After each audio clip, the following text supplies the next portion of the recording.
Hey, morning, y'all. Barely afternoon. We're about to kick off the noon matches here. We've got Manny Chau and Sean Black coming up. Big match. It's an A-side match. They're just knocking a couple balls around right now. We'll flip the cameras around here in a second. Sure, they're going to get going soon. Thanks, y'all, for joining us so quickly there. I feel like we just posted the link. I know. I didn't Y'all expect so already many here. people in here already. Nancy is on the ball. Let's see what else happened around here. Look, we got LD David Henson playing Chris Tevez over on table 3. I think that's still an A-side match. One thing I can do is we'll flip it over, and we'll look at the bracket here. There we go. I think Michael Schneider eliminated Bastrop about 30 minutes ago.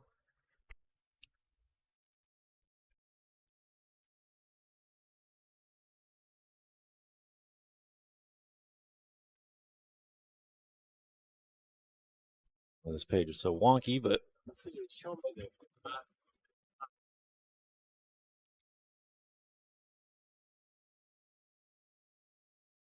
well, this is the match we're seeing coming up right now. This is going to be the Sean Black Manny Chau match.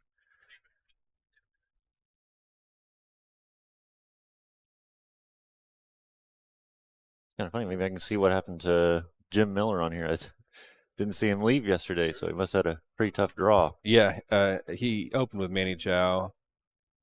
So here he is on the left in match 37. I know he opened with Lee Rosa. I think this is the I loser had side. that wrong. Okay, so that was his. Oh, that was his B-side match. Mm-hmm. So it looks like Lee Rosa got him. Did I read that right? Yep, 7-3.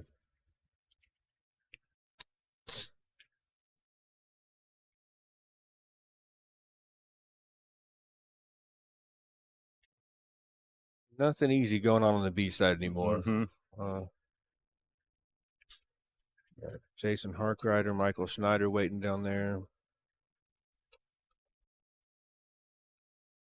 LD and Chris Tevez playing right now on table 3. Got Jude and Tommy Tokoph just kicked off a couple minutes ago.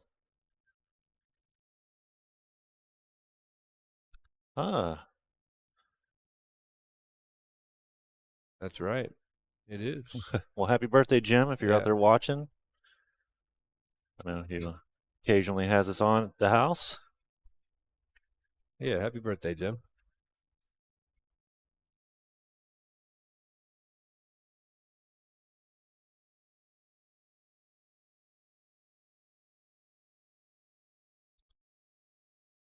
I don't know if this is start of the match or if Sean's still warming up. It looks like they may be getting going here. If not, it won't kill us if we accidentally call a practice round. That's right. Practice rack.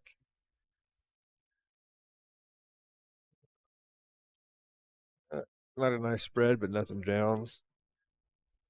And he's going to step to the table. Could play this cross bank. Not a horrible idea. 7 makes the pocket a little big, and he's cue ball's going over underneath the 2. Kind of a two-way shot. One's going to end up fairly safe either way. See what he elects to do.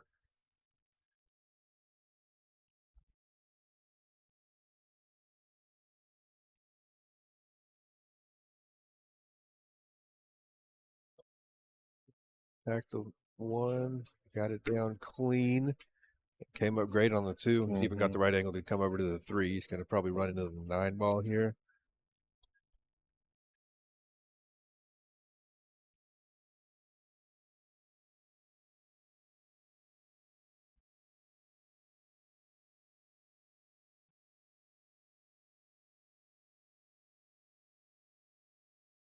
He may see something on the cue ball here. He's going to ask Sean to help him clean it.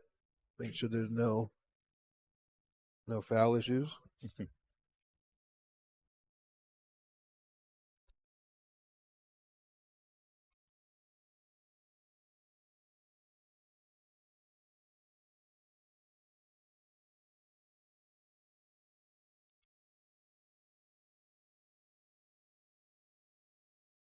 Expect him to hit down on this just a little bit. Yeah, he may be trying to come in between the 8 and 9. That's a small window here. Yeah, I think he's going to choose to come off the backside of the 9 to hold up for the 3 ball. Yeah, there he's elevating more now.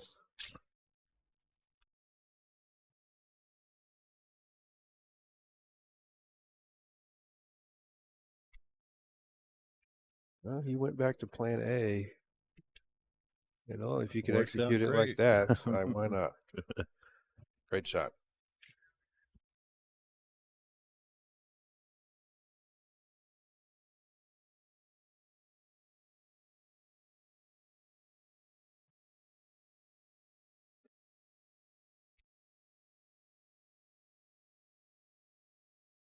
Checks it up a little bit inside English for the 4.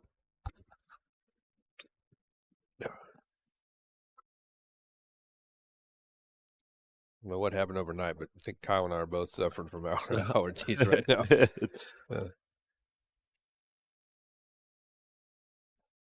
Pretty sure I didn't drink any of that Austin water when I got home. Yeah, that was a great thing to wake up to. Apparently, this boil water note is supposed to last for a couple days too. I think it was like the 3rd time we've had to do it in the last few years. Yeah. Oh, during this snowmageddon last year was horrible. We had it went on for a couple days after that too.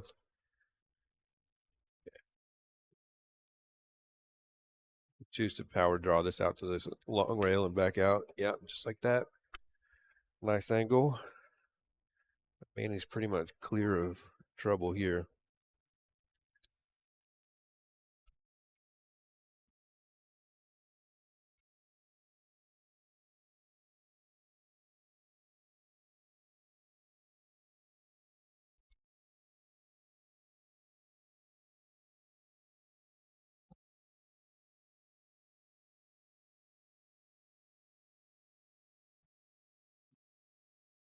You know, maybe a little more angle on this 7 than he wanted. Don't think he'll have too much trouble. Maybe a bit. He may just shoot it to the corner. He can just. No problem. No problem. Nice speed control. See exactly how straight he is. Yeah, he looks like he's going to have to come out to the race. He's just going to draw this out to that 2.5 diamonds up, right where he laid his cue. He'll have the right angle on the 9 to drift over for the 10.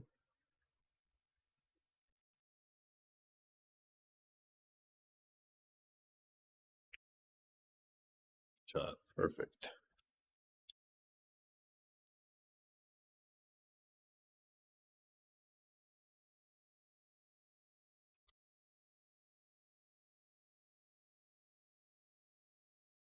Back up. Nate, did you already tell us where you're watching from? I know you were with us a lot yesterday as well.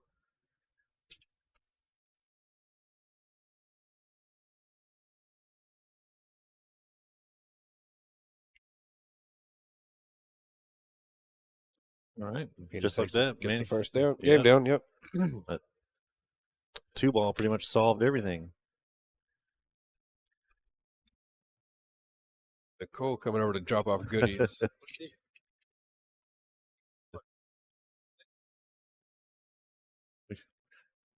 Thank you very much. Yeah. We can show off what we got here. Absolutely. We got Nicole dropping off some goodies here. We got some Jack Links, nice, and some pistachios and coffee in the other jar here. See something about Whataburger in there Pretty too. sweet gig. Oh yeah, you're right. Whataburger. Always fun to work with good people. Mm-hmm.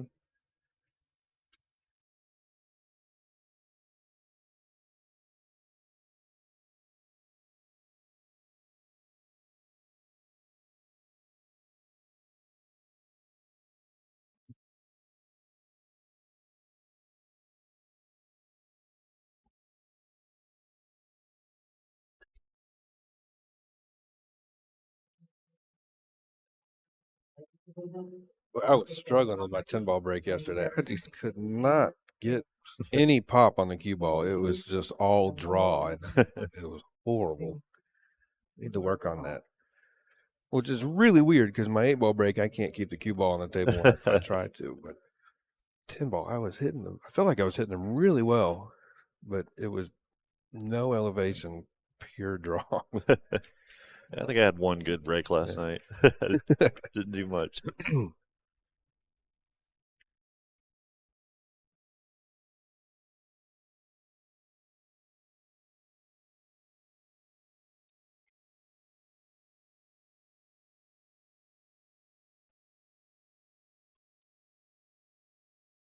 But 4 ball is going to be a little tricky.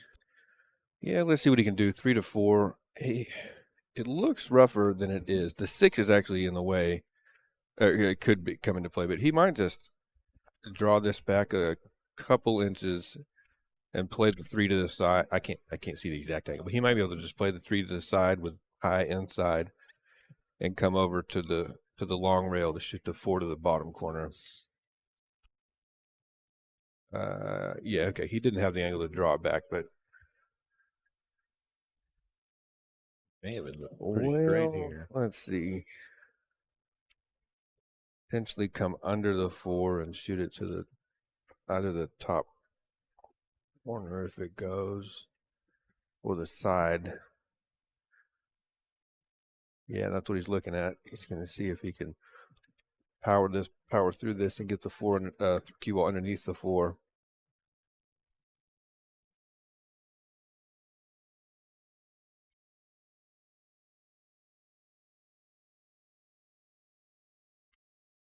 No, didn't get there.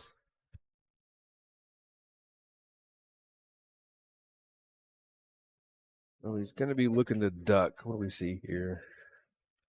He can thin the 4 ball and get the cue ball underneath the 9, perhaps. Yeah, just like that. Nicely done. Nice shot.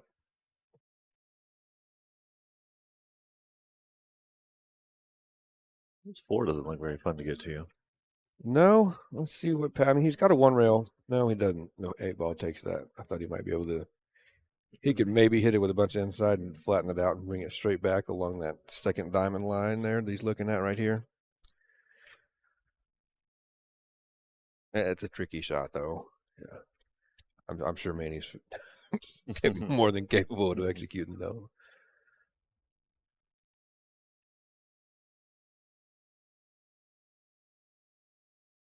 We're gonna see if he can go 1 under the 9. No, he didn't like that. All his 2 rail options are blocked. You can see that thanks to this camera angle. He's gonna go 1 rail long, lengthwise maybe. He's evaluating every option. That's how you know it's a good safety. I think I like his initial option here. Trying to run it long rail to long rail.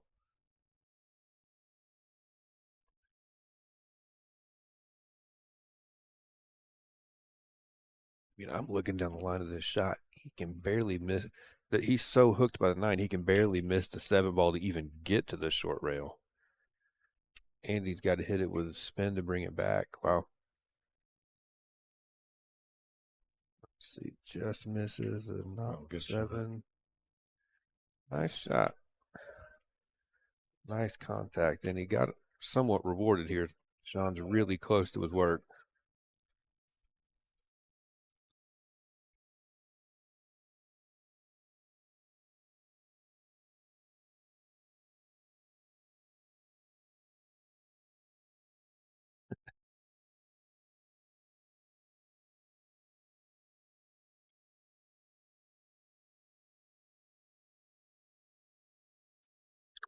I wouldn't be surprised if he doesn't try to bank this to the top left. I mean, if he misses it to the long, if he misses it wide, the cue ball is going to have cover. If he makes it, he's got a shot on the 5. But I think he's just playing pure defense here. Yeah. Oh, but it may not end up. Okay. Yeah. Definitely didn't want to catch that jaw there. No, he didn't. He left a really routine jump for Manny here, and he's going to be able to hit this with draw. I expect Manny to pocket this and get position here. This will be an impressive shot, though, to watch. I cut it a little full, and it kind of Pushed him up table. Or thin, I guess.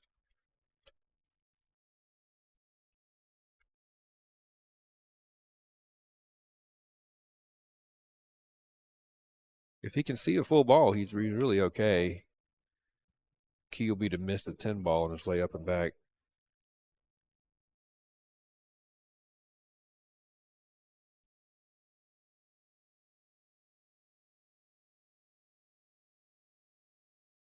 He's trying to figure whether he wants to play this with inside. Should just try to play the 6 on the side, get the cue ball down where the 5 is now, I think. Or play two. He could play 2 rails back to where he is. Shoot the 6 on the bottom. I think he's. Yeah, he elected to go 2 rails back to where he was. Needs to miss the 7, and he's not going to. Well, he caught it as bad as he could. He hit it dead full.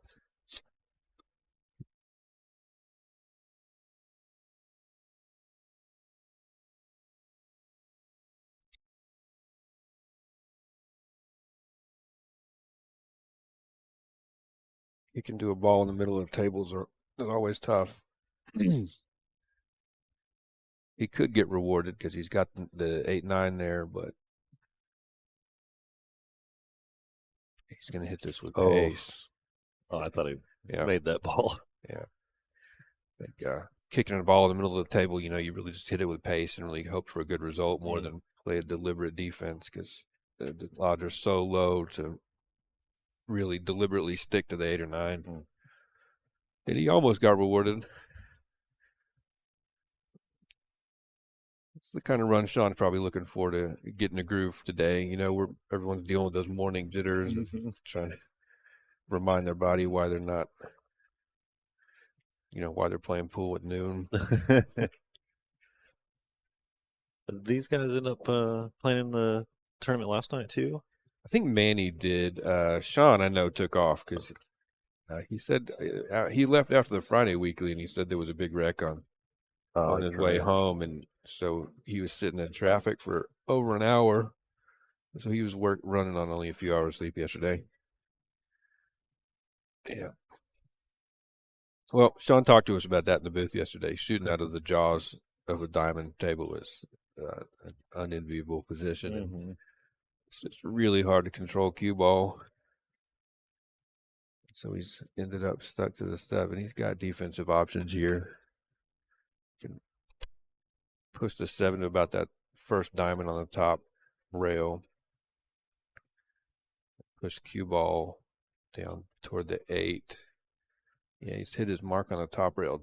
Perfect. I guess he didn't have the angle to work the cue ball, but he's come out really nice here. Man, you can see the left edge.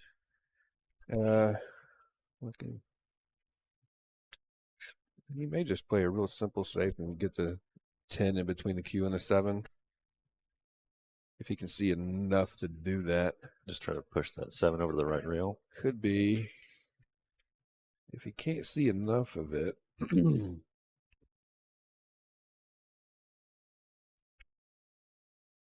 He's looking like he's trying to get this down to the bottom right corner. Yeah, he can see a ton of it. Oh, okay. Yeah, he got really aggressive there, and he's going to pay the price.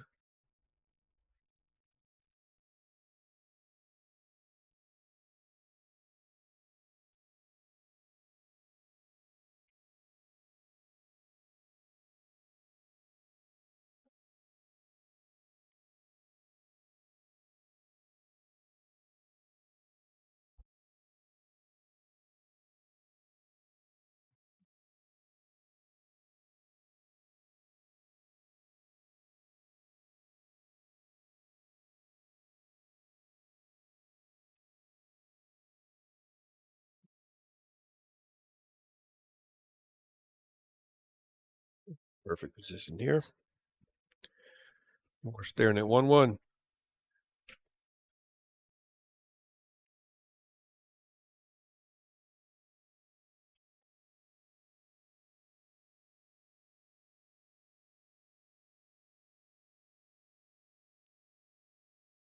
Both these guys get an early game. Yeah. I hope they get a chance to get their arms loose here because these two fantastic shooters. Pull this jump for Manny back up here. Great shot. Yeah. It was a nice job getting it down. Can you show it one more time? Yeah. It's a nice job getting it down. I'm trying to see if he really had the angle to pocket it and draw straight back. Hard to say. He would have had to hit it great just to the top side of the pocket, but instead he hit it to the heart, and it forced the cue ball over by the sixth.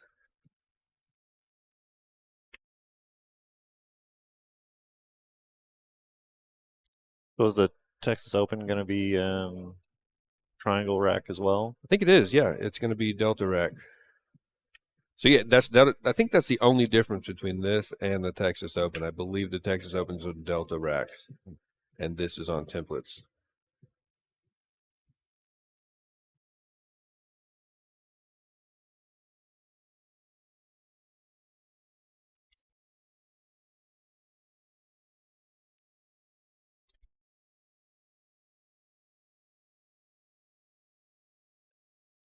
Not going to get. I think the 3-ball man dropped. He did get the 3-ball down. And the 1-5 is a mess, and he can't really see it anyways.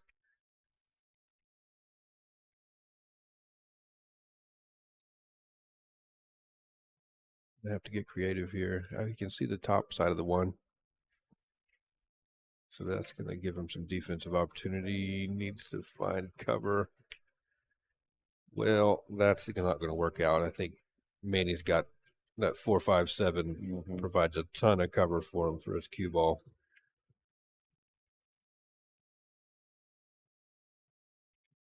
Specifically, he would play this, maybe try to get the cue ball about 1.5 diamond up on the right rail and kiss it to the back of the floor. Just like that. Oh, he does not want to make that. Ooh. All right.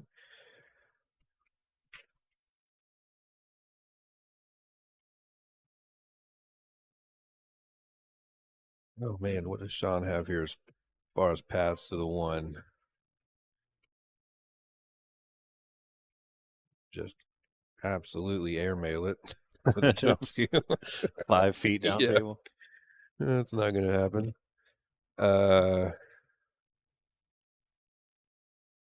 He's going to try to play this between the 2 and the 9. How's that for a window?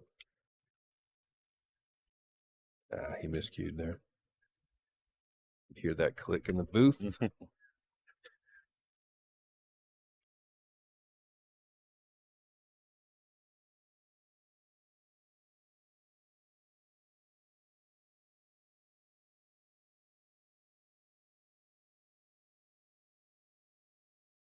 Taking a look at that 4 there.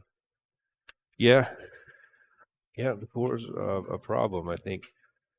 But the good news is if he gets straight on this 2, he can roll it to the right side and just follow straight up, and he'll have a nice lick at the 4. Not straight enough, I don't think.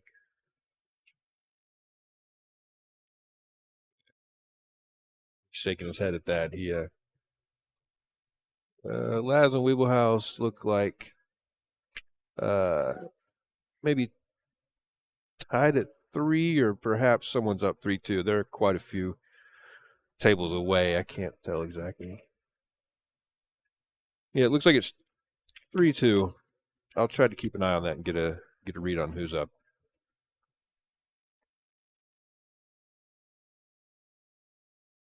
He's that spin to take. Needs it to take. Oh, well, he's got to look at it. I think he grazed the edge here and come up with something defensive. I mean, it's already over it. Oh, yeah, no surprise he thinks faster than I do. Nice job there.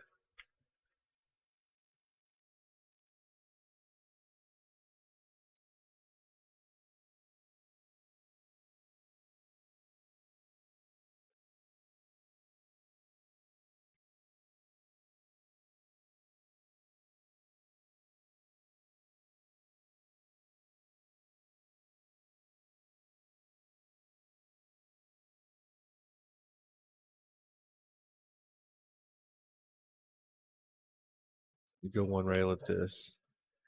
Again, kicking at the ball in the middle of the table. Boy, it's hard to come out with find a good outcome there.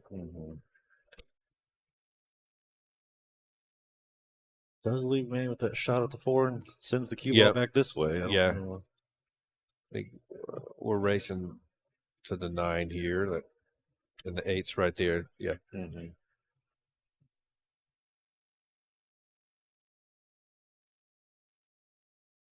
See what he likes here. When I'm shooting this, I'd want to get underneath the 6 and shoot it to the side with draw to pull over to shoot the 7 in the bottom right corner. We'll see what he thinks. Yeah, I think he may have been what he's going for, but I think he came up maybe a little more angle than he wanted. He may still play it. No, if he's cueing low, he'll just fire this into the side.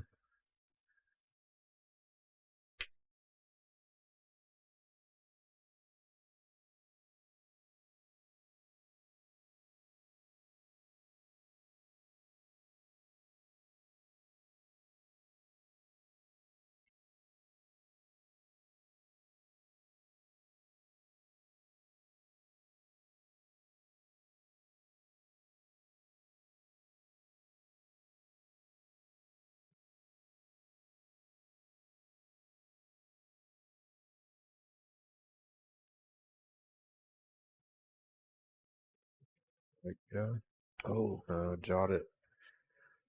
Yeah, just didn't get the angle he wanted on that 6.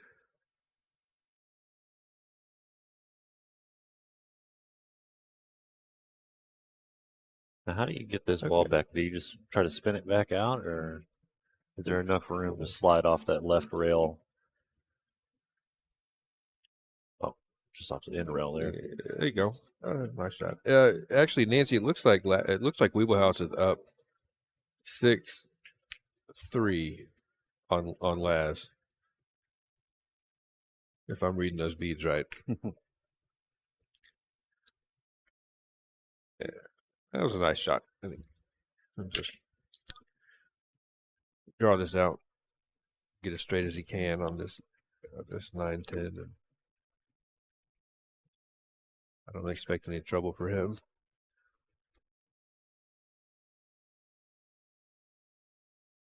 Right, Sean Black takes back-to-back racks to jump out to a 2-1 lead.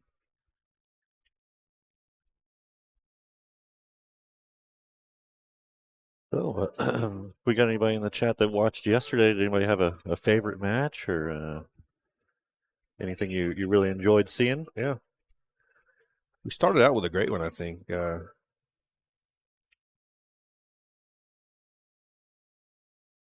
Thank you very much, man. I was glad to hear it. Yeah, hey, thank you, man. That's a really nice compliment. I don't know if you can tell we're a little tired this morning, if it's coming through in our voice a bit, but appreciate you guys being here. I'm a lot better rested today than I was yesterday. I think. We were here pretty late on Friday, trying to get everything set up and get this second camera fully tested, make sure it was good to go for yesterday.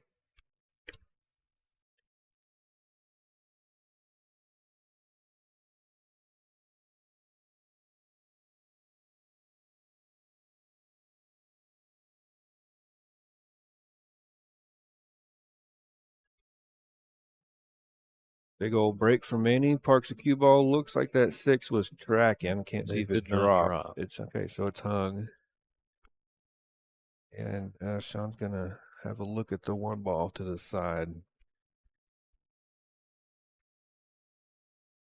Lots of potential problems in this rack, though. The 5 and 6, they're kind of gnarly, and the 4 ball could be a problem if the 10's blocking the top right pocket.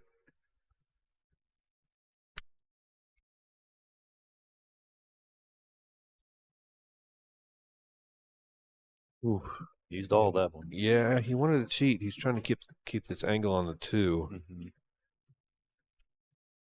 I can't imagine he's going to try to reposition the 4 right now, so probably just draw out to play the 3 to the bottom right.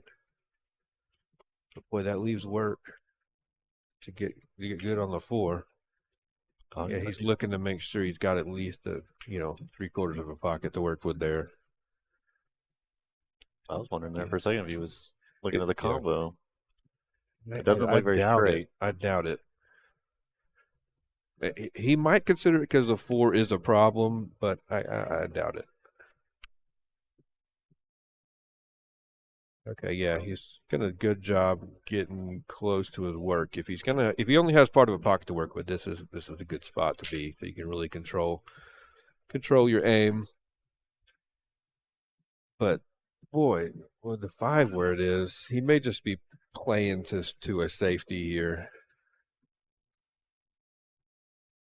Yeah, he's seeing what he can do with that 5 if he just parks the cue ball. I imagine he's just going to roll off the right side of the 5, use the 6 as a stopper for the cue ball, and the 9 will provide his cover.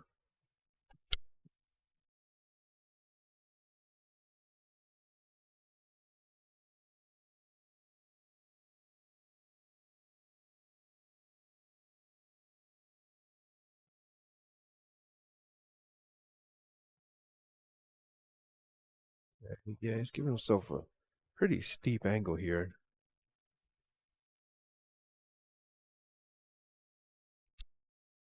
From here, it looks like if he gets the cue ball all the way to the 6, the 5 might leak out the other side. So he may be thinking something else. Yeah, he had something else in mind. Nice 2-way shot. He played the 2 rail and knew he'd be safe if he didn't catch it. Left it a good distance off the end rail too. Yeah, it makes it kick a lot tougher. Yeah, it effectively takes the 2 rail out of play because if Manny kicks to the bottom side of the 5, he's going to scratch it anyways. So he's going to be playing directly at it. Got almost a full diamond. He is a full diamond away from the pocket, so pocketing it is really tough. He may aim to the top side of the pocket. He did end up on the bottom, but got away with it. He might have really gotten away with it. He did. Wow. Yeah. He's going to have a bank on the 6. Depending how straight it is, he might just be able to leave the cue ball there and have a shot at the 7. Yep. Oh, he hit that wide. May end up paying off for him again. Yeah.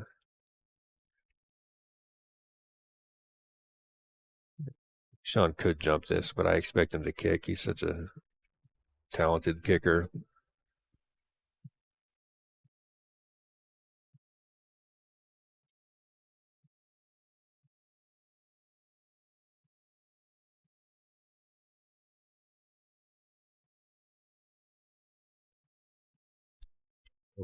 I think Wiebelhaus is leading 6-4 on Laz. Wiebelhaus just broke, so Laz got the last rack, but Wiebelhaus is still on the hill.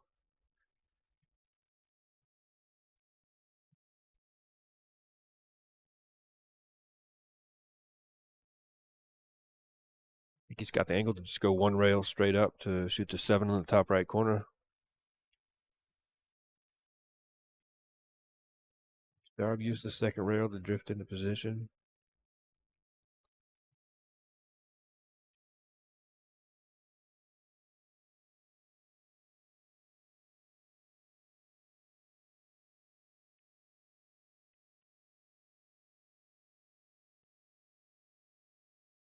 Probably won't do much with the cue ball here. Wants to leave himself some kind of angle to come 1 rail back out to center of the table, play the 10 in the top corner, top right. He may play 1 rail back out just to get a little closer to his work on the 9.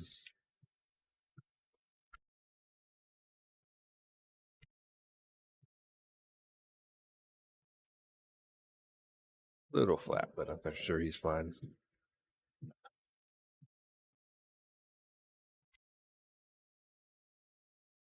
Nice job punching it back out middle of the table. We're going to be 2-2.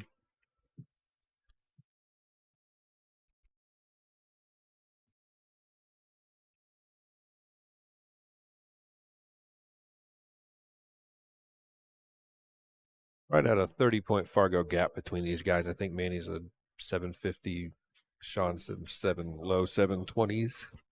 So, if they're playing a race to 100, you expect Manny to win that by a few games. But race to 7, this is very much anybody's match.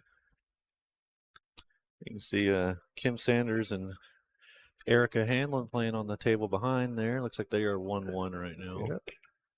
Got Margaret Fox and Nicole McDaniel. Chris Tevez and LD. Someone's up 6-2. I think it's Chris. LD's at the table, so if he surrenders it, I think, and Chris is able to get this rack, I think that match will be over.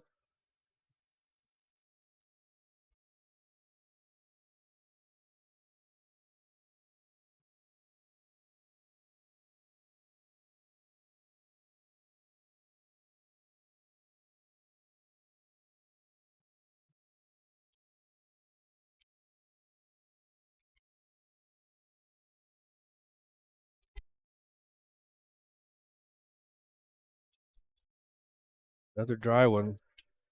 Oh, but how'd the cue ball land? Mm-hmm. The 6 ball acted like it wanted to go in this bottom right again. That was nice having Manny in the booth yesterday. It was. His insights are unbelievable. Mm-hmm. And one of those was on a push, and he pointed out a push spot that neither Jude nor Kyle or I saw. And right. it was the perfect spot. He's going to need that again here. He said it was his first time commentating in English, too. That's true. This is unbelievable. He's really good. I haven't seen Manny in quite a while, I guess because of COVID.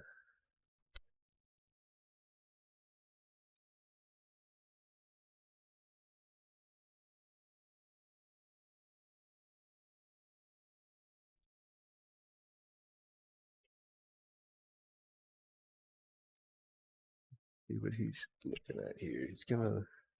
I imagine he's going to get to take another shot. I think he's going to get this back. I mean, I imagine he knew he was pushing to a jump. Mm-hmm. Manny didn't even take a seat. He knew. Yeah.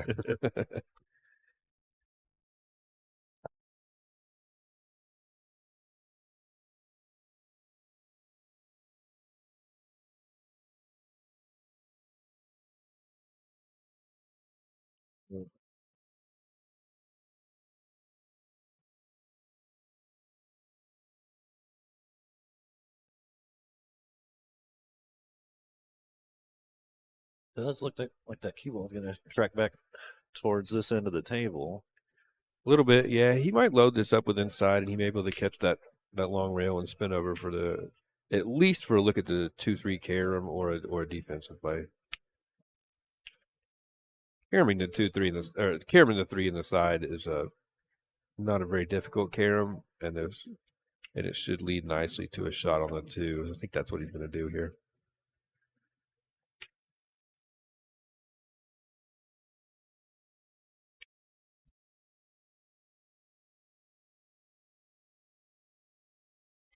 That's a good shot. It's the 4 ball sitting in this bottom rail here.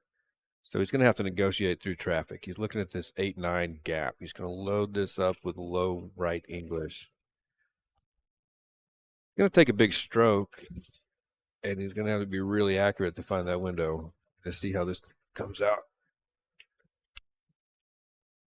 No, ran into the 9.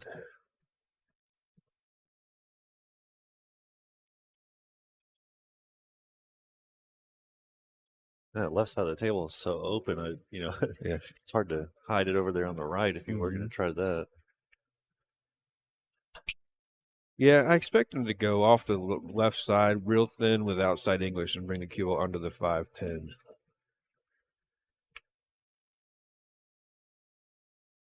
He came across that he used the... Manny's going to have a look at this. He might be able to pocket this. It's close. I'm looking down the line of the shot. He's already on it. Yeah.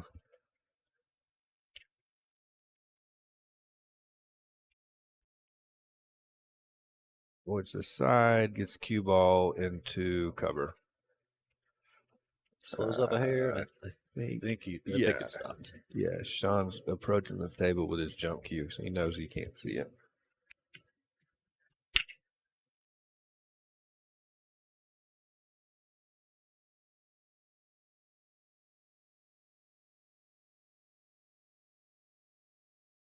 It was a nice day out there. Hopefully, get some of this ice melted off. I know that you told me you had a little slip earlier today. I did, yeah. Coming out of the breakfast shop, and they almost ate it. Laz got another rack. We're at 6-5 in the Wiebelhaus Little Laz match. No one's surprised. There's no quitting those kids, as it came up in the chat yesterday. You put Sean out with this jump cue. Well, that's pretty good. Couldn't have said it better myself. Oh, man. It's pretty good. Yeah.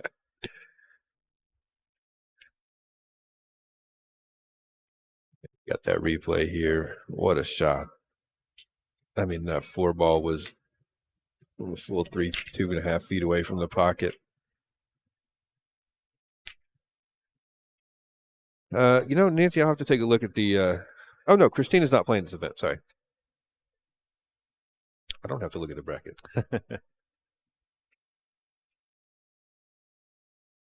Was Christina in the chat yesterday? Christina was in the chat. Yeah. Daniel is playing this event. I believe Christina's back home for this one.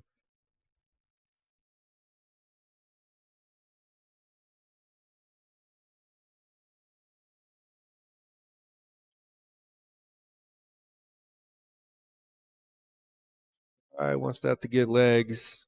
I'm not going to get there. Just going to leave Manny, your garden variety tester, from shooting the 5 out of the middle of the table. It's kind of awkward where you're going to end up with the cue ball, though. Yeah, it's going to come up underneath the 6, so he might come out okay.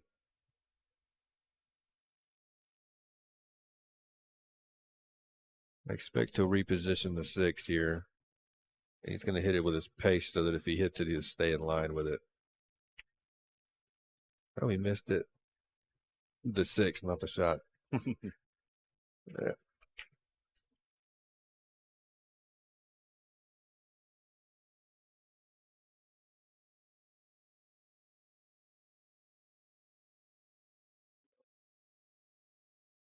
Yep, he's got cover. Problem here is that 9's huge for after Sean kicks this. He'll go 1 or 2 rails and with a speed to leave that cue close to the 9.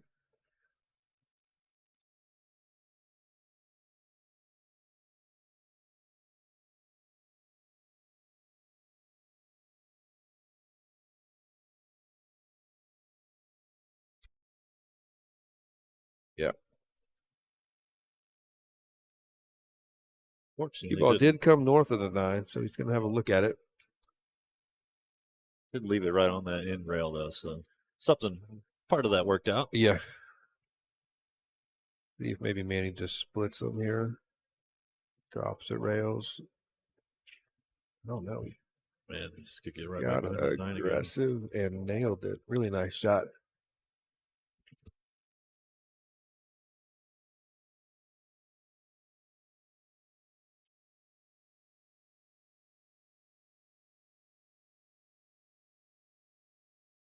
Daniel Schneider and Chris Morris are tied at 5.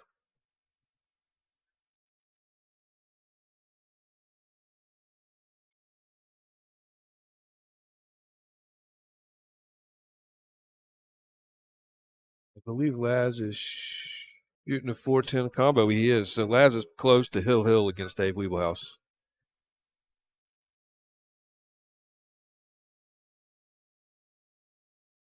Good hit. Well, just opened up on him there at the end. I thought I was going to tuck him behind the 7. That's been a fun rack to watch. A little bit of everything in this rack. Jump shots, day fees. I think it all started with the botched push by Manny, didn't it? Wasn't that this rack? Yeah, I believe so. It was so long ago. Yeah, this 10 ball is going for a ride, but he's not counting on making it, but he certainly wouldn't object. Yeah, but I expect he'll play position for the 8. Just draw this off the top of the 10. Oh, yeah, just like that.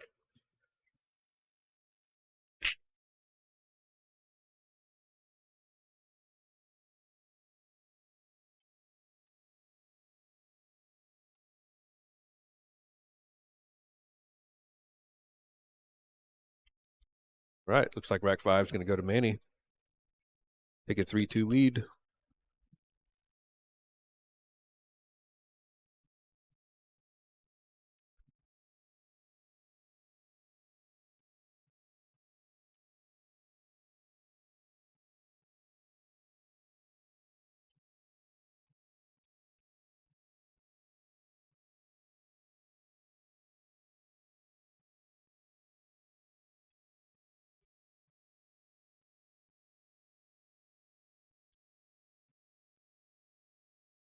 Well, we got a moment, and it's early enough in this rack. I'm going to pull this camera we're looking at up a bit and see if lighting changes a little bit in the center of the table.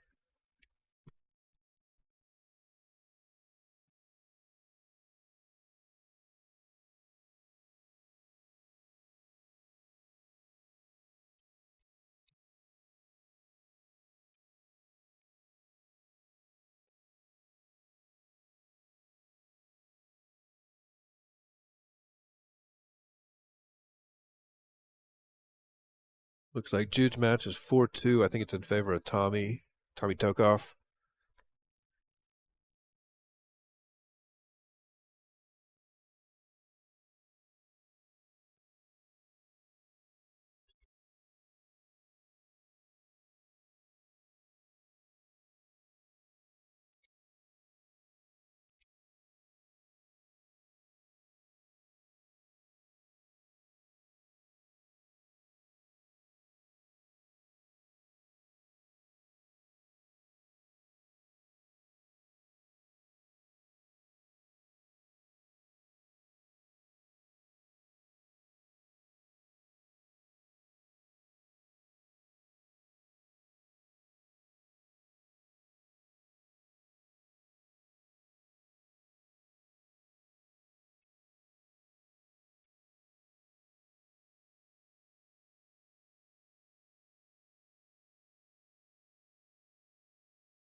Sorry for the silence here. We're dealing with some camera issues. We'll be back on just a second.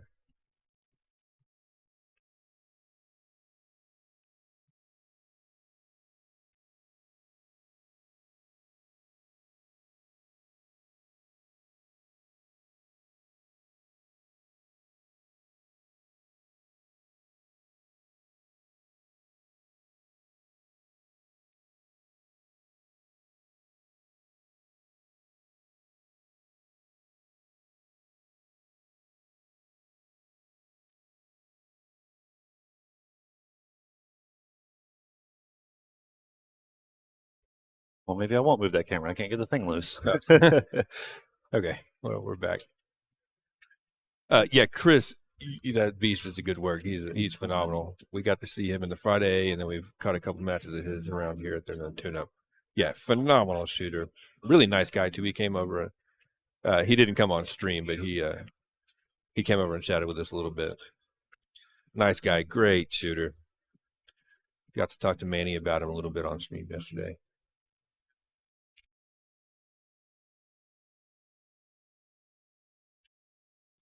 That's going to end up really nice for Sean there. Had lots of left spin to come off that end rail the way it did.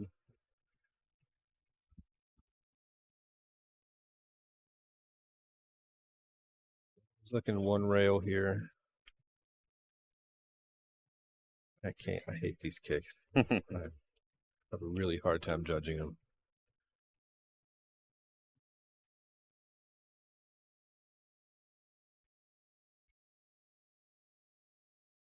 And kick into a ball in the middle of the table, play it with speed, and hope to get a roll, and he does.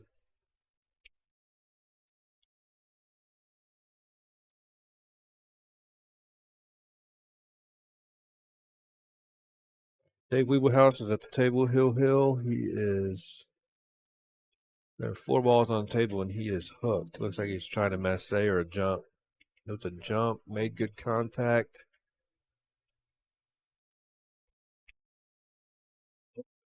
Man. Jeez. That was a almost a really clutch kick there. I know you were looking away. I Yeah. can pull it back up here. Nice. Let me take a look. Oh, we had a path behind the 8. Okay. Wow. Yeah. Oh, man. What a shot. Great try. And Manny's left with a hanger. And he's got to relocate the cue ball. So this is a tough shot. I don't even know if he can. Yeah.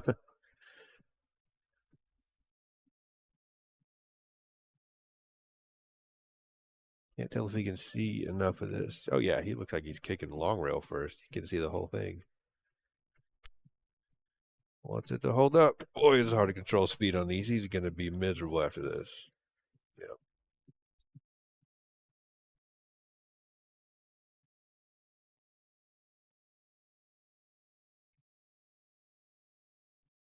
Glad to know it's not just me. I've made myself look real foolish shooting hangers in this place. Oh man, it's tough.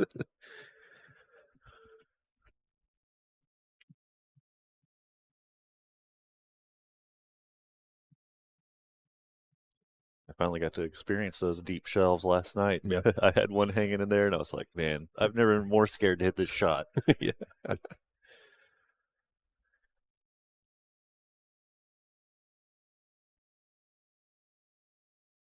Man, Beautiful shot that was. Wow.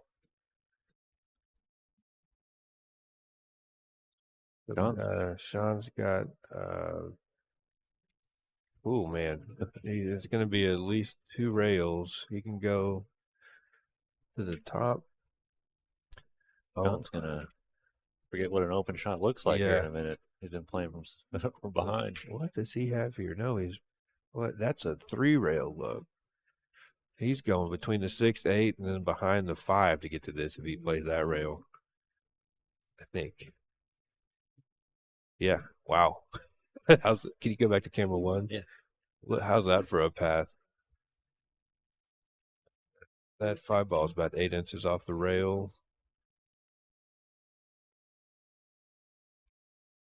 I think he's going to reconsider here. I mean, it's doable, and I think it pays off better. It works, but it's just a lower percentage lower percentage of making contact. And a 4.56 is covering up so many angles to come into this. Oh, he is going to go for it. Going to have to hit that window behind the 5 really well. Oh, yeah. It's a good try. Laz is still playing their Hill. Wiebelhaus is at the table with a 9-10 remaining. Appears to have a shot on the 9.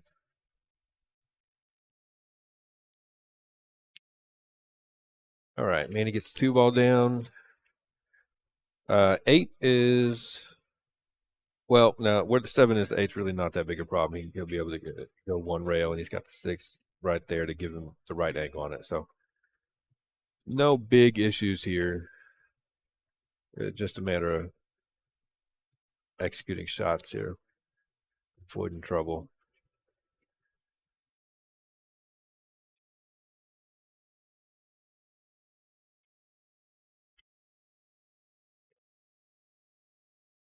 Going to want to be fairly steep on the 7, so I think he'll leave himself pretty straight on this 6 and just drift up maybe 3-4 inches past it. Wiebelhaus got the 10 down, so Wiebelhaus wins that match 7-6 over Laz, Nancy.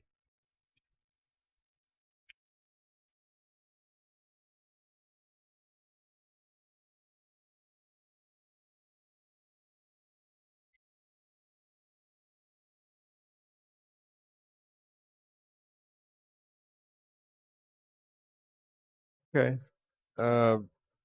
Maybe he has more angle than I realized. He looks like he's trying to punch over to the short side of the 7 here. Yeah.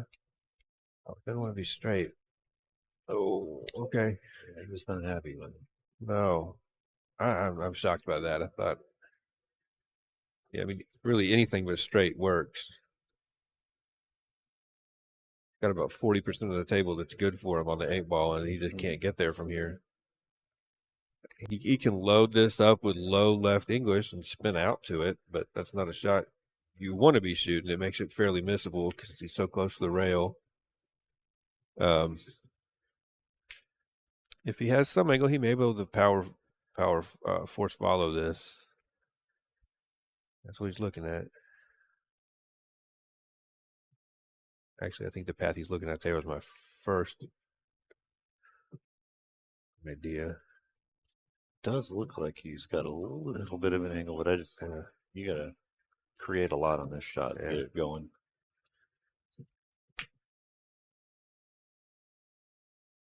What are you looking at back there? He might be looking at Other where to than duck. defense, yeah. But that's tough. Anything you do to the 7's pushing it toward the pocket. I think he may be looking to do it on the next shot. Just go ahead and take the 7 and look for the safety on the 8. No, Could be. Oh wow. Well, Sean's got to be thrilled to get back to the table after that layout. 3 balls. What he was looking at 3 balls ago. Mm-hmm.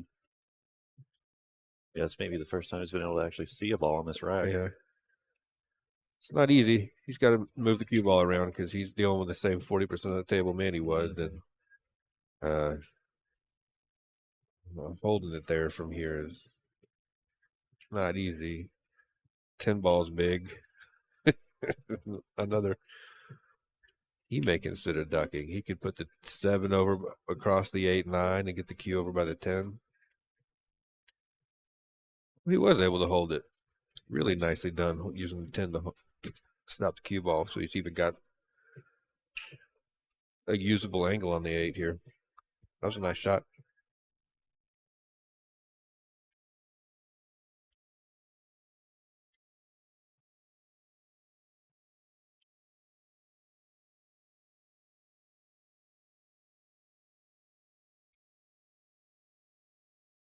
Nice job punching that out. We're looking 3-3.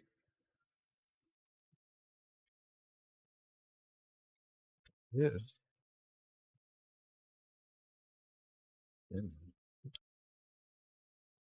Manny shot from the 6 to the 7 really ended his roll there. Yeah.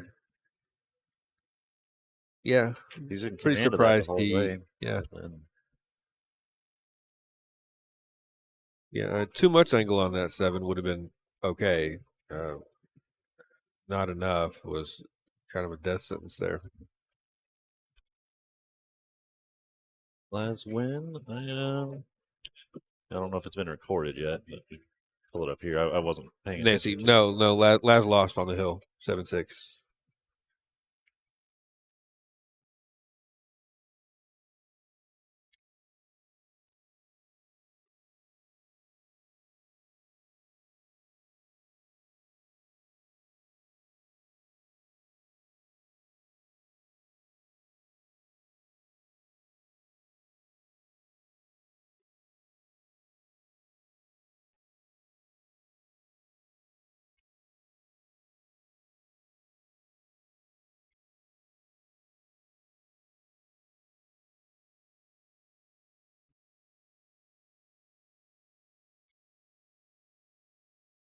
Big break. Just cue ball right into the side. Let's see. He dropped the 2 ball as well.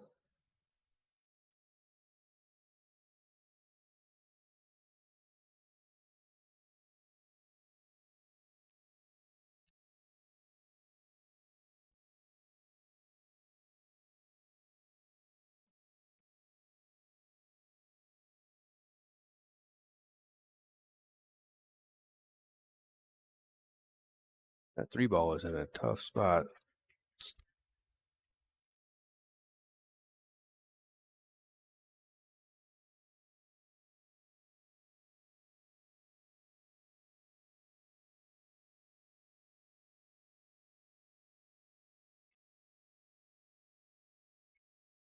Not even a really obvious way to get the 3 out of there and play defense on it. Well, there's any way to it slides by enough to get the to make the 5 off of it though. I think you can pocket the 5, but that 3's not going to end up anywhere useful. Mm-hmm. I guess he could. Oh, I see. I think he can thin this and get the cue ball past the 7. I think he doesn't want to hit it too full though, or it's going to come out in the open. No, he's doing something else. No, he's not. Wow, that's creative. I didn't see that like way. it. Creative shot. I like it.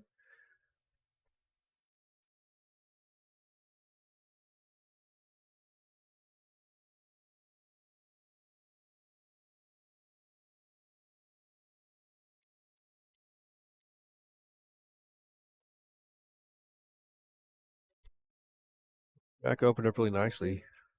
Got a little traffic to deal with on the 6, just to got to avoid it.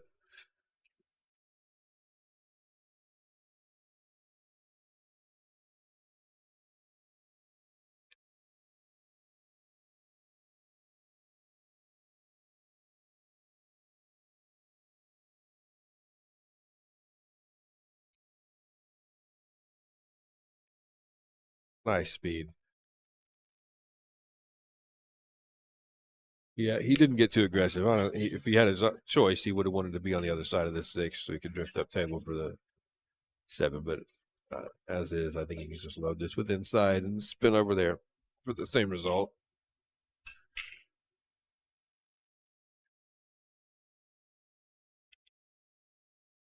Oh, he did have the angle to come over, just barely. That's a pretty tight little cut here. It obviously won't be a problem for Manny, but it does slide that cue ball away from the 8 more. Don't think he'll have too much trouble getting it once it though. He can check it up, or he could. Oh, nice. Just, yeah.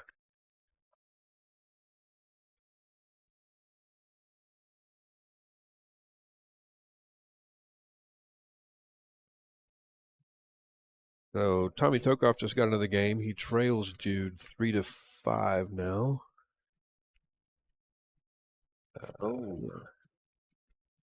Just got all of that one.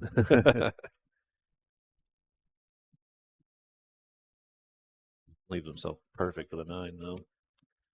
You got a hill match between Daniel Schneider and I think that's Chris Morris. Chris at the table. And Manny takes 4-3 lead over Sean.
Parks it, gets the 9 on the side.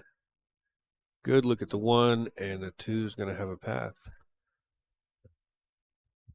And a 6 ball got a little messy there. That's going to be an issue.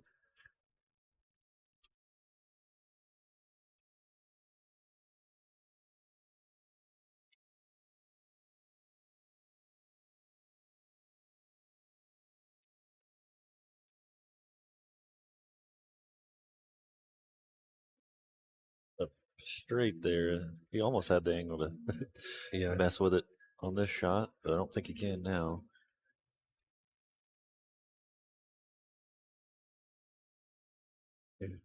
He might choose to use the 4 to break it out.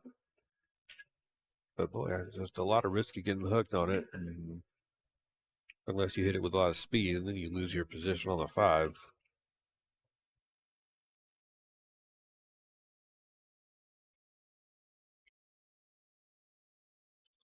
Run at it there. Yeah, maybe so. I mean, he's got the angle to draw back at it here, but I don't expect him to. Yeah.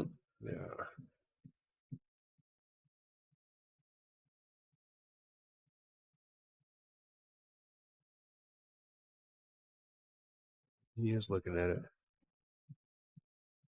Here, so he's aiming at this bottom right corner. Wow, great shot. Really nice. High risk, high reward. He was confident in how he's going to catch that.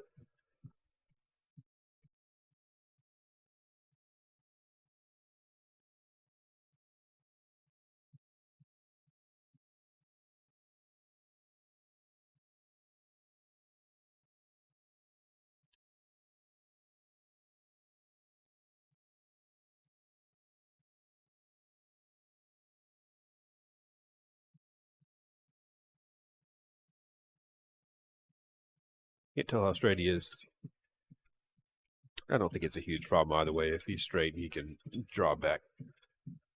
It's a big draw stroke, but I'm sure he's capable of it. Okay, he does have a little bit of angle, so he's expecting this to track up table on the right side of the 7.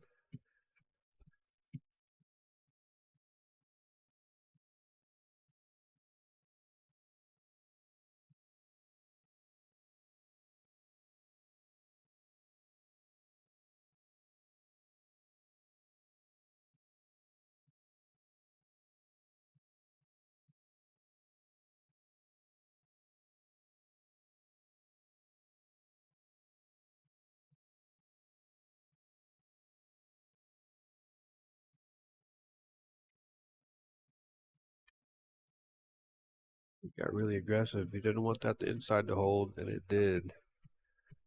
Oof. I'm surprised he played all the way to the bottom rail. I thought he would just try to hold it up, kind of just past center table.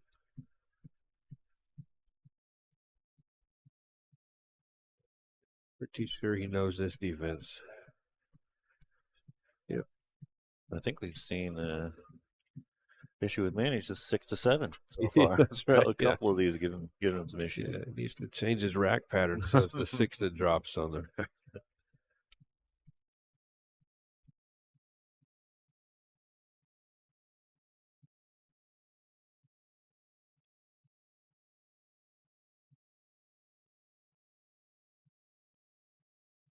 Hit.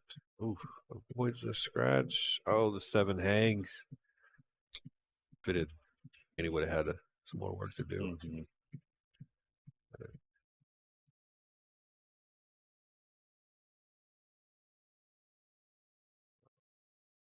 Hit the hold. Oh, yeah. It's going to land perfect.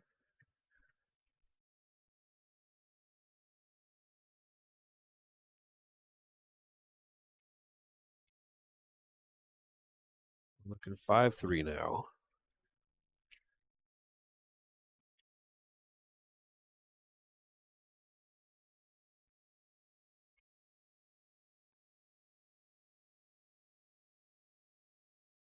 Daniel and Chris still going. Hill. Chris is at the table shooting the 7, and he seems to have a look at it. I don't know Chris's Fargo, but I think this would be a pretty big statistical upset.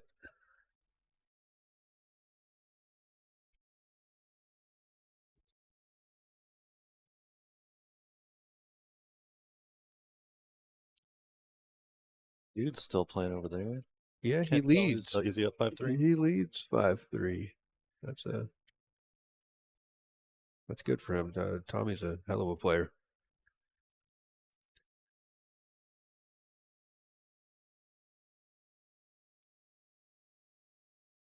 Yeah, if y'all are watching, please hit that subscribe button. We've got plans for some new content we'll be pumping out here over the next few months. And we'd like to host a tournament for ourselves fairly soon. That'd be a lot of fun.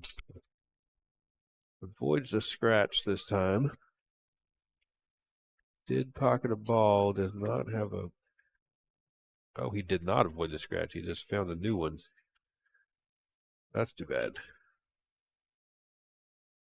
I'm going to guess he got kicked in there. It did look like he got kicked in this corner down here.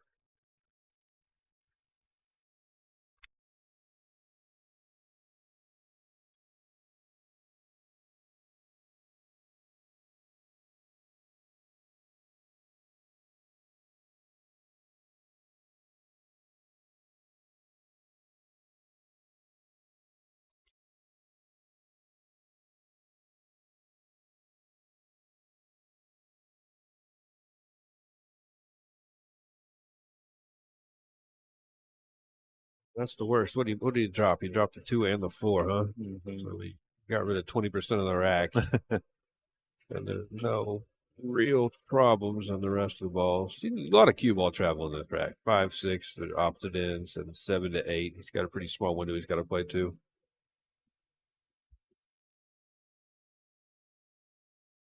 It actually looks like the middle of the table should be okay for the 8.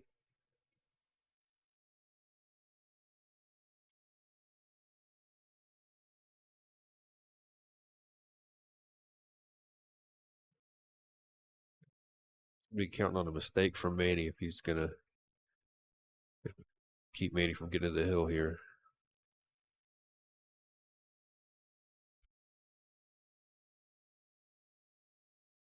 Get fairly straight here. It's more angle than he wants. He may be forced to play short side, or he may have enough angle to get this to the long rail underneath the 9. Have to see what he can do here. I can't tell from this angle. Well, if he can get the long rail to the 9, he might as well just play short side.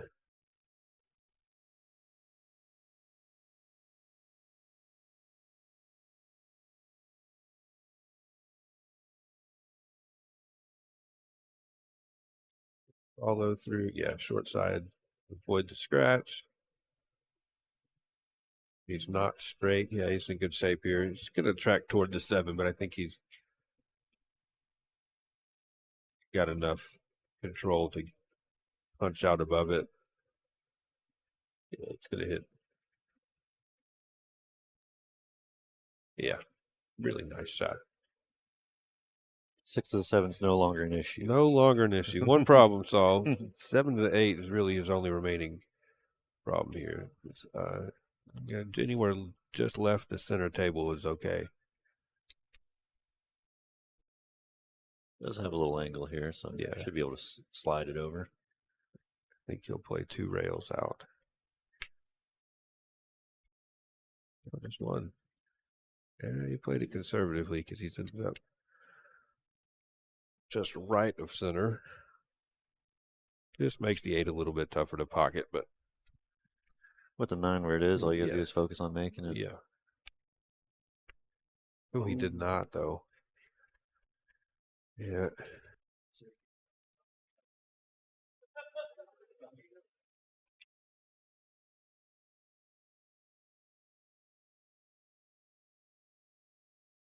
By 4, Jude leads Tommy, so Tommy got that last rack.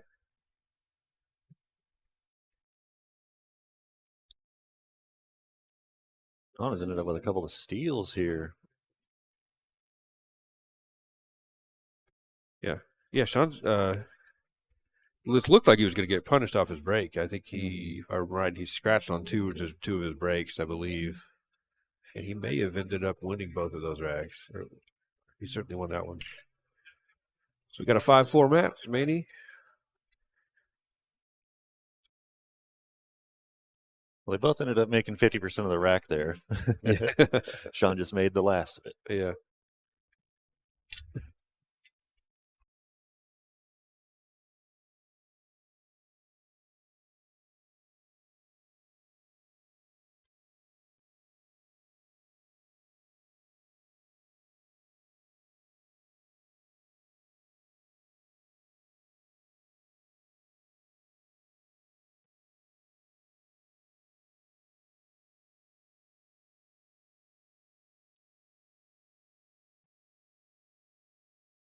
The Eric is shooting in the background there. She's playing Kim Sanders. Score is 3-2. I'm not sure who's up. Close match, though. Mm-hmm. They've been going back and forth.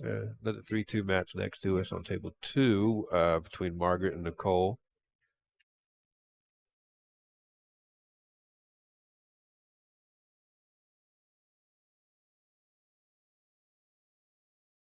Where did Manny say he was from? Was it Peru? Yeah, he's Peruvian. The Groovin' Peruvian.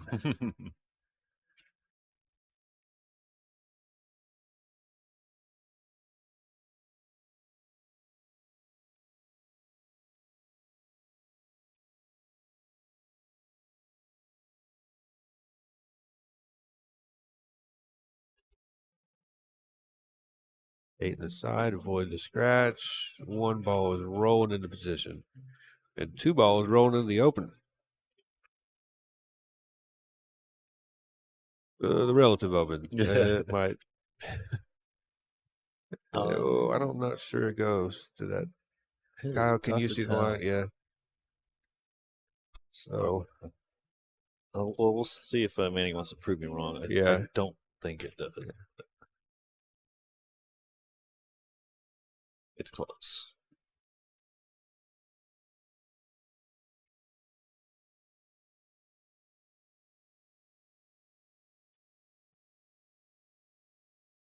Yeah, he seems to think it goes. Boy, I don't know what he's going to do with the cue ball, though, even if it does. Looks like he's tracking away from the 3 and dead into the 10.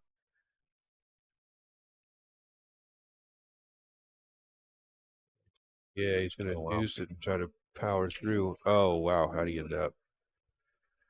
Well, I don't think the 3 passes behind. I don't. It might.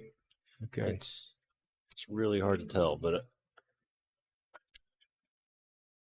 if it's frozen on that short rail, it's a fairly relatively routine shot.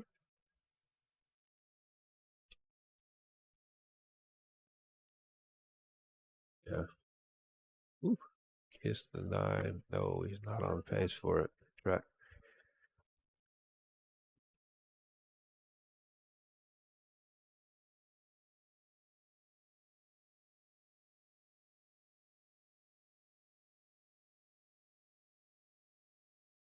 Well, that's a risky kick. Oh no, he's looking 1 rail underneath it, to the side. No, he is. Oh boy, he's got to hit this full.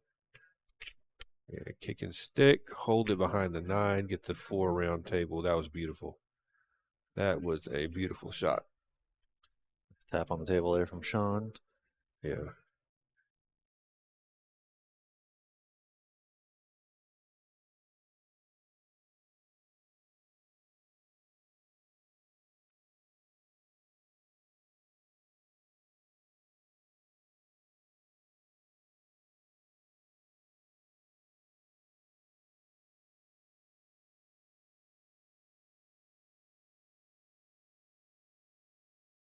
I would imagine Sean's going 2 rails at this.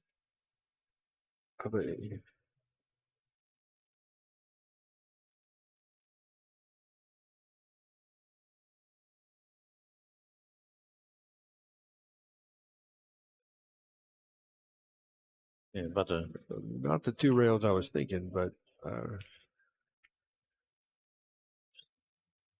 Eric could take a game over there, so she's up 4-2 now. Well, this is risky. Even if he hits the 4, the scratch is in play. Really, yeah, he tracked toward that corner. Okay. I think he pocketed it. No, he hung it, but he may have cover.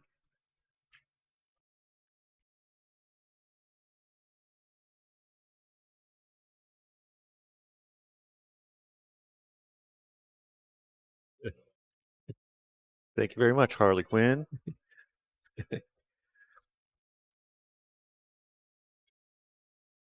Oh, yeah. Thanks, Harley.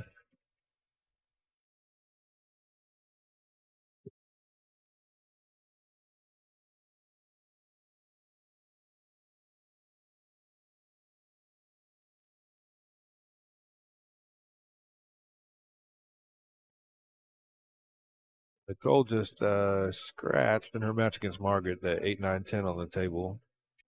I'll try to keep an eye on that. See whether it's going to be 3-3 or 4-2 after these balls get pocketed.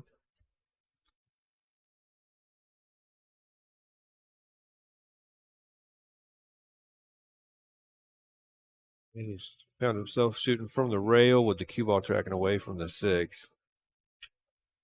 I'm tempted to just pocket this and drift out where I can and take my medicine on the 6.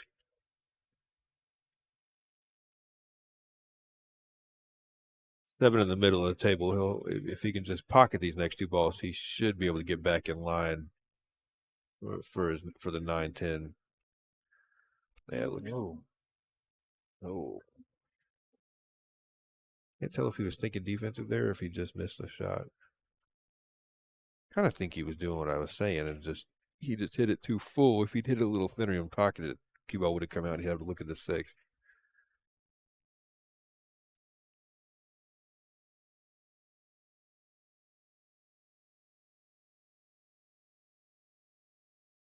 I was taking a look at where the cue ball is going to go if he shoots this to the bottom left. It's always a scary shot there. It's not so hard to determine where the cue ball is going if you pocket it. The problem is, what if you happen to miss it? How badly are you going to be punished? And if you hit too full or too, he's going to shoot this to the bottom left, bottom right. He did not like the cue ball track. Like it's going to roll out perfectly. I can get the 5 up table. It checked up more than I thought it was going to. Okay, so he didn't like either cue ball pass, and he decided to play a defensive shot.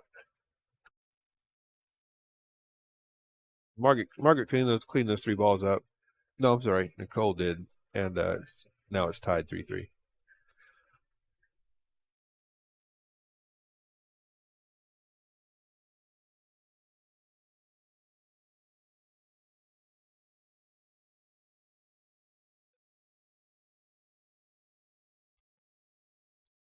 Manny taking a good look at probably where that 5 ball is going to end up here. Obviously, don't want it too close to that 10.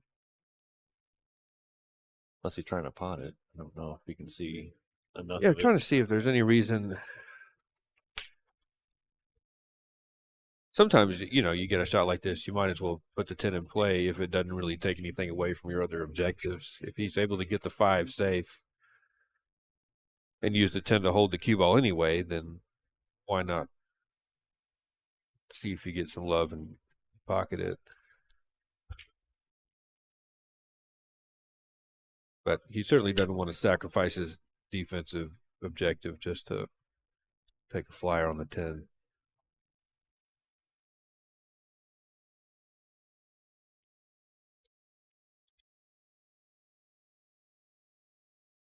Between the 7 and the 9. Oh, he's kicking at this. He kicked it great. I mean, Sean can see it, but that's a nice shot. Mm-hmm. I guess he couldn't see the 5 ball. For some reason, he either couldn't see it or just didn't like the part that he could see. It sure looked like he had an edge.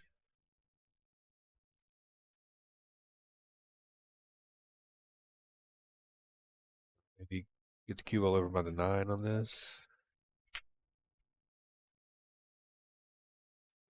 Touched the 9, didn't quite. I think he's left Manny a thin slice on this 5 to the corner.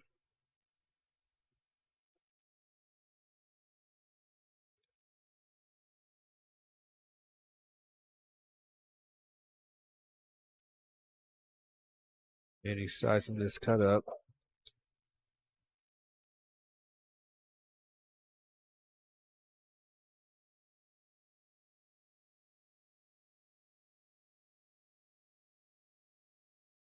Overcut it. Gonna leave Sean a more manageable cut on it. A lot less distance between the 5 and the pocket.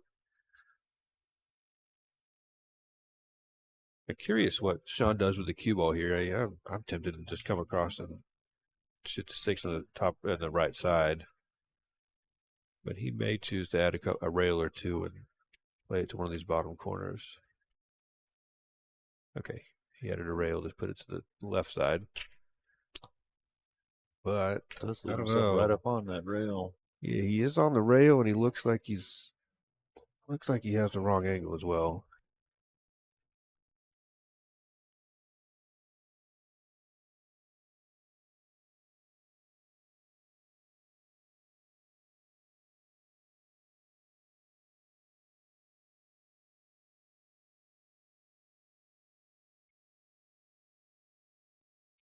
Waiting for Margaret to shoot on the adjacent table.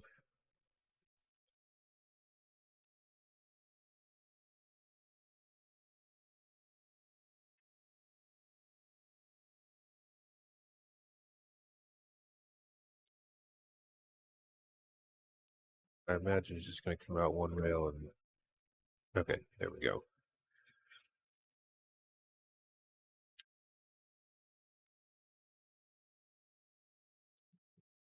Figure out how much angle he wants on this.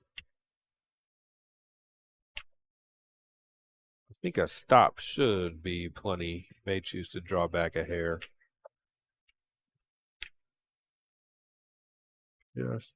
Just a quarter roll back or so. He's great here.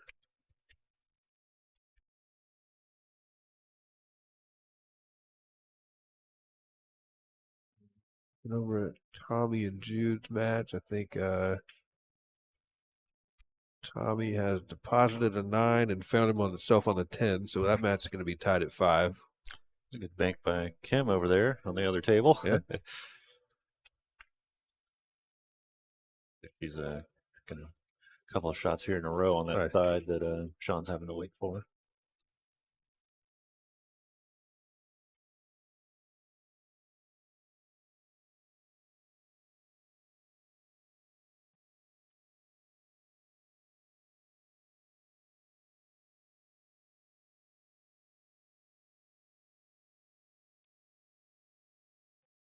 Nice stroke. All right. Sean's going to draw it back even here. Got a race to 2 between these guys.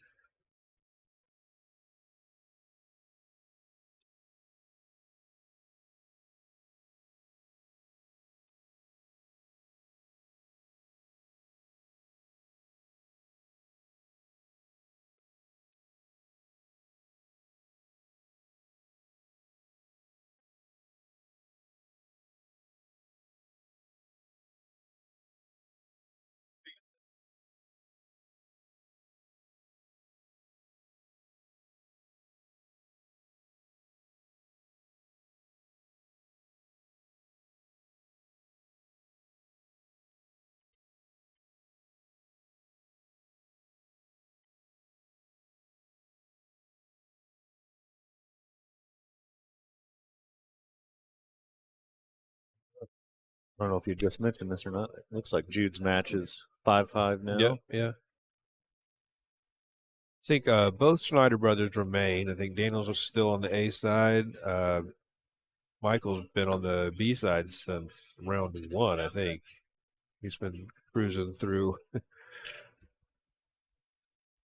on the scenic route. Got Dave Wiebelhaus remains on the A side. He just bumped Laz Martinez to the B side where he joins his brother. And Tommy Tokoph and Jude are tied at 5. That's an A side match. We may hear it from Jude if he lets that lead slip away from him here. Yeah.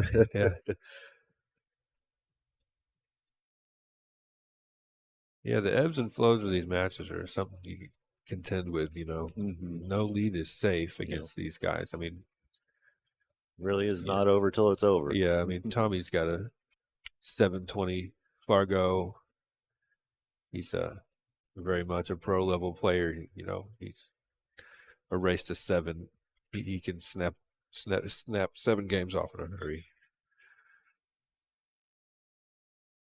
Talked to Tommy a little bit earlier today. We're going to try to get him to join us in the booth. I've heard him in the booth at I think it was a Predator event, maybe somewhere in the Northeast, maybe New York, and he was great. So Stay tuned for that. We'll try to get Tommy in here. We're gonna get Sean Black back in here when he's not in the match. Well, I'm sure Nicole and Eric will be back.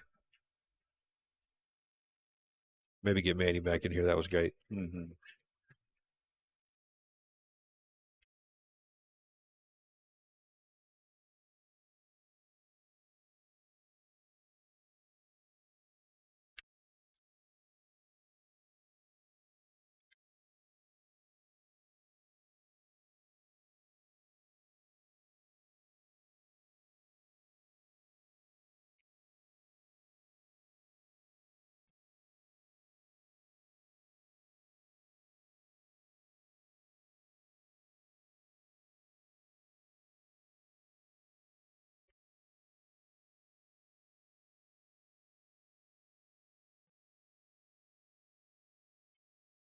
Actually, I see Laz and Michael Schneider playing right now. These guys are on the play break. Can you pull up the bracket, Kyle, and let's take a look and see if that's a match or if they're just keeping their arms loose. Right here. Let's see what's going on.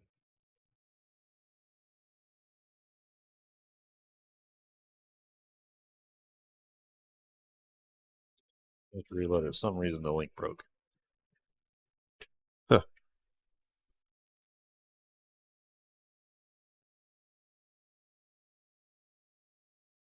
Sean back to the table to break at 5-5. Avoids a scratch. Does not pocket a ball, I don't think. Boy, these 10-ball breaks are absolutely high risk, high reward. They're playing with flirting with scratches on the side and the 1-ball tracks. I know you want to have position on the one, obviously, but the players are not pocketing balls at a very high percentage. All right, we do have it back up. Just look at it. Okay.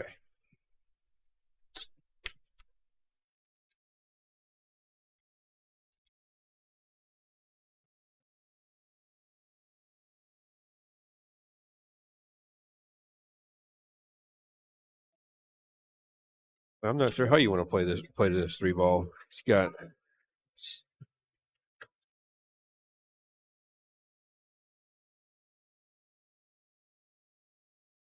couple of small windows he can play to, but I don't know.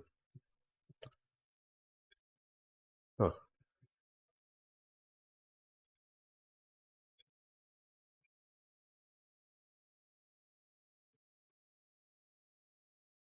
If the 3 goes clean, if he just pulls the cue ball up the short side of it.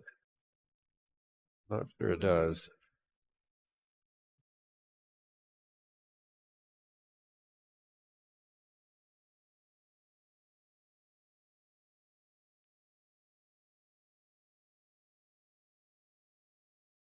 He's just kind of laid up.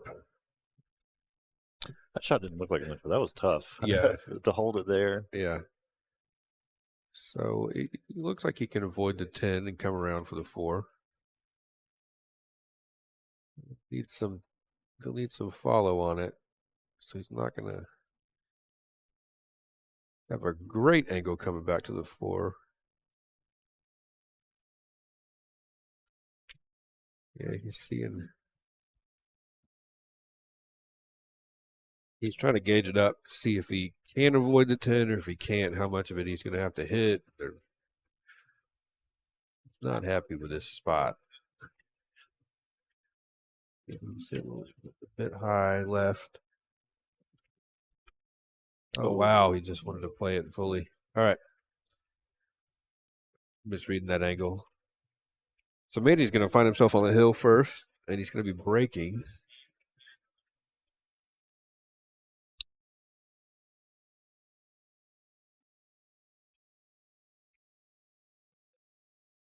All right. What do we want to take a look at? I'm going to take a look and see if Michael Schneider and Laz are playing a match on the B side. I imagine they are. Yeah, they sure are. Okay. That's a big match. Winner will go on to play Jason Harkrider.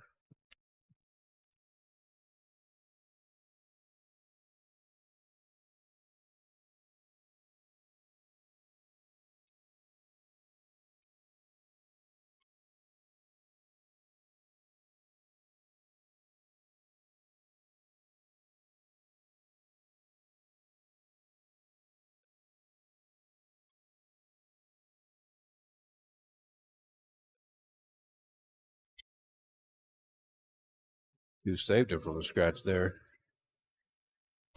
6 and 7, same pocket. Yeah, wow. Four ball probably goes to the top left. Taking another look at Manny's last track here.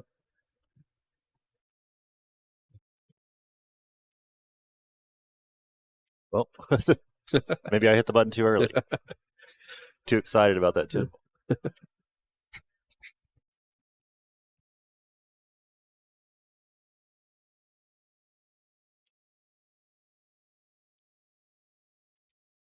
Oh.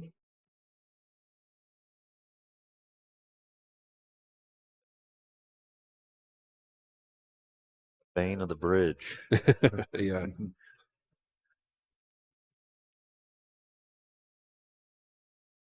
How you got a preference between teriyaki and jalapeno beef jerky?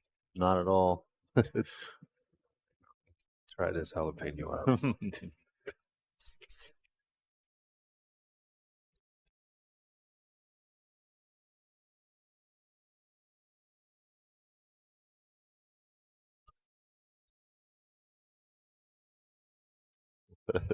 Over here watching Wyatt fumble around with a jar. All right, I'm back. Opted for candy instead. See how good this mic is picking up me smacking on a piece of taffy.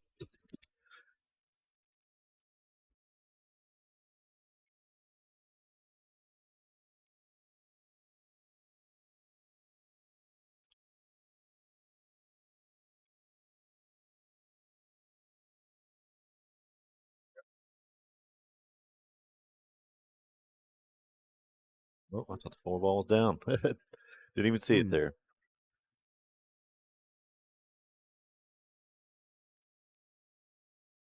So obviously Sean knows every shot's a key shot from here out.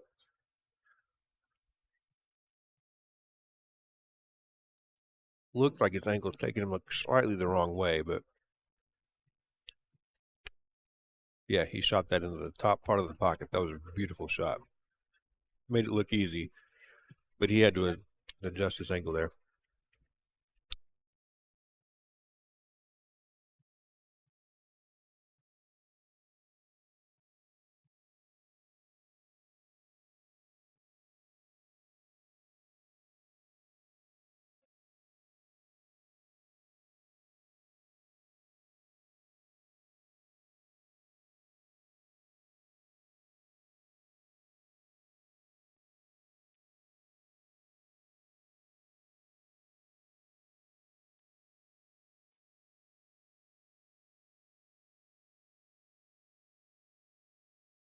So Tommy has come back to take the lead on Jude. Jude led 5-2, maybe 5, certainly 5-3, maybe 5-2. And score is currently 6-5, Tommy. So Tommy Tokoph is being Tommy Tokoph.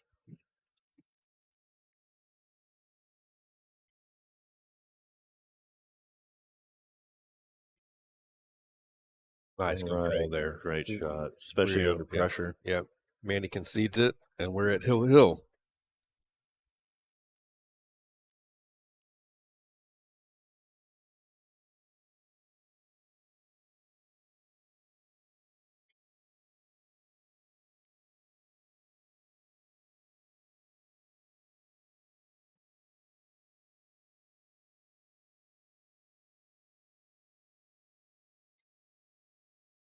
Do you like beef jerky, Kyle? I always. Nice. Oh, man, they got some Nicole taking great care of us there. We got some high-quality tip tools in here.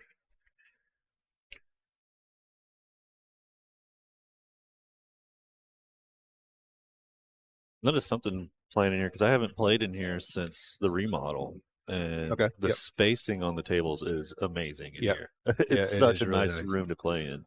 Yeah.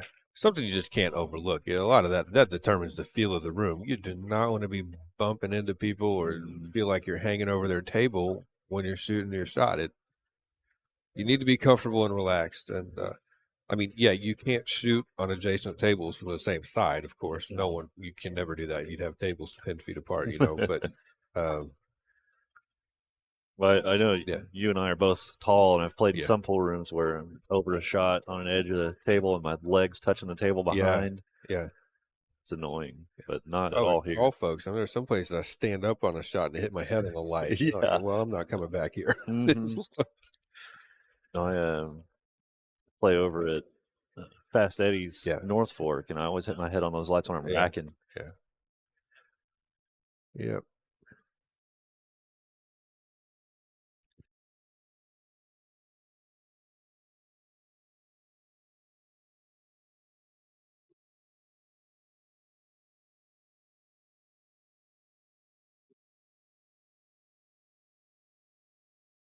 So it looks like Sean broke dry there.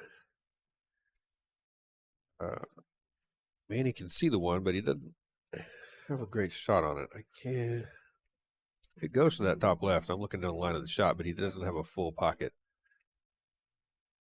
Seeing all these balls are, it looks like we're going to have a pretty exciting so last rack. He just rolled that in beautifully. He had only the right 3/4, and he used it, all of them, all of it. That was a really nice shot. The cheat from that distance is that's some pro level precision. 4 ball is going to be really interesting. Yeah, I think he might just play it to the side. He might pull this down, shoot the 3 to the top right, and then just park it. And the problem is, what does that really offer him on this 5? Because he would, to get on the 5, he would have to hit that with speed, and I don't see him trying to power that 4 into the side. So he might try to, he might leave himself more angle on the 3 like this to play it to the top left and come back out and either shoot the 4 on the right side. Yeah, that's all I really see. So we can follow up. Again, it's possible these angles are not quite what I'm seeing, but okay. So he either has room or he's just playing the combo. Nope, he put his hands on his side. That's not what he wanted. I think he was trying to go right side. I think so. So he's going to take a step back and just reassess. He's gonna duck here.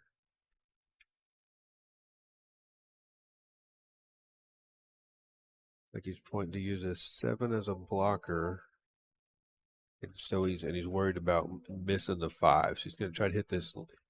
He's seeing if he can. He's not thrilled with it. Seeing if he can catch this long rail underneath the 5. He's also considering if he's better off just should percentage wise just shooting this 10 ball. Yeah.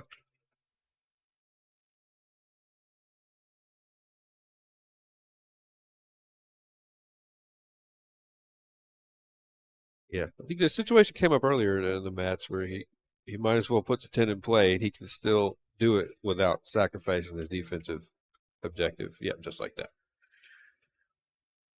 He didn't quite get his defensive objective, but he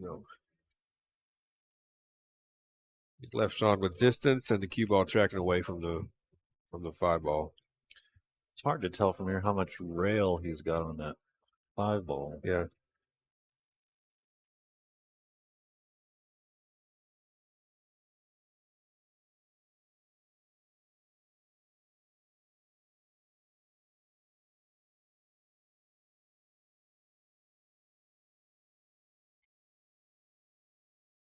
That 5 is really close to frozen. We're looking down the rail here. I don't think it's frozen. I think it's got a little really gap. Close. Yeah. Actually, one of the few times I think it might actually be easier to see that on the screen.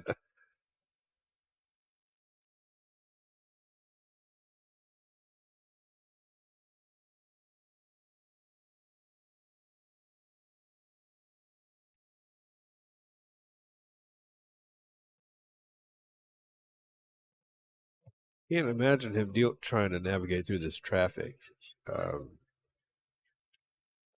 Expect him to just kind of take his medicine on the 5. Yeah. Or be on the rail. Jeez, that's a lot of angle. Now he's okay. He's gonna have to shoot the 6 from between the 8 and 9, I think.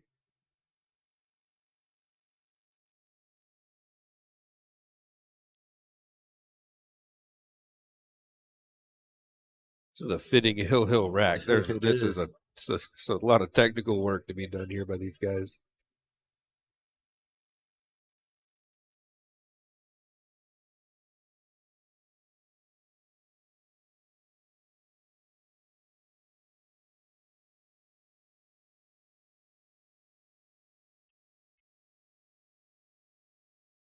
He got really aggressive there.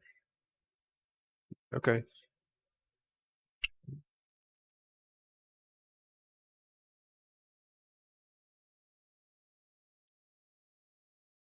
Another tough shot, especially to hold it for a position. Yeah.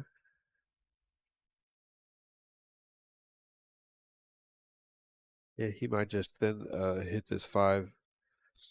I don't think he can fit it that much from there.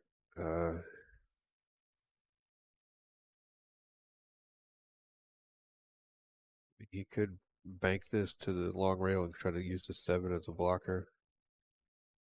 Or he could just try to bank it. Cut it. Take it on. Let's see where this cue ball ends up. That was high risk, high reward. He got it. Couldn't have placed it much better there. Sean gave him a little finger snap there. No, it's a great shot.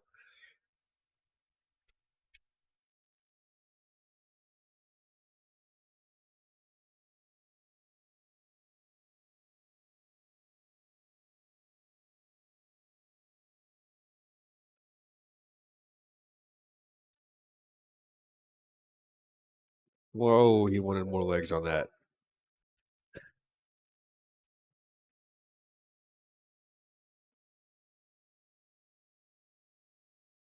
Some angle, but not at the expense of that much distance, I don't think.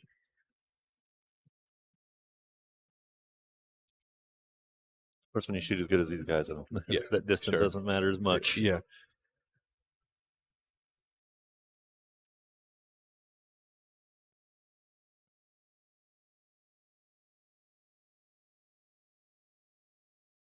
I can see over there at Kim and Erica's match, they're tied 4-4. Okay. They have just been going right back and forth. Yeah. If that's a B-side match, then that's Hill. Tommy and Jude are also Hill. They're 6-6. Wow.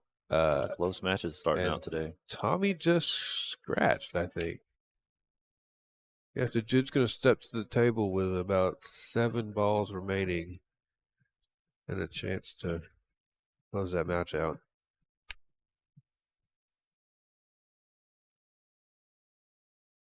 And Sean's going to concede this one. That was a great match. It was. That was a really good one to start with. Yeah, absolutely.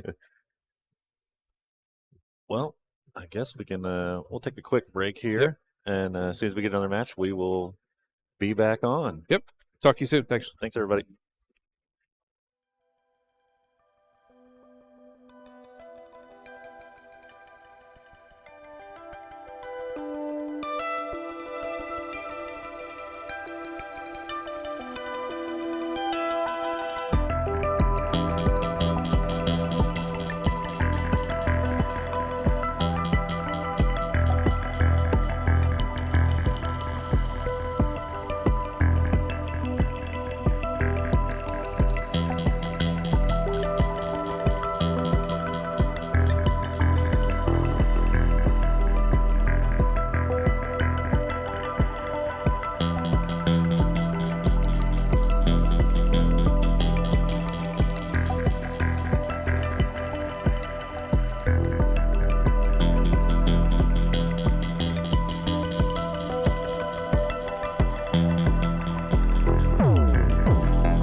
change that.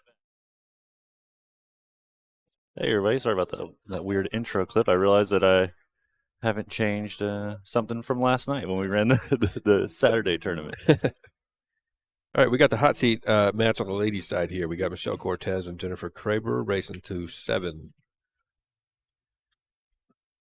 If you're just joining, this is a 10-ball tournament using the Delta rack, as you can see. This is the rules are basically 9-ball with an extra ball, so no call shot, including 10. No call 10.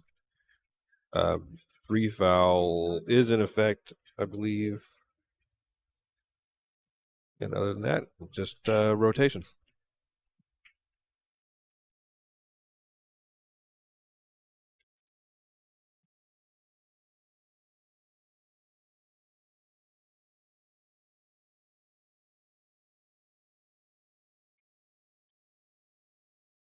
If we can catch Jennifer's break here.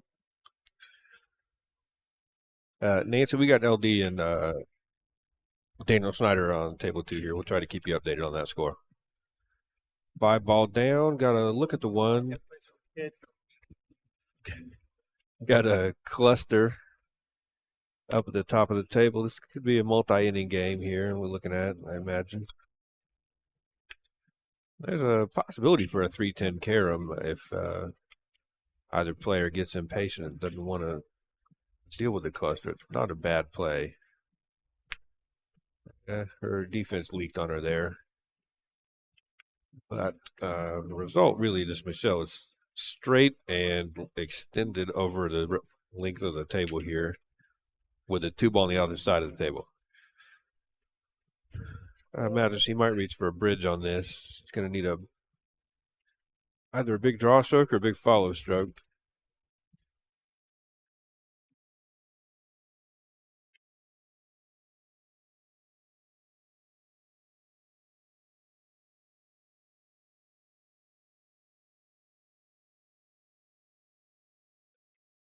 Let's reach for the bridge. See if she decides to go forward or back. Probably would choose forward just because the 8-ball is there. Okay, she's come up short of the 8. So have an opportunity to slice this down. And this, I would say, the 10 carom is definitely in play here. There's no real reason not to take a shot at it. She can find some kind of defensive value, but okay, she's decided to play the cue ball underneath that, and she's come up very safe.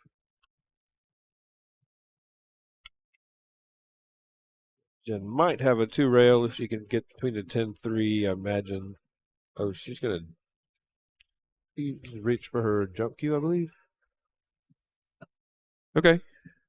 An aggressive jump with that wall of balls so close to the cue. She's going to need a lot of elevation and still want to be accurate when she's traveled 5 feet down the table. Good contact.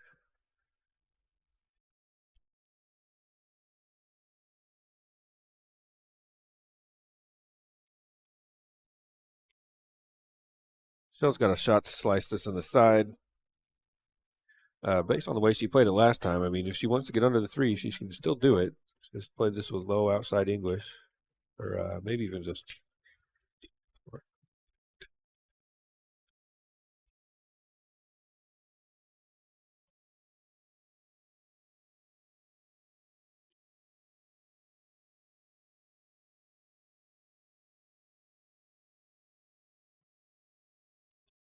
Just overcut it there. See if she gets the hook again. No, she's going to leave Jen with a very similar shot to what she just did. She wouldn't have been too happy with that leave there if she did it. Right. Minutes, so. Yeah, there's no reason not to look at this 3-10 carom here. Yes, it's going to break up the cluster. I mean, honestly, the 9 might knock the 8 in if you play it. There's all kinds of positive outcomes if you play that 3-10 carom.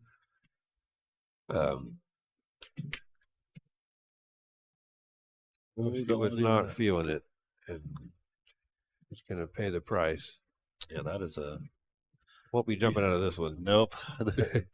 couldn't play a better defense from. Yeah. Let's see. I had the 7 up into the or just pick it up. Of course, surely. I mean, Michelle's got it. I imagine either go for the 10 or go for 3 foul here.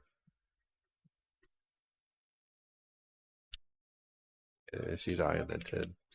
And I think that 6-8 might be wired off the 7. I'd be shocked if something didn't drop here. Yeah, looking at my angle, it looks like that 6-8 is dead on that pocket. Yeah. Okay, so she is going to eye this up. I hope she recognizes that she's going to be at the table no matter what, because that 8's probably going. Oh, she missed. She didn't get it into the 8. Well, that's a cluster now. Yeah. And the 3 doesn't appear to go to this bottom left.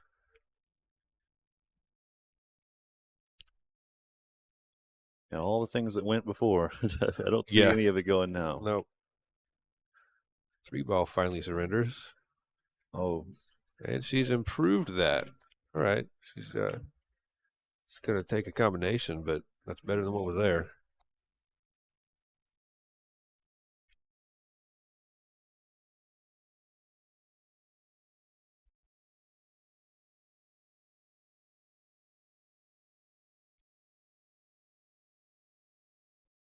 Hold up. Slow down. Oh, she's going to scratch on this one. Well.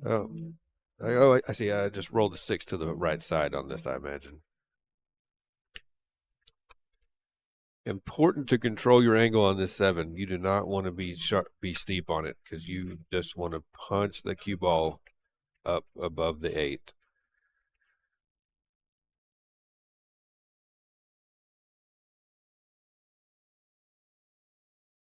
If you're in a position where you got to play a smooth draw stroke on that 7, it can really easily spin out on you and leave her hooked behind the 9. She doesn't like her cueing position to the side. She's going to play it to the corner. Play a little wide. Nancy, looks like Daniels jumped out to a 2-0 lead over LD.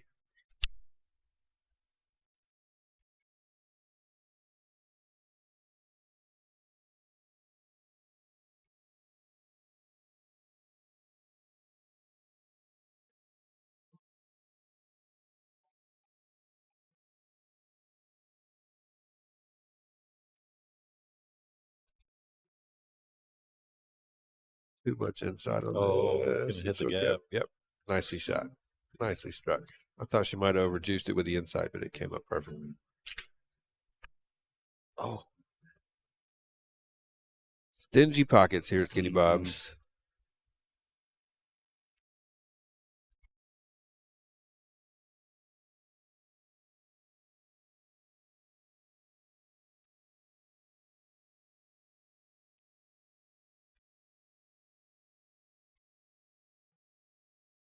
Not going to scratch, but she's going to have a steep angle here. But nonetheless, Michelle is just one great shot away from taking this first rack. About slicing this 10-9 down. No, I don't. Oh, she banked it. Nice. That was effective as well.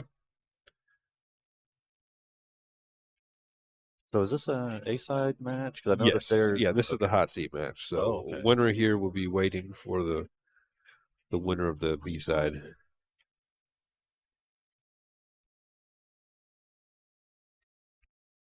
All right, Michelle's on the board first.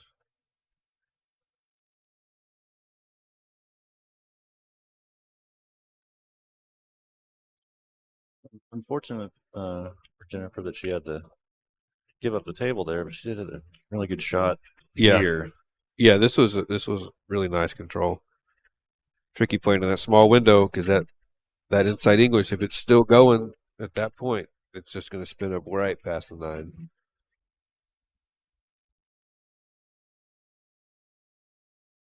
Did a great bank by Michelle to get on the 10.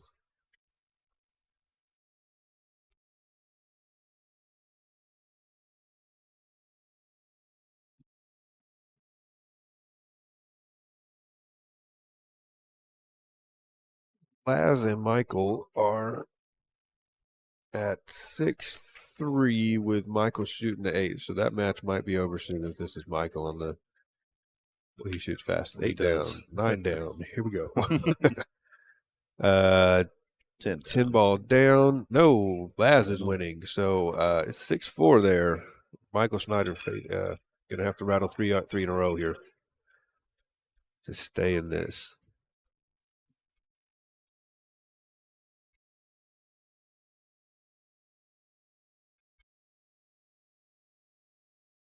Ball avoids the scratch in the corner. 4 ball is down, and she's got to look at the 1. It's a tester, but all she really needs to do is punch this in, and the cue ball should set up nicely. 2. She'll have a reach, but a manageable shot with a bridge. But this is a key opening shot there. It's not easy.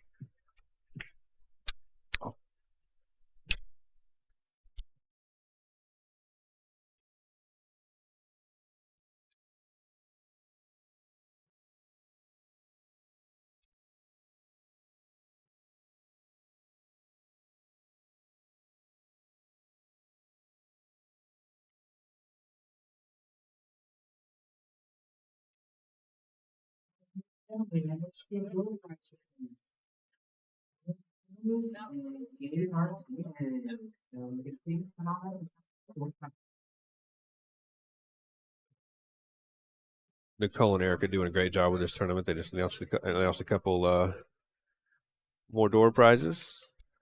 Things make this even more fun for the players. Nice job parking that cue ball. You got a steep angle. Don't want to try to do too much here. Is that too? It's very close to the rail. I think she can play this with a little bit of inside English. She wants to avoid the scratch in the opposite corner. Oh, she played it with a lot of inside English. All right, it's going to come out okay. Here she's got a nice shot on the side. If she's straight or just on the right side, she could punch this out and draw back just a little bit.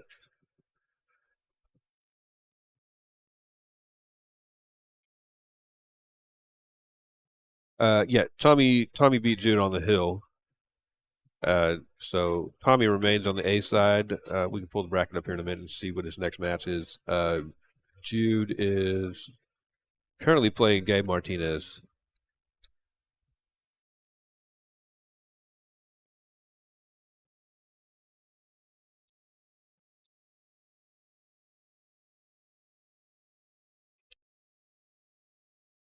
Left herself elevated over this 9. Tough spot to be in at this distance. Nice job backing her bridge hand up just a little bit. Kind of smooth stroke it. And she did. Got it home there.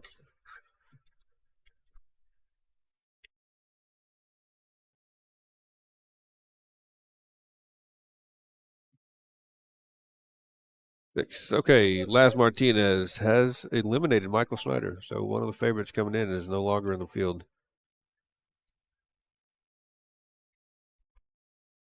Laz remains on the B side.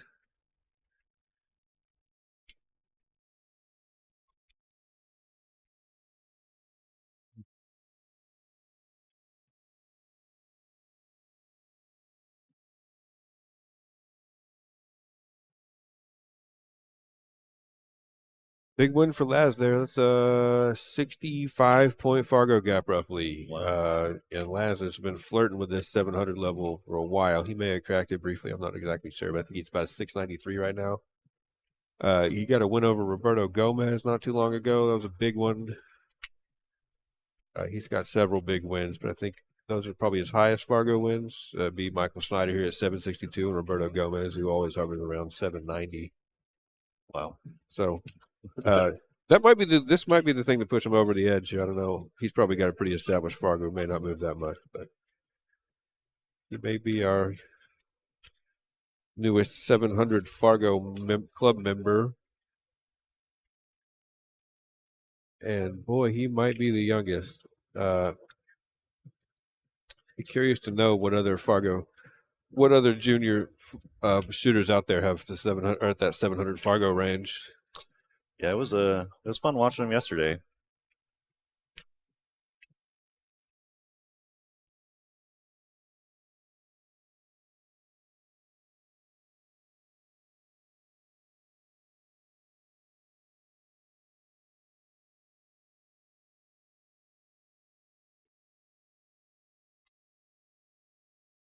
Hey Nancy, yes, Tommy did beat Jude on the hill.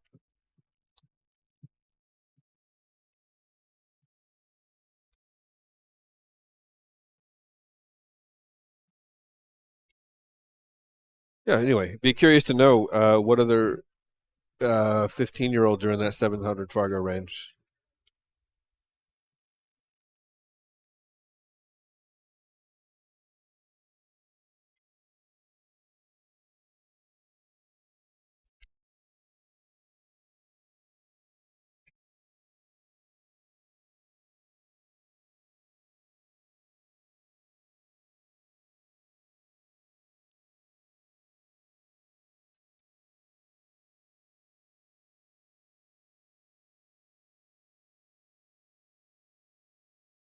But Michelle's faced with a really tough shot here.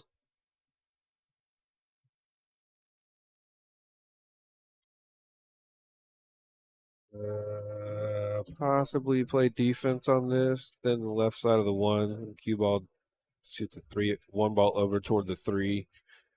Get the cue ball up table. I kind of doubt that works. I think the cue ball probably just runs straight into the 7 or the 3 at that point. She might just try to pocket it and hope she can come up with something on the 7, though.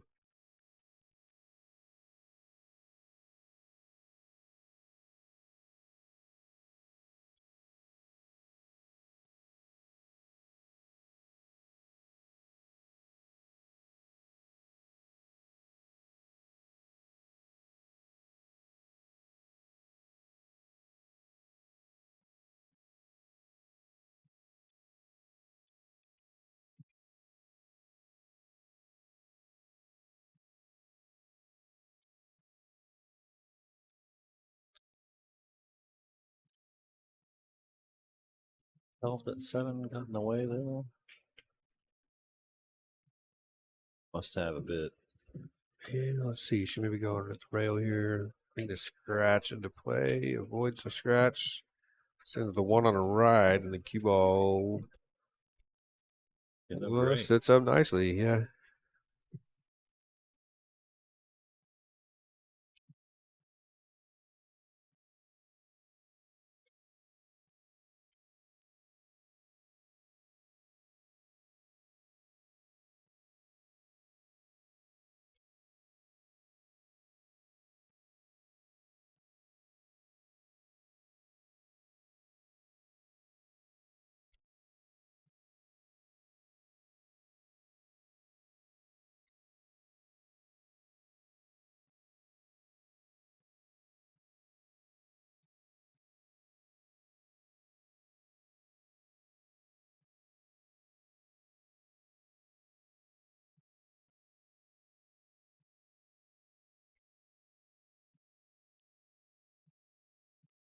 Nice try there.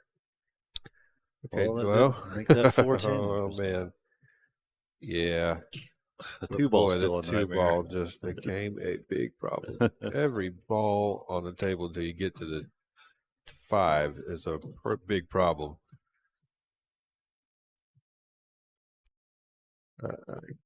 Step 1, and she can draw underneath the 2 here.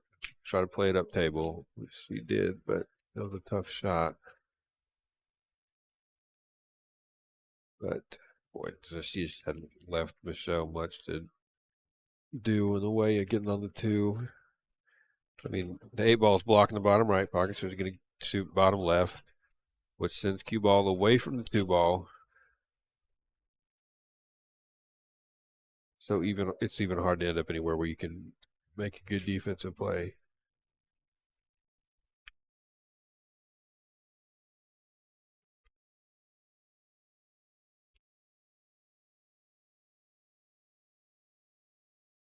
We wishes that hadn't dropped.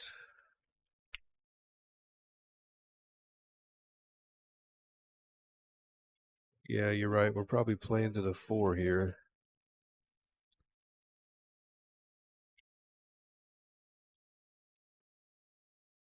Kick underneath this. Need just a little bit of speed to get that 6 to rail and in play. And she cut the rail. Has left the 2 open. Man, this 2. But it is a mile from the 3 ball, and Jennifer's queuing from the rail. That's actually a really comfortable queuing position if you need a big old draw stroke, but I'm not sure that's the play here.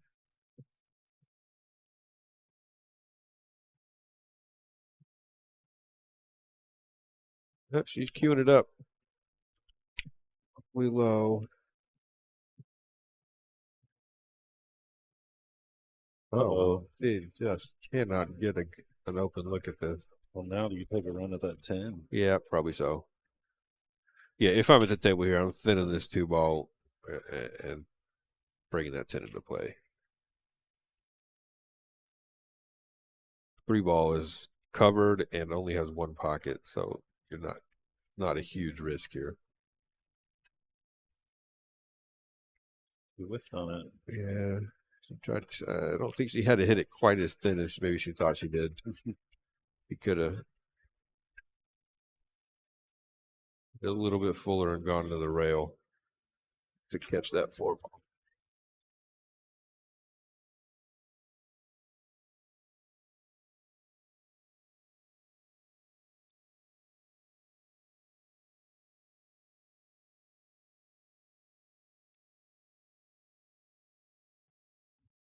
Yep, looks like Jennifer's decided to go on it on the 10 ball as well. Yeah, even if she doesn't make it, that 2 ball is gonna go for a ride. All right, well, now I don't think we're seeing this rack end early. Nope. Gonna have to make all 10.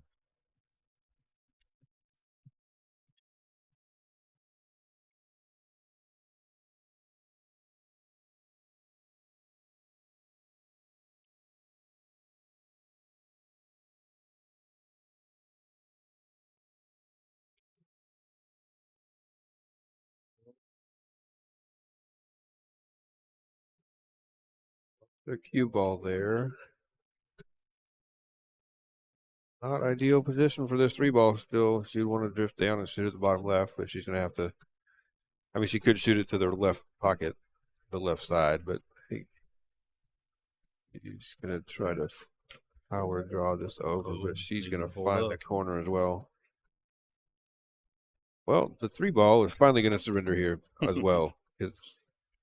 There was no easy path for them to get position on it. Mm-hmm. Funny that a ball sitting in the middle of a rail like that could cause so much trouble, but Yeah. it sure did.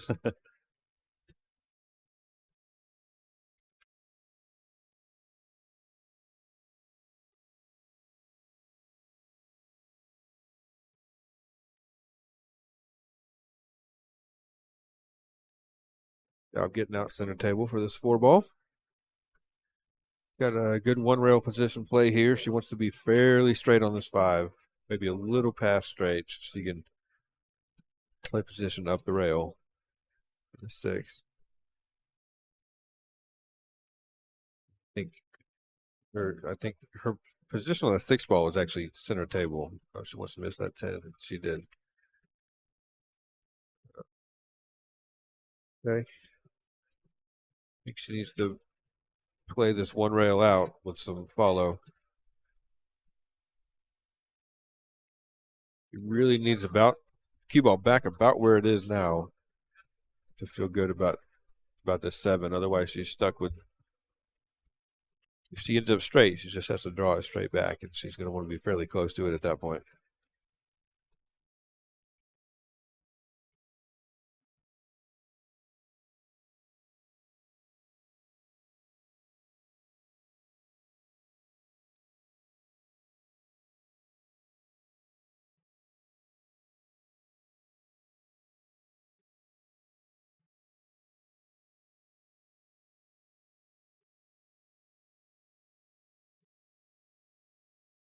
He's not going to do any favors to Jen here. That was such a awkward queuing angle there for Michelle. Lean way over.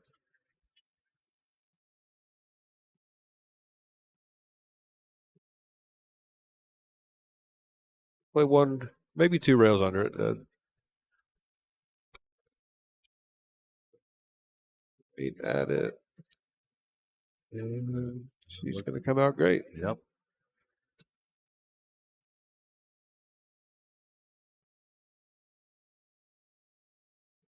Kick to the short side of it.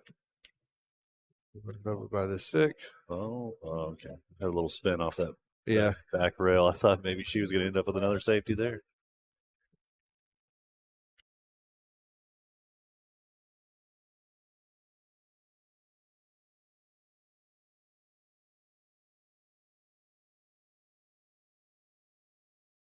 Beautiful crossbank. Not a huge reward, but she still possesses the table. That's something. Does this 2 go to the bottom right, Kyle? But pocket by you, Kyle? With The 7, sorry. You know, I've been wrong about this all day. I'm going to say no again. Yeah, okay. I'm just going to always say no. Yeah. I don't think it does. We'll need to find some way to that right, back to the right side of the table. Well, needs to hold up again. Yeah, it will.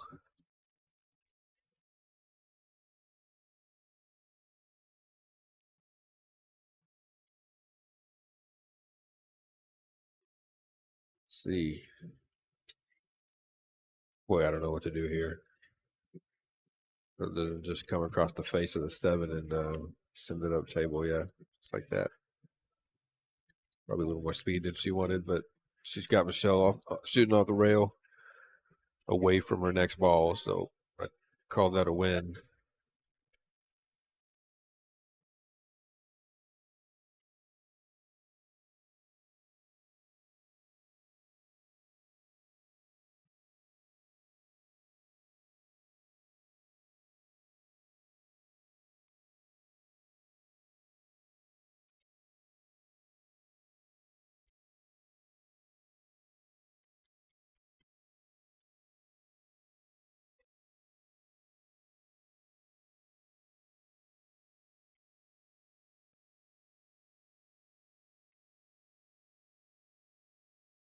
Good try. That was a tall order there.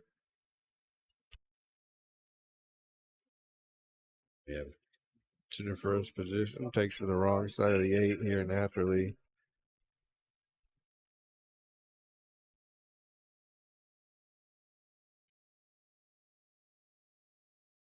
And the 10 comes into play on a cue ball the way around the table. This is just problems everywhere. And she hit it beautifully. The only way to do that was to full speed and catch that 4th rail. Beautiful shot.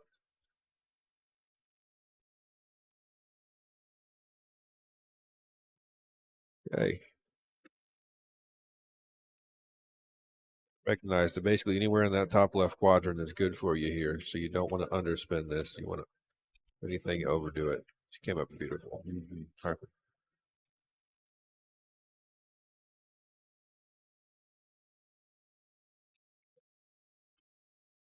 Up. Cue ball. Hold up. Cue ball. I think it's offline. Yeah, we're good. All right. 1-1. That map was a grind. I think it might be 2-1. 2-1.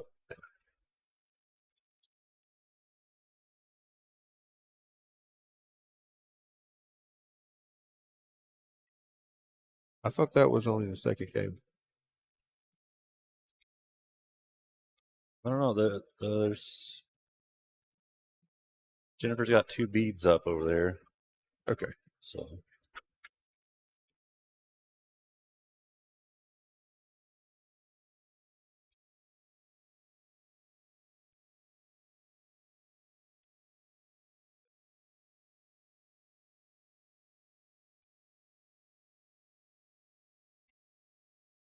I believe Daniel Schneider leads LD 4-2 at this point. 2-1.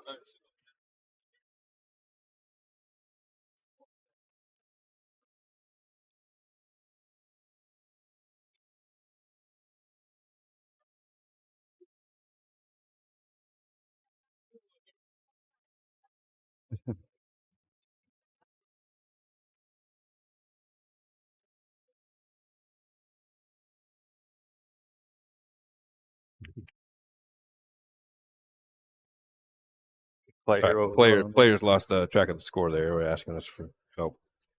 As Jennifer thought Michelle had already won 2 games. Nice 10-ball break. 2 down. I guess you got to look at the one. 2 ball. 2 down, 3 down. And a look at the one with a 4 on the right side of the table. Not much to do with the 5, but duck.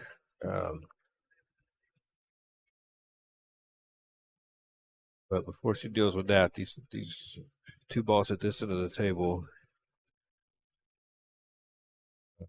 definitely deserve full attention because they're not automatic.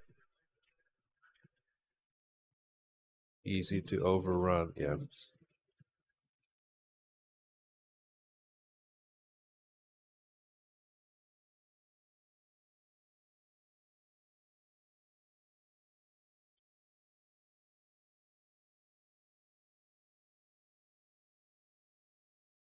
Daniel just made a great jump shot. It was a dart jump. He was really close to the 9 ball, jumping several feet to the 3, and he made great contact. I don't know how it didn't fall. He's left it as a hanger, and it was basically a hanger when he hit it. I don't know how he hit it without making it. But LD's back at the table.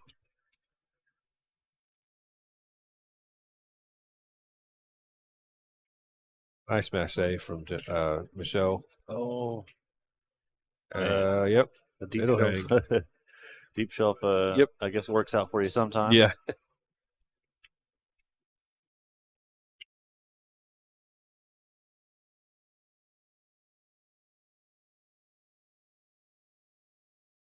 You can thin this up table behind the 8 and leave the cue ball down on the near with some cover, or she can just bank it dead to the heart.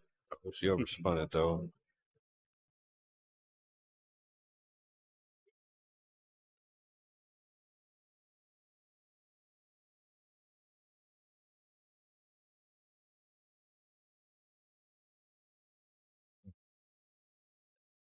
Right. I'm not sure I would do anything with this 5, but play it just right at center of the table and play the 5-10.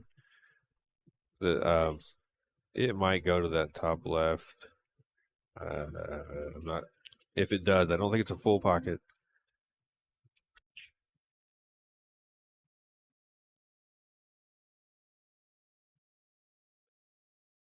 She's looking. The problem with this is it's such a hard shot on the 5-8 with such little payoff. If you're going to take a hard shot, it might as well be the 5-10 where the payoff's high.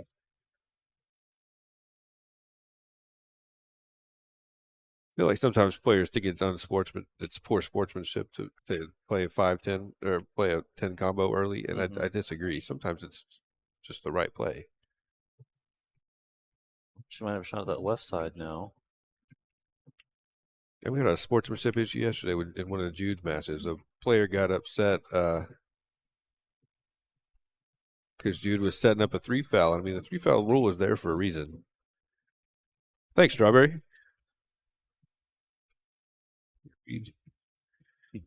Hope you're enjoying it. Yeah, thanks for joining us.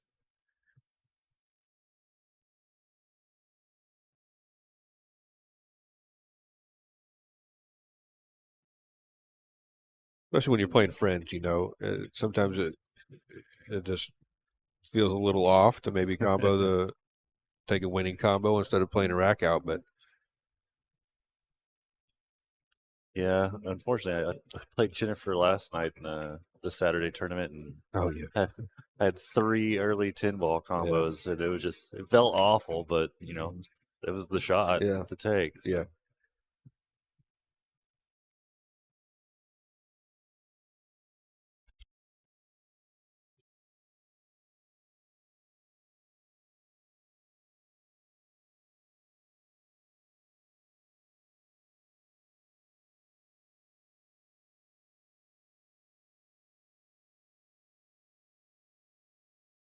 It was really nice. Yeah, that was a beautiful shot.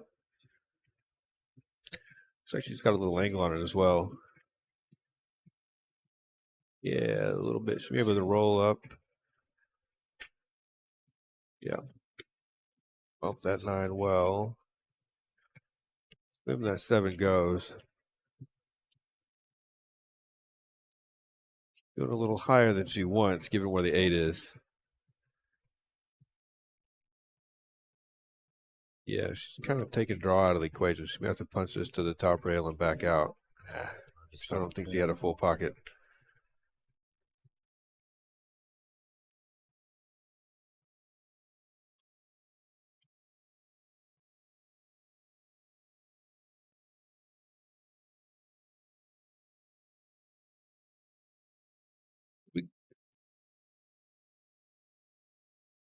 Yeah, that's exactly right, Harley. Sometimes, if you got some of the later balls in the rotation rack tied up, it's absolutely a good cause to take a flyer on a 10, even if it seems like a low percentage shot and your opponent might feel like you're just, playing for luck. Statistically, you want to play the high percentage shot and to win the rack. I think that was probably one of those situations.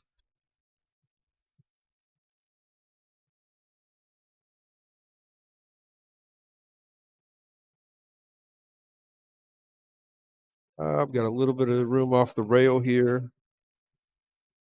If she's got some angle, she can follow this out to shoot the 10 and say, with some inside to shoot the 10 in the same corner. She may just park it or draw it back a couple inches. Yeah, nice shot.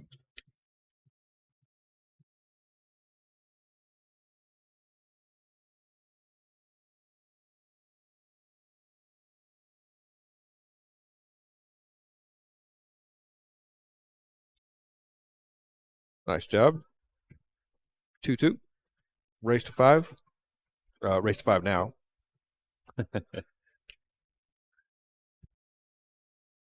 Got a knack for stating things in confusing ways. Good. It makes sense in my head. We'll all get caught up on the same page eventually. Oh, yeah.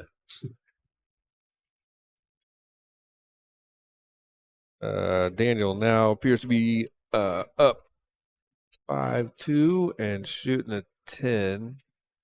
Yeah, Daniel has reached the hill against LD. 6-2. We got Erica Hanlon sitting over here now. Take a look around. We got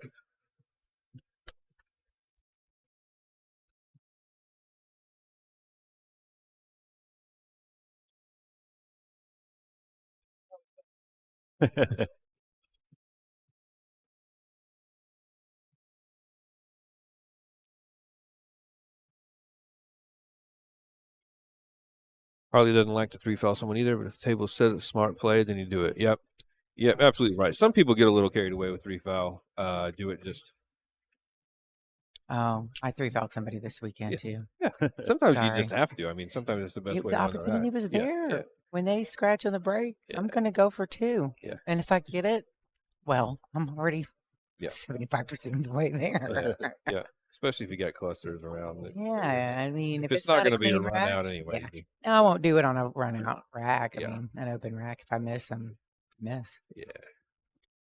What I was saying to Kyle, Jude ran into that sportsmanship issue yesterday when a player got really upset with him because he was going to 3-foul him. Are you kidding? Yeah, and there was part of the game. there's a big cluster on the table. And, I'm sorry, Jude part of the played game. it. And yeah, that's absolutely the Vivian play. Villarreal did it to me in the first time I ever played in the Open. Oh yeah, She hit me so deep, and I'm brand new. I mean, it was like the Great Wall of China. Yeah. And I was just like, "Are you kidding me? Can I get a timeout? All right. I don't even know where to go." Yeah. I just hit somewhere and prayed, and then I did. Yeah, no. I think she 3-fouled me twice. I was like, whatever. All right, Michelle's got a 1 rail kick at this 2 ball. Two clusters remaining on the table. 4, 9, 6, 7. Correction, 4, 9, 10. And 6, They're 7. having a group meeting. Yeah. Okay. I mean, it's like I try to tell the balls all the time. This is not a group sport. It's Yeah. about touching your friends. I didn't do it.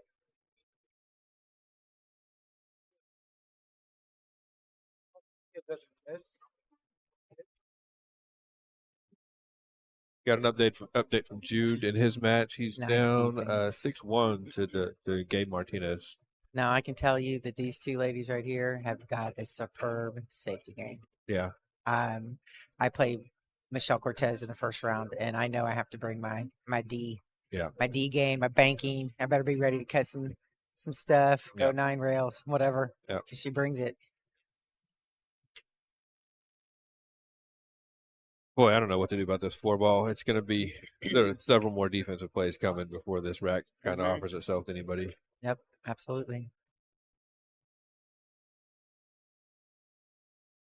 This is when it's She fun. could fix it if she goes 2 rails and catches this 2 really good. It'll come back. The cue ball might come out and address this, but Right on. she wants to make sure to.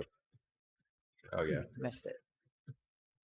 okay. Now Jennifer, does she ever go by Jen, or is it just always Jennifer? Do you know? I don't know. We mostly call her JK. Okay. I'm sure she'll go by both, Okay. but it's either Jennifer or JK for me. She can break this out, but boy, coming up with a shot after that is not. That's far from automatic. She got a hit. I would not finesse this. That's for sure. I'd power Yep, through straight, it. There yeah. you go. Power Really? through it and kind of figure it out from there. Yeah, because we either way, just get them all out in the open. Yeah. Stop touching your fronts like the 6 and 7. Yeah. I like throwing this 4-ball down to the middle diamond on the top rail.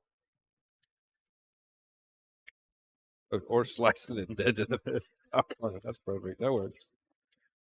Oh, she's got some Beautiful. angle here. She may be able to get under that 6-7 and shoot it to the bottom left corner. Let's see. Enough for a lot of draw there. Boom. Okay. Like that? Yeah. She's got to look at it. She's got to look at it. I always get onto her. She's so quick. Trying to get pictures of her shooting. Oh, she had more of that than I realized. That was a great shot. Yeah, she did. I didn't even see that it could go in there. Yeah.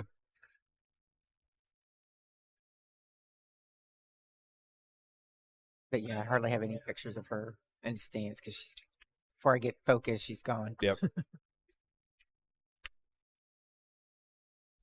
Great shot. She's settling into this rack nicely. Just needs to keep her head down and power through the last 3 balls. I love this alternating break format. I know Yeah. when you're a powerhouse player, Yeah. you want a winner break format, but for somebody, Just- oh no, Just jarred that one a little bit. someone like me, it's always an opportunity to get back up on the table. Yeah, yeah. Oh, okay, one more time. One more time.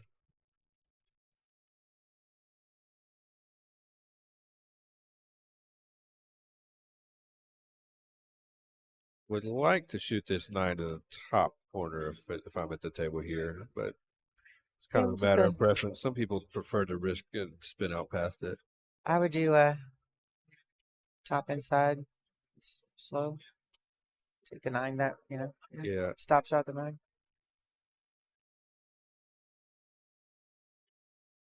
It's a little nuts. And yeah. When is she going to go forward? There she goes. She look. Maybe not what she wanted, No, but it's but- not terrible. She can pocket it. Thin slice. Yep. She'll have the 10, just focus on making the 9 here. Correct.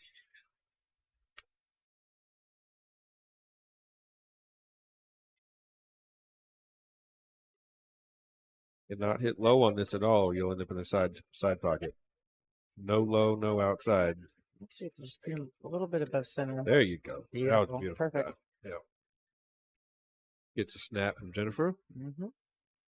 I'm new to the snapping thing. I've always seen the It's like the table clapping, tap. kind of good job, Yeah. and Table tap's another good one. Yeah. I'd say, yeah.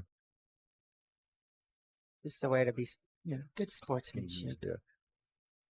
Well, and honestly, sometimes you can't help it. You're like, holy cow, Yeah. Yeah. especially these two ladies. They can, I get to play with them a lot, and they teach me lessons constantly. Yeah. But as long as I give them a good game, Yeah. I'm proud. Looks like they're going to take a quick player break. This is for the hot seat. Yeah, that's right. Is this the hot seat match or are they playing Yes. for this is the hot seat. Okay. Yes. So Yes. And then Kim Sanders just took me in a hill match. Ugh, Oh man. devastating. I was watching over there. Yeah. Quite a bit of Oh it. Y'all were going back and man, forth. her experience came into play because I was up Yeah. 4-2. You know, I'm like, oh my god, just stay calm and breathe. And you know, she kicked that experience in and Yeah. hid me in a couple places. Got some devastating for me personally, but of course, you know, I'm glad I gave her a good game and had her chasing me for a change. Yeah. But one day, time is coming. I see So that, her and Margaret are up right now. I can't tell who's Yeah. what, but it's 2-3 somebody. That's always good. I see Sean Black and Jason Harkrider tied 5-5. Yeah. Okay. Yeah. And we got Chris Tevez and oh no, they're just playing some No, they're rotations. just playing. They're Chris, just knocking around there. Okay. Dave Wiebelhaus and Chris Tevez are up next on the winner's side. Okay. We're waiting on these guys right here to play Tommy, I believe. No. They're on the one loss side. I don't know who Tommy's playing. Yeah, we can take a look Manny. at the bracket. real Yeah, quick. Tommy, Manny, Tevez, and one more. Dude. Okay, so we got No, Chris it's and over. Tommy Yep. playing next. Manny, Manny and Dave. That's it. Those are the two. That's Manny it. and Dave. Yeah, And we only got 4 Tevez. left on the A side. 4 left on the B5. Laz waiting for the winner on the table 5 there. Between Sean and Jason. And the winner of Gabe and Jude plays Daniel Schneider, it looks like. 'Cause I think where that match just ended. looks like right now Jude is down 6-2. Yeah, Gabe's really taking it to Jude here. Unbelievable what those kids can do. Mm-hmm.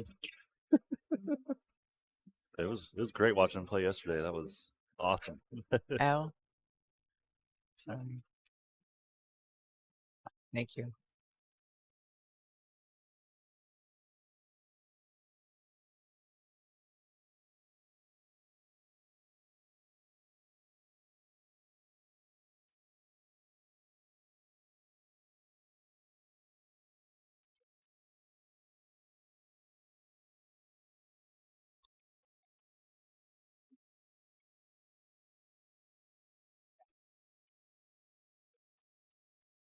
Yeah, Daniel won 7-2. Looked like Jason just had a great jump shot there on the rail. Nice.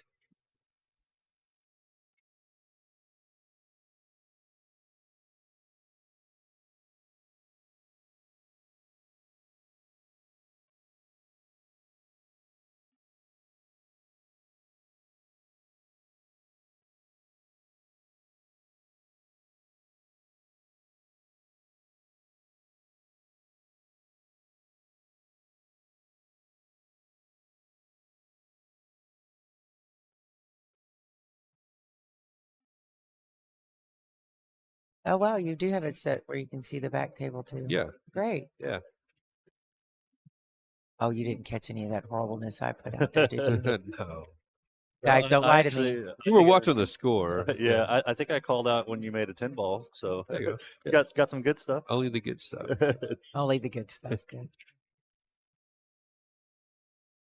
And Gabe just carried him to 10 at the hill. So Gabe takes down Jude 7-2. That's going to end Jude's run here. Get him back in here. We're going to need to hear all about it. You know, I played a Scotch doubles match with that kid once. Oh, yeah. When he was like knee high to a grasshopper back then. Nice spread. No love. Beautiful. Yeah. Yeah, this is the cleanest table they've had to work with by far. I think Jennifer can just, well, she could look 210 if she wanted to, but I think she'll just drift over across table and shoot the 2 on the left side. Although she's, she is going 210. Yeah. All right. You know, she likes it. I don't hate it. The 9 makes that I pocket don't pretty either. big. I mean, I think you have to try. just from the way it was laid out. Yeah. It does make that pocket big. Yeah, the and 9 she ball makes used it a lot bigger. Yep. And I was going to say on the breaks, I haven't seen a lot of big, big high number breaks. Even in the guys, I think the Delta rack really changes that up. Yeah. Like I said, we practiced with the Magic rack a lot because it was the break contest and on 10 ball. Right. And you get a lot tighter of a rack. These Deltas, it's not the same. So we're all even the locals are having issues with it. You just don't see those big breaks like you used to. You're used to seeing. They're spreading out, but nothing's dropping. Because even maybe 1 ball every other break. I didn't see who got Jason and Sean's last game, and somebody's on the hill. Yeah.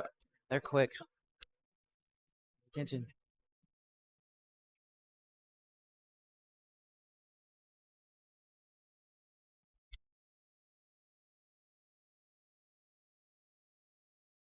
One ball is One going ball's for it. gonna There you ring, go.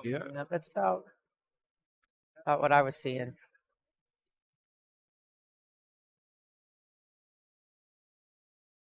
It's not getting as tight of a. I don't think she can. Delta. I don't think she can do. I don't think she can cut the 2. But I'm not sure She's going to go for a bank. Hit that Yeah. cue ball behind the 10. Maybe. No, she might be able to see it. Ah, Look at that. great try, but she's going to get a. Maybe not. No, Marcel might be able to make that. Yeah. it's pretty deep in the she can, pocket, yeah. but looks like Margaret's at 4-2. Don't know. We're down to the final 4 with the ladies. Got to hold up. Oh, this is going to take some control with that 4 where it is. Cue ball's going right away from it. I think you almost have to hit the Yeah. 4. They play up. I think she's cueing low. I'm not sure she can hold it with that. No. Defense. Boy. No, it's a pull up.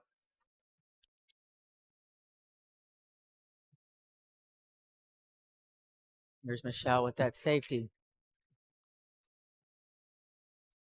Let's get one of those signs they do at football games. Defense. I think she's going to get a little table love. Yep. There it goes. Okay. I'll take it. I'll take it. I need all the love I can get.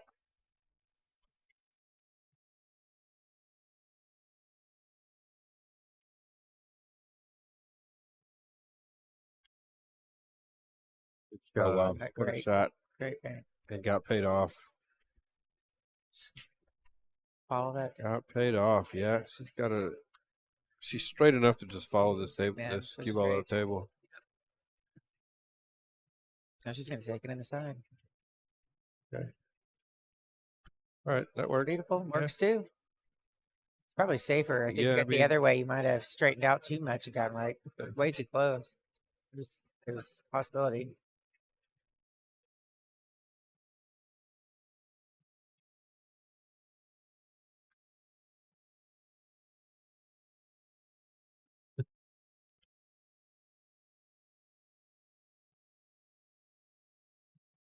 Becky just needs to take her time. I mean, so she can work this out. Yeah. She's gonna take the 7 in the corner pocket. Move that 9 ball out the way. Didn't look too happy with where she ended up there. She always does that. It could be the most perfect leave in the world, and she'll do that. And I'm like, that's a great leave. What are you talking about? See, I was Too much great. speed, Yeah, yeah. I was experiencing the same thing with just taking things into the side. I was getting a whole lot more movement on the cue ball down the center of the table.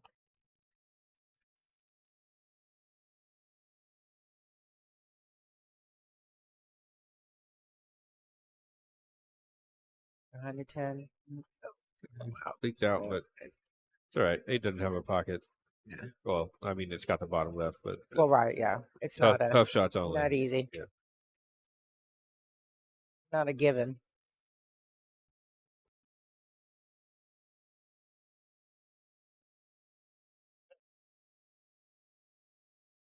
It's just our Michelle's got great safety ideas too.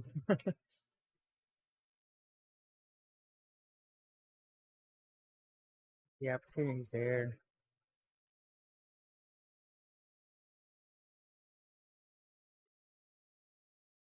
See what she's going got low. here.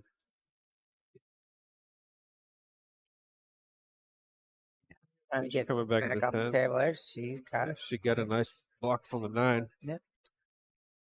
Just get it over there. Yep. Just not right here. Not in front of a pocket and not next to the cue ball.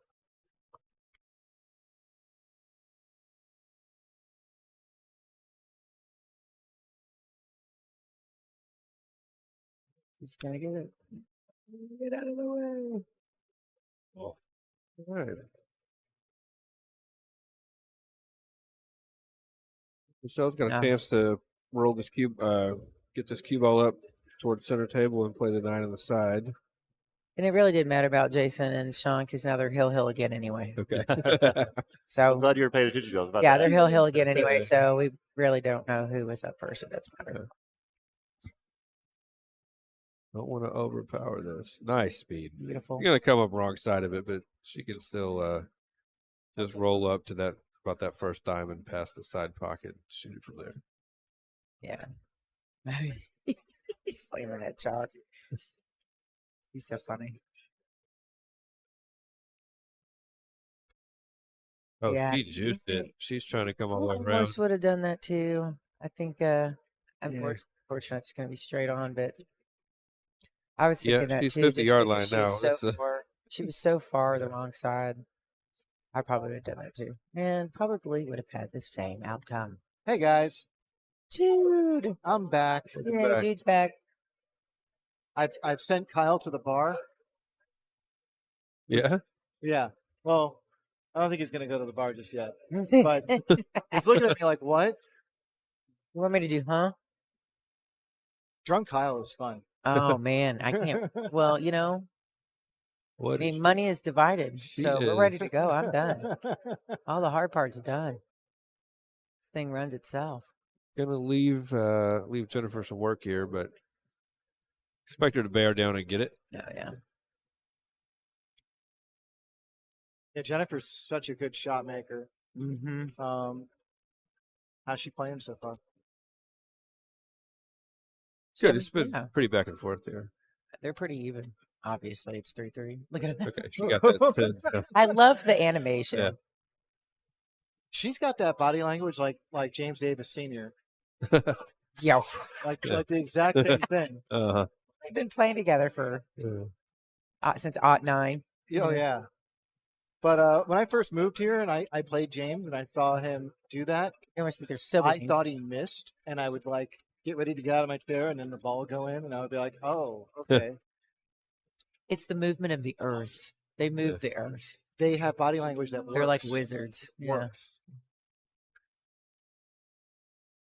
Hold on 1 second. I got to go get a stir for my coffee. If you see one of them, will you order me a coffee as well, please? Order me a coffee as well. 1 sugar, 1 cream.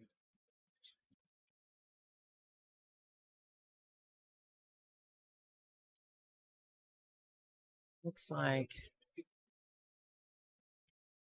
Sean and Jason. There's 8, 9, 10 left on the table. For Sean, yeah. Sean's up.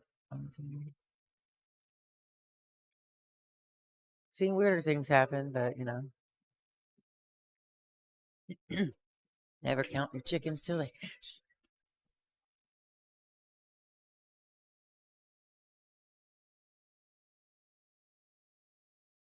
Beautiful. Yep, Sean's gonna get that one. Sean is what? Is that A side? No, that's B side. That's B side. That's B side. So Sean's gonna advance. So I think Jason finishes 9 through 12. Okay.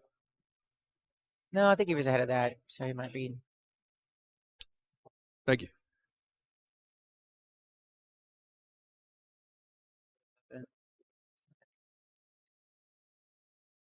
Nine through 12, 7 through 8, 7, 8. He might be 7, 8.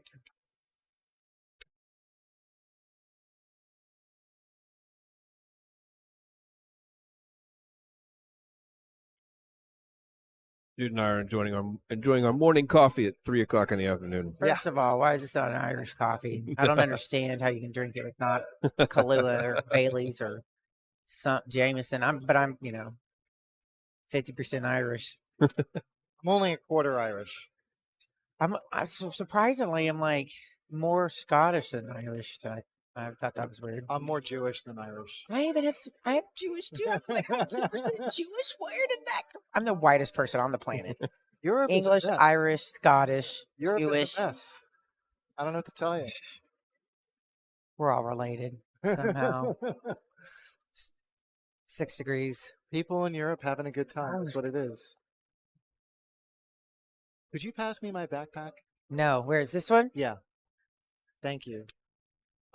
Thank you. So let's see what's going on here.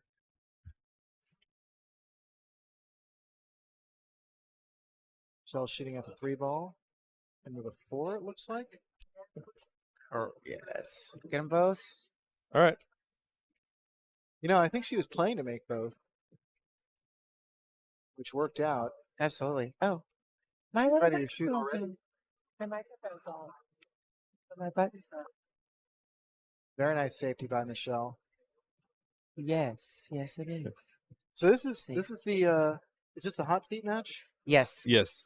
We're down to our last 4 right now. I'm sorry. I've been So then, busy this morning and I'm just getting caught up. what do we got left? We got Margaret And Kim Sanders. Kim. They're playing for 4th right now. Yeah. And then these Winner of two that will play the ladies. loser of this. Correct. This is very exciting. I know. Oh, I was so close. Could have been me up there. I gotta go home and practice. I tell you what, the experience gets you. So this looks like a pretty straightforward layout, but the only thing that I would be concerned about is making sure that you get on the 8 in such a way that you can control how you get on that 9. Mm-hmm. Because you can go up and down table for the 10. That's not a big deal, but it's so much easier when you don't have to. Yeah, I would have just done a stop shot there and left the cue ball over there. Oh no, I like this because now Yeah. she gets to. I mean, I think I might have played for a slightly bigger angle, but what she's going to do is she's going to touch that left rail, And I go a little bit. and she'll end up sort of parallel with that 8, maybe a little bit above it. This looks good. Just come off that rail a little. Okay, I see. I see what you mean. See, and this is why I'm sitting Now, over here. if she can touch the rail again, she's in great shape. If she can't, then she may have to play a stop. Well, not a stop, but a little bit of draw. Is she planning to take the 9 into the side or in the corner? She may have to play it in the corner. Okay. And when you got balls like that near the side pocket that, Mhm. that don't lead to each other well, you have to remember there are 6 pockets. Right, Yeah, you got did exactly that. Yeah. So she didn't draw back quite enough, but she's gonna have to make the cue ball move a little, but she should be all right. Make that. She's didn't got make that great- ball. Yeah, she's got great Yeah. cue ball control.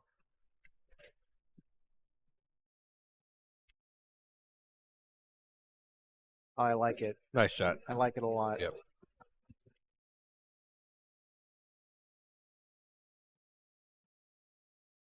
So it's going like this, back and forth, huh? Yep. No one's had a 2-game lead yet. They're just taking turns. It's Very gonna come- nice. Nice. Come down to Very who has control of the cue ball last. I like Michelle's game a lot, and I don't get to see her nearly enough in this pool room. She's from the area, right? Absolutely. She lives in Round Rock. She's got an adult job. #adulting. All right, I'm getting assaulted by coasters over here. One rack. Calm down. Barry's having a fit. She missed me. She had COVID. Was out for 2 weeks or whatever. She missed me. I had it last month. Oh, I know. Yeah. Yeah.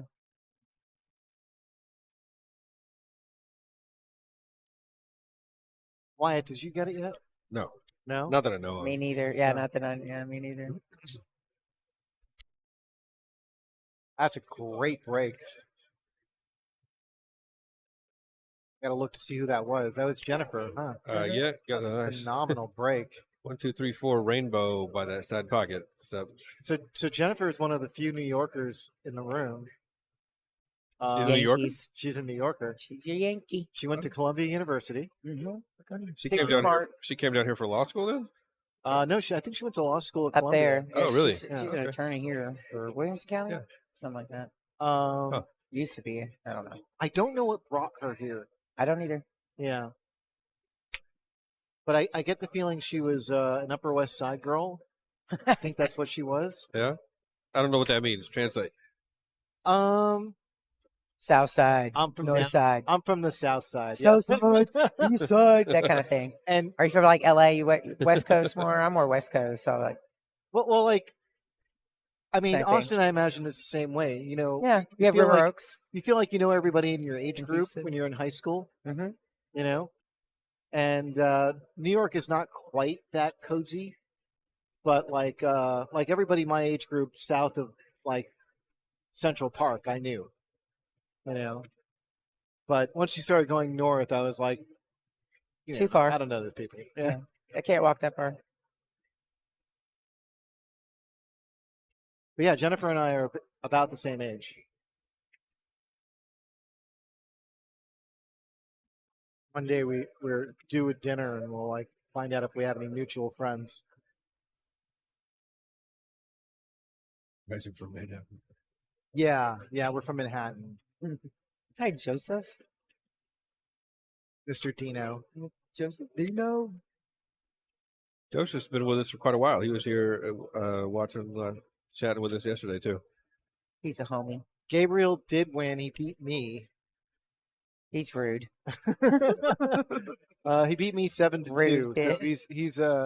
He's off and running. He played phenomenally well. Are you? I remember me when up. they used to take little naps in our laps and between matches, and we'd cuddle with them. And oh, poor Waiting little for- pobrecitos. People to put those kids in their place, and Now no, you one, want to no one's smack really it up with to your the pool cue. task. It's so hard. Yeah. They pocket goodness. so well. Yeah. And Oh yeah.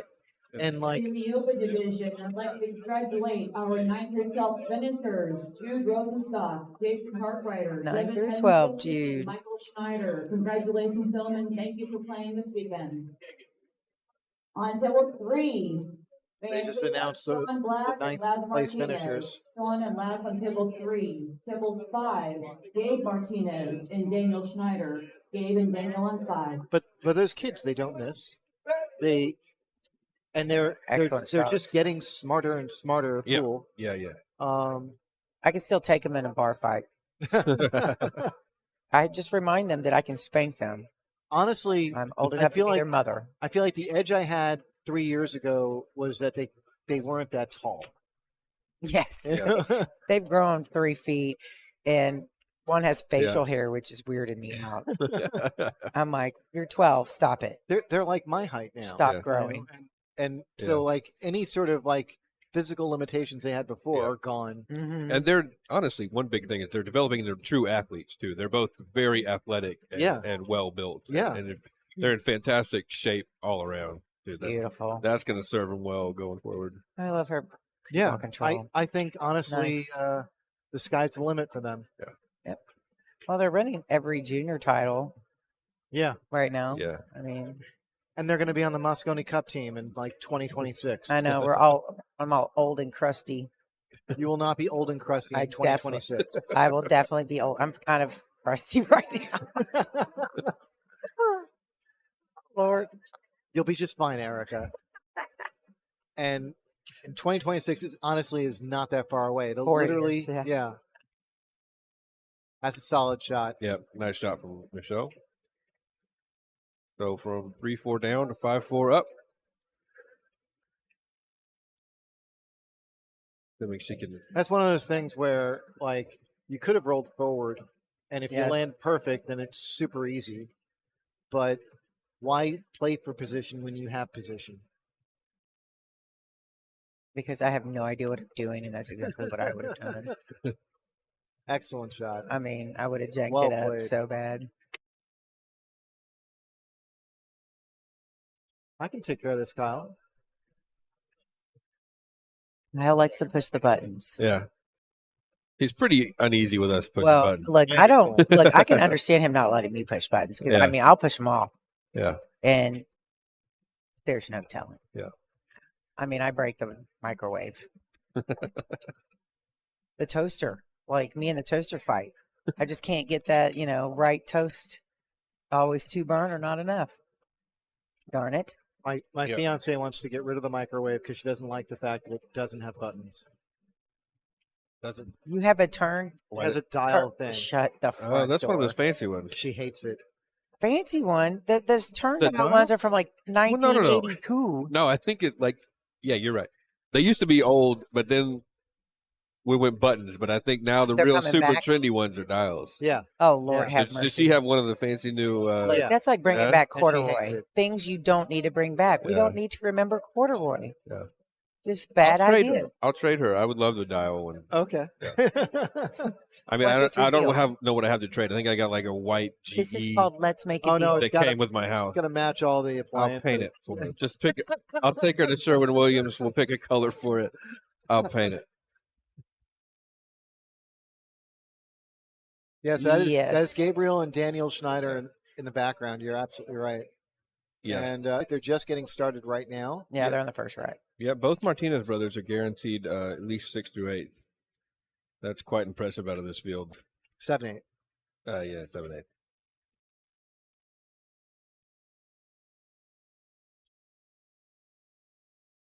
Yeah, that's a tough field. I played my heart out and I took 9th place. Yep. I even said that to Tommy. Tommy was like, "That was a tough break." I'm like, "I left it all on the table. It's all there. I got nothing left." That's all you can do. And you still beat me. We were talking about this. So Laz beat Michael Schneider, knocked him out. Yeah.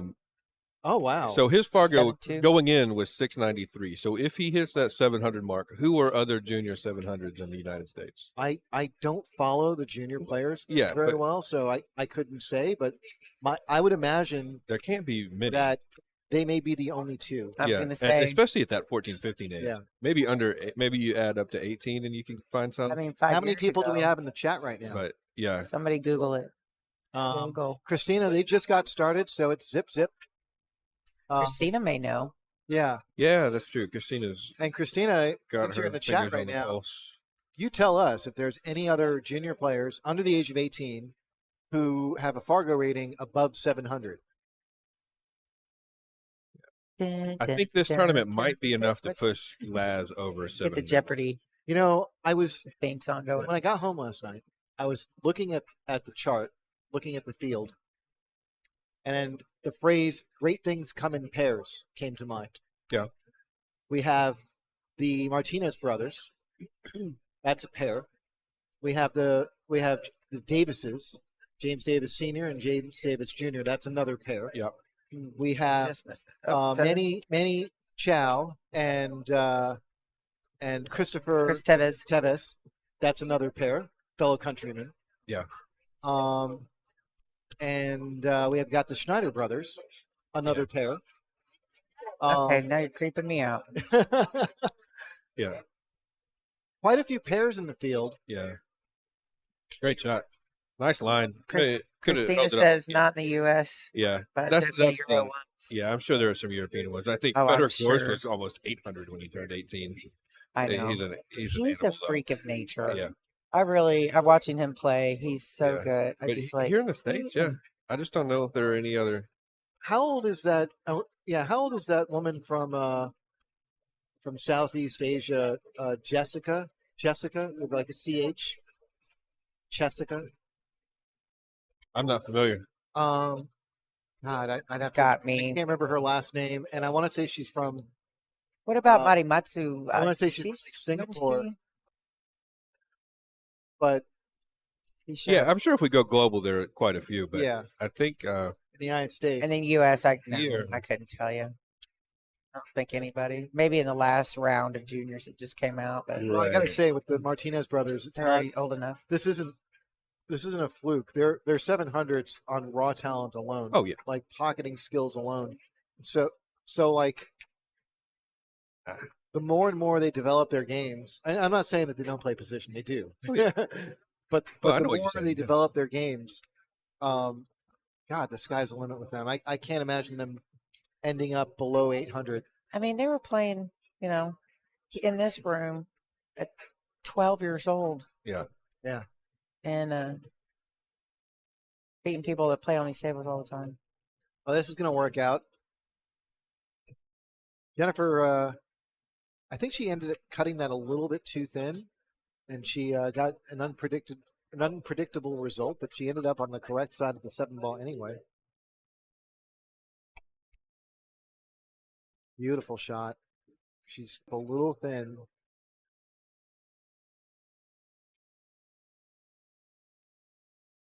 But if she buckles down and makes this, then she should be tying this up in a second.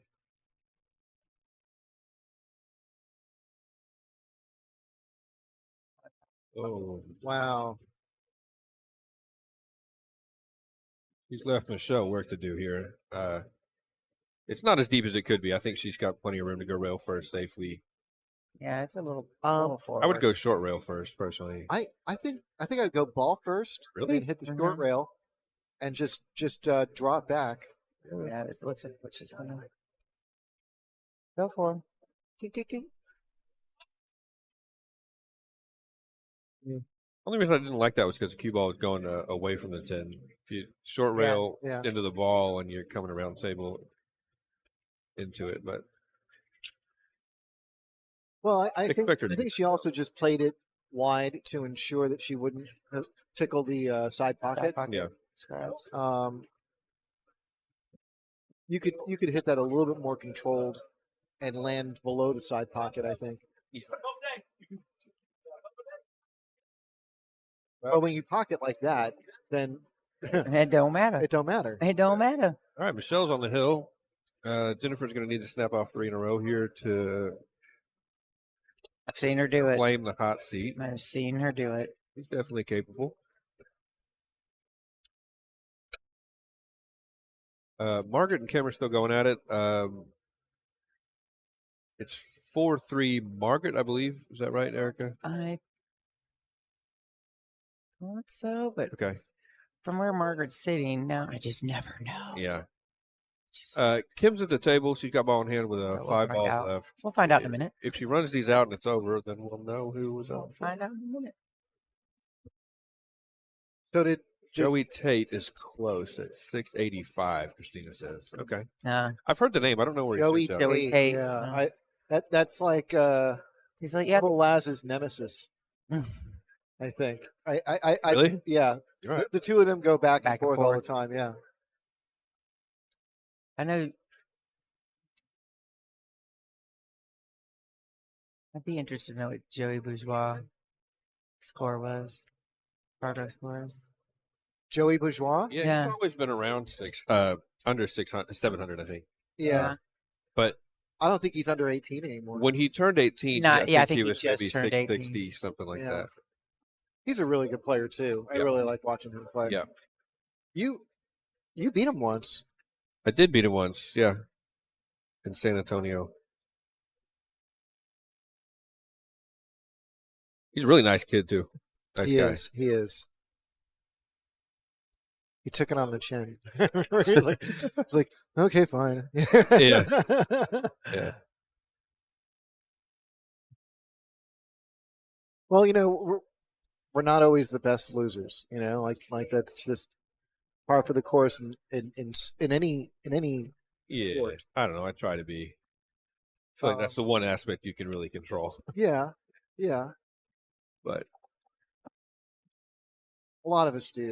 I think some people are intentionally poor losers because they feel like it drives them to succeed in the future. I don't know. Just make it very plain how much they hate losing.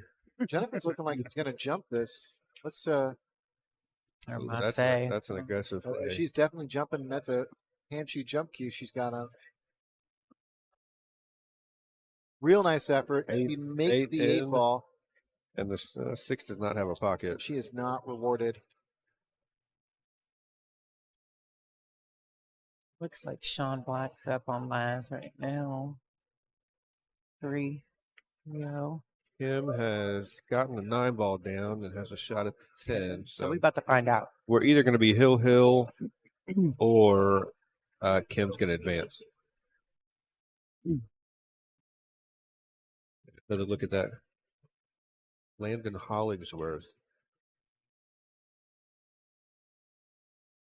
Oh.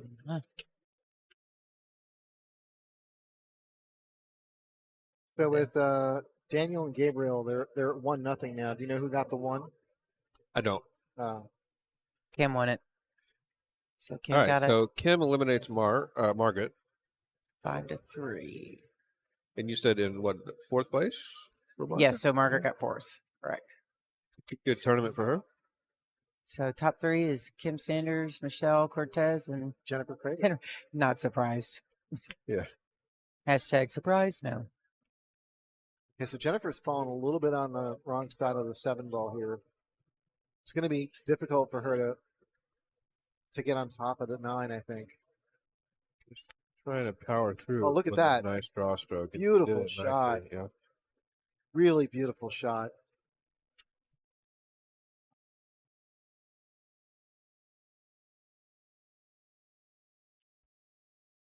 Well Nicely done. done. Oh, don't do it. No, No, she's she's fine. good. She's good. A little bit of a bounce, yep. I think more her body language throws me off more than anything. So I think Gabriel just went up 2-0 against Daniel. Right. And our money's worth. Go. Great break. Look at that guy. Yeah. That was nice to catch a glimpse of Gabe's break there. You see the That's the only thing I do shaft better than him. flex and everything. It's the only thing you do better than him. Yeah, you can. Yeah. I broke the balls harder, and he noticed, and he was like, "Nice break." Like, damn Okay, I can right go it is. home. Thanks, I can go home. Just at that point, I just unscrewed. I was like, Yeah. "I guess I win." I know when I played April Larson and the Syntax, she was like, "Nice shot," and I was like, "I can go home now. I'm good." And it was a great, nice shot. I saw that April Larson was at the Centex tournament. She I won love it. her. Yeah. Yeah. I love her. Do we have a break here? Is that what's happening? Yes, it looks like the girls took a Okay. break real quick.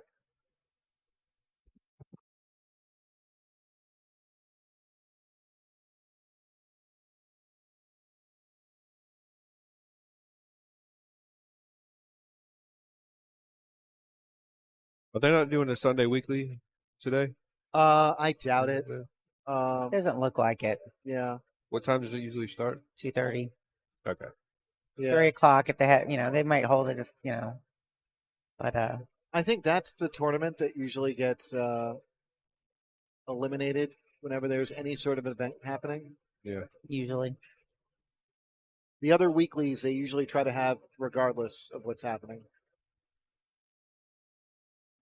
Because we're all here. Everybody's Yeah. going home today. Yeah.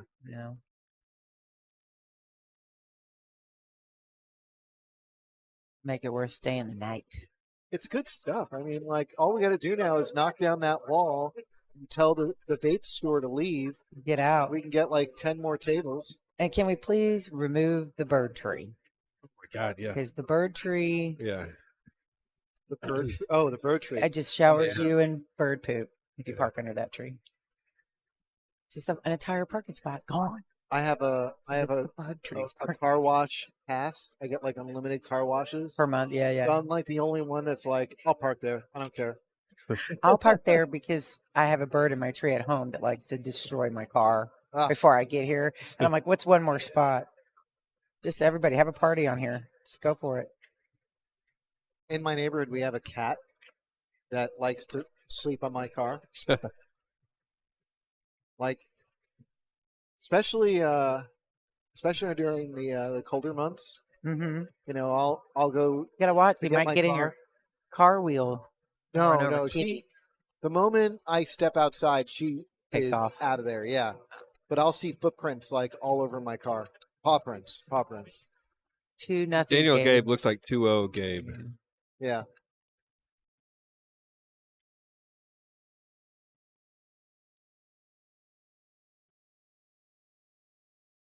I'm going to try and keep an eye on Gabriel and Daniel. Yeah, Gabe is scoring the beads on the right in case we forget. Okay. So keep track on that.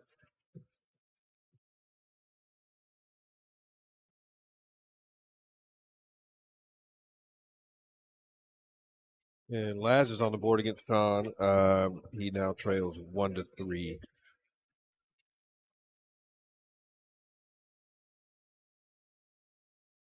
You know, back when they were younger, remember when it was either you get beat up by the kid or you're the mean adult that beat the kid up, on the table. Now it's like, screw that. I'm kicking your butt, you little kid. They're good. I'm not feeling bad about putting this safety on you. Gabriel just fouled, and so it looks like Daniel's going to have a great opportunity to cut Gabriel's lead in half. Get on the board.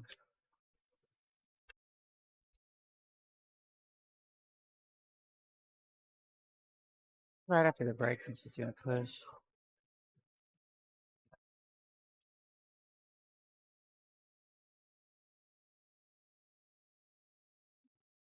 I would go for a safety here just because I don't like it. I don't like it.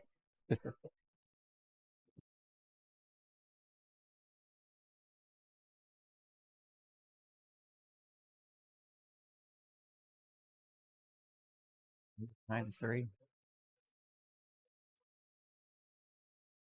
we're there. Same thing. She was going for one or the other. Yeah.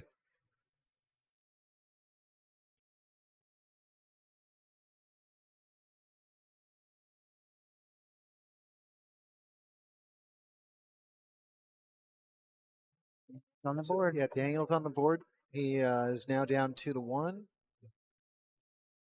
Dick, he just pressed that. Nice shot Nice. by Jim there. Love.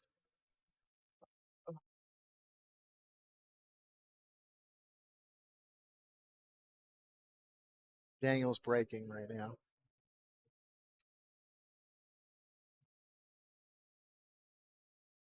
So I got to say, after a weekend of playing 10 ball, I like 10 ball more than 9 ball.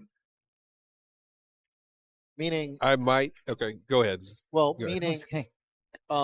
like 9 ball rules just with 10 balls.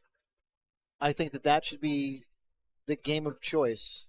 Look at Over that. even 9 Look ball. at that. Great shot by Michelle.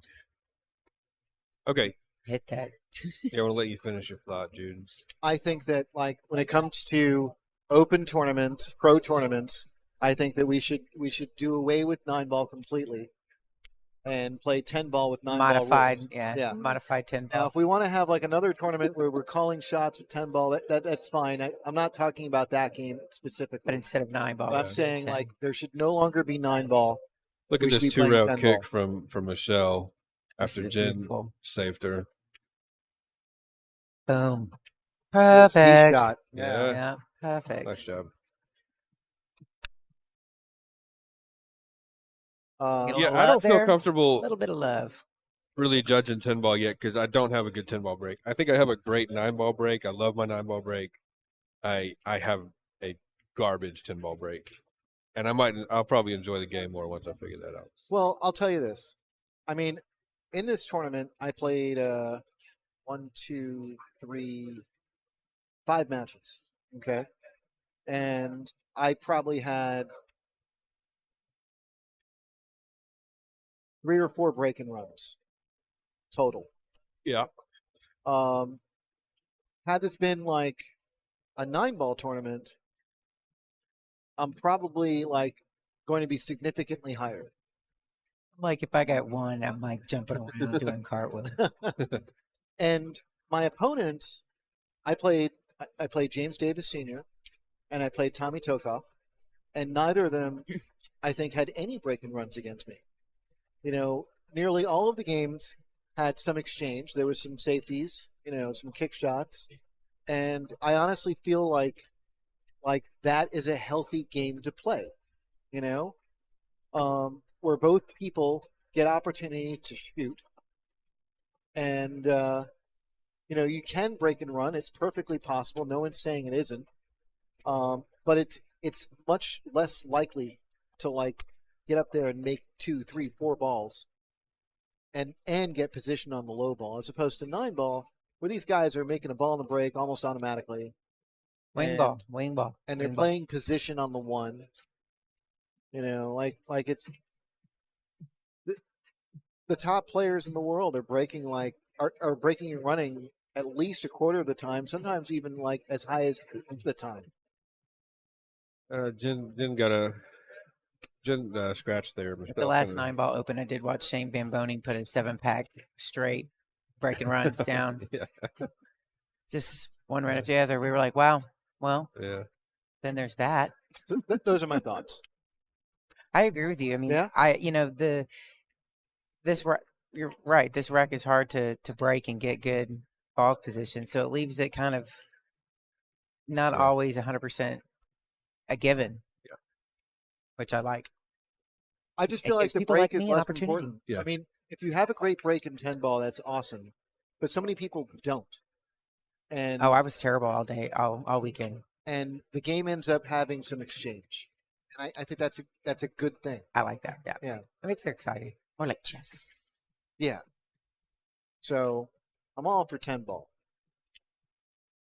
Okay. Leave 9 ball for like leagues, APA. I'll be right back, guys. Someone asked me for a hit call.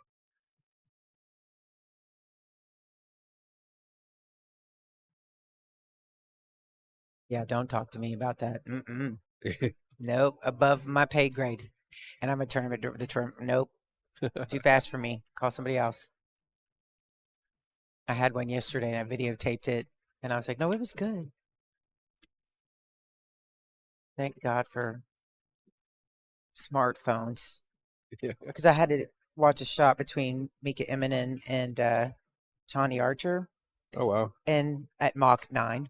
Yeah. And I was like, Jeez. no, dude, calm down. Let me get my phone. No way, dude. Luckily, it was good.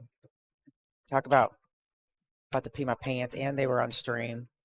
Oh, she missed that shot, but she. Sure, get a little, No. not a little love, no love. Here's Jennifer's opportunity to Like, tie it. hell, yeah. Really, she's got to shoot this 8 ball like it's the 10 ball. This is her game. Her Yes. game winner right here. Absolutely.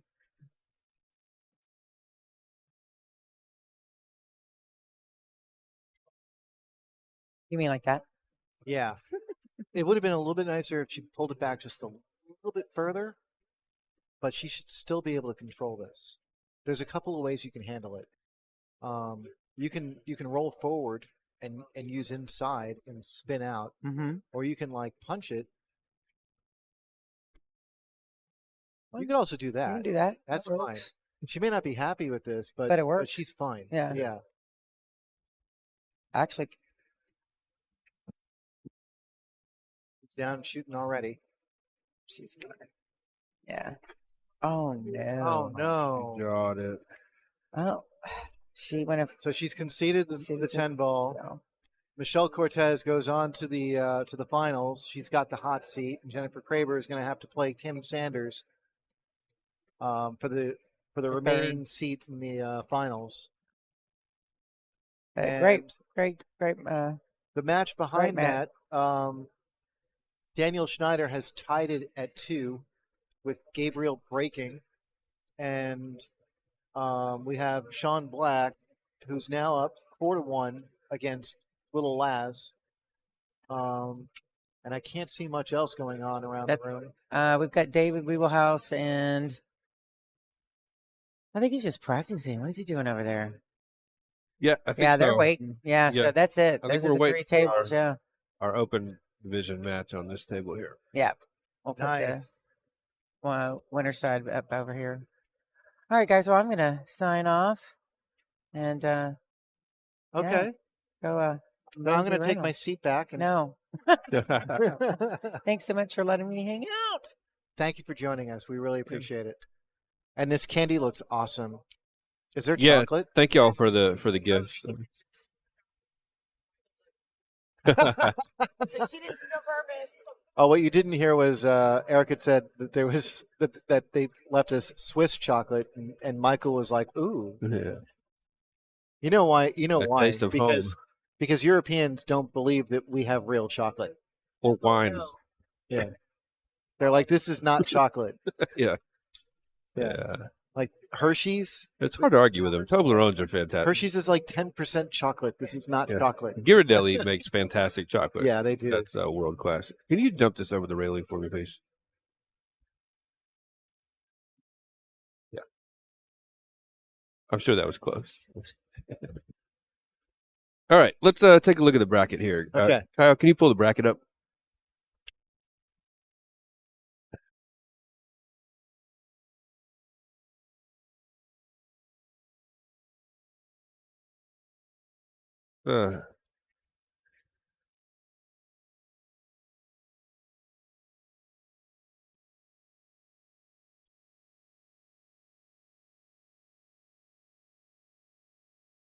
Dane stopped playing. Here, give Jude a chance to get his headset back on.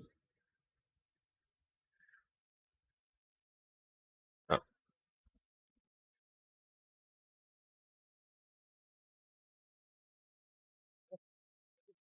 that a conversation before?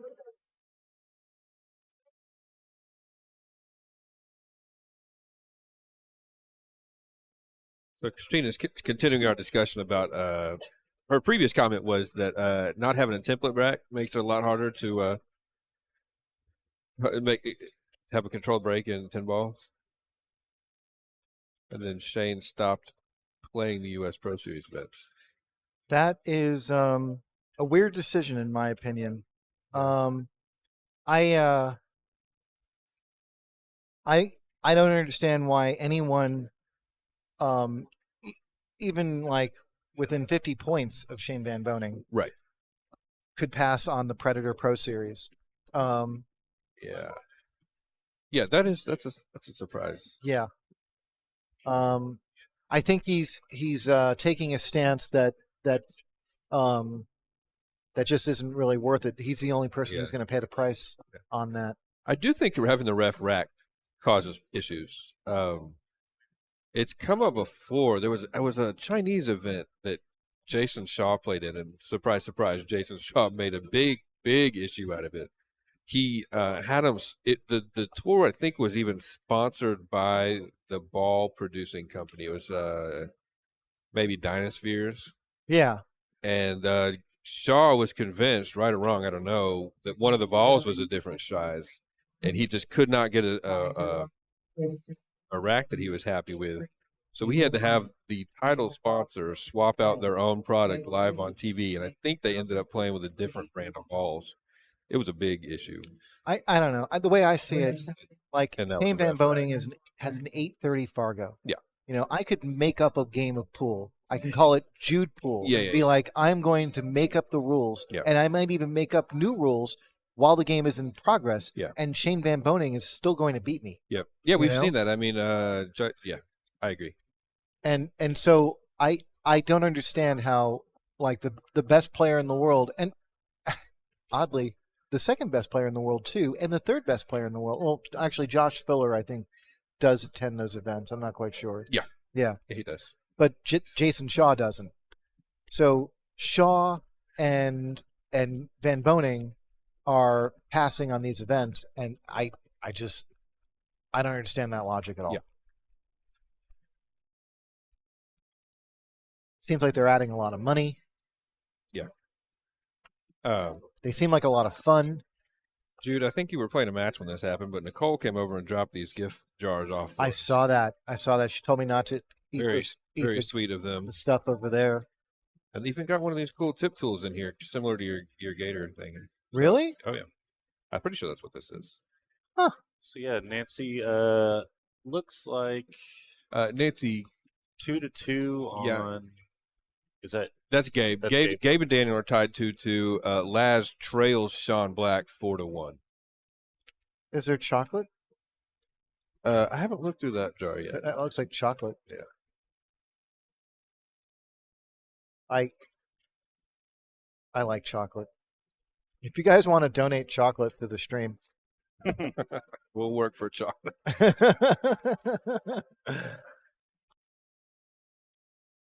Find out what this is. These are cute jars too. Christina, I was there in Vegas last year when he quit. He was signed up for all of them for the year, and he got so annoyed with the ref racking on the TV table that when he was eliminated, he went. I don't know if there's more. He left it cold, just like you. I like it. I don't know if that's. I actually don't know if it's cut off in the chat or if it's just just ending with an ellipses there. Yeah. Our chat. There we go. He left. He went to the promoter and asked for his money back for the rest of the events. He also doesn't like the short race shootout format. Huh. Yeah, he may have PTSD on those short races from Moscone. More But yeah, I mean, of course, it makes sense that higher Fargo players would not favor these short races.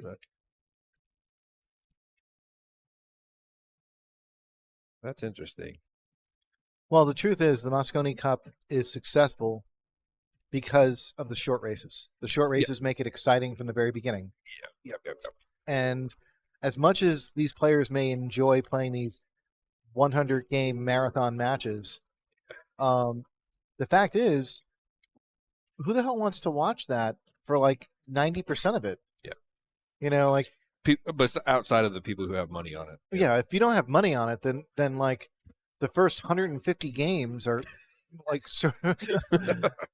meaningless. Yeah. And I mean, I guess if you wanted to watch just pool on a technical level, you know, that thing you're going to get a fair dose of it. Yeah. But in terms of excitement, no, it is the most boring thing in the world. It's like watching the marathon, which I used to do as a kid. So I am very well aware of how exciting the marathon is. New York City Marathon. The chocolate was phenomenal. Good. You got beef jerky. I did. How'd that happen? You chose chocolate. 2 jars of beef jerky, 1 jar of chocolate and coffee. Amazing. Let's see what this one is. You want to establish an exchange rate, we can start a little economy of a chocolate. Wait a second. You mean our economy isn't? Yeah. Chocolate and beef jerky? I thought this was Texas. In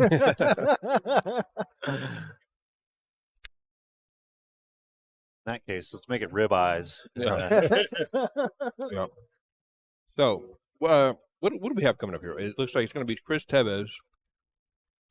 I don't remember.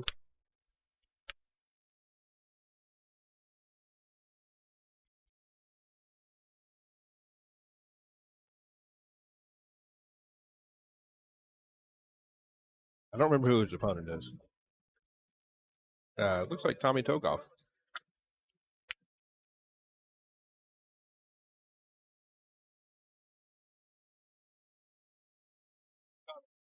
Are you on this table right now? Yeah. Are you playing Chris? Well, let's see. Yeah, we got a good matchup here. We got Tommy Tokoph and Chris Tevez.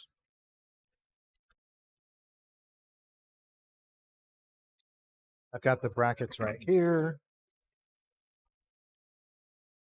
This is a winner's side match.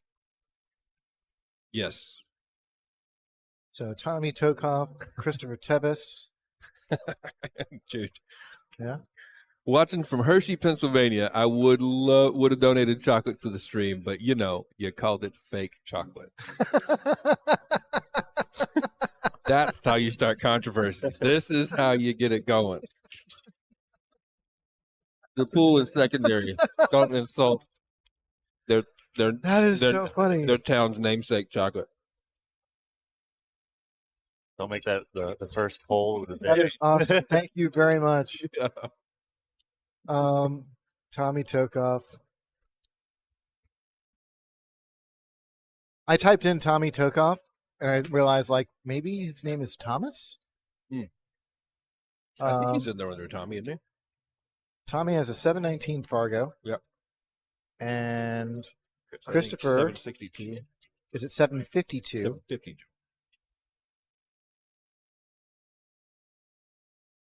That's going to bring us to, oh, wow. So Christopher's walking into this with about a 2-1 edge Right. statistically, And he's got the first break here. and he has the first break. Quick update: we got Daniel leads 3-2 over Gabe, and Sean leads 4-3 over Laz.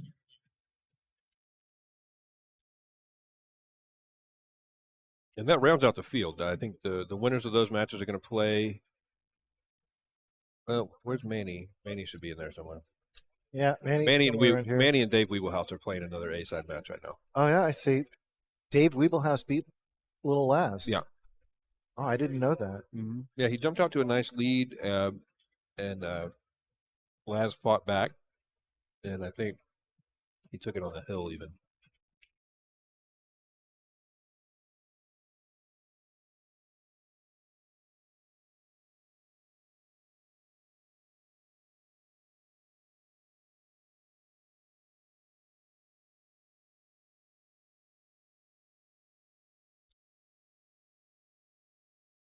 Chris butchered that a little bit. He's probably pretty upset about that stroke.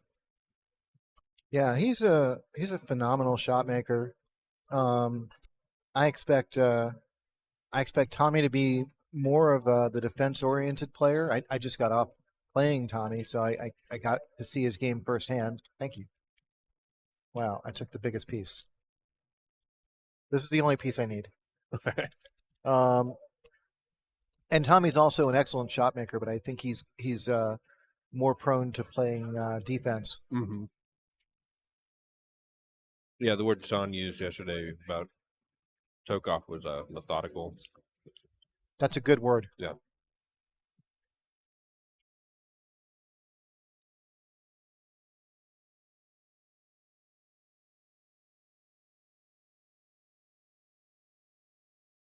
So here comes Chris with ball in hand, and the 2 ball doesn't have an obvious pocket. Yeah. Just gonna check it up for the. Looking like the combo, yeah. Oh, maybe not. No, he might play this to the corner. That's actually probably the better way to go, because if he makes the combo, he might not come away with a shot on the 2. He's gonna get it, punch it out to past center table for the 3 to the same pocket. No, he is playing the combo. He is playing the combo. Q and low. That didn't make any sense. There we go. Well, this is sort of what I was talking about. Like, yeah, he's got a shot, but like it's a little bit more work.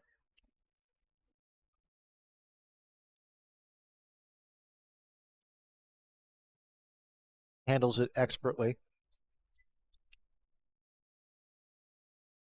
And that 4-7 looks pretty on. Like, I don't see any issues with that.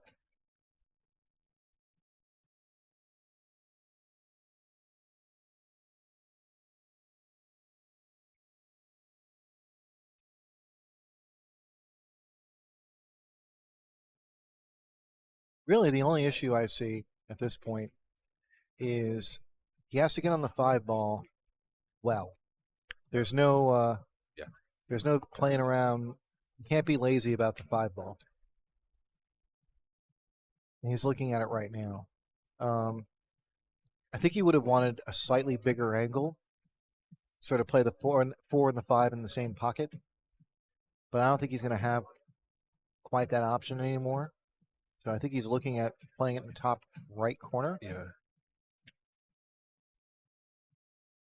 Oh, he did have enough angle to get there. Yeah. Perfect.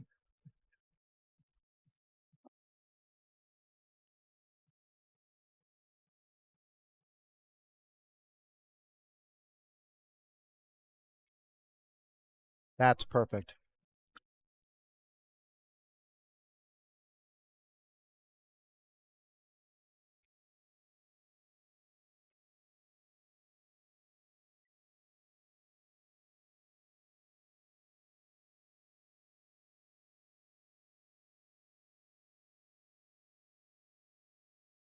All right. Tommy concedes, and Chris takes the first rack.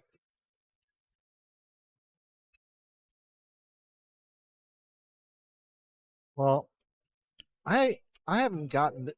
This is the first weekend I've really had a chance to see Cristopher play. Yeah. And I always knew he was a force to be reckoned with. But I really feel like this is the weekend where he's showing Austin, Texas, or Central Texas, Round Rock, Texas, Yeah. what he's capable of. Make this do the right thing. Do you know how to use that? Yeah. Okay. I can't. It's not giving me the Okay. thing where I can. And I've closed it, I reopened it, I've done like.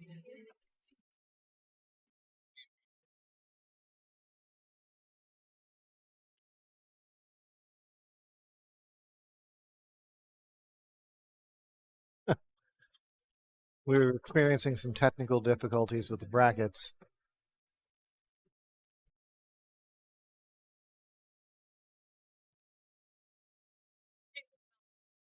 So a phenomenal break by Tommy here. He's made one ball, and he's got position on the one. Yeah. And his only problem, sadly, is the 3 ball. Yeah. So he doesn't have. So 2's down. He only has one opportunity to get to it. Yeah, exactly.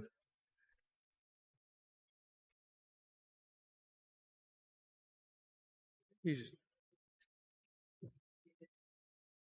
feel like he'd prefer to play safe on the 3, but the 8 might be blocking the 3 ball's path out. Like I think the normal play would be to send the 3 ball on a ride. Oh, that's a the good cue point. ball. Yeah, I see where you're going with that. Yeah, I agree with you. He may be forced to play offensively on the 3 ball. Or just bank it. Well- Not from there. Or maybe he can slice this in. Because he ended up right where he wanted. He marked the spot with his cue. So he may be slicing this in. He Yeah, is definitely, yeah. Yeah, he's got. You're right. Maybe So not quite as big a problem. Tommy got great as- position here. Yeah.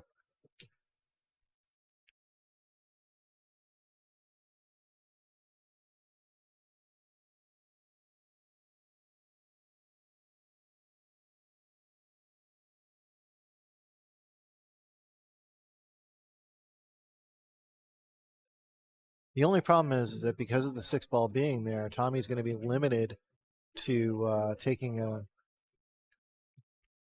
pretty big angle on that 4, just like that. That's actually really good. Boy, he's just hitting exactly his spots. Yeah. That's what he marked. So he's got something in mind for it. Well, I think he's either he could do 2 things. He could float this in, Mm-hmm. and he should be fine. The other thing is he could sort of like drag draw, not quite drag draw, like you're drawing it, but gentle, and just bring it to the left rail, and have the cue ball hold up that way, like pinch it in, basically. Yeah. Looks like he's going for the Or he pinch. might power draw it over to the other side. So, Yeah, no, he was thinking the same thing. yeah. That's perfect. Well shot. He could have ended up straight, I guess, but like he ended up with a nice angle. Yep. You know what I would try and do? I'd try and follow to the rail and bounce out.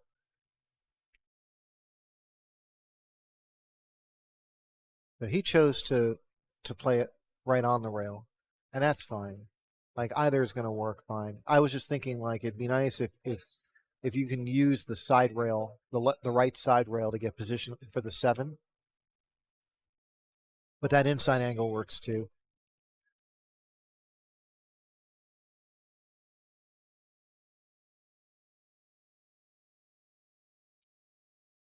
So it looks like Daniel's up 4-2, and he's shooting at the 9 ball. You know, I can't remember if that's Daniel's side. Well, we're gonna find out in a second. Gabe's. I think Gabe might be up 4-2. Okay, well we'll find out. I'm keeping an eye. We're about to find out here. You know, Daniel's shooting at a straight in a 10 ball. So that's it. You're right. Gabe is up 4-3. Yeah. Gabe's up 4-3, and Laz is down 5-3 to Sean Black. You know, seeing Gabe do so well against Daniel makes me feel a little bit better. Yeah. He played so well against me, and I just was like, I I have no excuses. I really don't. But like, it's tough when you come off of a loss, and then you're playing someone who's like just firing balls in from everywhere.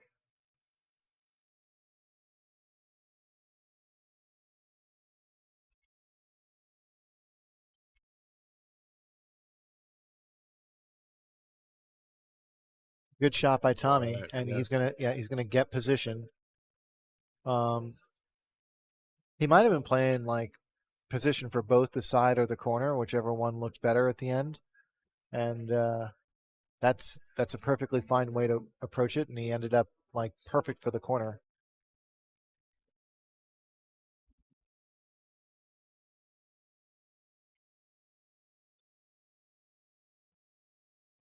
And that's a perfect angle for the 8. You can't ask for anything more than that. He'll be able to control exactly how he gets on this 9. And he just wants like a nice little angle. Anything between like 10 and 30 degrees will work. And ideally a little close. And he's like just past 10 degrees, I'd say. That's perfect. He'll probably draw this back just past the side pockets.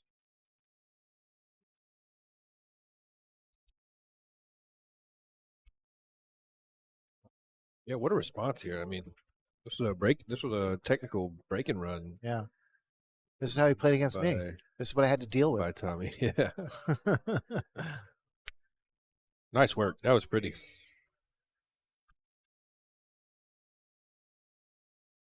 If Tommy goes on to win this tournament, I'm going to take partial credit. Because I really feel like he learned a lot in his match against you, quickly, right? That's what it was. Well, I feel like I put pressure on him, and I made him play. Yeah. I made him play his best game, and that carries over into this match.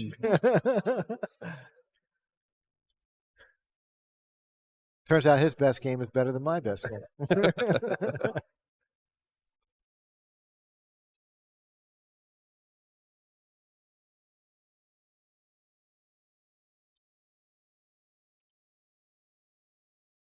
Just pocketed a nice jump shot against Laz on the 1. Got to look at the 2.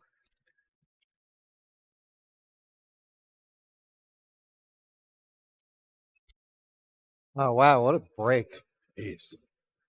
The 1 ball was tracking to the corner pocket, and then got kicked away at the last moment.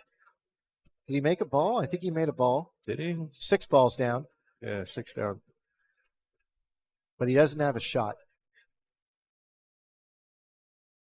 This is 10 ball. Yeah. It's a very typical 10 ball break. Asia Win is going to take credit too. Nice.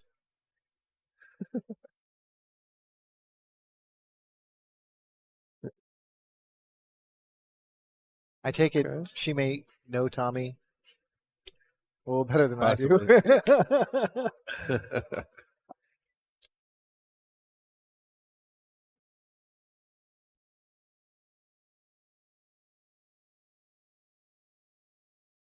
Dave Wiebelhaus is about to pocket a 10 ball against Manny. Bring that score to 2-0 in favor of Wiebelhaus over Manny Chau.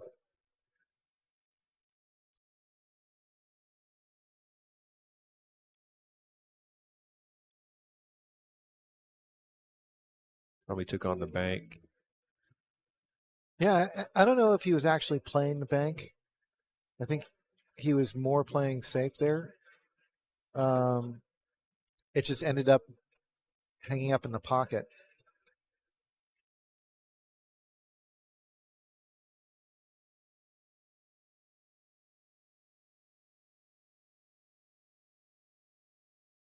Tracking well. It's tracking very well. Yep. Okay, so it looks like Chris is going to have a shot either on the side or the corner. It really depends on whether or not he can gain position past the 8.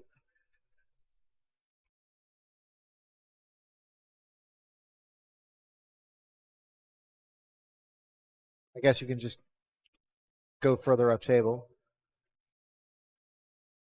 All these guys pocket better than I do.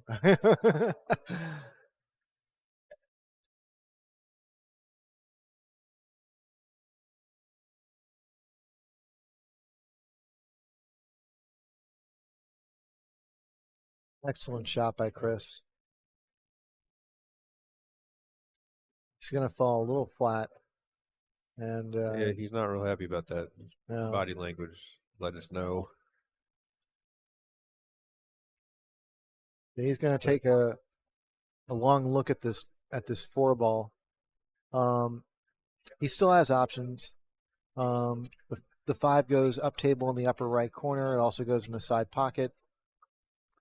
It goes in almost every pocket except one, really. Oh wow, he just drew it right over for the shot on the side. Nice shot. Yeah. Great control. I think he's almost perfect here.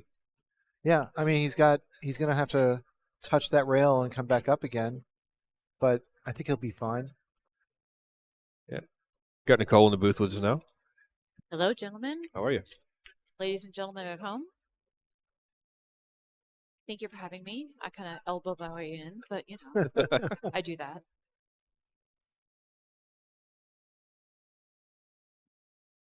My job is the buttons.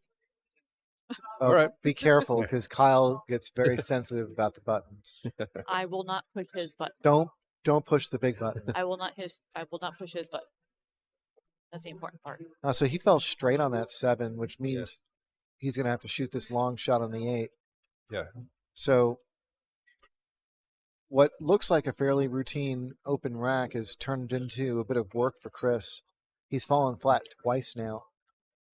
Yeah, but I really do just like rolling it up just a little bit, shooting the 9 on the side, going 2 Yeah, rails I for think the he's 10, thinking the same even thing. maybe 3 rails for the 10, 2 or 3. You have a little bit of wiggle room there. Oh, he punched that in. I wasn't expecting that. I Hey. agree. I would have rolled it a little bit, yeah. Hey, Cindy, we got Michelle Cortez in the final. She won the hot seat match against Jennifer Kraber. Jennifer Kraber is currently playing Kim Sanders You called it, to Nicole. reach the final there. I know stuff. Currently 2-1 in that match between Jennifer and Kim. I'm not sure who has 2. Daniel Schneider tied it up at 4. Did you say that? No. Yeah. Daniel and Gabe are tied at 4. And Sean and Laz are tied at 5. These matches here at the end are getting really, really close. They're really tight. Yeah. I haven't seen a lot of blowouts here. I got blown out. Well, but but Jude, I have to say, like, major props. I know I told you this on the side, but That was the last rack was Chris. Yeah. Chris is up 2-1. to go hill with Tommy Tokoph is no small feat. So you might have Going not toe to toe with Tokoph. hill, yeah, toe to toe with Tokoph. Yeah, it's a tongue twister. Hill is a big deal. I mean, Yeah. that's That's nothing as to be close as it gets. right.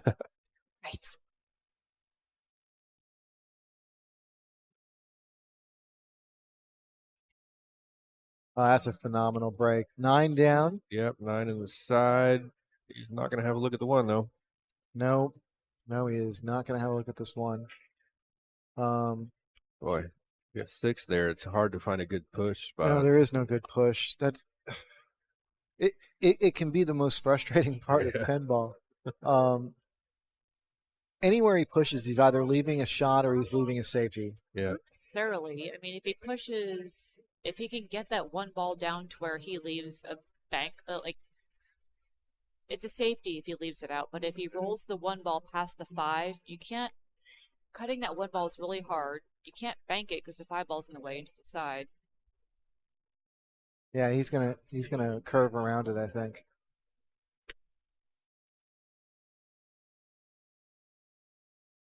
Oh, kick at it. That's almost not great. Yeah, he's not going to like the next shot here. That one might bank, actually. It might. But if he misses the bank again, And I'm Tommy's pretty not gonna sure like his if it next shot. does, Chris already knows. yeah. He's not someone who So overlooks those things. Yeah. If they were Oh, yeah. further apart, I'd be afraid of the 10 on the side, but they're really close. So, yeah, there you go. Really nice That's kind of safety. a no-brainer, yeah. Now, Did he take the jump out of play? Is he close enough to the 10 there? yeah, I don't think Tommy's jumping. I think he's going to kick at this. Oh. This is a pretty easy kick. He's got his jump cue. He does? Yeah, he grabbed it before he Oh, wow. Okay. even I'm a got little bit near the surprised. table. Yeah. That 10 ball is close, but I think it's far enough to the side to where it's not really an issue. I think you only have a sliver Yeah. of the 10 to get over. Anyway, thank you all for having me here. Of course. Appreciate it. And thank you guys so much. Thank you for joining us. Yeah.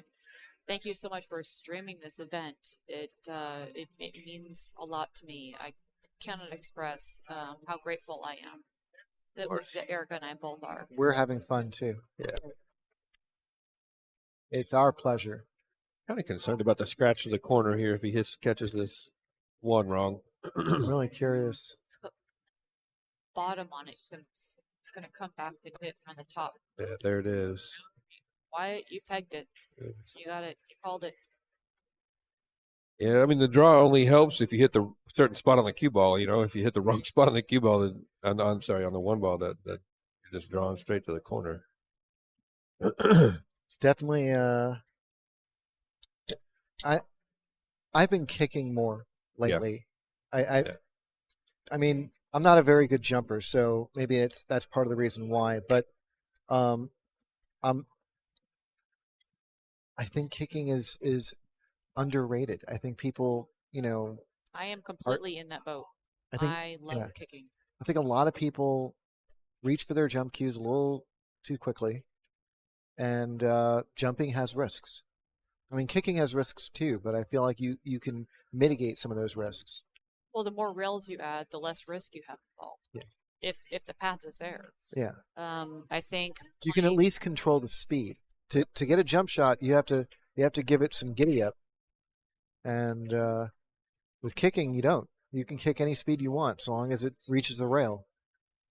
Well, and you have to be so good at jumping that you have to have control of your cue ball. Like, and a lot of people are like, okay, I can jump over this ball and I can hit that ball. But a lot of people that do jump don't know what's going to happen with the cue ball after they make contact. I think.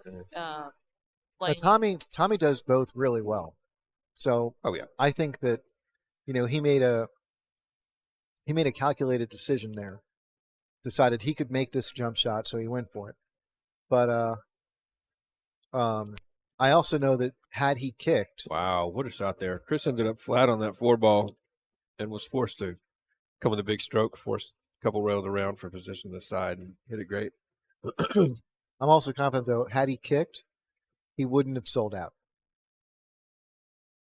Like he's that talented at kicking that I'm confident that he would have been able to come up with something. Check this up for the 7 on the side. No, Ray Tull kind of put me through a one-pocket clinic for about 4 months. And that's when my kicking game got good because it was more about ball control and speed and all of that. And then that's when I decided everyone started getting jump cues at that time. And I personally was like, no, I like my land game.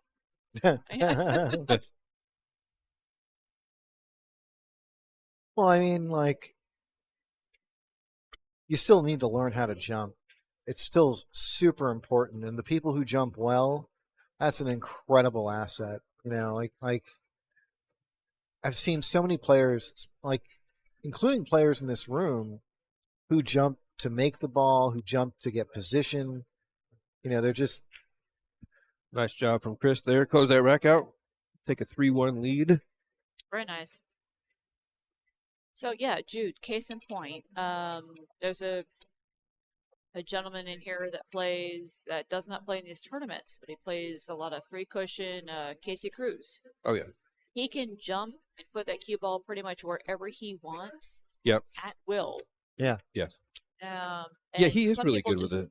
He's great with jump cue. It's amazing. It's very natural. Right? He's also got ridiculously large hands, which I think helps. He can cue for a jump from pretty much anywhere. That's right. That's very true. That's why Nick Payne. I didn't even know Casey played pool. Right. That's why I nicknamed him the Condor, the Yeah. wingspan. Yeah, JC, his JC the wingspan Condor is something else. Cruz. Yeah. Yes. His wingspan. Daniel just took another game. Ridiculous. That's going to break the tie. Daniel All right. goes up 5-4. Yeah. Man, I lost track of what side was over. I think Sean is up 6-5 on Laz. 2 on the side, cue ball down, possibly the 8 ball down. No, 8 stayed up. And Manny Chau just won his first game. So David Wiebelhaus is racking with a 3-1 lead over Manny Chau. Yep. Nice tournament for Dave so far. Yeah. Yeah, That win over very, very Laz well. was a very high quality win.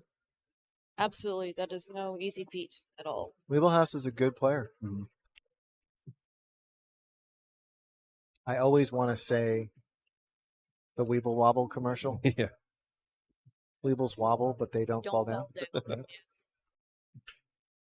We're showing our age, Jude. Yeah. Careful with that. I just want Dave to one day step up and like yell out like, and they don't fall down. Yeah. If he wins this tournament, Yeah. he may very well say that. No, he's got great potential. He's got a beautiful mind for the game. Yeah. Like, he's consistent. He's He recently moved here from Minnesota, and he doesn't have a Minnesota accent. and why wouldn't he? Why wouldn't he have a Minnesota accent? No, why wouldn't he move here from Minnesota? Why wouldn't he? Yeah, good point.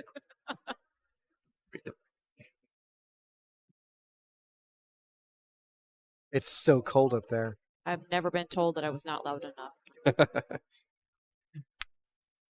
Nice job here. Wants to Very make that nice. 6, and he does. Great. So the trick here is going to be the 7 ball. Yeah. I think Tommy might actually take on that 7-10. I think so, yeah. Going to get the cue ball back where it is now. To be honest with you, Oh, he's looking something. I'm not Oh. really loving how to get from the 5 to the 6, but I'm like the amateur in the room right now.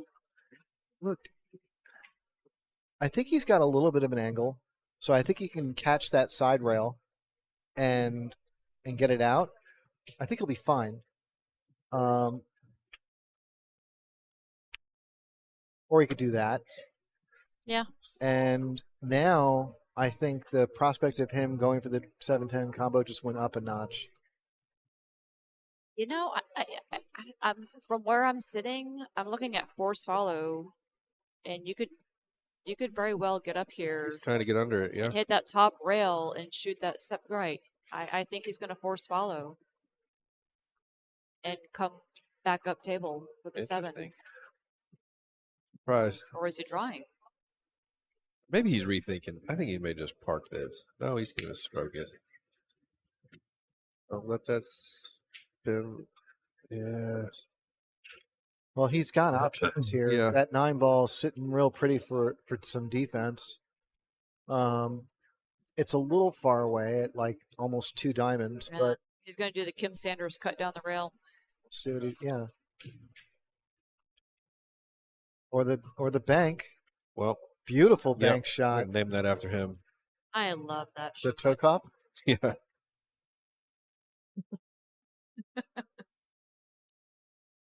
Tommy's looking like he's in real good shape Yeah. to Well, that cut was the a great lead shot. down to 1.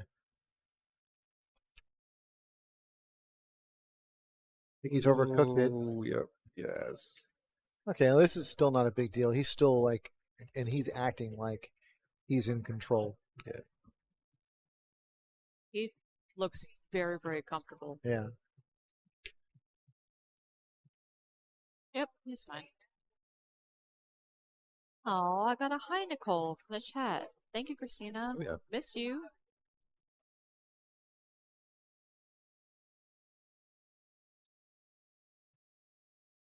Tommy's going to take a moment to make sure he knocks us down. So Kim and Jennifer Kraber on table 4 are playing for 3rd. Winner meets Michelle in the final. It's 3-1 currently, and judging by body dynamics and the way she's moving around the table, it looks like Jennifer is the one that is up 3-1. And Tommy puts it down. So it's 3-2 now. Chris Tevez maintains his lead. And that's a race to 5 those ladies are playing over there. Yes, correct.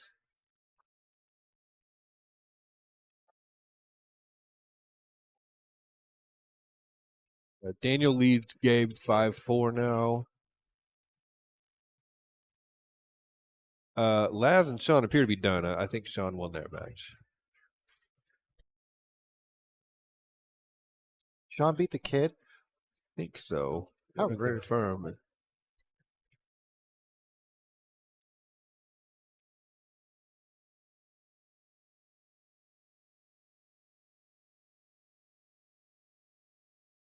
Got Backwards back in the house with us. Good afternoon.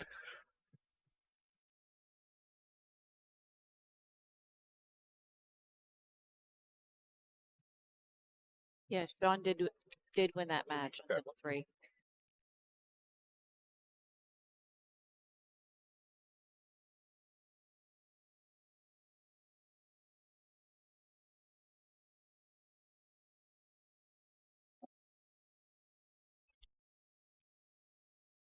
Ball might have saved the scratch on the side there. I'm not sure it was tracking that way.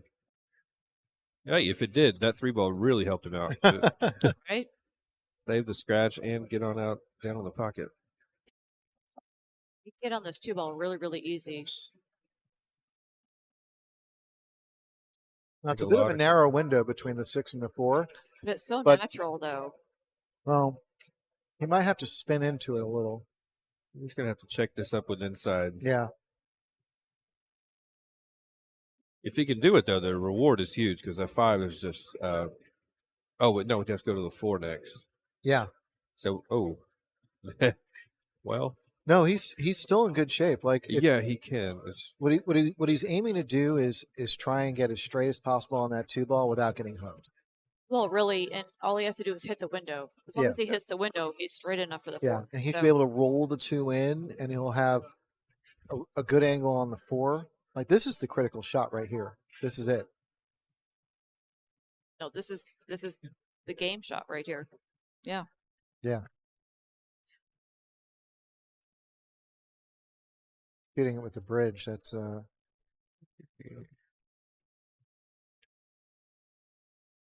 And Oh, so he he knows. hit it a little. Oh, hard. he's Hit it perfect. a little hard though. I can't That- tell. cue ball settled. He's definitely got the 2. Jude, you got the Gee, best I'm line of sight there. almost certain he I has think he's the got it. 2. Yeah. But But he's- it is a big he's enough of steep. an angle. He made it a little weird for the 4-ball. He's So. got a look on his face, He- like he's not happy. We all have that look. No, Tommy's usually a happy guy. True. True story. True story. I think he doesn't like the fact that the 6-ball is sort of in play now. He's going to punch out past Yeah, it. yes, I agree, Wyatt. He's going to punch out from here because it's too persnickety. You just exaggerate it and punch it out. But he doesn't want to punch it out too far because he's going to want to play that 5-ball in the top left corner. Although it might go in the top right. Oh, he's come out pretty far. He's steep. Yeah.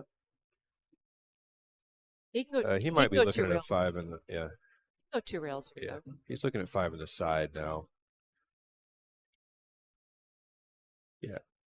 He's going to hit this with pace because he's he's playing to get this cue ball all the way over by the 8-9, I think. You really think he's going to go back and forth? I think he is, yeah. Interesting. See, I would think back and forth and come over by where that 6-ball is. I think he's. But- I think he wants to avoid the 7. He Yeah. knows that 7 could kiss him. Give him a bad kiss.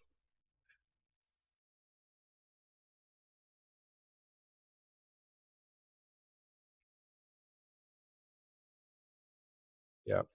Oh, he hit that. Oh, Real pretty. perfect. Gee, what a shot. Yep.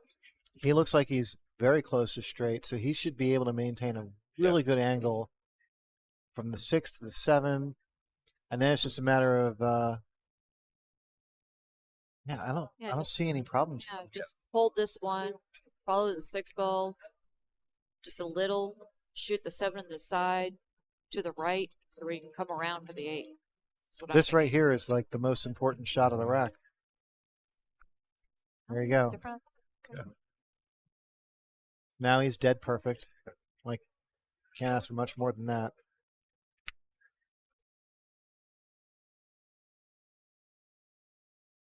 So really, the last bit of work is how he travels from the 9 to the 10. Mm-hmm. But he should be able to He just control picked it. exactly how he does. Yeah.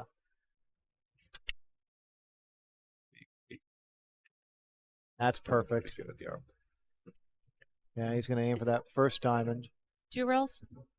Yeah, Thank you. yeah. Yeah, but he wants to touch the rail below the second diamond.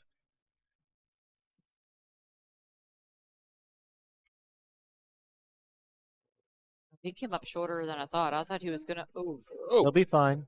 There it is. yeah, he's, Yeah. So he got Chris is just gonna above the concede that. second diamond, which is the reason why it ended up so close. that was sharper But- than I thought he was gonna pull. Yeah. We got a tie match here. That was a break and run. That's true.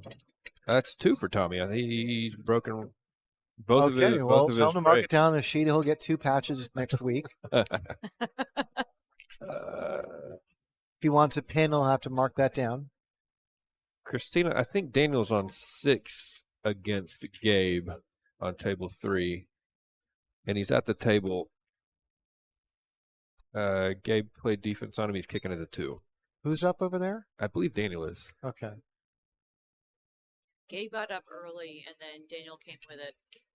Don't those kids have school in the morning? I'm just saying this because one of them beat me. I'm sour. Fair enough. Oh my god, I'm gonna eat all the chocolate. What? I want one. You want one? Oh yeah, Here, take that one. Oh, That's yeah, a black these one. That looks good. these look like Lindors. Those are These are good. yeah, those are my favorite. What is this? Nuts. These.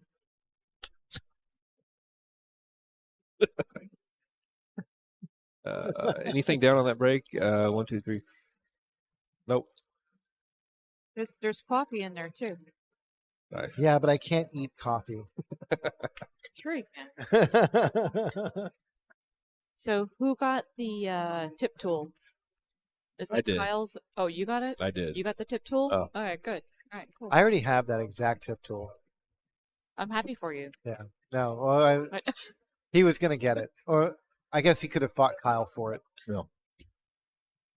Honestly, I didn't realize the jars were different, except for the coffee and the beef jerky. So I just picked the jerky flavor I wanted. Did you guys And it notice the happened to have T-shirt? The tip jalapeno. tool- yeah. The Did you guys jalapeno. notice the T-shirt that Kyle's wearing? You sure? Are you sure? Yeah. He's not a robot. I like it. Nice carom on the 5 there from Tommy, and he set the 1 up nicely. I'm so glad that he wore that T-shirt because I was beginning to worry. Okay, so Jennifer Kraber wins over Kim Sanders 5 to 1. So Kim Sanders finishes 3rd in the women's event. Yeah, and we'll have a rematch. We're gonna see a Jennifer Kraber- rematch. Yeah, Jennifer Kraber will be playing Michelle Cortez again here in just a little bit.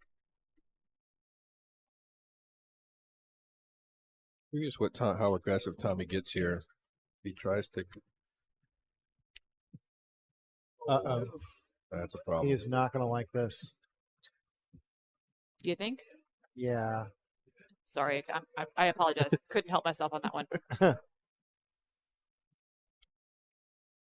Yeah, I think he's got know. 2 I was- rails under it. If the 8's not blocking it, I like the 2 rail around the 4, but I think the 8 might be take. Yeah, might I take think that the over. 8's in the way. So if you're going 2 rails, the only 2 rail I'd see is to the top right, and I wouldn't like that one Yeah, either. he's gonna spin into this. A little bit of right spin, 1 rail.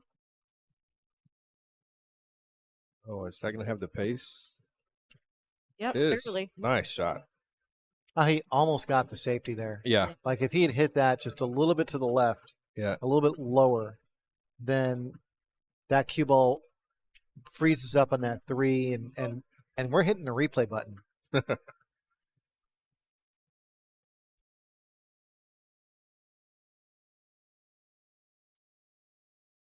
And going back to that jump shot that Tommy played earlier, that's what I'm talking about. Those are the kind of kick shots I see from Tommy. So that's why I hold his kicking game in high regard. So Yeah, I'm Is this yours? no. really not loving his options here. Oh, it's yours? Oh, okay.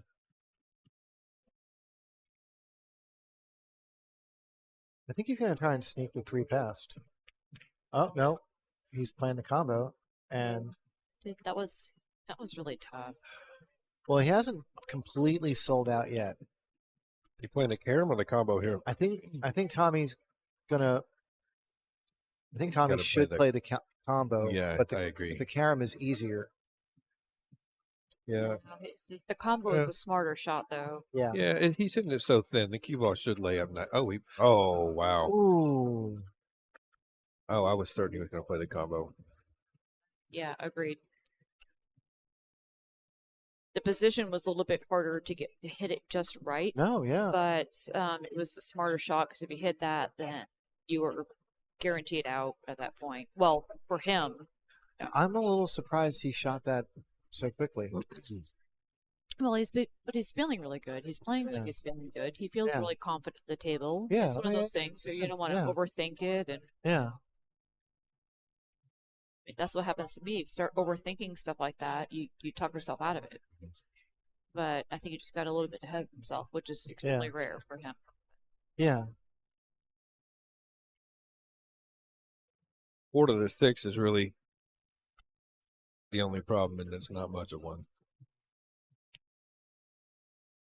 Well, there's one other problem.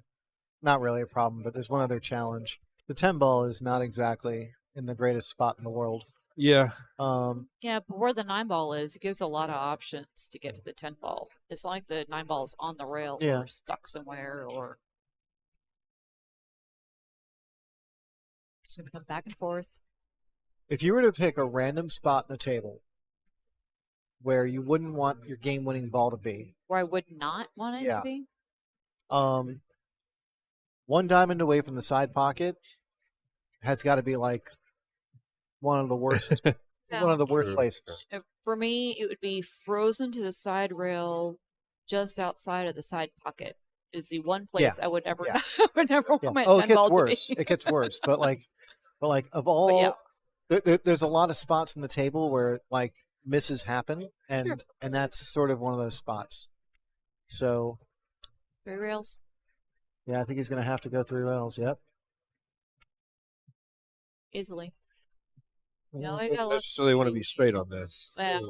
Force follow with right, and he's hits the top rail, goes to the 10, no problem. Here's a debate. Andrew's going to help us out here. 1 sec. Oh, he had enough angle there. Oh. Easy, easy, easy, easy, easy. That's what I was Ooh. talking about, but not like that. See, no I'm way. not crazy. Andrew, Andrew says right on the corner of the side pocket. Yes, Justice. Yeah. Sure, but at that point, I think it's considered a hook almost. He gets it, but thank you, I Aaron. think that also proved my point. Like there are certain zones Right. in the table where the final ball being in that zone, can cause a miss. If it's And- frozen, And you're right, frozen to the rail right into the side pocket is the absolute worst. right, or really, to be honest with you, I mean, I agree with you 100%.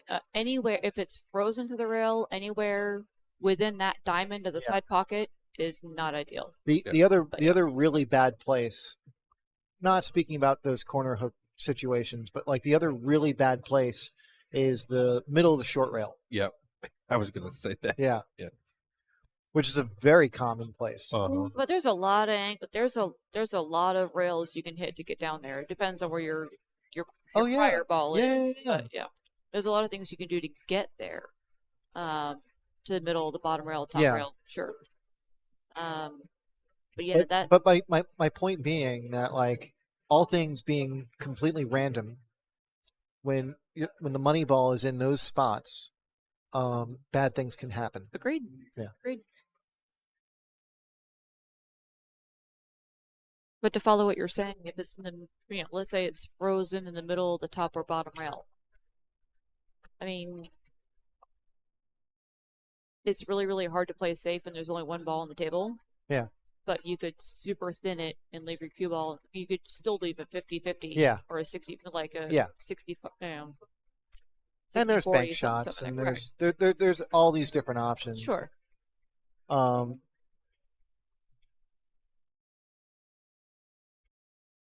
But like going back to what I was saying, like there's plenty of other places in the table where it's a foregone conclusion that ball's going in. Chris is going to push here and try to make the 2-3 tougher than it already was.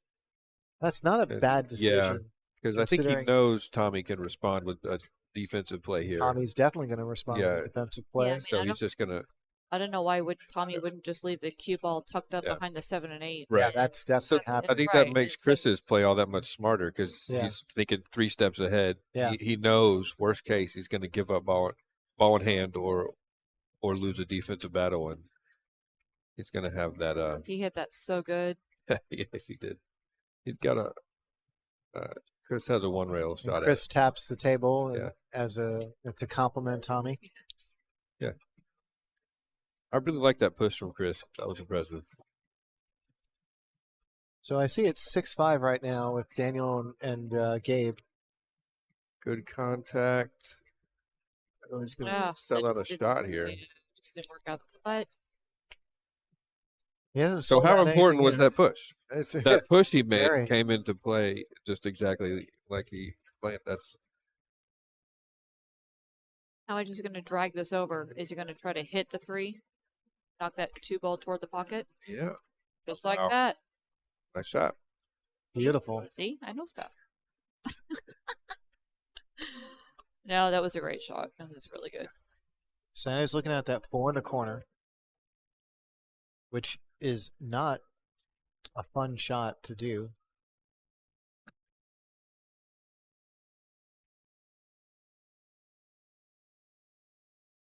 You're gonna have to travel quite a bit, Yeah, and he wants to land on this 4 pretty straight. He definitely doesn't want to be on the left side of this angle. Just a tiny bit of right? That's not bad. That is That's not good. bad. He should be able to pinch this in, Yeah, maybe with bottom right. just kind of and, kill it a little bit. Yep. Yep. As long as Just a he's nice not- little pinch. As long as it's not straight on that 5 ball, he And should be fine. The way this works is like when you hit the cue ball with draw, the object ball takes on a little bit of follow spin, so you get more distance out of the object ball, so you can hit it fairly light. Daniel and Gabe are now hill. Yeah.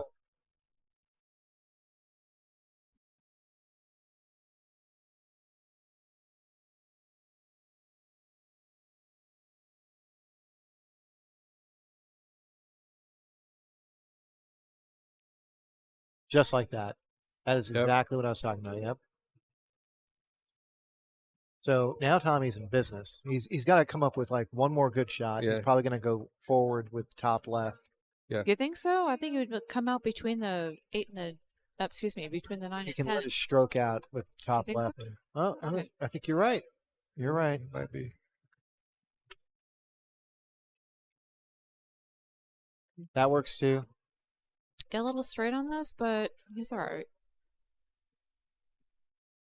No, I think he's got a little bit of an angle. yeah. He has a little bit of angle, tiny Yeah. bit of throw, He should a be little, able to little touch bit of that, right, touch that short rail and come back up. a little bit of top right. He's going to come down just fine. Yeah. But where he comes down for the 7 that's why he's looking at this so long. It's where is his speed control, where he's going to get on that 7, so he's not on the wrong side of it, so he can come off that rail and shoot that 8.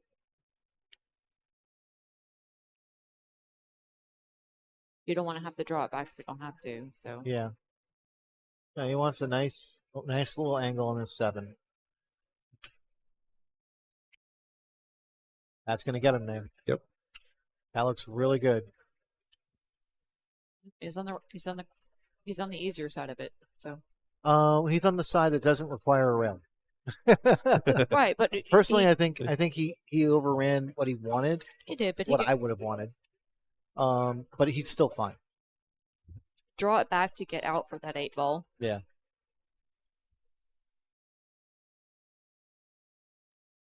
So we can hit that side rail coming off the 8 for the 9 ball. Perfect. So this is like that shot earlier. It's another like little pinch shot, or at least it can be. I think that's a little bit bigger of an angle than he really wanted. He didn't need that much of an angle for that 8 ball to get to the 9. I think he's thinking about going to the other side. He's weighing the options. You're right. This might be too steep to try and hold it to the left side of the table. But even if he overruns it, he could shoot that 9 to top and shoot that 10 to the side, no issue. Yeah. So. Or. And he's perfect. Oh, no. That's... He's up front a little. Right. Dude, what do you do? What do I do? I'm going to make this shot. I'm going to go around the horn. Yeah. And I'm going to make the 10 in the side. Yep. And where is the horn exactly? The table. The table is the horn. Yeah. I'm joking. It's a baseball term. When you throw the ball around the bases. I understand Yeah. that, but not everyone's from New England and uses baseball terms all the time like we do. So That's my life. it is not your. I say these terms all the time. I know you do. Yeah, I think This I is- think My language is good. I think you find a path that doesn't end in a pocket, and you let that cue ball loose and let it go to the upper left quadrant. Yep. You just want to map it out well enough. Like he's making sure he makes his ball, but you want to map it out well enough so that when you come off that third rail, it's tracking to hit the fourth rail. Is it hitting north of that side pocket? I don't know what you mean. North of the side pocket. Yeah, that's what I meant. Is he gonna get? Yeah, See, I would have hit it harder he's- than that. I would have kept going, but dead straight is good too. Apparently, Tommy likes playing position Yeah. 3 inches or less Yeah. from Yeah. his last ball. The Rick Stanley approach. Right? Hey, That it works for works. Rick too. So Yeah. Yeah, no, I would have taken that exact track, but I would have wanted to go like another foot or two, and I would have played the 10 on the side. agreed. But yeah, and we'll never know what Tommy's plan was there, but he landed perfect. is there really perfect in pool? That was perfect. Darn close, that's for sure. Yeah. Okay. Looks like Gabe took a shot at the 10 ball early, cheesed it, but scratched. So the 10 balls get spotted over there, and Daniel's got ball in hand at Hill. Wow, Um, the railbirds are going crazy right now. yeah. Where I didn't even see which railbirds. The whole crowd. Are. Side bets. Oh wow.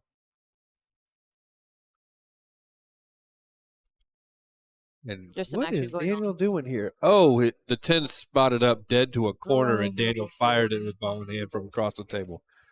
What an ending. What are the 10 spotted dead to the corner? I wish we had a replay on that one. Sorry, Wow. no offense to the stream right now, Wow. but that would have been. Daniel is pumped up. Yes, he yeah. is. Indeed, he is. I think he's texting Christina right now. I'm sure True, he yeah. is. I am absolutely sure. Whipped out his phone. He's like, yeah. Immediately. Yeah.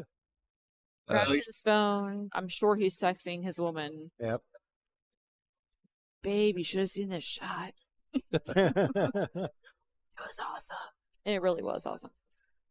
I think it's gonna start with like, "Grr, I got it." I know. I can't see Daniel starting a text with Beat a grr. 15-year-old. Yeah, I know. I what? I beat a 15-year-old. That's not what you said. Huh? Grr. Grr. You know what? There's beating a 15-year-old, and then there's beating Gabe, and that is not the same thing. I lost to Gabe, That's what I'm so I saying. lost to a 15-year-old. That's exactly why I'm saying that. No disrespect, Jude, but yeah, No, he he's is. not just he any is 50, phenomenal. he is not He any really is. 15-year-old. I do this to make fun. It's I know. the truth of the matter is, I think we're looking at two of the greatest players on earth, in the coming years. Gabriel and Laz. Yeah. I think they, the sky is the limit for them. We got Ray Hansen, not Hansen, Ray Baca joining us in the chat. Hello, Hey, Ray. Ray. How are you? Thanks for joining. We got Cindy agrees. Yeah, just Daniel's over there blowing up state phone. Ray, thank you for playing this weekend. I hope you had a great time, sir. This is, every time we run this event, I'm hugging myself and punching myself in the face at the same time because it's a lot of work, but I love the work and I love doing it for our pool family, and I have great support. Jude, as he knows, he was my my safe place during the last event that we had. Oh, so Tommy's overhit this, and he's lost his cue ball a little bit. So he's going to have some work left here. But the good news is that I think he's still in control. He's not ideal, but this is definitely a mild recovery shot here. But it's well within his range. Let's just play 2 rails over back, kind of where the 7 is now. He could do that, or he could just play to the right side of the 8 ball. It really depends on what he wants to do. If he plays to the right side of the 8 ball, his English will have more of an effect. I think it's going to end over with a second diamond on the right side. He goes back and forth. Oh, back and forth. Okay, yeah. Yeah.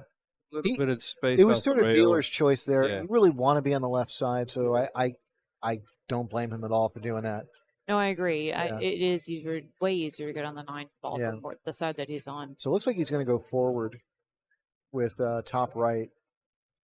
I think he's playing for like a nice, healthy 30 to 45 degree angle on the 9. But close. Yeah. Hey, who's It was that? healthy, all right. Hey, Peter. Yeah. Yeah, Manny Chau and Dave Wiebelhaus are tied at 4 right now. This is going to work out. Thank I mean, you. it's a ever so slightly more steep than what I think he would have liked, but only by like 5 degrees or so. Yeah. If I'm shooting this shot, that 5 degrees gets me too close to that side pocket. Yeah. It makes me a little All he nervous. has to do is draw past the side pocket. Right. and- All he has to do is. It gets tough though. Yeah. Yeah.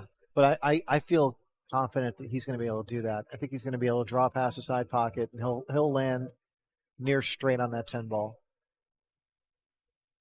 That's what I think. I like how he's taking his time here too. I agree. Like he really wants to close this out.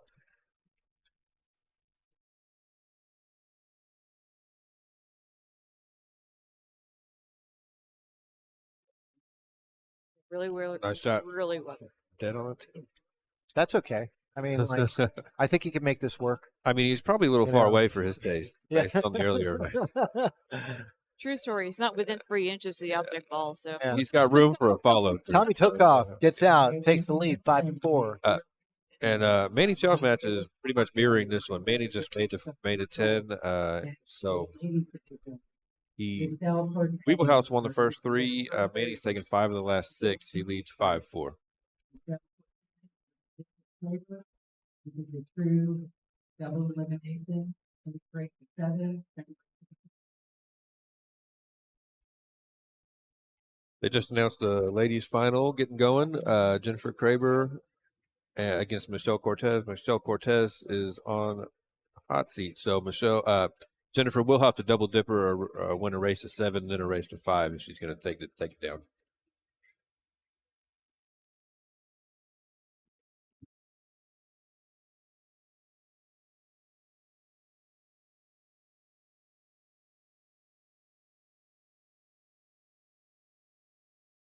Some great late A-side matches we're getting out of these. You really are. Oh, phenomenal break. I think it's Ooh. dry. It's dry, yeah, and that one's got a pocket. So here comes Chris with a great opportunity to tie it at 5. To be honest with you, I'm not sure. I don't. Tell me how to get on that 2-ball because I'm not sure. Well, I don't think that the one goes on the side, so we can like eliminate that. Sure. And it might go past the 5. If it doesn't, he's going to probably play safe. And I imagine, there's a couple of ways he can play safe. But he's definitely going to have control after this shot. I'll tell you that right now. I'd be inclined to just tuck up that cue ball between the 7 and the rail. Or he's going to tuck it behind the 5. One or the other. Interesting. Or he's just going to punch Yeah, out. I didn't. There's Yeah. that. Yeah. Okay. I didn't see it. I didn't know He if it was went gonna- past, but yeah, that's the way to do it. Now he just needs to make sure he gets above the 3, Yeah, 4 to 5 is a little tricky here. and he did that. It's not bad. He's not happy about this. I think he's going to be coming away from the 4 ball, so he might have to go to the side rail and out, because he wants a smaller angle on that 4. I don't think a stop shot will work here.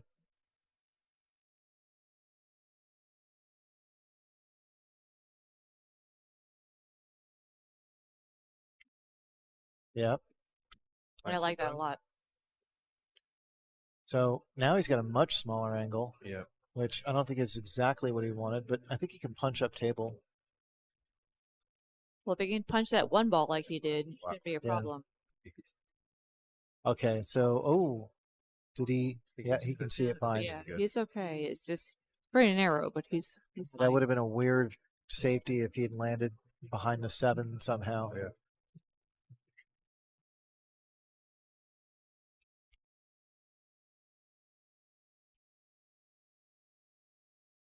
Okay, now this is routine at this point. Just don't make any sort of, Egregious mental error. errors. Yeah.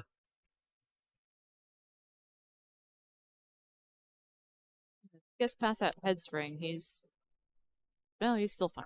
No, yeah. I mean, I think, well, actually, that was a little bit of a. He's not quite Yeah. fine. I think now he has to use I think more he's- English I than he think he's wanted a little to. funny. Right. Yeah. So I was thinking if he gets past Yeah. the head string, it makes his Yeah. cue ball for the 8 ball a lot Yeah. better. But Doesn't wanna- he kind of Okay, he's he's there you good. go. He's right. good. He's Yeah. still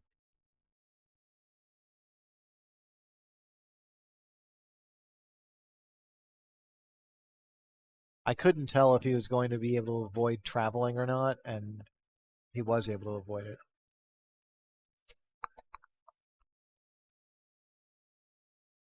Whoa! Oh. what happened there? Chris. wow. That's a surprise. Okay. Wow! Well, He's gonna concede those last 2. he lifted. He Weird was he that? started shooting the 10 ball before he was done with the 9. He lifted in his Yeah. 9 ball shot. So weird. Huh? Yeah. So Tommy finds himself on the hill here after certainly expected to be 5-5. Chris is such an accurate shooter. I just, it's the most surprising thing. It's like he took it for granted. We're just highly unfortunate. We've all done it. Yeah. Yeah, see if he can settle himself because he's not out of the match. He's just got to lock into these last two racks he needs, or 3.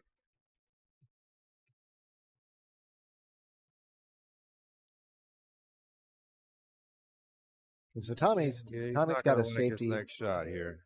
Yeah. I think he's looking to just tuck this behind the 8. Yeah, He probably won't get to move the 1 ball very far. It's always nice when you can get that tuck and you can move the 1 ball like Yeah. far, far away. We'll see if that's Okay. available to him or What he not. does with Oh, the- it is. what Okay. he might That's Uh-oh. no, it's fine. Okay. make it. That Yeah. is huge. Yeah. I don't think Tommy's very pleased about the fact that it's near the pocket because it increases the likelihood that if Chris makes contact, he'll make the ball and keep shooting. Right, but then the speed control is imperative here, Wow. which Shot. is great. That is a phenomenal shot.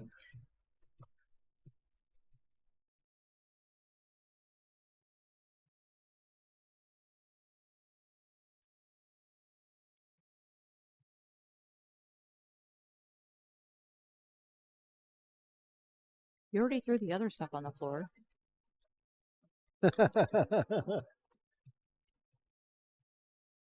Gets the 2 ball down. These little candies are nice. My dad used to get those. Yeah, those are good. Will you hand me one, actually? I wanted to read it. Ah. Here we go. Those Stacy's glasses? These are mine. Okay. Are you sure? Getz's? Have you not had those? No. That's a...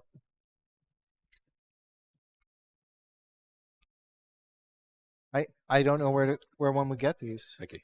Also, I thought they were toffee, and they're not. I'm not a fan of toffee. It's not toffee. You're crazy. No, it's caramel. With Saltwater toffee. Yeah, it's caramel with Yeah. like Whoa. a white sugar inside. Did What? you say saltwater toffee? Yeah, No, that is wrong. That is absolutely wrong. Toffee and taffy are very different. taffy.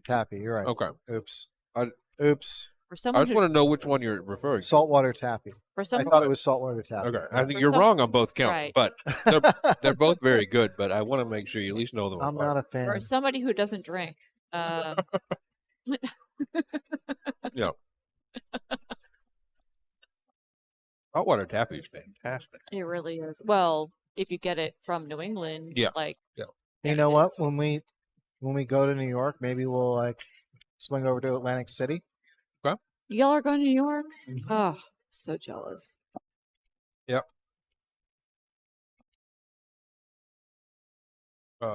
Second to last weekend in April, we'll be up there. Very nice. So my 40th birthday, my gift to myself was telling my husband that we were going to Fenway. And actually the Astros were doing really awesome that year, that they had won like 12 in a row and they're playing in Fenway. It was the first loss in like 12 games that the Astros had.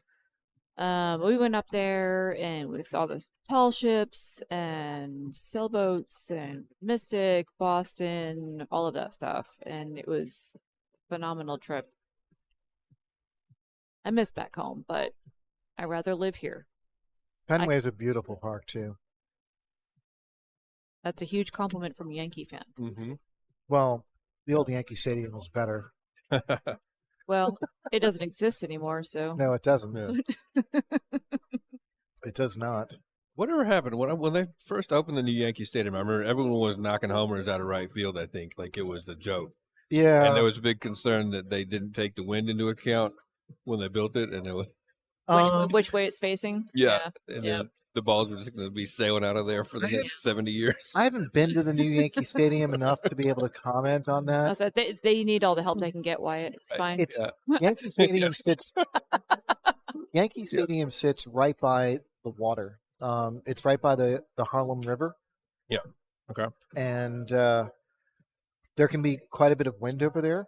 So I think all he's saying is they should have put home plate like northwest instead of southeast. No, it's always southeast. Yeah, but like I think what was happening was, they have like these sort of like holes in the stadium to allow air in, and the old Yankee Stadium didn't have that. But I can't speak with absolute certainty because I haven't spent that much time at the new Yankee Stadium. I went there like once or twice, and I was so turned off by it that like I haven't really been back. Nice opening shot from Chris. Oh, not wow. not that there's anything wrong with the new stadium. You're just Yeah, a no, lover of the old one. yes, Yes. Chris there is played something wrong with the new stadium. The new stadium sucks. Maybe it's just a Yankee. I don't really care for the new stadiums at all. Like anywhere in the country, like Like No, I I like the understand. old stadiums. If they ever replace Wrigley, there's going to be a huge. I was gonna uproar. say Chicago. That's gonna be brutal. Yeah, Wrigley's a beautiful. And place. Fenway. I mean, right. And When I was a Fenway kid- too. Yeah, That would hurt my Fenway, heart. yeah. When I That was would a hurt kid, my I heart. went on a trip to New England for like a summer sort of vacation, and we decided to go see a double A Cubs game. The Cubs had a minor league affiliate in Massachusetts, and it was this rickety old stadium where you could sit wherever you wanted, and we literally sat right behind home plate. And I loved it. And like, so to me, that's what baseball is. It's rickety old stadiums and you know, places that have history.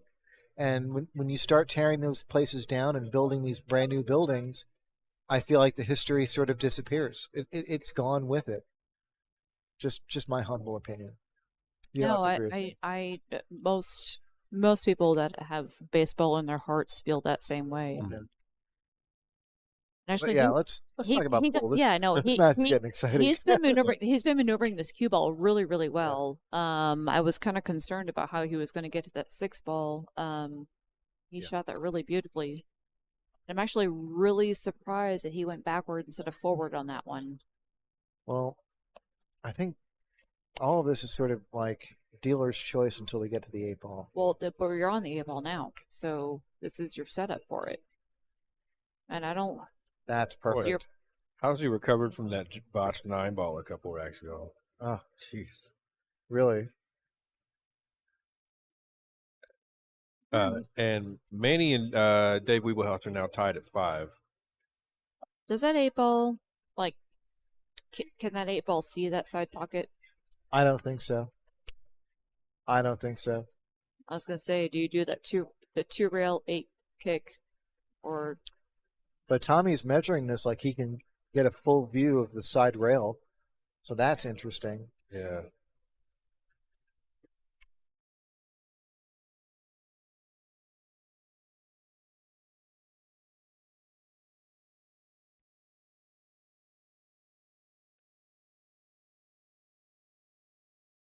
That beef jerky was really good. Yeah, it was. I think we've got more. Yeah, we've got teriyaki left. Oh, okay. oh, teriyaki's my favorite. Like a Whataburger gift card in there too. Mm-hmm. Does Whataburger have coffee? There's coffee in the Not other. in Austin. There's coffee in the other jar to the left. Yes. Austin's under a boil notice. So all the Starbucks are closed. Yeah. I don't live in liberal Austin. I moved out of there. We got here. That's just scary to me. Yeah. I mean, really, to be honest, I would still be going 2 rails. I'd be There's- shooting into the corner. There's obviously another game to be played here, but man, this kick is huge. Yeah.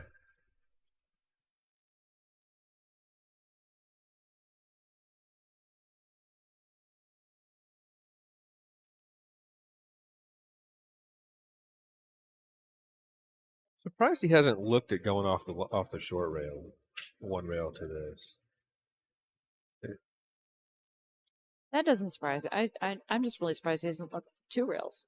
I mean, No, I think it's really? going to be 1 rail, He has to make sure one way or hit the it. other. I got to take guaranteed contact. I think first. 2 rails is complicating things. It would be interesting to go 2 rails if the third rail was an option. Like Yeah, but if if he the hits cue balls, if the 8 ball is closer to a rail, then taking the 2 rail route is fine. But he's got to be so precise on this kick that I think 1 rail, either or, would be the way to go. And if you can see the side rail, then that's ideal. It might not be going your way, Wyatt, because it might mean queuing over the 10 ball. Yeah.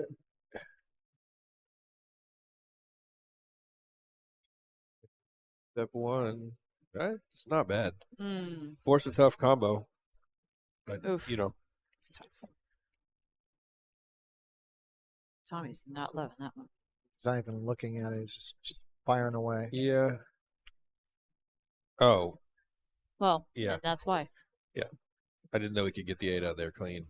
Okay, that was technically a very well played safety, but it did not land well for Chris. Yeah, Tommy. This is a makeable ball for Yeah. Tommy, and the 9 ball is hanging up at the side. yeah. So Right. All he has to do is get out of the corner and he's done. Right. That's not automatic. That cue ball could be spinning up toward the 10. I think he's going to kick this with some speed. Yeah, Yeah, I expect him to hit it with speed just to. Yeah, I expect him to go rail first as well. Two rail? Two rail, Yeah. yes. yeah, I see that Yeah. too. Yeah, see, yeah, just like that. That's what helps you get out of that corner. That pocket plays so large. If Tommy can hit the diamond, hit that diamond right there, like if he can hit the rail just above the first diamond, or the third diamond, whichever way you want to look, whichever way you Yeah. want to count. Let's keep an eye on that. He's hitting that it rail. sharp with inside. He's going further over on the rail with inside. This is very exciting. I'm whispering.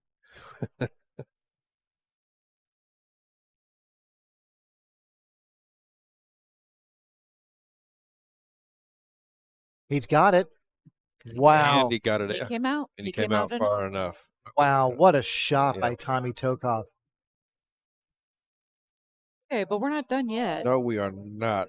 Are I'm you looking down the are line you of are this you shot. are you thinning that with a ton of Boy. top right, You To can come do this a couple of ways. You can go with or are it. you going to go around? I don't mind going around. I don't go, like go with going top around. left and just go 3 rails. You can control how you hit this rail. Yeah, he's going 3 rails. What do you think, Wyatt? Yeah, I mean, I like. I'd be shooting it with. I don't like so yeah. strong. Well, word no, for yeah, that. yeah. Well, no, that's not all I here. But yeah. I'd be thinning it with a ton of right, and to where that cue ball comes back over to this side of the table. I don't know. I'm tempted I'm to going the go other way. left. Yeah, I think there's a chance the right deflects it away from the 9 too Yeah. much.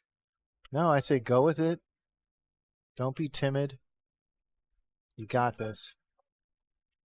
Playing this from the short side. Oh, he's coming. This is weird. Oh, this is going to be weird. No. Okay, he hit that 9 ball a little too thick, or he used a little too much left. All right. Take This, a pick. this is one of those moments where if your opponent left you this, you'd be ecstatic. Yeah. So you just have to not beat yourself up for leaving yourself this. Yeah. Because if you were left this, you'd be happy. Yeah. You have to just adjust your mindset.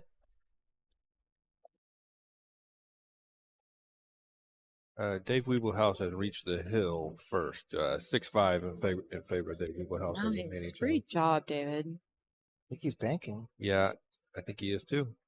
Try to leave the cube on the top rail.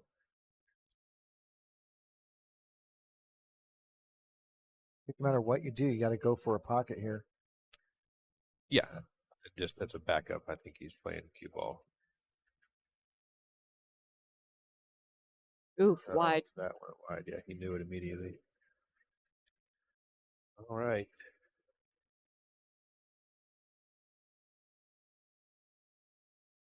That was really exciting and also really fortunate result for Tommy. I thought he played that rack so well. Yeah. Um, Interesting. I think if he'd hit it firmer to he get would the have cue shortened up a ball little. bet to where he wanted it, it would Yeah. have shortened up and he might have Yeah. made it. Yeah.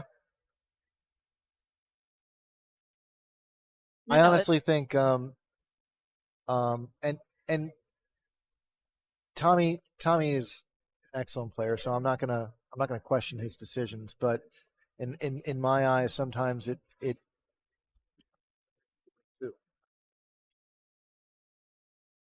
No. Okay.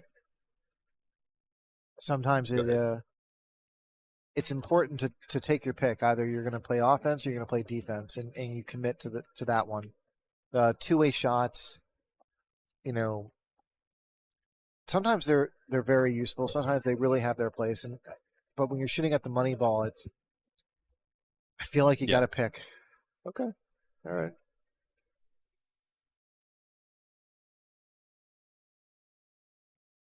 What was that? Right, race to 1.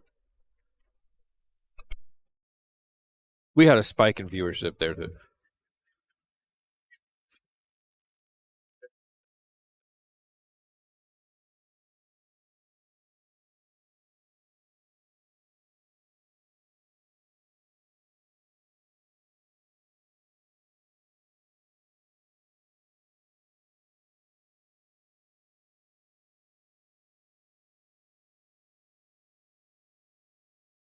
All right, so Tommy comes to the table with a shot at the bank here. Jump, sorry.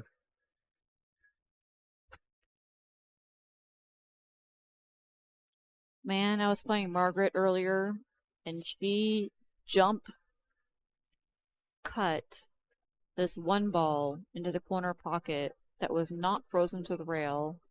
A diamond out from the corner pocket, and I just about lost it. She hit that so good. I was Nice. so happy for her. I think I was more excited for her than she was. Sean was playing his match on the stream table at the time. He's all hooting, hollering, clapping. Nice.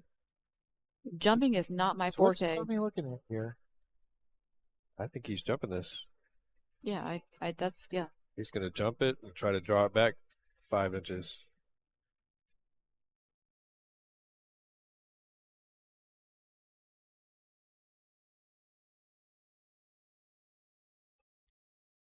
Ah, so close. Yeah. His physical positioning Oh, just looks God, so that awkward. could not have laid up worse for him. Chris is going to love coming to the table with this. Yeah. The way he had his leg up on the table when his physical position just looked counterintuitive to what he was trying to do. Yeah, agreed.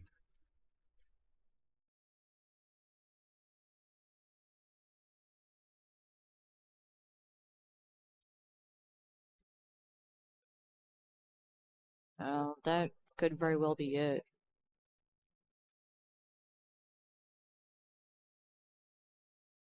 Well, Not sure what happened in this isn't Wiebelhaus over yesterday. yet. We still have one major issue we got to deal that Chris is going to have to deal with here, and that's the 3-4-5. And I say this not because they're in any particular trouble, but mostly because there's a lot of traveling, and these are low number balls. Yeah. So he's got really good position. How he lands on this 4, I think, is the key piece. I think everything starts to look routine after that. Yeah, he spent a lot of time planning it out. He hit his spot on 3 precisely, so he's already down on this the 4. And he always hit it great, I think. Maybe a little more speed. Oh, he doesn't want to be shooting over the 7. I don't think he is. I don't think he is either. But because he's gotten the inside angle on the 4, now he's got to make a couple of choices. I think he has to drag it to the right side of the 5 now, because I think that side pocket is now in play. Really? Okay. Yeah. Which makes it hard. I thought he would be still trying to play between the 6-8 like he's playing that here. It's hard to. This is Nat table decision. I can't. Right. But yeah, if you can catch before the side pocket, then that's great. There it is. Oh, hit the 8. This game is not over. See, this is what I was talking about. 3-4-5. That's a lot of traveling to do, and in 10 ball, when you have all these balls on the table, maneuvering through traffic can be difficult. Manny and Dave are locked in a battle in this 6-5 rack. There are clusters all over the table, and Manny has Dave kicking at least 2 rails at a 1 ball with no pocket. So Cristopher does not leave a safety. It's a big cut, but it's a makeable cut. Yep. I'm sure Tommy's right now just happy to be back at the table. Are you putting any left or right on this, or are you just focusing on pocketing? I'd be putting I'm sorry, you weren't asking me. Okay. I'd be putting just a little bit of left on it. Make sure you stay on that side of the table. That 6 ball has a lot of options to get out. I would be worried. You're gonna lose your cue ball a little bit here, no matter what you do. I would definitely think about running into that 8 ball just to slow things down. Interesting. So yeah, I think about using a touch of right. A touch of right. So you're just Yeah. okay. I'm thinking, yeah. Interesting. Okay. That 6 doesn't have a pocket down here from that side. Yeah, that's okay because if it runs he- into the 8, you should still see something with the 6. He's sitting a little outside here. So you're raising a run into it. He's going Nicole's route with left. Oh wow. Oh, maybe you should have put right on it. Gonna It's not over yet. It's not over come yet. out okay here. Well, here comes a jump cue. Yeah. Go get your hopper. I think Manny Chau 3-fouled Dave on that rack is what ended up happening. Yeah. Oh, yeah. So they're hill. They are That was I got 3-fouled twice that this was tournament. That's gross. Nobody broke and ran on me, but I got 3-fouled twice. Chris has got the 5 down, and he's cleared the side barely. This is not over yet. He's going to pick his heart up off the floor and put it back and Right? resume shooting. He's got a huge grin on his face, but he jumped out of his shoes when he saw that tracking toward the side. Knock that 5 ball down. Yeah. Yep. All right. What do you think, Wyatt? I think you're going to park that 6 down on the short Yeah. rail. Yeah, send the 10 up, cue up toward the 10. Yeah, part of me kind of liked banking that 6 ball into the side and leaving the cue ball up by the 7, because if you made it, then you had the 7 ball to play it safe with. See, this is really He interesting. got a full hook here. I had a very similar situation come up in my set with Tommy. And at Hill, I left a safety not unlike this one. It leaked a little bit on me, and Tommy was able to reply with his own safety, and it really left me in jail. So I'm looking to see Tommy do something similar here. If he can feather this and He's really trying, lock yeah. it up behind the 10 ball, I don't think he can see an edge. He's massing this. I'm Oh, looking is down he? the line of the shot. He's He- hooked. He might- doesn't. I don't think he even has the very far right edge of it. oh wow, I thought he could catch the edge. Hey, I don't think he I can. don't think he can. He's elevating and trying to swerve into this a touch. Well, if he swerves into it, that's also going to be interesting. I like the swerve here. Because a half ball hit on the 6 may not leave a shot. Yeah.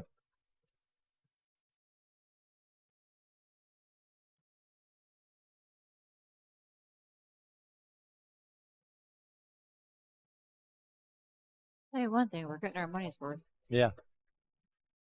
Wait, did you pay money to get in here? Kid.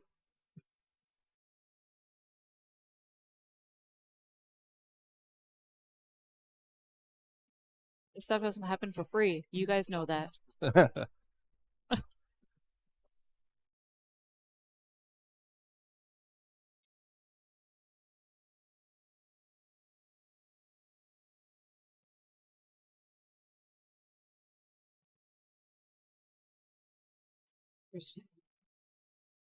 Maybe he can graze He's trying it. to throw. Yeah. He could. Here it threw is. The ball in. Find. Does he Does hold- that does hold he not? up. Stay up. Oh, Wow. man. Wow, that hurts. Oh, that's brutal. And he used that spin to let off just at the right time for it to come back in. Yeah. It's tough. So Cristopher's got a routine sequence right here. All he has to do is just pocket the balls and stay out of trouble. All he has to do is breathe, really. Yeah.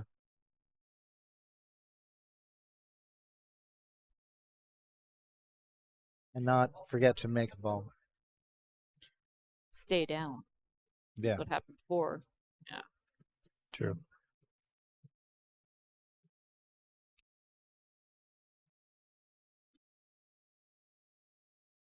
This is it for the win.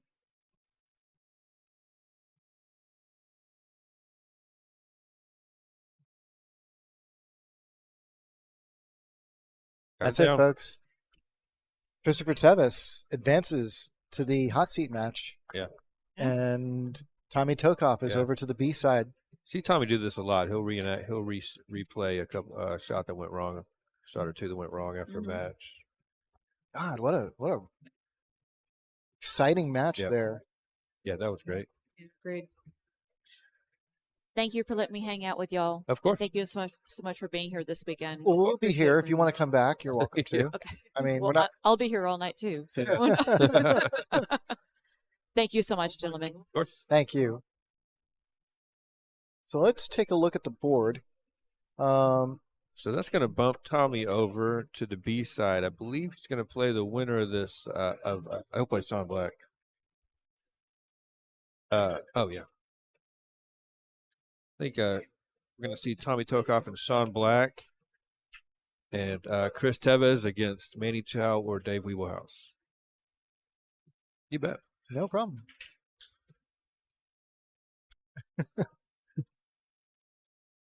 So, Kyle, could you do us a favor and bring up the brackets? I can. Just a moment here.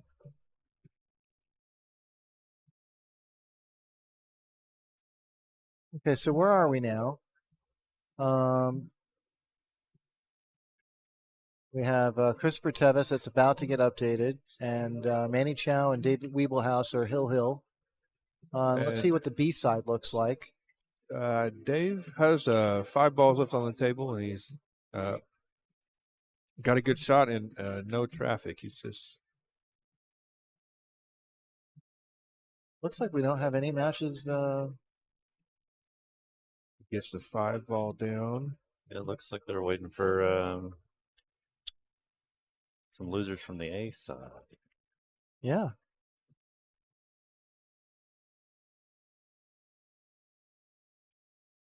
Well, the brackets will be updated momentarily, and we'll get to see who's playing who.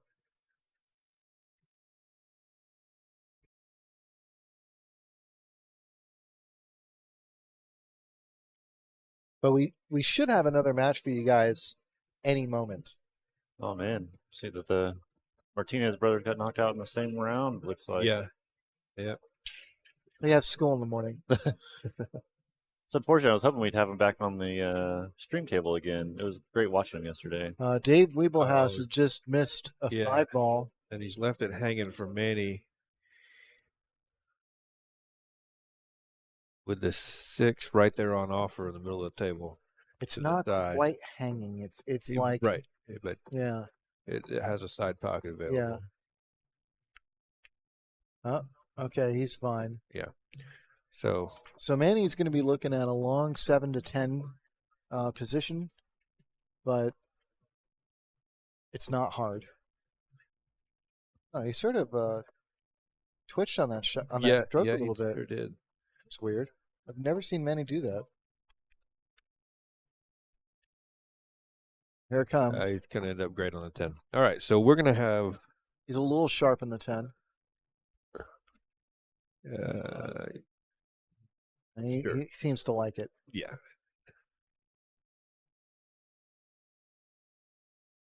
And it's down. That's it. All Manny right. advances. Yeah. So we've got. Yeah. Go ahead. We've got in the hot seat match the 2 gentlemen from Peru. That's right. Cristopher Tevez. Yeah. Tevez. Yeah, I think they're going to stop for a nice dinner on the way home.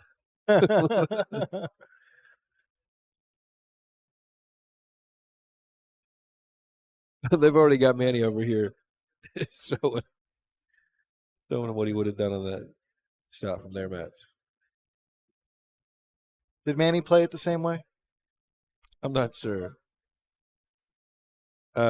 Manny fired it in the side with speed, but I think he did play inside. I think he went Nicole's route and tried to check it up,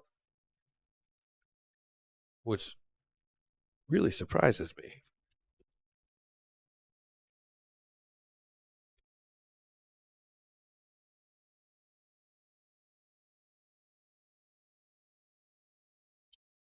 Yeah, all these guys know each other from Houston, so Next on table one. Yeah, Manny is absolutely playing that with inside English and scratching. Table 4, Don Black. I just heard that we've got Wiebelhaus.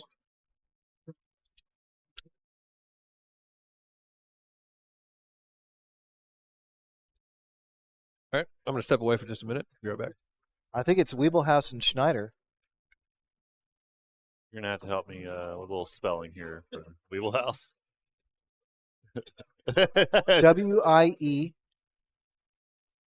Wiebelhaus. Got it. Like it sounds. Yeah. Phonetic. You have to speak German.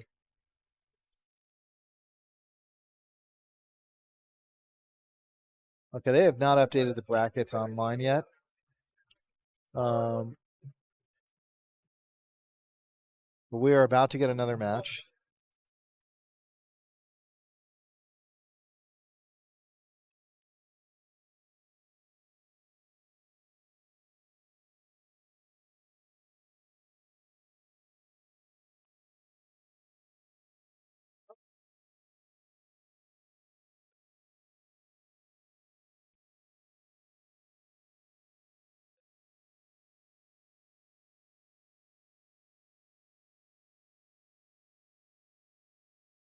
Let's see.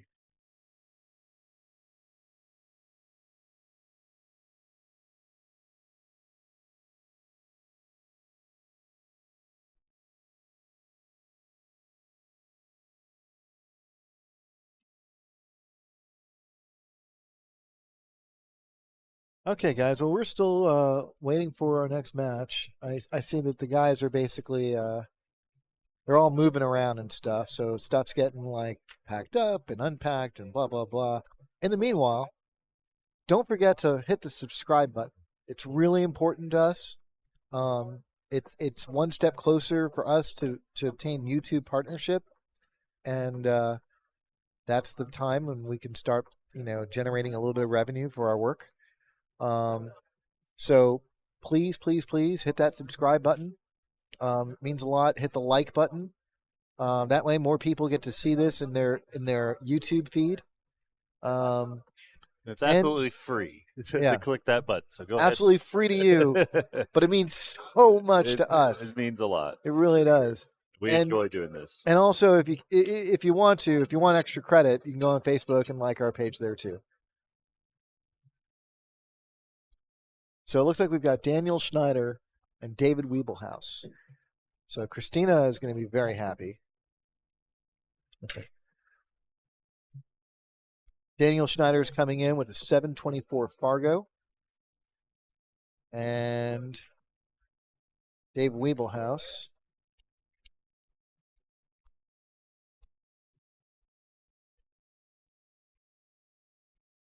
has a 657 Fargo.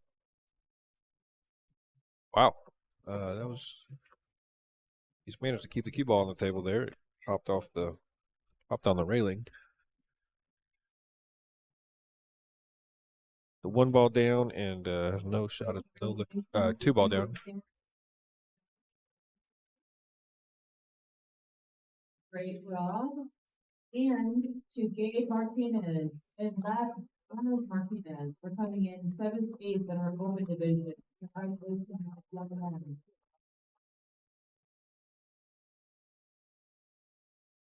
So the Martinez brothers end up finishing 7th, 8th. Very impressive finish for both of them. Yep.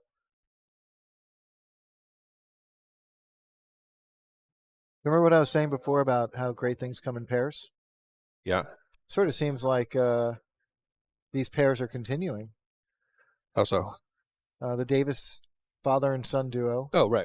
Knocked out together. That's, The Espinosa father-son duo. Yeah. The Peru countrymen are in the winner's side finals. Yep. and the Martinez brothers. Yep. 7th, 8th. Been an exciting tournament. And what's really kind of amazing about this is that you could play this tournament 100 times and get 100 different results. Yeah.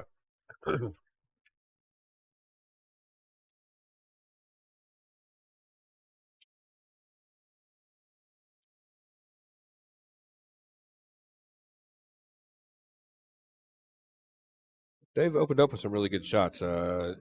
Daniel pushed out to a big tester on the 1 ball and he drained it. And now he's found himself in trouble on the 5. Looks like he's Two going to rails try and dig, 2 underneath rails. it. Oh, this might work out for him. 7 ball. Fine, covered with that 7. Yep, absolutely. Yep. So Schneider's already like. Yeah. Oh, okay. Oh, he was eyeing He's up just the- eyeing it up. seeing Yeah. if he's- I was like, This how's is very out of character. that?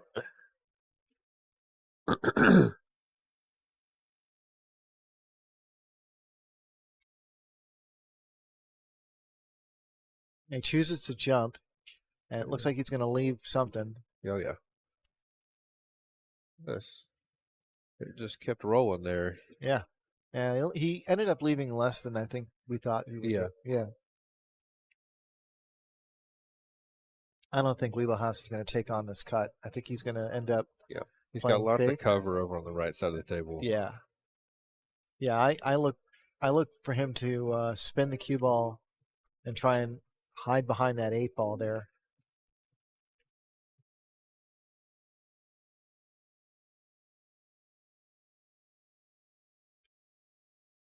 Just like Oh, just not like found not the- like that. Not, just found not like the that at all. gap. Nothing Yeah. like that.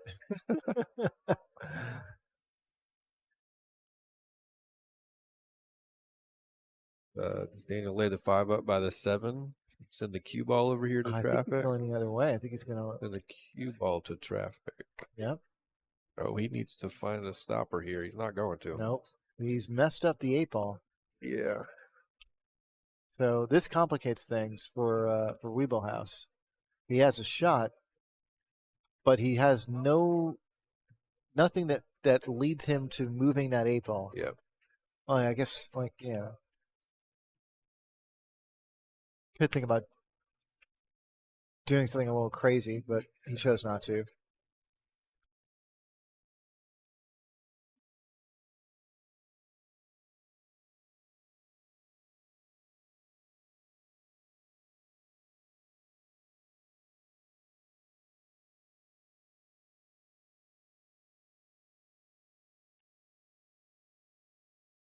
And Jude's going to step away for a minute. What we got here, I think he's going to try to leave himself a position to get underneath the 8.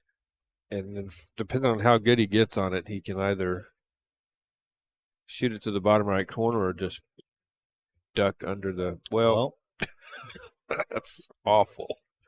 You know, It's awful or great. I don't That's- know. We'll see. that's one way to play it, I Yeah. suppose.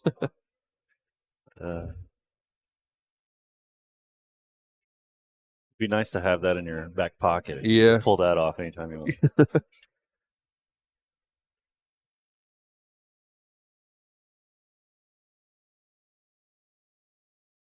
Oh, I don't know if it's got the speed, No, it doesn't. but I don't know that he really left much.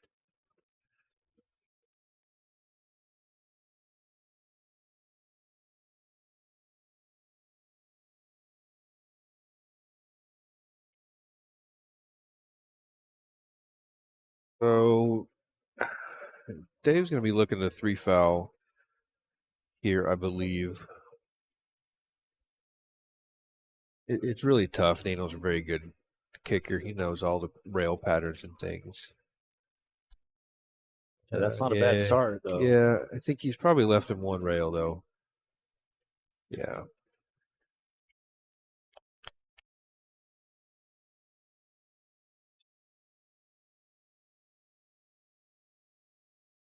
Yeah.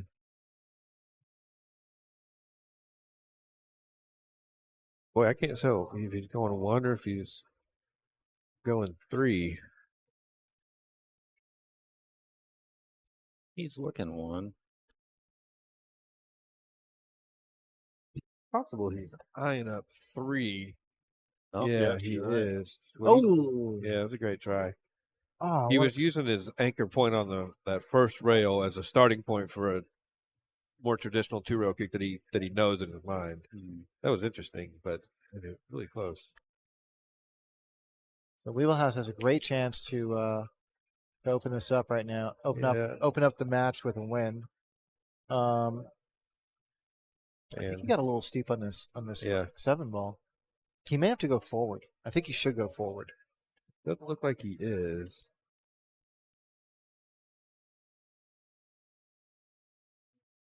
I mean, in the back of his pocket, he does have the Daniels on 2.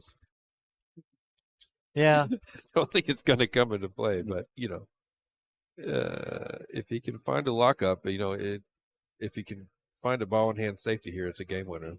I think he should have gone forward there. I think. Yeah.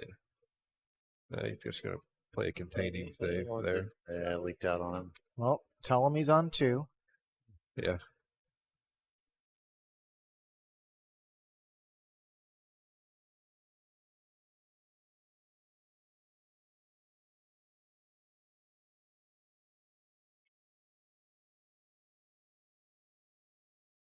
No longer on 2. Solid safety by Daniel. Yes, please clear Daniel of all fouls.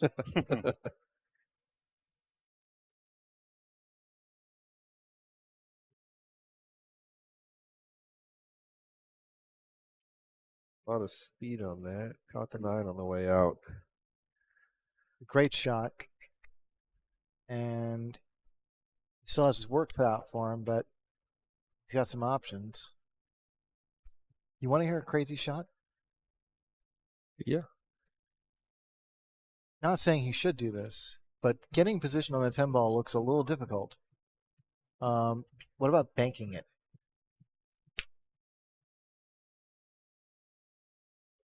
He could have done a straight Ooh. bank. That's what I was going to say. I see.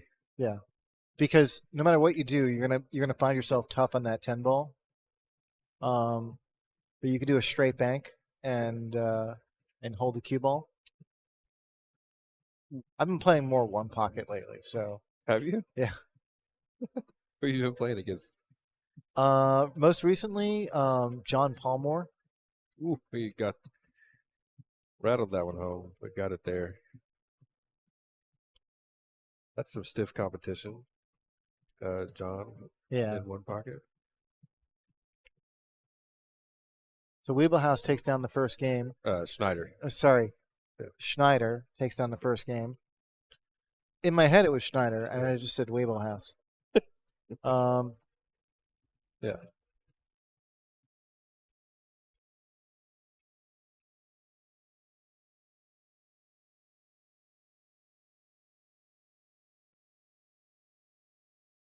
Yeah, no, I've been playing more 1 pocket lately, and I'm trying to learn the game.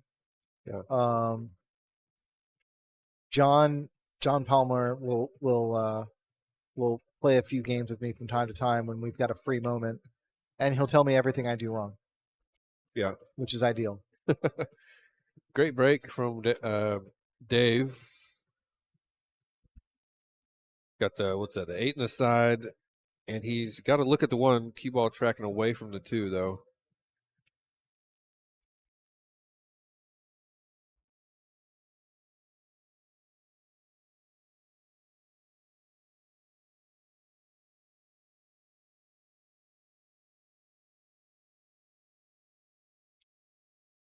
Ooh, that was an uncharacteristic miss.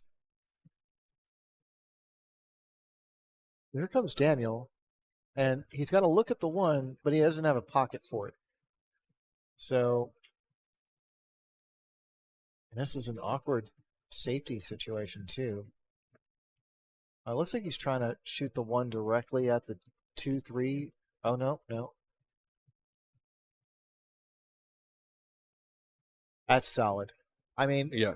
I think if he had found cover, that would have been like the extra credit assignment there, but he's got David Wiebelhaus bridging over a ball and 7 feet away from the next ball. So,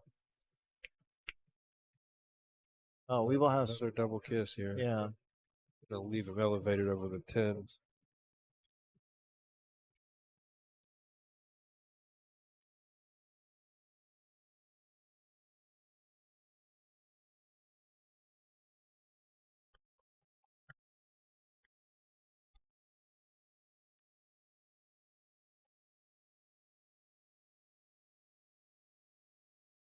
And he's going to return the favor, leave him elevated over 3.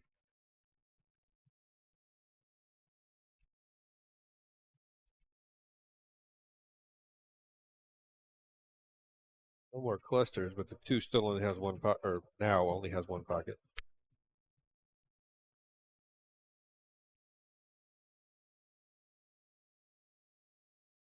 This is an interesting battle for control here. Gosh, Like it neither really one is. of them has been given an opportunity really to do anything constructive. Right. It may seem like kind of wild what they're doing, but the truth is like when never seen- everything is so Yeah. awkwardly placed, Yeah, it's hard to get something Yeah. productive going. I've never seen more double kisses in a single game. 4 of them. This is like the But first I think opportunity here. Dave's got an opportunity to take control of this rack. If you want, I'm sure I can get more double kisses than that in a single game. Yeah. Oh, does not want to graze that. Okay, he doesn't. And so Wiebelhaus has now found control. Yeah.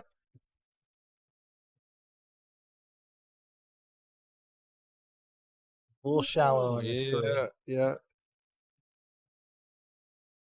you playing for the 7-9 gap or drawing out of I this? think he's going to draw back. Yeah, and he looks like it's an easy thing to say when you see him queuing up for draw. Yeah.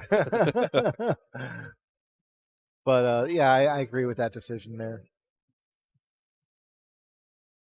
That way, you're coming into the angle.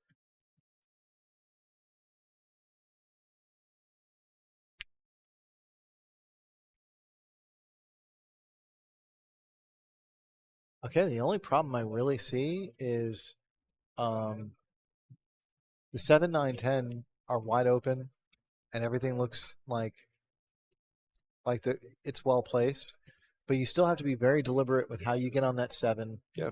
So that you can get on the 9 the way you want. Yeah, we've got the 10 in one of those positions we were talking about earlier. Yeah, the exactly. Middle Exactly. of the rail.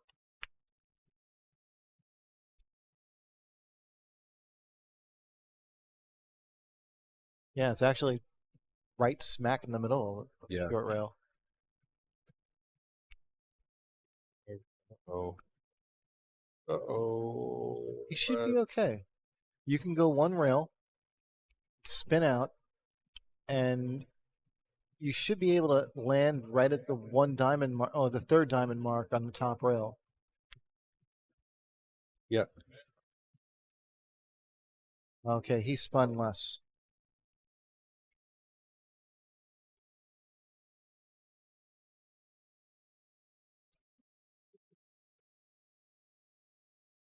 See what he's got here. Yep. Nicely done. Back close to 1-1.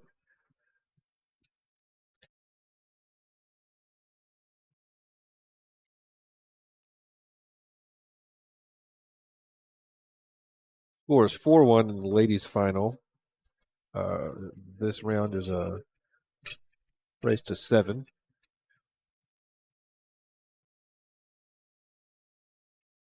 I just realized it was Jennifer and Michelle again. Yeah, the rematch.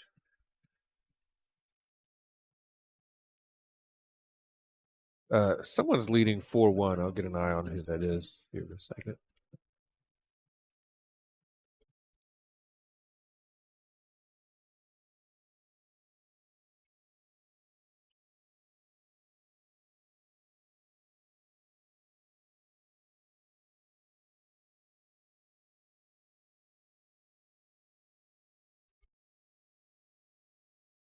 Cut break from Dave there. Oh, from Daniel. Is it Daniel? Oh, yeah, from Daniel.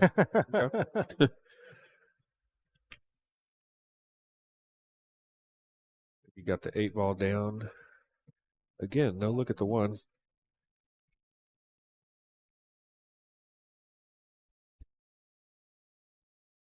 My wife is here.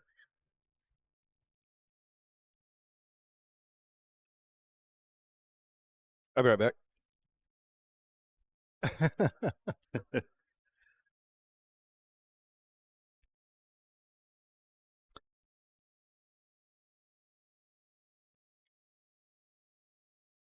Tell she was looking for a jump there or a masse around that 6 ball.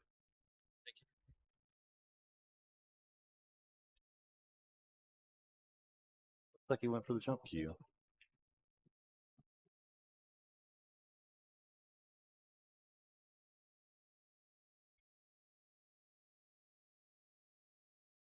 This is going to be really interesting.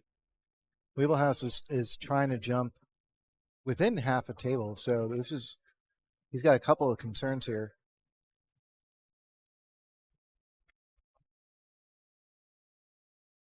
That's one of them.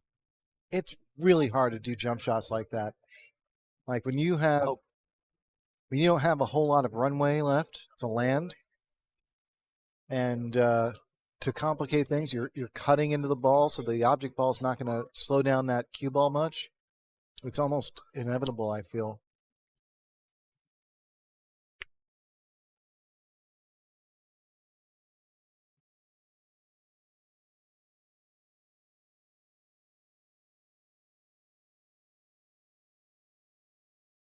Yeah, Kyle, it's those jump shots. I'm not a very good jumper, so I've never even tried. You can take what I say with a grain of salt, but I feel like a lot of players are so quick to grab that jump cue, and the risk is so high. Like if you hit it too hard, you're flying off the table and you're fouling. And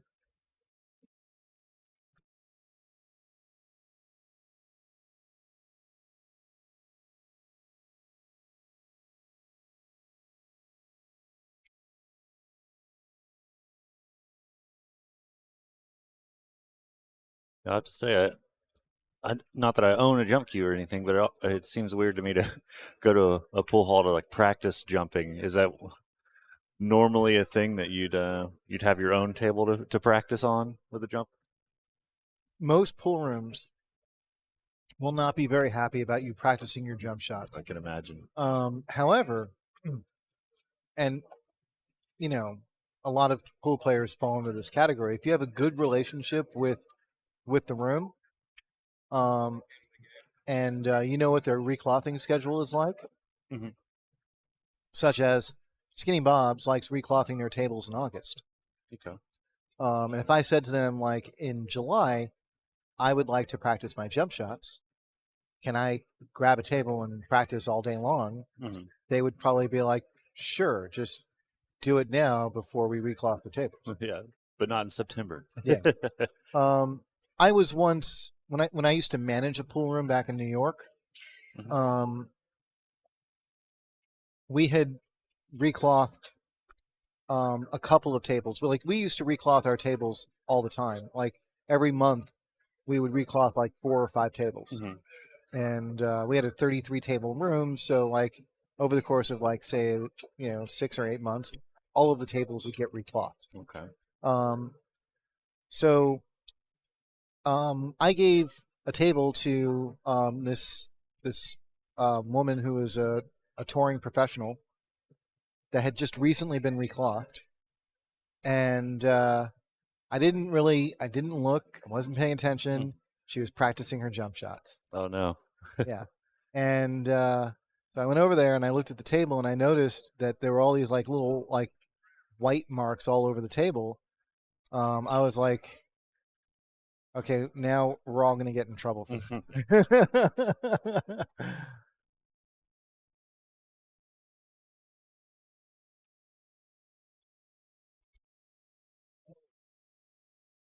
like you can't ask me for new cloth and then go practice your jump shot. Yeah.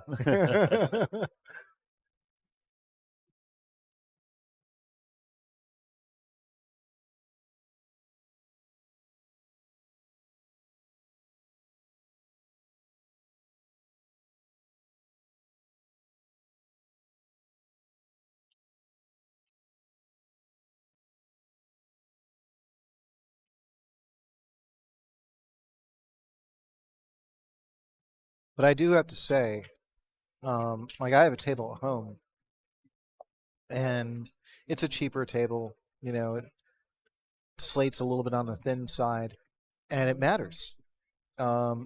It's hard. It's harder to jump on my home table than it is to jump on these diamonds. These diamonds have much thicker slates, so there's more weight underneath the table when you shoot those jump shots. The table doesn't give it all. Yeah. And that makes a huge difference. So, like, if I try practicing them at home, you know, I've got to like really elevate to really get height. And here, you know, at Skinny Bob's, these tables are so beautiful, and the slate is like cut. Ooh, Daniel fouled there. Just he must have thought he had clearance, and he just misjudged it. Yeah. So It was interesting. I was talking about it on the stream earlier, but because last night was my first time to play on these tables, and it was awesome. I couldn't believe how good these tables were, and you know, I think this is with older cloth too. when I first started playing pool, which was back in the 80s, Simonis wasn't that popular yet. A lot of pool rooms that I would go to had cheaper cloth. And the first time I saw Simonis, the first time I saw a table that was kept in top condition, yeah, it matters. And it makes the game far more enjoyable. Oh yeah. And it's partly why, especially when I first moved to Austin, a couple of the pool rooms here weren't really keeping up with their equipment, and even so, they were still very popular rooms. And I would just be like, "You guys don't know what good is," you know. Well, you know, it's funny because I've played in some pool rooms here that they've put that cheaper cloth on the table, and you know, day one it's fine, it's great, but a month in, those tables just start getting so slow and terrible. Like, but when you get what you pay for, I'm assuming, with cloth.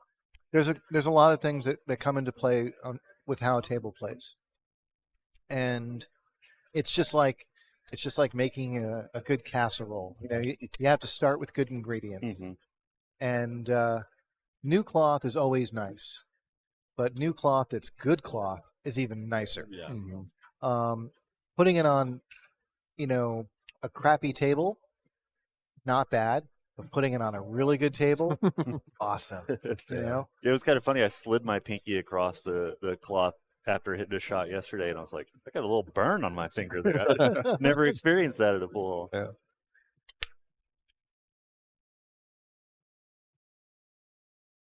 it's all about the ingredients. So, like here at Skinny Bob's, we have diamond tables. We've got super aramith balls, Simonis cloth. Like these are all the things you want. Yep. You know. Spare no expense at this place. Yeah. I mean, we can argue about whether, like, you know, these balls are better than those balls, or this table's better than that table. But these are like, you know, there isn't an overwhelming difference. It's not like, you know, we're comparing diamond with Rasson or diamond with the Predator tables. It's not like we're comparing diamond with, like, you know, a 30-year-old Gandhi. Yeah. You know, and Rattled it. You Wipe should have the feet. seen Dick's shoulders after he did that. Oh man, he shook it off like he'd stuck his finger in an electrical outlet.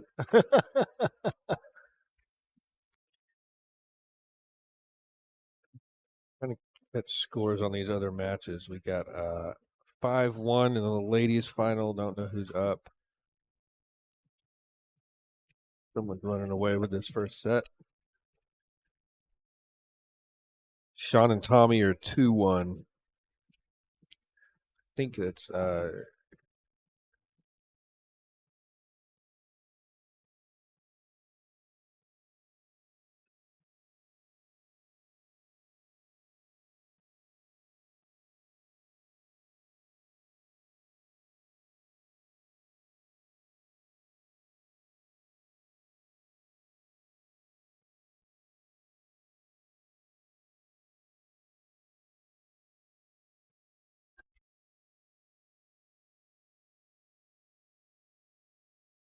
that a dry break?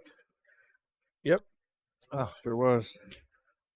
well, yet another classic 10-ball rack here. No balls down, but even if there were, the 2, 3, 4 are nicely clustered up. Yeah. But not clustered in a very productive way, no. Yeah.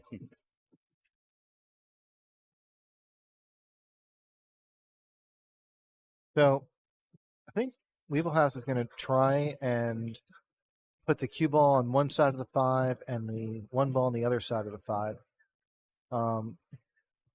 And you can sort of use that 8 ball as a stopper if you wanted to.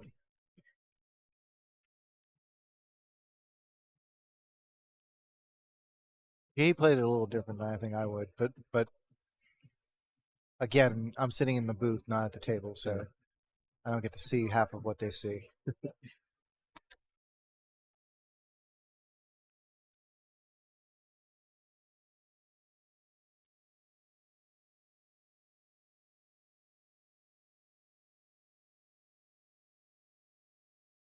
So, oh, that's a good shot. That's a very productive shot by Yeah, Daniel. it really was. Daniel did a really good job at moving out that 4 ball, which just ever so slightly begins to open up all those balls down there, those 6 balls. Does that 2 go to the top right, I wonder? I think it does. Yeah. At the very least, it now opens up a path Yeah. for I expect Dave to for make some contact defense. here, though. Yeah.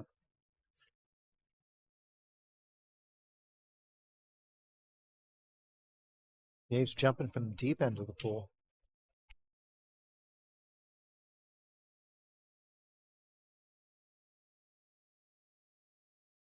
This is going to work out for him.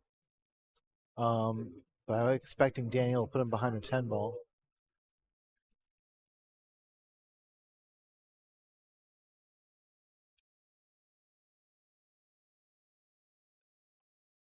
Oh. I'd be disappointed with that speed he put on that. Or is Well, he? I don't know. No, he's got Maybe. the safety. Okay. Yeah, he's got a full eclipse. Okay. And the 5 ball is sitting basically where David would want to kick. Oh, he's spinning into it. He just hit it.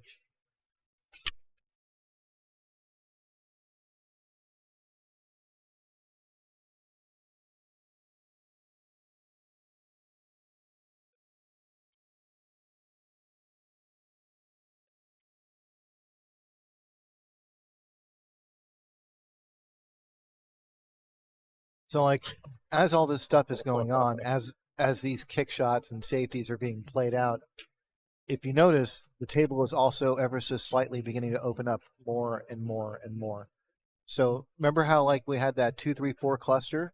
That's gone. Yep. The 2 may or may not have a pocket. We can't quite tell from this angle. Let me see. Yeah, it doesn't look like the 2 goes past the 4 yet. Yeah, I'm wondering if Dave's going to cluster the 1-8 right here, though. Not exactly. Wait for it. Wow. What a shot. How do you hit that? How do you like it now?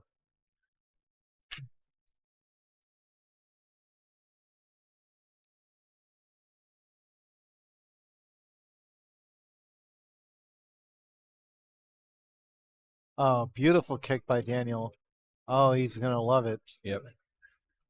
How did he hit that one? What is going on here? Ladies and gentlemen, Daniel Schneider.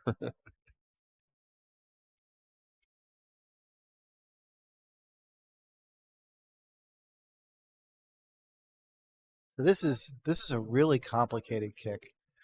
I think he's going to have to try and go 2 rails, but this is so hard to judge because he's going to have to use a little bit of left spin, and it always he's going even deeper. Oh, he's going to go 1 rail. I see. Okay, he's got it. Nice contact. Oh, he's going to find cover on. Oh, might have sold at the edge. Yeah. Yeah, and that might be all Daniel needs. Yeah. Yeah, Daniel's going to look to put him behind the 9 ball. Yeah.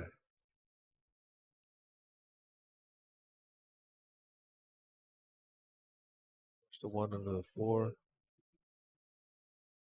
Oh no, just the center. He didn't get the He's hook. giving up an edge He here. didn't get the bonus point there, but he definitely like, you know, completed the assignment.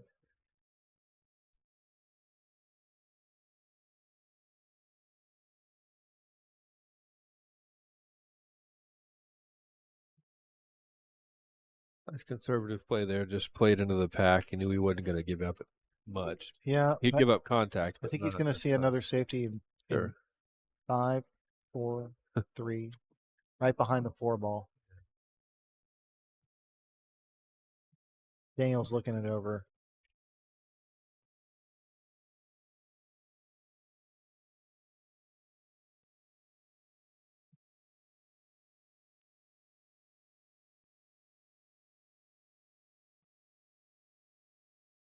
Sean has taken a 4-1 lead over Tommy.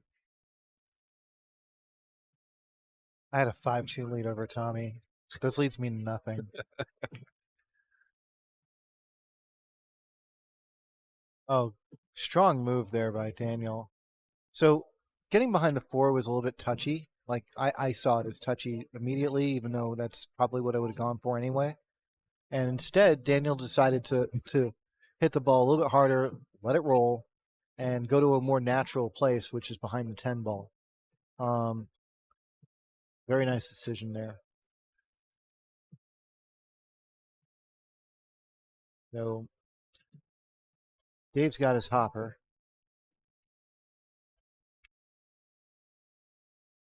And he's going to leave a shot. Yeah. And in all this battling for control, we've seen all the clusters go away. Yeah. So I think Chris is going to draw this out with low left English. To low right, pin you up. mean? Yes. Oh, No. low left. Okay. Low left. I was right. Okay. I thought he. Oh. Sorry. I'm right every once in a while. Don't ruin those rare opportunities for me. I swear to No. God, I thought he was just going to drag it up table. I didn't No, think he was no, gonna no. Draw straight He back. had to draw straight to that Oh, rail and back up. You're there. right. I'm sorry. I'll just be quiet. I know nothing.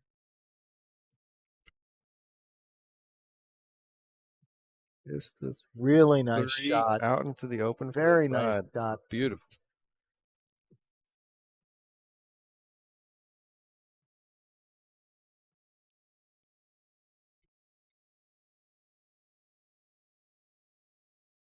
Nice position for one rail to the 5. He See, might go 2. I don't know if I could reach this shot that easily, but Daniel sure can. Oh, I think he overcooked it. Yes, he did. Wow.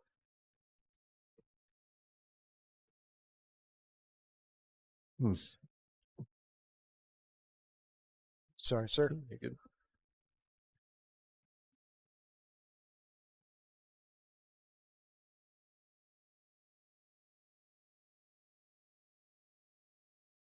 Daniel tries for the cut, and he's going to get away with it. Yeah. Oh, that was a weird, like, It final roll. really there. was. I've seen a couple of those, and I'm not sure why. I thought it was the measles playing tricks on me, but No, that no, one was definitely Someone's weird, got subtle. someone left lint on the table or something. Yeah. And for anybody not aware, it's a measles ball. Yeah. Wyatt doesn't have the measles anymore. Right. True. I forgot not everybody knows that term. I like that we get to see it here. Get to see the English on the ball. Uh-huh. Yeah. Yeah. Not everybody likes the measles cue ball. I don't even notice half the time. Yeah. I really don't. I expected one with my set. I forgot. I had forgotten. I ordered the tournament set. Yeah. The Super Airmouth tournament, whatever. Yeah. And I'd forgotten that it doesn't come with a measles ball. It comes with just a white ball with a red Airmouth logo on it. Got a chance. What a hit! Beautiful hit by Wiebelhaus, Yeah. but He's not not a great gonna- result, yeah. but you might want to find out because I just recently went down to Clicks in South Austin, they have brand new diamond tables, Uh-huh. and the balls that they have are super aramiths, Uh-huh. and it's a new cue ball. Okay. It's got like a large blue aramith logo stamped on it. Like it's a really big logo, much bigger than anything they've ever had. Huh. Everybody says that cue ball plays perfect. I can't tell the difference. Yeah. But they say apparently that this new cue ball has a coating where chalk doesn't leave any residue, even if you're using that Kamui chalk. Yeah. So you might get that set. Maybe. Yeah.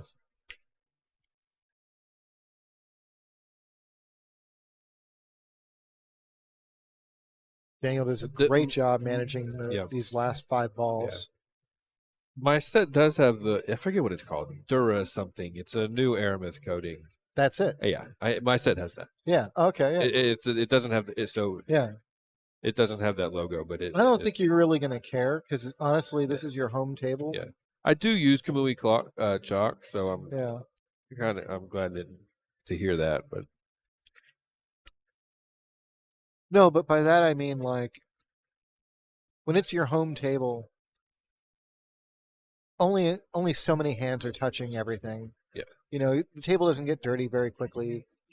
The balls don't get dirty very quickly. It's when you're in a pool hall that these things start to really matter. Yeah.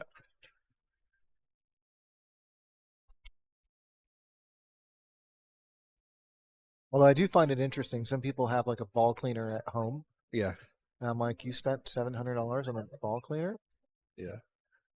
You just need one of those like they have at the golf course where you just. Yeah, that would actually be really good for in-home use. The Look at this problem is, safety. oh well, Beautiful. Stick him to it. That is, yeah. That's The thing is, jail. Diamond makes a professional ball cleaner. They have 2 of them here, and they cost like $700, like you said.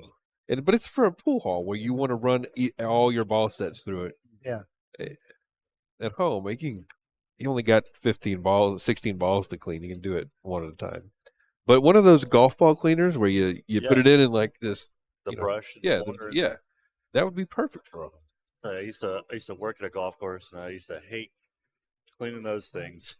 They get so gross. Do they? It's really simple. If you don't want to clean your balls, that sounds so weird. If you don't want to clean your ball set all the time before you play pool at home, wash your hands. Yeah. It's that simple. Did you eat dinner? You're going to play pool? Wash your hands.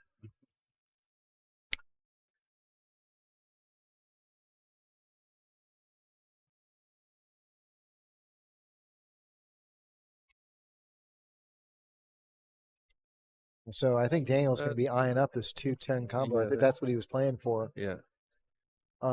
It's 100% the right choice given where all the other balls are laid out.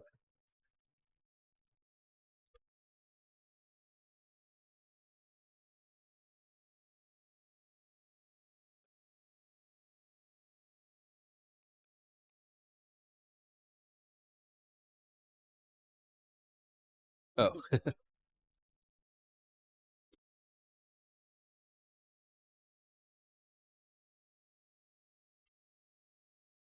Great shot by Daniel. Yep. That's going to give him a 4-2 lead.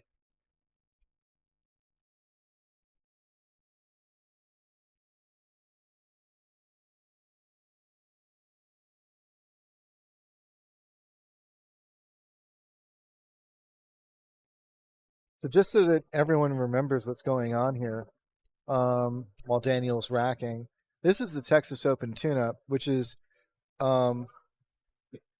basically just an opportunity for the local players to get some serious tournament play in before the actual Texas Open, which will be starting in about a week and a half. What day is it? The 6th? I don't know. Yeah. It's going to be starting in about 10 days. Yeah. Sick. Yeah. They do several events leading up to the 10-ball event.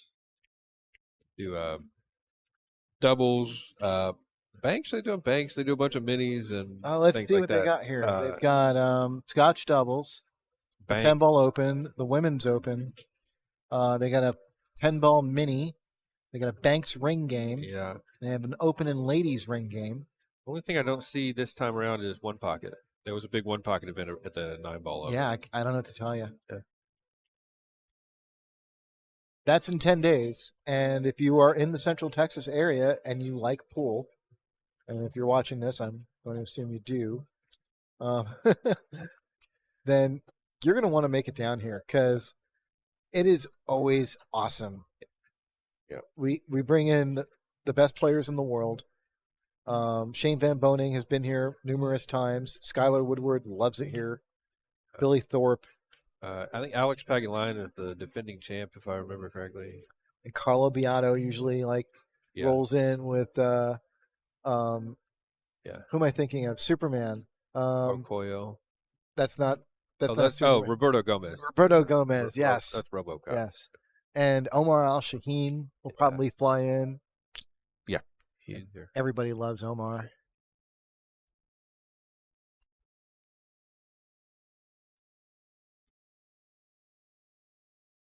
You know, it's just, I mean, it's more than just getting to see top caliber pool. It's also about it's just super fun. Like it's a fun crowd, and there's a lot of excitement in the air.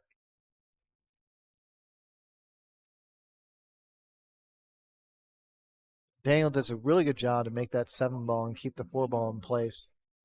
You know, he'll be able to go down to the end rail and back up, and he'll definitely have a manageable shot on the 5. He's eyeballing it now to find out exactly what kind of angle he's going to want. There is a little bit of concern because that 9-ball's sitting over there, but I think he's going to be fine no matter what happens. Nice job pulling that around the 6, avoiding contact. Yeah. It's a great angle here. Yeah. He's basically going to want to go to the end rail, back up, and ideally get nice and close to this 6-ball. Oh, he's not going to the end rail. Yeah. I see. So he swung it out because he wanted to he just wanted to have that good angle immediately. I was thinking just get real close to that 6-ball and you can figure it out.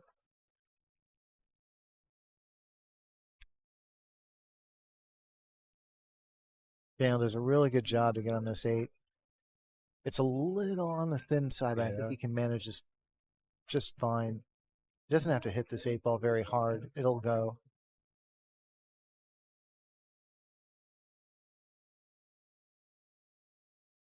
I thought he might play the short side there. It was He shorter just than added another rail. It was a sharper angle than I realized. Yeah, wow. But he ended up great.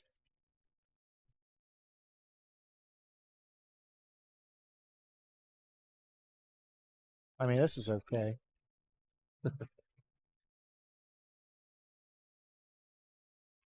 He didn't mark his pocket. Daniel goes up 5-2. Even though he forgot to mark his pocket.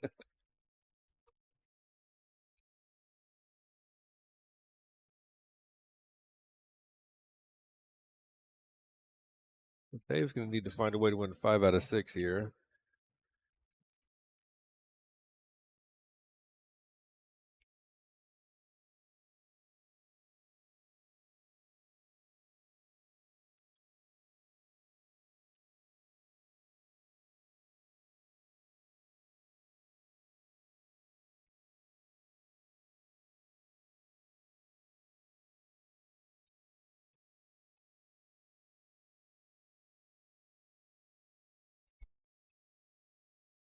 So, Kyle. Oh, Wow. So Wiebelhaus breaks, just narrowly avoids scratching in the side pocket, makes the ball, but he doesn't seem to have a shot on the 1. So he might be able to catch the edge, and if not, he's probably going to be rolling out. Hey, Kyle, I have a question for you. Yeah. With polls, are we limited to the number of choices we can offer?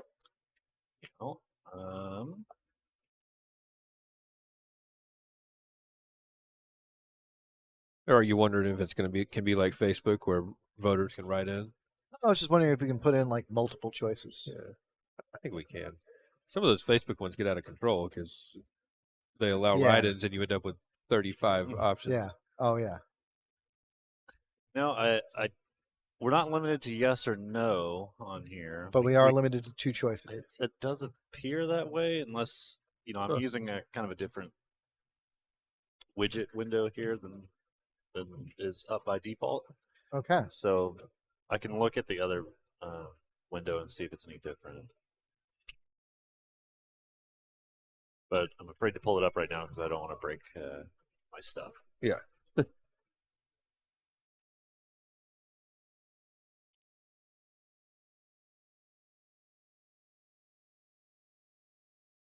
Yeah, so Dave's going to look to push here.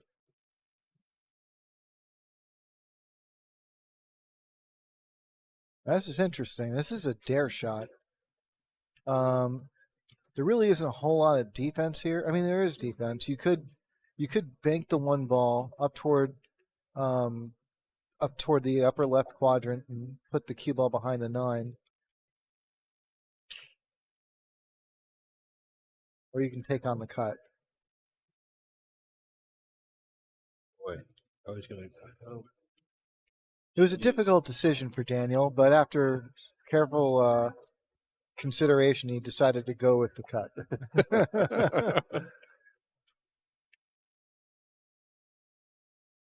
Dare accepted.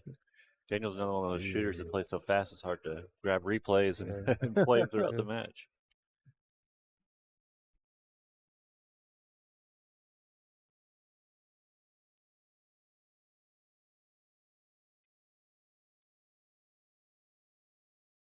Someone got Thundercat on the jukebox here. I know y'all can't hear it, but we're appreciating it. Oh, that was interesting. He went forward. Did you see that? Oh, man. Oh, He's shocked by that. Yeah, reaction. wow. He hit that beautifully. I mean, I know that the results don't look great, but it was such a well struck ball. He's get away with it. It looks like.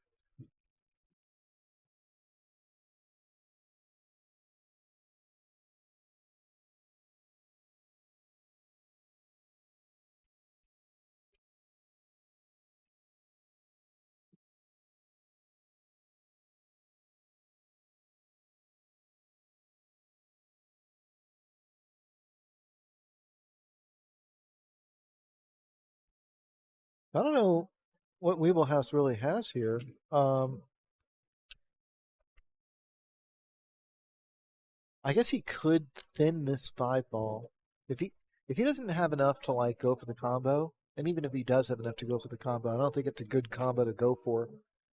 He could try cutting this 5 ball just along that axis, that foot string toward the left, and try and leave the cue ball behind the 8.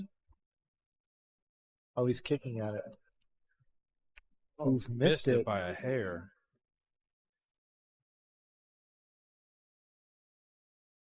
So the 9 ball failed to tie up with the 8 as it got rebounded back, and Daniel takes ball in hand and has 5 balls on the table to get him to the hill. He's eyeballing this 8 ball. The 8-9 is not going to be the easiest thing to manage, but it's not terribly hard either. Daniel decides to play the inside angle. This gives him the opportunity to pocket the 8 with some speed, come out and rebound off the side rail.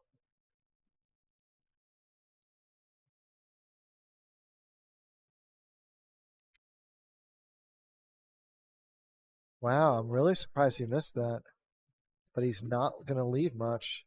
That's a good roll for Daniel.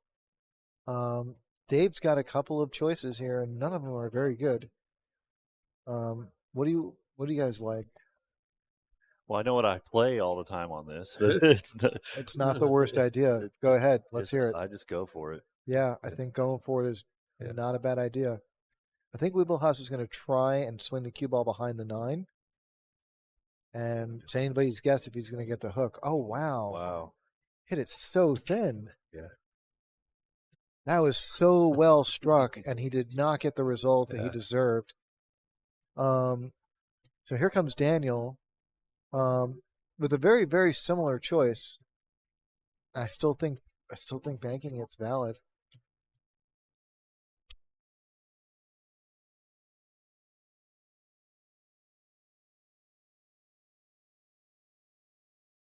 Just one of those shots that I.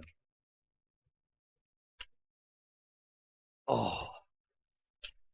I was gonna say it's just one of those shots that I take on. This is not a sellout. No. Daniel obviously wanted to make that 8 ball, but he did not get the cue ball action that he was hoping for. He did not want the cue ball in front of the jaws of the corner pocket.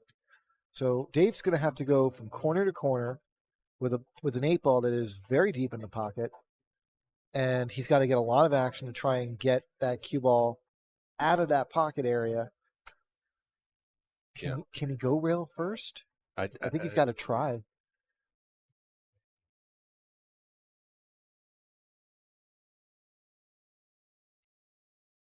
Rail first. This might work out. Oh man, is it going to work? Wow.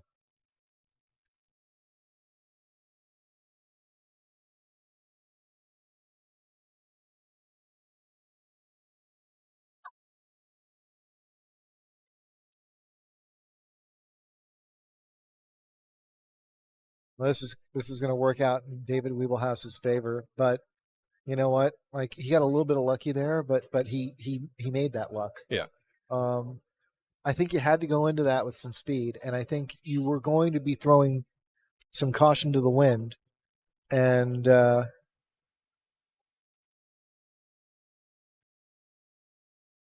yeah, he got a roll, and you can say he got a little lucky, but he got lucky because he gave himself the opportunity to get lucky.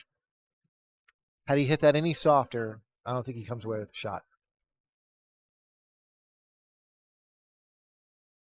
And I know that there's going to definitely be some people out there who don't agree with me, and I get it. You just have to see these tables, these pockets. They're so deep, and getting that action off the rail when the ball is that deep in the pocket is hard. It feels like you're making contact with the rail and the ball at the exact same time, and it just dies. It just sticks to that rail. Like the English reverses or the spin reverses, and it just sticks there.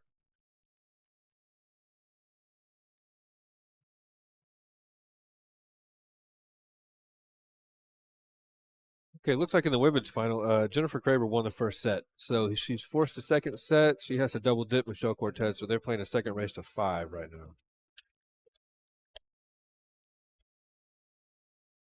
And Sean Black leads Tommy Tokoph 4-3. The other, what is this, quarterfinal? Semifinal?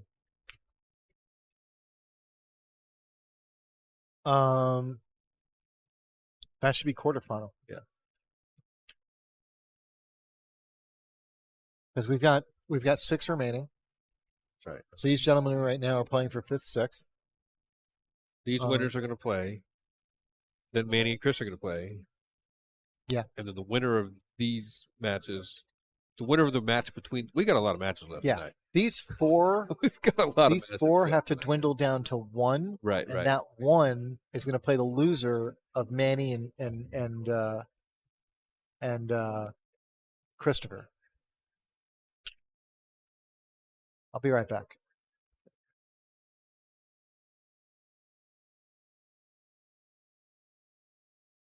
I thought you were actually responsible. Oh, man.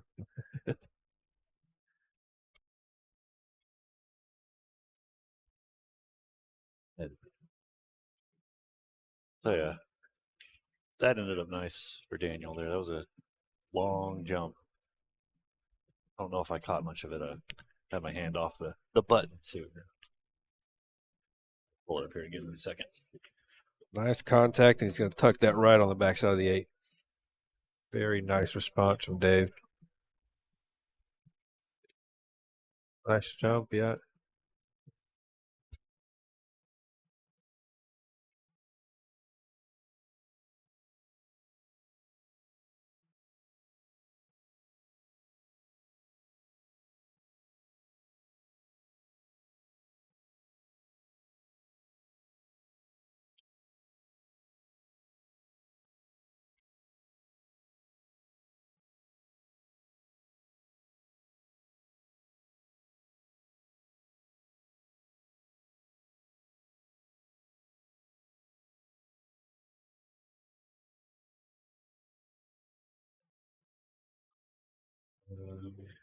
I'm not sure. Neither. They have not played that match yet. Manny and Chris are going to play the hot seat match after we get a couple of these quarterfinals out of the way.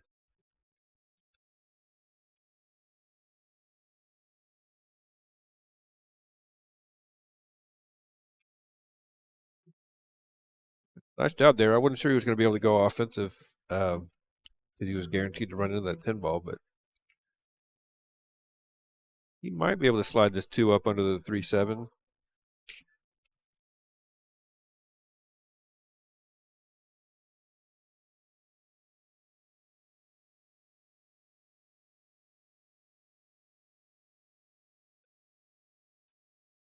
Exactly sure what he's looking at here.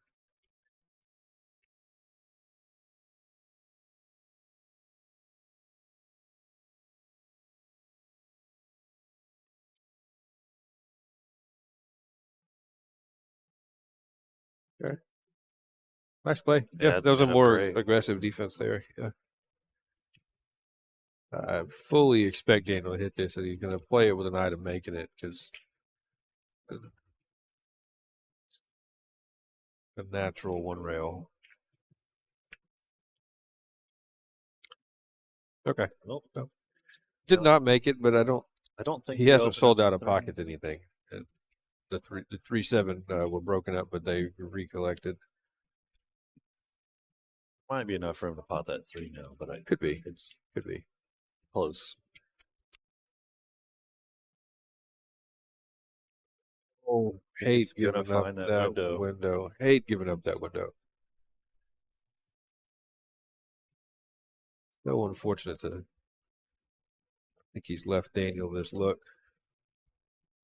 Such a tight window. You never expect that's where you're going to end up leaving it. Yep. Seems like you find it more often than not. Though. That's just right.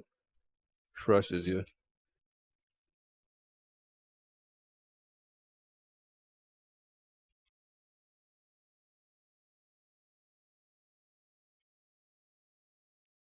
Wow. Docked by that. Big movement on the 10. Yeah. Yeah, I don't know if he did that because he couldn't see the piece of the 2 he needed to cut it, or if he just didn't like his chances of getting out and thought his higher percentage to send the 10 for a ride.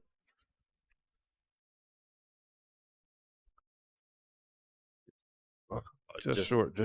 I thought he was going to get a little nudge off that 4. Yeah.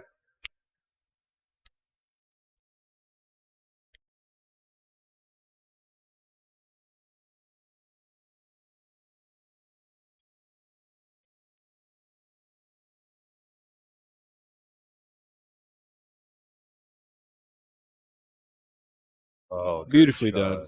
Beautifully done. I think it's got a 3 rail position there, but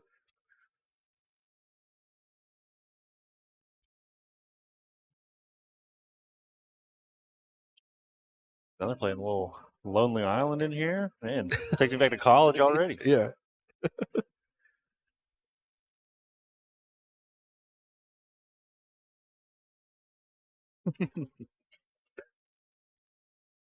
Got to get a rail out of this. Not going to do it. Dana's going to confirm. Yeah, confirm ball in hand, yeah. Always a problem when you're coming from a rail into a cluster. Those clusters eat up a ton of cue ball energy, and you got to hit them with a lot of speed to catch a rail. Taking energy from 1 ball traveling into the pack, transferring it to 3 balls, and expecting one of them to get to a rail.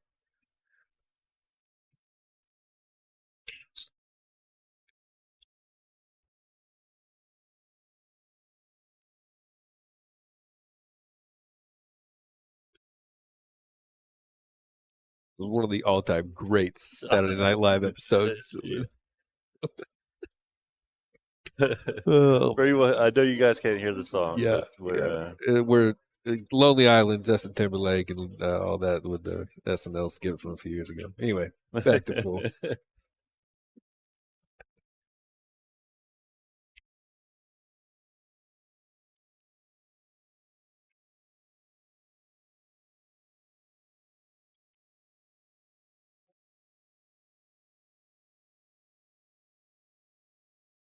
I think Daniel's maybe come up a little bit funny on this. He's got a good angle, but that 10 plays huge here. Expect him to. Well, he's not hitting the way I expect. Let's see what he does. I think he's playing this for this. Yeah. Friendly kiss there off the side of the 7.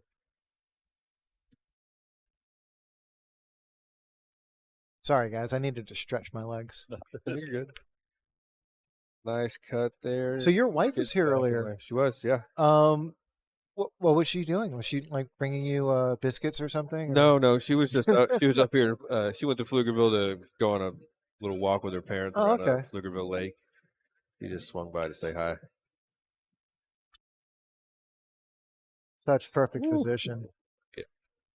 So Daniel's going to get to the hill here. The other quarterfinal is tied at 4 between Sean Black and Tommy Tokoph. So Tommy's fought back there nicely. Dave concedes this. This moves Daniel to the hill.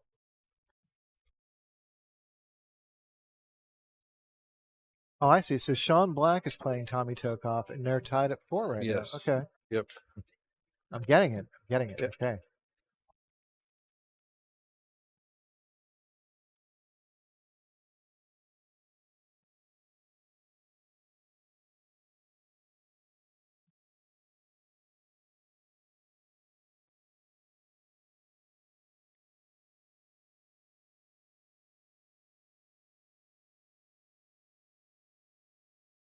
Oh, Nancy was asking about Manny winning the hot seat match or not. Did we answer her?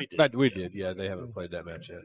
Oh, it looks like the 4 ball is down. Looks 4 like the is 9 down. is down too. Dave is going to have 4 and 9. Dave is going to have a look at the 1. This is.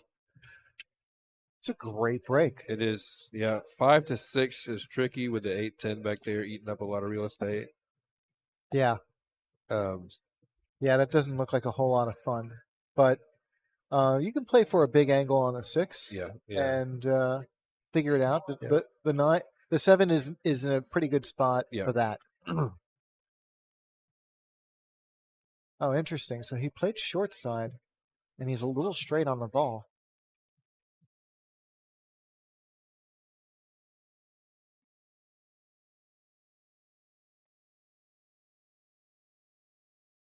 This is going to make things a little bit difficult for David. I think he understands exactly what's at stake here, because he needs his cue ball to get off the rail so he can get a good shot on the 3, so he can control exactly how he gets on the 5, and that's going to make the difference for getting on the 6. I mean, I know I'm stating the obvious here, but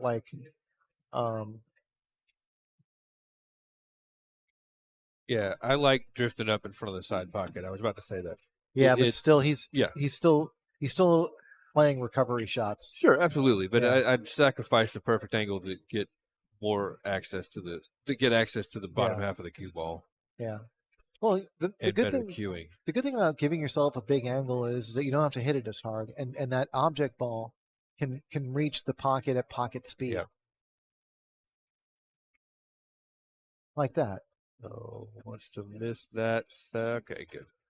Well, this isn't bad. What is this? Just a power draw. I don't see anything else on offer here. It depends on how much of an angle he has. Like if he's at 0, then right. Yeah. I can't tell. Looks like he's following. Yeah, he is following. Well, you know what? We're just gonna have to wait. No, he is drawing. He's just messing with us.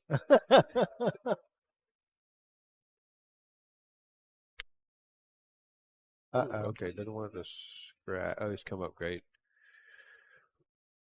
Okay, that's not what he intended. No. David gets a roll here. Daniel comes to the table, and I think he's going to be kicking.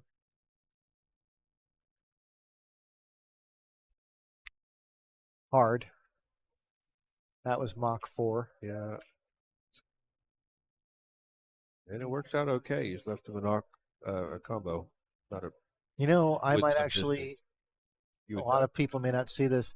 I might actually play the 5 off the 10. Yeah. The you still have to play position for Yeah, the 6. He's looking at it. Yeah. Oh, he's looking at it too. Okay. Yeah. So I guess I'm not the only one. I bet there's like about 3 dozen viewers right now who are like, I saw it too. Well, I can say it is 2-1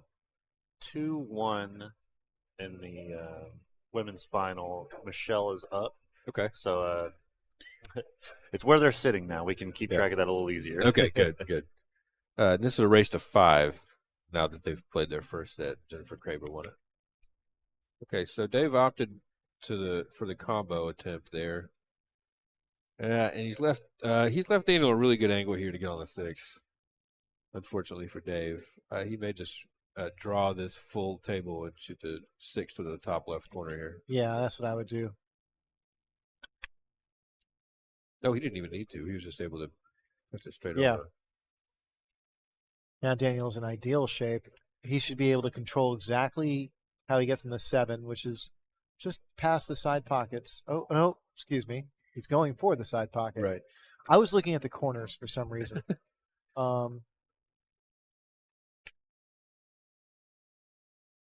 And he's dead perfect. Yeah. And Dave's probably going to be standing up to concede Dave is this. standing up right now. Yeah, he's going to concede these last 2 balls. Congrats, Dave, on a great tournament. He's Yeah. got some really high quality wins, and he took his first loss was even high quality. He went hill with Manny Chau.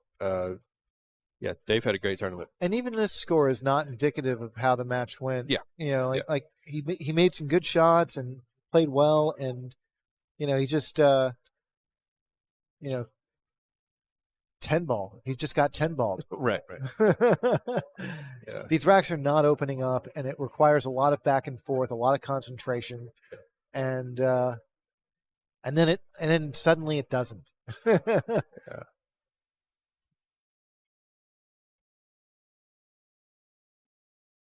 So, in a potentially big moment, this. No, sorry. Forget it. Okay, so Kyle, I have an idea for a poll. Okay. It looks like that we're gonna get Manny and I think so. Cristopher. Yeah. Okay. Let's ask our viewers who they think is going to win. Yeah, their Fargos are close enough where Yeah. it's coin toss. They go Yeah, and they're friends, so yeah. this will be fun for them to Yeah. to see. Now let's be fully transparent. If we can put this in the poll, that would be ideal. Manny Chau's Fargo rating Okay. is 750, and Cristopher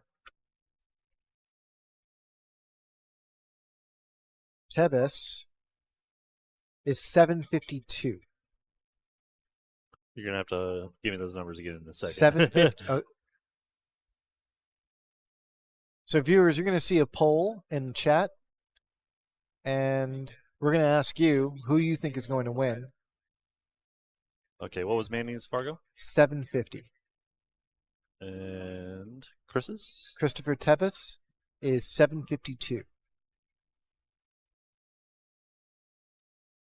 And these polls are private, so if Manny's girlfriend is watching and she wants to vote for Cristopher, she's welcome to.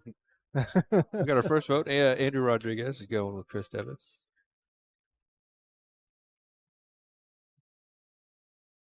And he knows what he's talking about because he knew to spell that without an H. Is it Yep. without an H? Yeah. Well, I'm sorry, Christopher. I put you at that point. And I've probably done that more than one time in this tournament.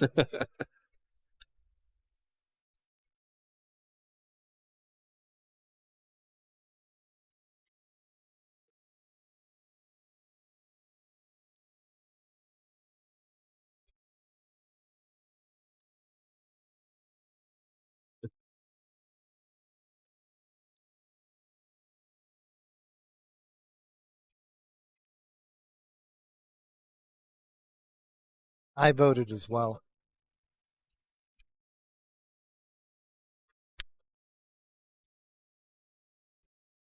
Oh, look at that.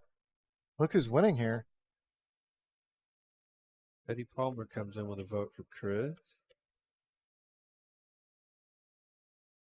Chris, win the flip, or he's just warming up right now? It Looks like. yeah, they're just talking balls.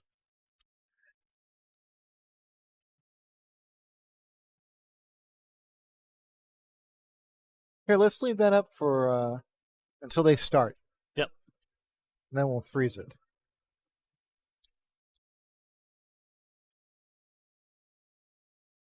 I won't give the percentage difference on that 750 to 752, but I should have reset all the files. Sean Black is first to the hill in the other quarterfinal. He's up 6-4 on Tommy Tokoph, and he's breaking it on the hill. Yeah, after I lost my first match today, I saw Sean, and Sean asked like how I did, and I was like, I lost, and Sean's like, oh, me too. And I'm like, oh, we're the same. Yeah. We're the same. We're the exact. He's like, yep.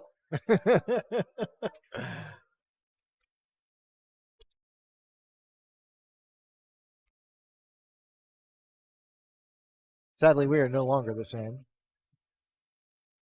Oh, Scott, how are you, Scott? Scott was in my league. He played on my team. Nice.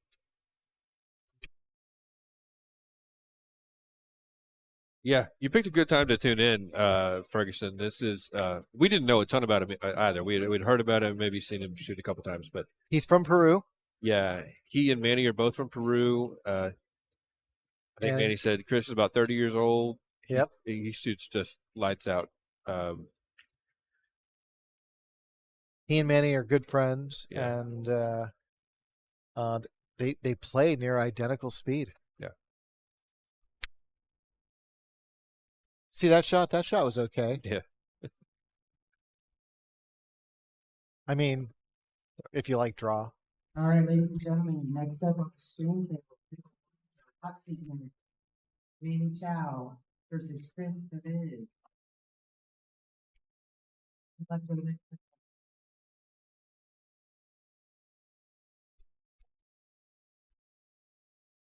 How are we doing with the poll right now? Who's winning?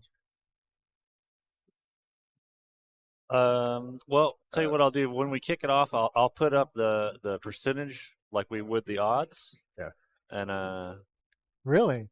and then we'll show the votes that way. Okay. So Chris takes down the lag. He's going to break first, and it's raised to 7. It looks like Scott was asking if they're doing the 600 Fargo tournament tomorrow, or is that a Monday tournament? Yeah. Yeah. I assume so. Yeah. Their Monday schedule has not changed. It'll happen this week and next week as well. I don't think the Texas Open's going to affect it. All right. So before Chris breaks off, here are the percentages based on chat. Okay. And the Yeah. poll. Look, Manny about a 4-1 favorite there. In the hearts of our viewers, hearts and minds. We Hi. got Ray Toll jumping in. Hi. Appreciate you watching, Ray. And yeah, I didn't realize they'd adjusted that Monday to a 580 and under. Oh, maybe in a couple of weeks I'll be able to play. We keep playing those Martinez brothers. Yep.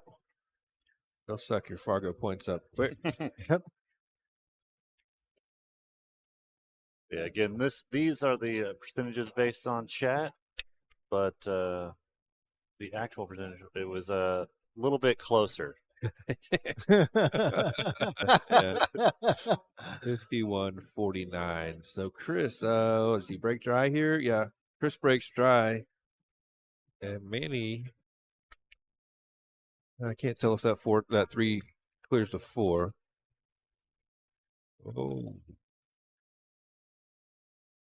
It does not. It does not. But even if it did, I'm not sure what Manny's planning here.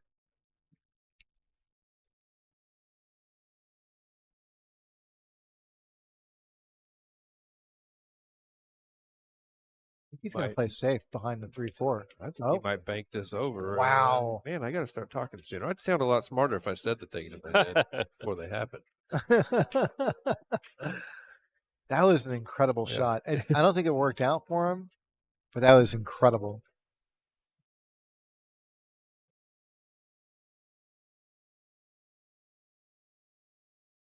Oh, so many fouls. That's a surprise. Yeah, and boy, the 4, 5, 6, 7 just lead right to each other.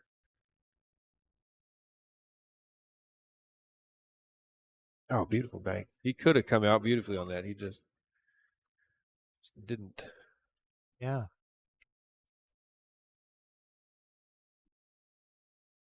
So Cristopher needed to get like a little bit closer to straight on this. Yeah. He's going to have to fall fairly straight on that 5 ball if he wants to make the 6 in the bottom right corner. Otherwise, he will have to look at other options, and that could include a combination. Oh no! Wow.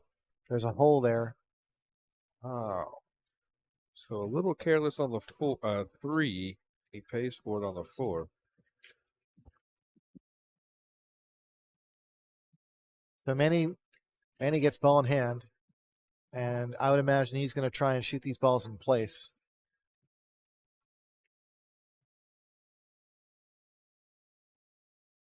And there's still some work to be done. The 7 to the 8. Yeah, 7, 8's an issue. But he's got ideal shape right now. I don't see any reason why he won't get on the 8 the way he's supposed to. Yeah. Now it's hard for us to see on the monitor exactly how much or how little angle he has on the 7. Might have been a delay here, so sorry. You may have to let us know, Scott, what this is referring to. I'm not sure. He's asking about the 580 tournament. Okay. Oh, all of the weekly tournaments here are $20 to enter, and that includes the Monday night 580 and under tournament. They all include a break and run contest, and Ray, you can tell me if I'm right or wrong here, but I believe they're always a race to 4 on the winner's side, a race to 3 on the loser's side. There are certain circumstances where they shorten the race. Oh, he's saying it's $12. Wow. Manny moved the cue ball a lot for those balls, but Yeah. he got them down. But yeah, there we go. All right.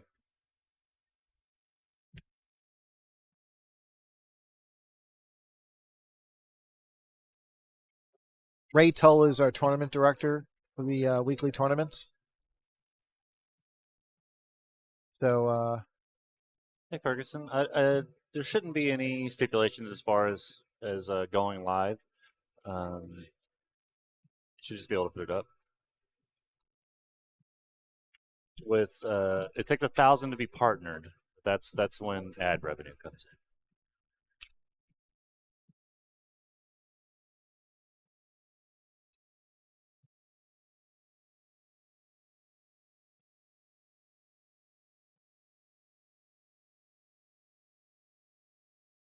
but if you haven't hit the subscribe button,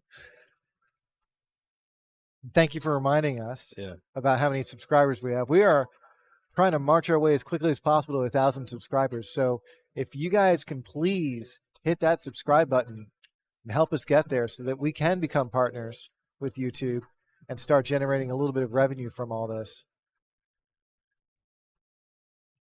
Need Nicole to look at me for a second.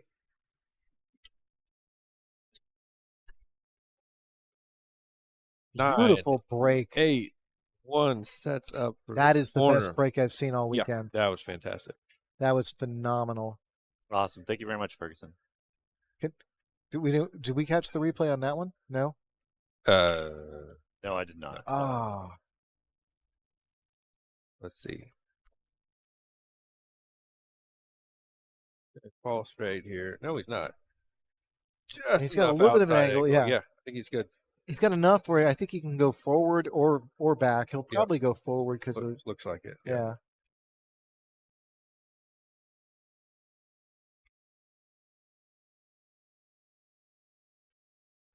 Nice job. He can just stop this. Yeah. I think he's dead straight. I think he can just play a full stop. Oh yeah, this is all she wrote. Yep. This is the hardest shot left.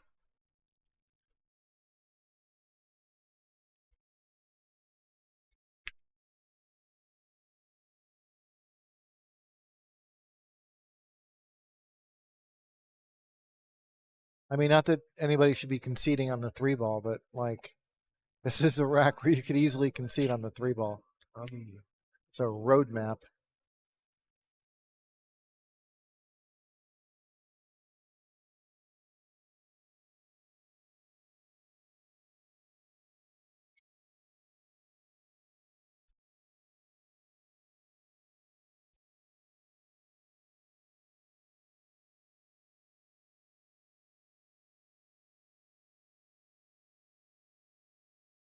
Wow. Oh. Shocking.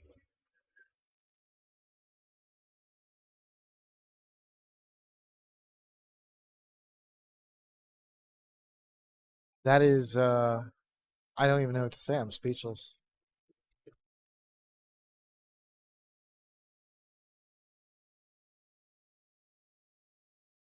Got not to run it at a 10 there. I feel like Yeah, I been was easy really to do. shocked he didn't graze it. Even really look it. He could have grazed off the 10 and scratched it.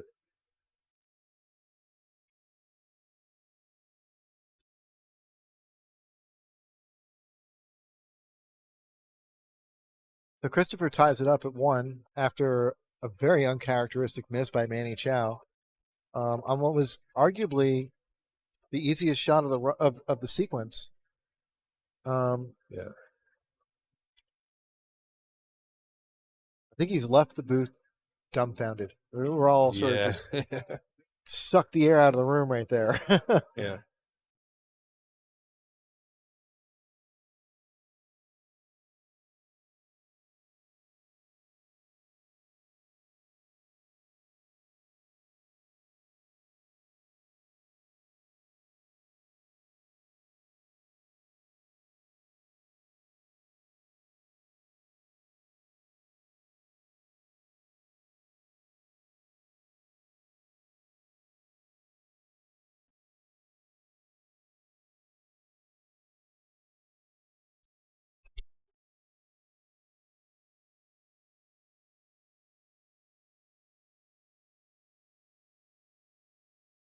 I don't know if that 4-ball could have been more in that pocket without Yeah. dropping. So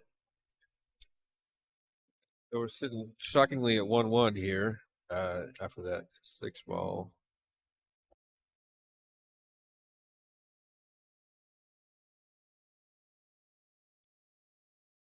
How about Manny there?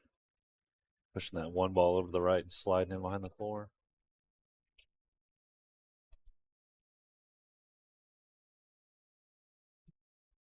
Harley, currently, Jennifer is up 3-2 on Michelle.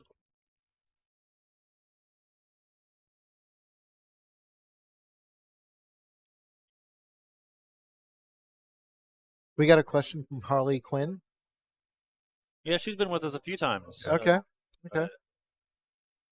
Sure,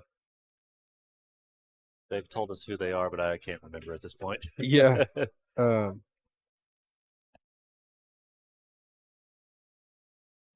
I think it might be Lee Constant. Oh, okay. I think. I'm not That's your positive. guess? That's my guess. Okay. Although I feel like it's a bad taste to reveal Harley Quinn's identity here on the internet. They pull the mask off Spider-Man.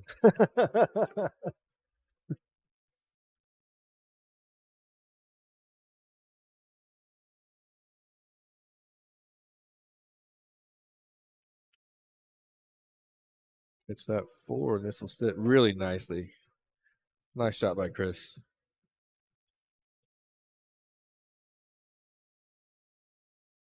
Oh, look at that! Since old man Ferguson made the comment about how many subscribers we have, we have since gained 6 subscribers. Wow, that's pretty So good. thank you, old man Ferguson. Yeah, Appreciate it. Especially if it was you who subscribed. We really appreciate it.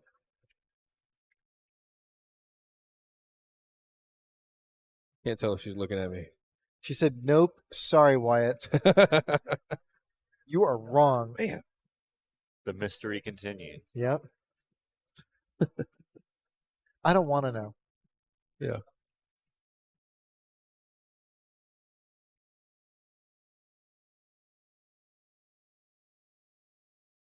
Well, Chris has moved to an unfortunate spot on the table by losing his cue ball behind the 9. And I think he's looking at a 3-rail kick. Or 2 rails. Oh, he missed that. Nice try.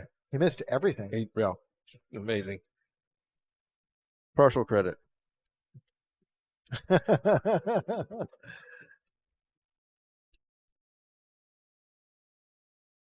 Hill now between Tommy and Sean. Tommy's had a lot of hill matches today.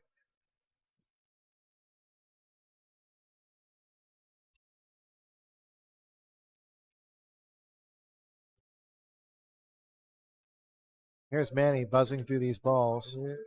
And he's going to fall with just a little bit of an angle, just enough of an angle to get on that 7. Okay. And it looks like he's got good speed here. Yep. Perfect speed. He should be able to go stop, stop, stop all the way through.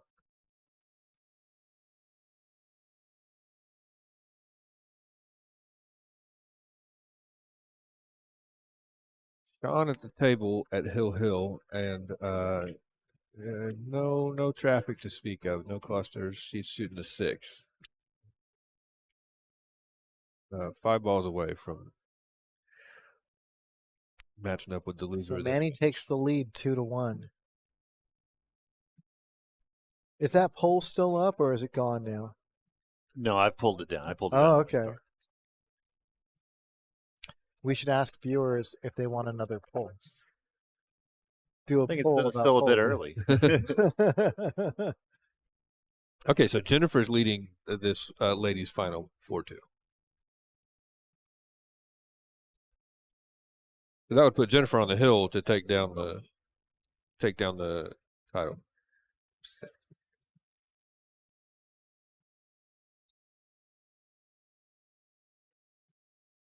And So Sean is shooting at the 9 ball. Yep.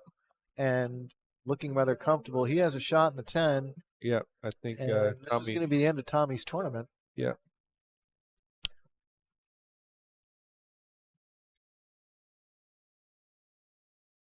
That's it. Yeah. So the two of them are clearly friends. Yeah. And, A little bro hug there. Yep. So Sean Black is waiting in the wings for the loser of this match. So that was for 4th place. Or Tommy finishes in 4th place. Tommy finishes in 4th. Sean is guaranteed We're 3rd. down to 3 players. Yep. The 2 you see in front of you and Sean Black.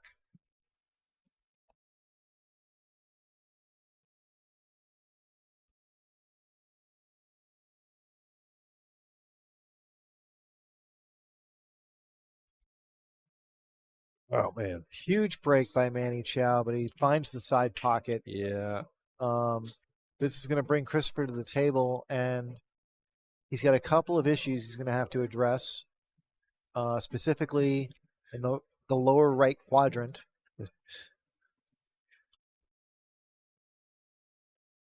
Neither one of them played shape or missed balls like that against me. I know the feeling, Eddie. Yeah. I really do. It's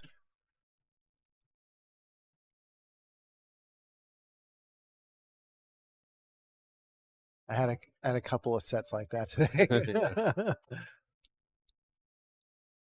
Sounded like Gabe played really well against you. He just doesn't miss. Yeah. He just doesn't miss. Yeah, he did play well. He had momentum very early on in the set, and he held on to it. Love And, that positional play. Yeah, but this is where the work begins. Yeah. How he handles this 5 ball is going to be key.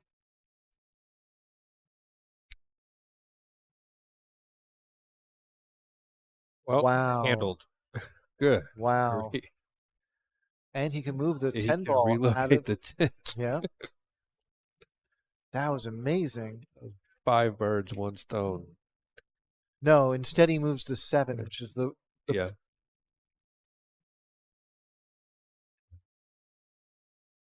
oh. That was an amazing shot.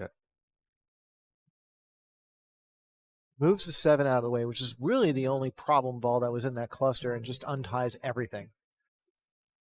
So Cristopher is marching to tie this up at 2. Ferguson doesn't believe it.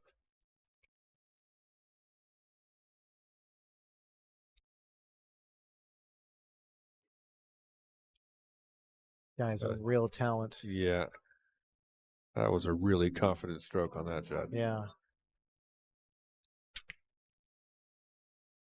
So how do you guys feel about Cristopher now?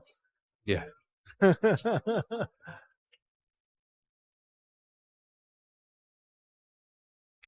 Ladies and gentlemen, Okay. from Peru, Yeah. Cristopher Tevez. All right. Looking at 2. What an out.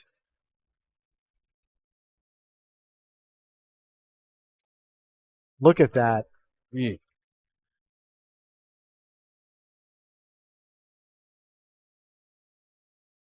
What an incredible out by Cristopher Tevez. Y'all are going to want to bookmark that timestamp. Yeah. Just be like, you know what? You want to see a great out? Yeah. Check out 2-1, Yeah. Cristopher Tevez versus Manny Chau. Check out what Cristopher does. Wow. Bottle that up. He's pretty good. He's all, Ferguson he's is okay. Ferguson is joining the Chris Tevez I bandwagon. think he's pretty good. Yep. Yeah. He's okay. That break was all right. Off that cue ball, got a ball on the side. The 6 ball is down. Cristopher doesn't seem to have a shot, but you know what? That doesn't matter sometimes. Yeah.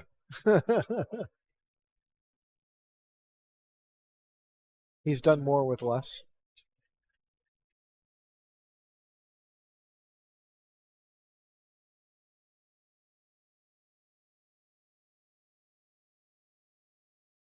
Seriously, he's probably going to be pushing out. Oh, no, he can see a piece of it. Yeah. Oof.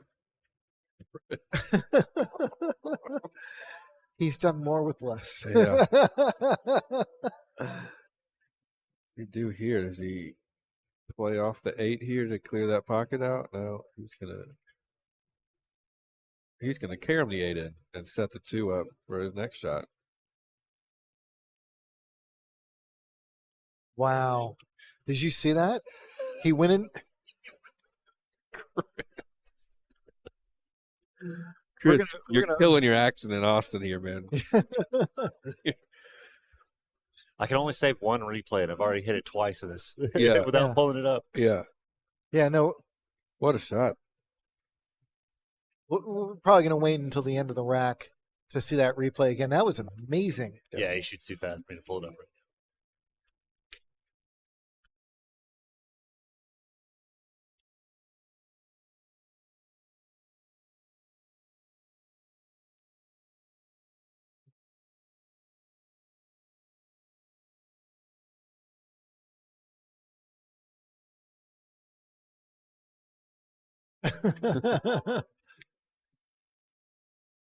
Oh, no, he's good.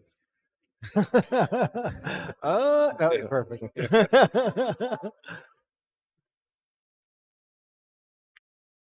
Okay, let's see that replay Out now. of the pocket. Yeah. Ooh. Boy, that was something else. Look at this. Look at this shot. And he uses the 4 ball to keep the 2 nearby. Yeah. That is amazing. Now, he was looking at that. Yep. Yep. That was one of the first things he looked at was could he use the 4? Good. So many moving parts, and he got all of them. Yeah. Yeah.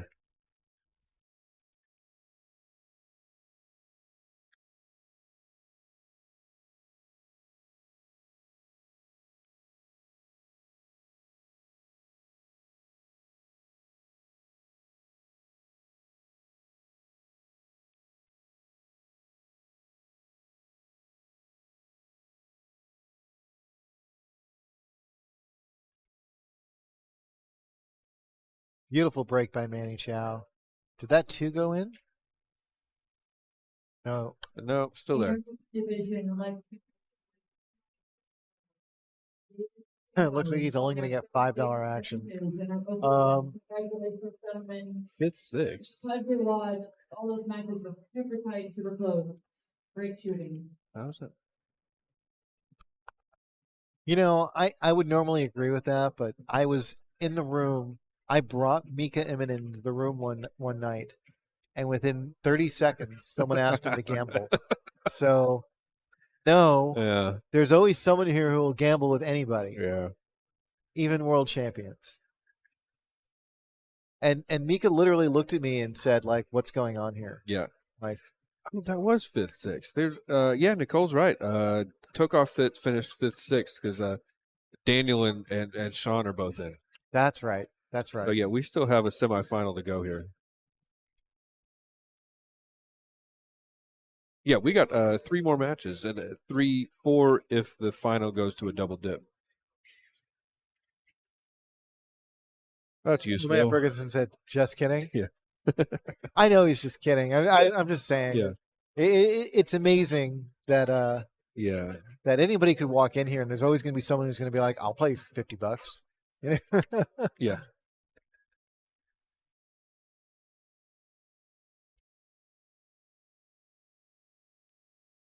You know,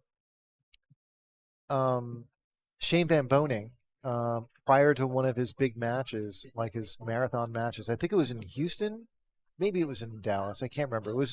It was a couple hours drive from here. He said that he would play anybody, race to 7 for $50. And I was ready to jump in the car and go do it. Yeah, absolutely. Yeah. Michelle Cortez, thank you so much. Beautiful fitting, ma'am. And our winner in the open event, in the women's event, excuse me, Jennifer Kraber. Congratulations, ma'am. Thank you so much. So if you didn't hear that just now, Jennifer Kraber is being announced as the winner of the women's division. She just bested Michelle Cortez, double dipping Michelle. It's unfortunate we didn't get more women's matches. I literally, I think we've gotten 2 all weekend. Yeah. It wasn't a very big field. I think that's part of what played into it. Yeah.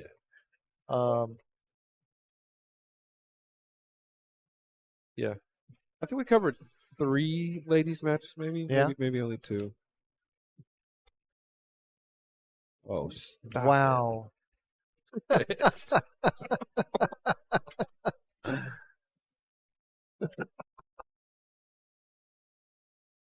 You know, I was going to talk to you guys about putting together a highlight reel. Yeah. I meant for like the tournament, Yeah. but maybe we should just do one for Chris. Yeah. Yeah. Yeah. Just off one match. Also, yeah. Start saving your Calcutta money for the Texas Open. Yeah. Bidding starts at 3,000.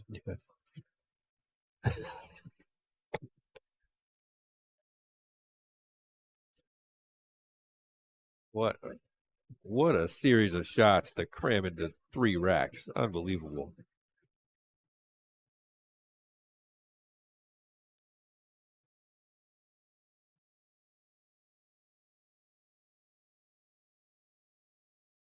It's everything with him. It's like Yeah. it's his cue ball, it's his pocketing.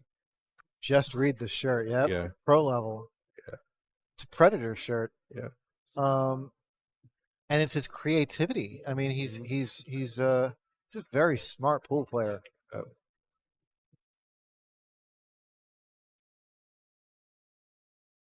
Cristopher's gonna, it looks like he's marching his way to a 3-2 lead here.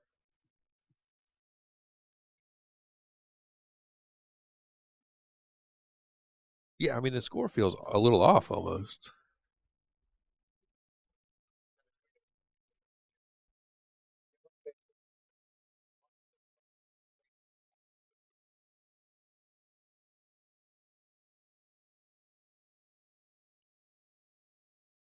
Yeah, I mean, Chris is putting it together this highlight reel, and Manny hung that 6. I mean, it seems improbable that he would only be up 3-2 at this point. So Tommy Tokoph came over and said his farewells. He's back on the road back to Houston. Yeah. That's awfully nice of him. Oh yeah. Yeah. Tommy's a very nice guy. Yeah. I do look forward to getting him in the booth sometime. He's very good with the headset. Knowledgeable player. Yeah, he walked over. I was hoping he was. I was starting to take my headset off. Yeah. But he's probably tired from being here all weekend. Yeah. Oh, he'll be back in about a week. Yeah. Now, Kyle, have you been here for the Texas Open? I've never seen it. It's I'm excited. Yeah. I've never seen pros play live, so it's going to be This fun. room is it is transformed Yeah. during the Texas Open. For one thing, they banned smoking. Two, they put additional air conditioners. Well, not air conditioners in February, probably, but Yeah. they're going to set bleachers up along here where this table is off to our left. And Thank you, Eddie. the atmosphere is just unbelievable. Average Fargo on any given practice table is about 760. Yeah. And it's just, and in the middle of all of it, which is what makes it even more exciting, are all these like local players who, end up matching up with a lot of these guys, either, either in a money match or they're in the tournament itself. And, there's a lot of firepower here. Yeah. And you never know what you're going to see. Justin Espinoza, one of our, top local players, has taken down a few big names. Junior Waco, another great local player who I don't think Junior's ever had like one of those like really big finishes in the Texas Open yet. I don't think he's had like a top 4 finish yet. Yeah. But he always seems to take down like a world champion along the way. Like that's his MO. Like if he drew Shane Van Boening in the first round, it is very possible that Junior will take him down. He might not win another match, but he's for damn sure going to make sure that at least one pro pool player has a bad weekend. So, I've got to experience a lot of good pool players here lately. Are the pros aware of this kind of climate here in Austin when they're coming into town? Oh, they love it Yeah. here. Yeah. They really do. The picnic tables that you see outside, they're always full. Because people spill out into the parking lot, and there'll be some light tailgating. Like there'll be a bunch of pickup trucks.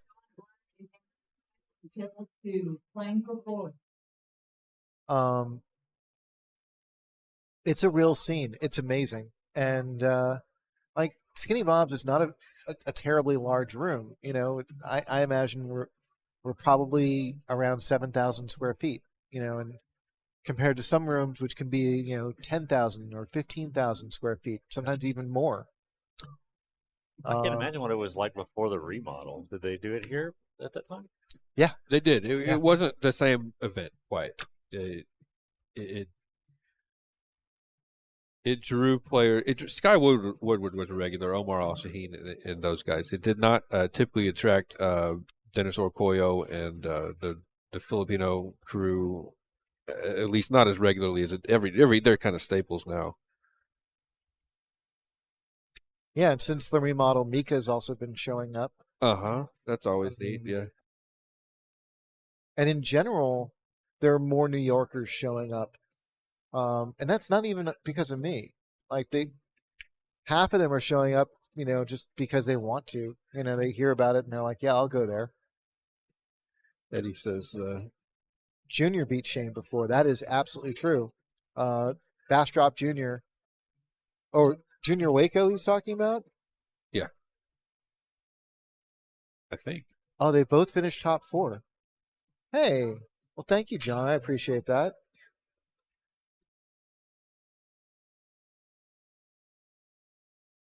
I've seen CJ in the room plenty of times, and I'm certain he's played in the Texas Open plenty of times. I haven't seen him the last 2 years, but prior to that, I definitely did. Yeah.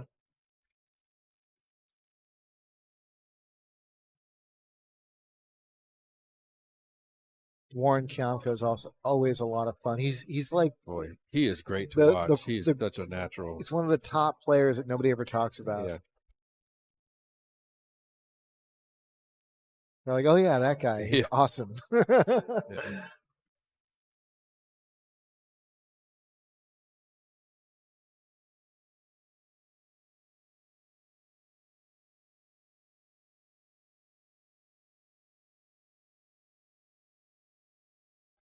No, James Jr.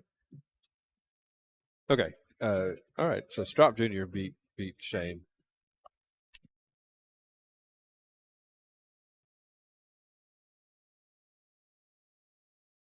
Look at that safety. You think he got him? Cristopher's checking it out right now. That was a very daring safety. He literally just double banked out of the jaws of the pocket.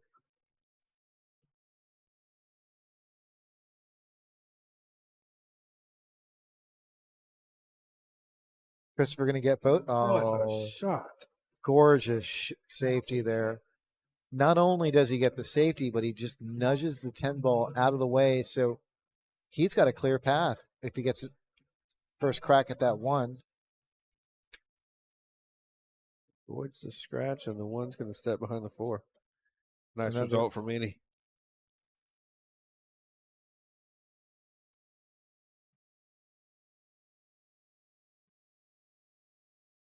Yeah, see these guys, Oh, he can see this. these guns here, they beat everybody. See, this is Yeah. exactly what these gentlemen have backed me up on. Like, yes, we get a lot of world beaters here, and it's amazing to see all these faces like Billy Thorpe and Shane Van Boning and Skylar Woodward and Mika Immonen, and the list can go on and on and Yeah. on.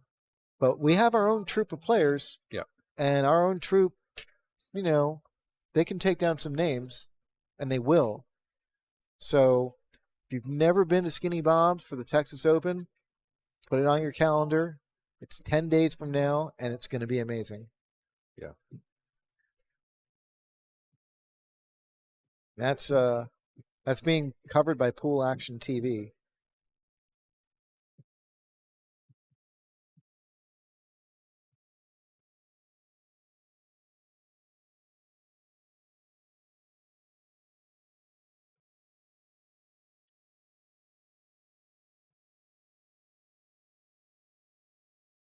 You know, I found a YouTube video of James Davis Jr. where he ran a 6-pack. Yeah.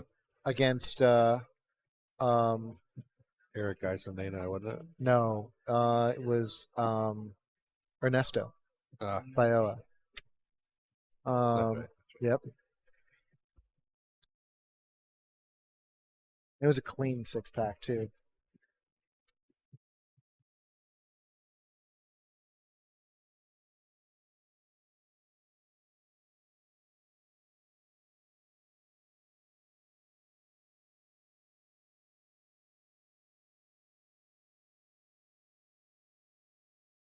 Yeah, he's acknowledging he overran his position by a few inches there.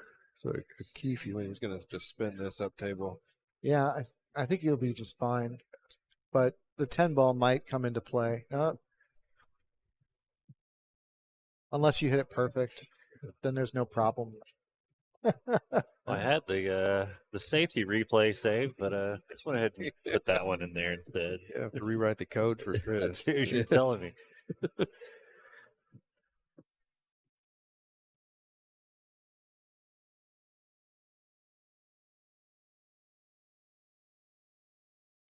Chris decides to go up and down. Up a little short here. A little short, yeah, and he's a little close to the side rail. So most humans, their cueing would be a little compromised. I don't think we're watching any humans right now. Yeah. No, Look. no.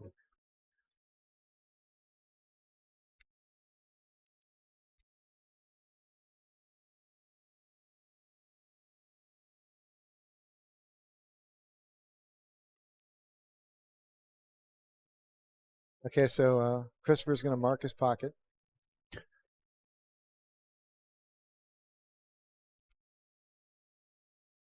and take a 5-2 lead.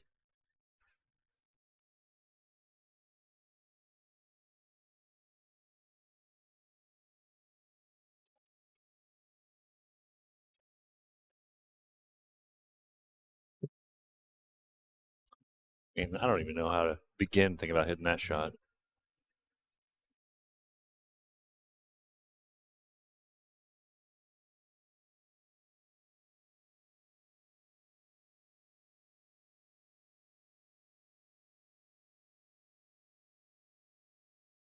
Oh, did we mess up the score?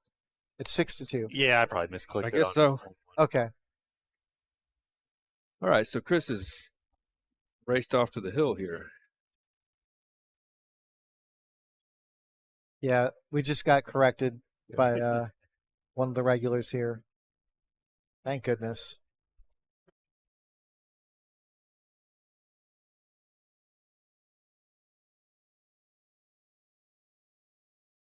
You know, maybe if you put in a little bit more power, he might be able to make a ball. I can talk to him about that. I tell you, I was when I was breaking last night, I felt so embarrassed watching everybody else I was playing against breaks. Of course, I was breaking with a house cube. I don't know if that matters that much. You know, I got to say, the best player in history, people will say, a lot of people will argue it was Efren Reyes, Efren Reyes. Mhm. And Efren does not have a big break. Yeah, in my game, I don't see any benefit in breaking well. Not that I'm trying to break poorly. I just haven't focused on it at all. Breaking is one of those things where, I'm sure there's going to be some people who are going to think I'm crazy, but bear with me here. For a lot of players, a lot of amateur players specifically, breaking is oftentimes a negative. It's a detriment to your overall game. That's honestly how I feel. Yeah. When you see people breaking and they scratch or they fly off the table, and they're giving up ball in hand, and there are a handful of amateurs out there who scratch in the break, you know, as much as like 25, 30, 33% of the time. And they're better off having their opponents break. Yeah, I'd say that when I'm breaking, it's uncommon that I make a ball. A very, very small percentage of the population, and admittedly, most of these guys are professionals, the break is an advantage where, you know, they're making balls in the break, they're positioning for the break, or they have just, you know, a massive amount of strength and they're able to like crush the rack and make multiple balls. In my humble opinion, the very best thing you can do in the break is just make sure you don't scratch and fulfill the requirements of a legal break. You know, it's like that's perfectly fine. Will it mean that you'll be winning the U.S. Open? Probably not. But for your average, you know, local tournament, you know, even against some good shortstops, that sort of strategy can be quite effective. Well, we were bumping gums that whole time. Manny just ran through that rack. Yep. So in sum, Kyle, and I apologize to Manny's, you know, gorgeous run there. If you don't scratch in the break, you're doing just fine.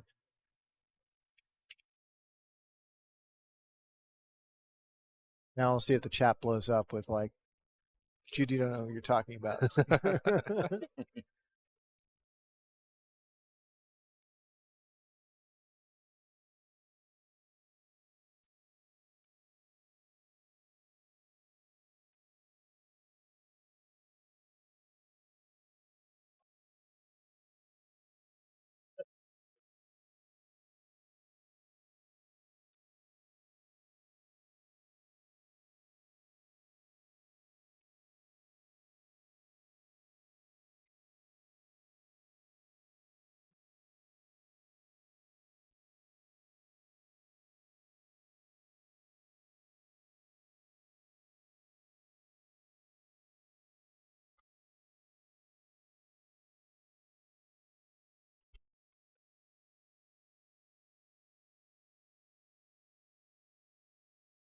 Wow. 2-ball hung up. I thought it was dropping.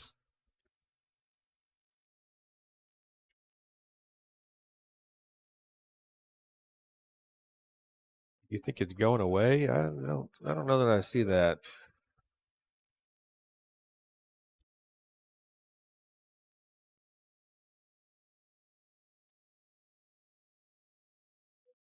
Yeah, some tournaments are limiting. We're actually seeing it implemented more here in 9-ball, not 10. I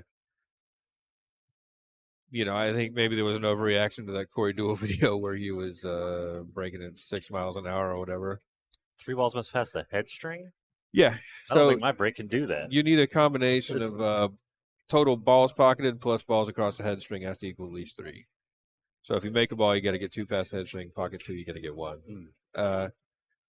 We tried that at the Texas at this tournament last year in 9-ball. It's a little silly to try to enforce it. Not silly. It's a little complicated to try to enforce it. Seems strange in an open when you don't have refs, because if you ever have a conflict about it, you've got one. The breaker says they met it. The opponent says they didn't. You don't have a ref watching every table. It's really hard to enforce. Oh, I hate that requirement. Yeah. I really do. So, I mean, I've Yeah. got a pretty big break. I break over 20 miles per hour pretty consistently. And I'm always like terrified I'm not going to meet that 3-ball requirement. Yeah. I played John Mora in the last Texas Open, and we were both failing to meet the requirement. I break harder than he does, and it was very frustrating. All right, Manny concedes that. Chris shot fantastic during that match.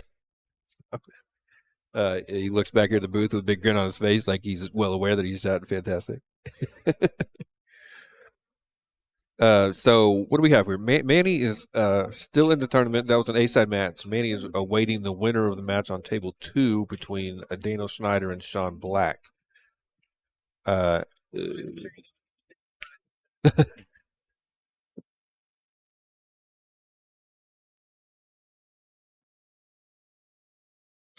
Man, that was a quick match. Yeah. They both shoot really quick. Yeah, they do. Boy, we got some fantastic highlight shots out of that. Yes, we'll we did. to put some kind of compilation there. Mm-hmm. Yeah, we still got some from last month too that we need to put into these things. Just got a lot of footage to review when we do these long streams. So. Yeah. Right. In the Derby, twice players made two balls on the break but did not comply. This is part of the reason it's gone away. Yeah, that's true, dude. Sean and Daniel at 1-0. Christina, I'm gonna let you know who's up here shortly. Sean is at the table. He's shooting the 4-ball right now. Are we waiting for this match? Yes, the winner of this is going to play Manny. Well, I tell you what we can do since it's got so long. While move this camera over, just give us a couple of seconds. Sure, we're going to pivot. We're going to pivot a camera over there so y'all can watch Sean and Daniel play.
All right, there we go. Sean won that rack. He leads 2-0 now, Christina. Think we can zoom in a little bit?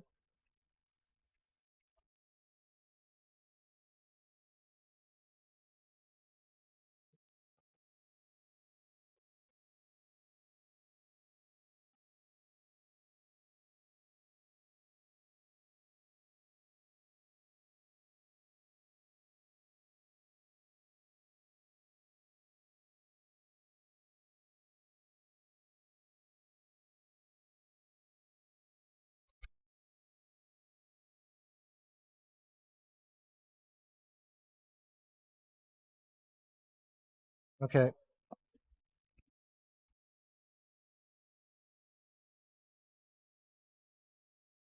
Okay.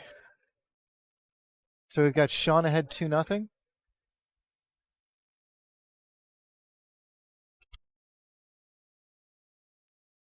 So we've gone to our secondary camera to cover a match that's in progress on table 2. Unfortunately, we're not going to have the overhead for this match, but we can provide as much commentary as possible. I didn't catch who won that last one. But My understanding is it's Sean Black 2-0. Okay. Yeah, that's correct. Sean's up 2-0. Okay. Great job, guys, getting that camera moving. Thank you. Works out pretty well. I know Kyle's been a little quiet, at least during the time I've been in the booth, but just so you guys know, Kyle has been instrumental. Just overwhelmingly huge. If ever you want to say anything about this stream, if you have positive things to say, yeah, that's Kyle. 99 times out of 100, those compliments should be going to Kyle. I appreciate it, guys, but content-wise, you guys bring a lot to it. The players bring it. I just give you the canvas. You provide the paint. He's done all the graphics. He's made sure these cameras are working optimally. He's helped out with the audio. He's done the audio. Daniel's flirting with the side. He's okay here. One of our biggest strengths, honestly, is that we're able to provide commentary without ever getting shut down by YouTube. Yeah, that was key. Oh my gosh, for copyright infringement. Because I don't know if in the chat y'all know this, the music here is going this whole time from the jukebox, and our microphones are picking the music up, but Kyle's got a way for us to filter it out. We don't have any YouTube copyright issues there. So yeah, these are things that Kyle does all the time, and like he spends hours at every single week just tweaking things, making it a little bit better. He's never satisfied. Yeah, he usually shows up with a new Easter egg every once in a while. Like the ball graphic at the bottom of your screen there. Oh, that's an uncharacteristic miss from Daniel there. I think. But he's left Sean. Yeah, Sean might have a nasty hook. A kick at this. Yeah. Sean is a kicker. Very talented kicker. Yeah. And this is not one of them. Given the choice, one of the more difficult ones. Hey, Dan Lepine's in the chat. Good seeing you, Dan. You know him too? Yeah. Oh, nice. Yeah, he shoots in our. Dan shoots in our BCA league, dude. Oh, hey, Dan. He's on. I think that kick was so perfect. He's on a team with Joe and that's exactly what. If ever you guys want to think of other ways you can help improve your pool game, take up 3 cushion. It's helped out Sean's game immensely, and that kick that you just saw, I think, is indicative of how powerful 3 cushion can be in a 10-ball game. And honestly, I think the first time you and I we saw Sean play was at Texas Open, and he kind of was a relative unknown, and he came in to finish 5th, 6th, or something like that. And he had he played Rob Saez, and Rob Saez played a great safe on him. He left his object ball on the short rail, and an awkward kick. Sean kicked it, hit it, made it, and ran out the match to stay on the A side there. He's got clutch kicks on his resume just across the board. Yeah, and it's not that he can't jump. He jumps actually quite well. Yeah. But he looks at kicking like it's a big part of his arsenal. And I was talking about this before. I mean, there's things that you can do in kicking that you can't do with jumping. With jumping, you have to have speed on that cue ball. Yeah. You know, and kicking, you don't. It's much wider range in terms of speed. And sometimes it's the other way around too, where like say you want to hit the ball really hard, sometimes you can't do that with a jump. But with kicking, you know, if you need to get a lot of speed on the ball, you can kick hard. Dan, I wasn't a pool player in so-called old days, but dang, there's a lot of really good. Yeah. There are some great players. Yeah, that's for I think it goes without saying that the current crop of pro pool players are the best in history. Yeah. I don't mean to offend the fans of many of our past greats, like Johnny Archer and Nick Varner and Earl Strickland. You know, all of these guys are phenomenal in their own right. But like I think modern technology and just the general popularity of pool on a global level, how it's expanded to Europe and Asia, and South America. I think that you're looking at the best pool players in history right now. And that's not to mention the equipment changes, like we've got better cues and the tables are more consistent. I have to admit, I'm confusing myself because I'm looking at a different table. Yeah. I keep looking up and I'm like, wait, this isn't how it looks. Beautiful shot by Sean. I love those shots. You're almost straight. It looks like you're sort of trapped in that zone, and then you just spin right out. The sheer number of players is crazy. Absolutely. Yeah. I honestly think that if you took someone like Chris Tevez, and if you got him in like a time machine and brought him back to 1950, he would be the most, at least one of the top three most famous pool players in the world. That's true. And here we are in the year 2022, and everyone's like, "Who is this guy?" Yeah. Everyone who wasn't watching the match an hour ago. Yeah.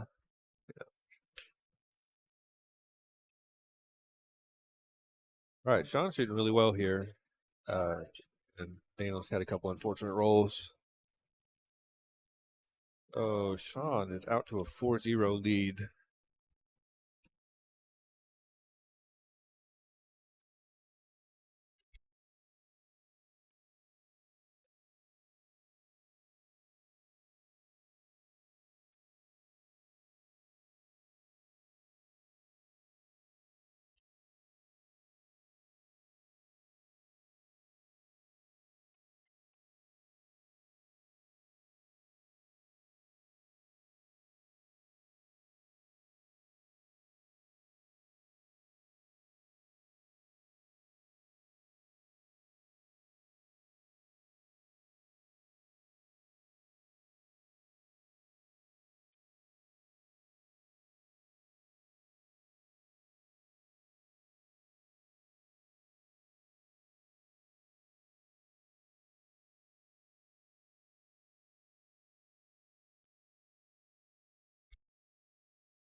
Sorry, guys. We were just sort of getting caught up with things over here. Usually between matches, especially when we're sort of late in the day, we, do our best to try and conserve our own energy. That was very interesting. Sean did have a shot in the side pocket, but I don't think he liked Daniel, I should say. Daniel did have a shot in the side pocket, but I don't think he liked the paths to get to the 2-ball. So he opted to play safe. And Sean's going to be kicking. And not a surprise, Sean has kicked the ball. Oh, but he's going to get a bad roll.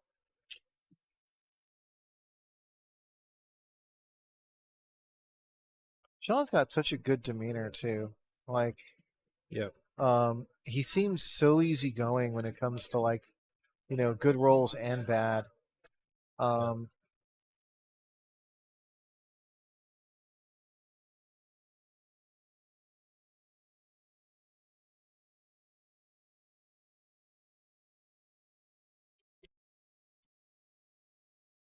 Daniel's looking to get rid of that donut.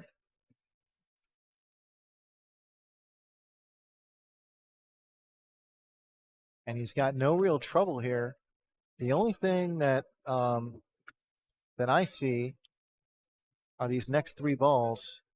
Oh, he fell a little flat on that 4. I didn't even pick up on that. But these next 3 balls are going to be key.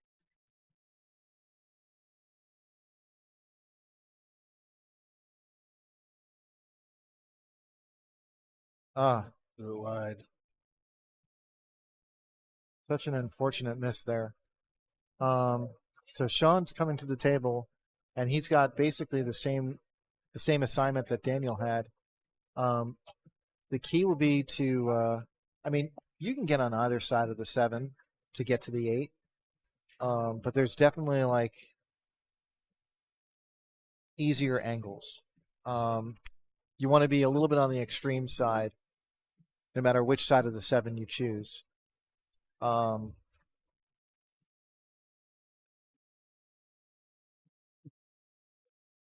Here's Sean shooting at the 6.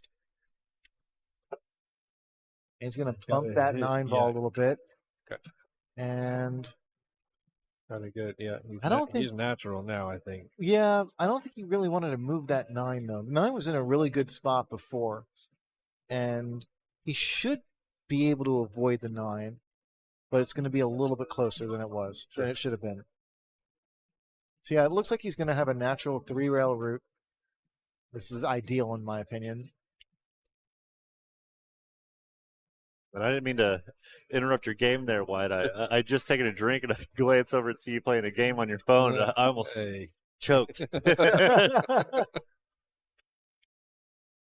Be back just shortly.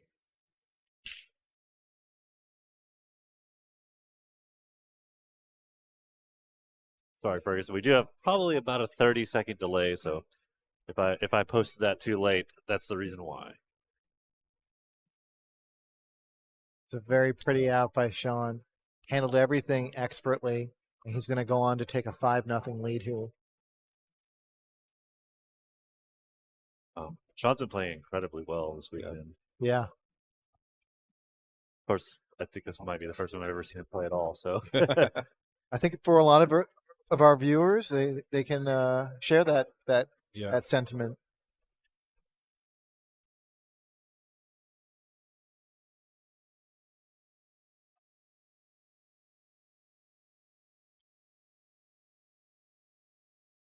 So I know I seem to ask this question like every few hours or so, and I really should be asking a little bit more often.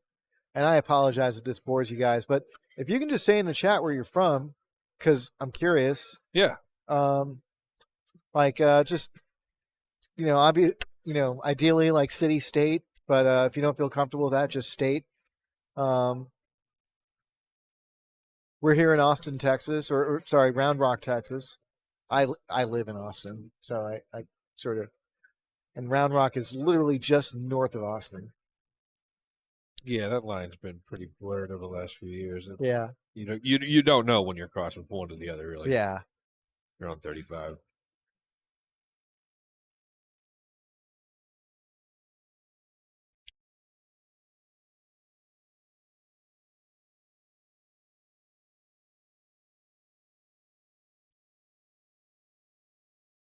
Taylor, Texas, New Jersey, right across the bridge from Philly. We got a lot of northeastern viewers here. We had a bunch from from Pennsylvania and San Antonio. Backwards billiards. Oh, we know where y'all are. Yeah.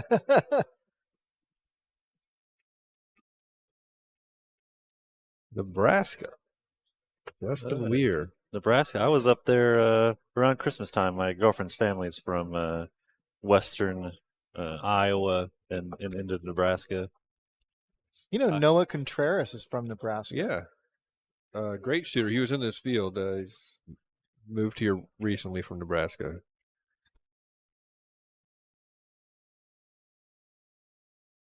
And David Weimer down the road. Yep. Stone's throw.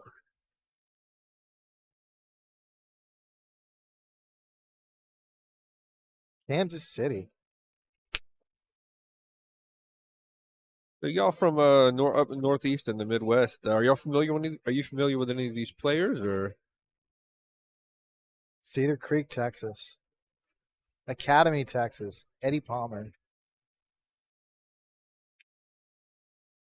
Academy? I don't know that one. I think Eddie Palmer's north. I think he's Yeah. I want to say like Leander, but Okay. maybe as far north as Temple. Look at me. I've been living in Texas for 6 years and I'm talking like I know.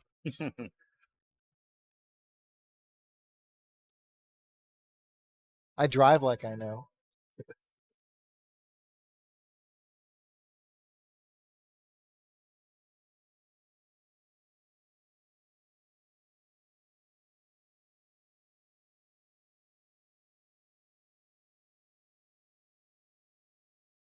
You know, I got to say I'm friends with both Sean and Daniel.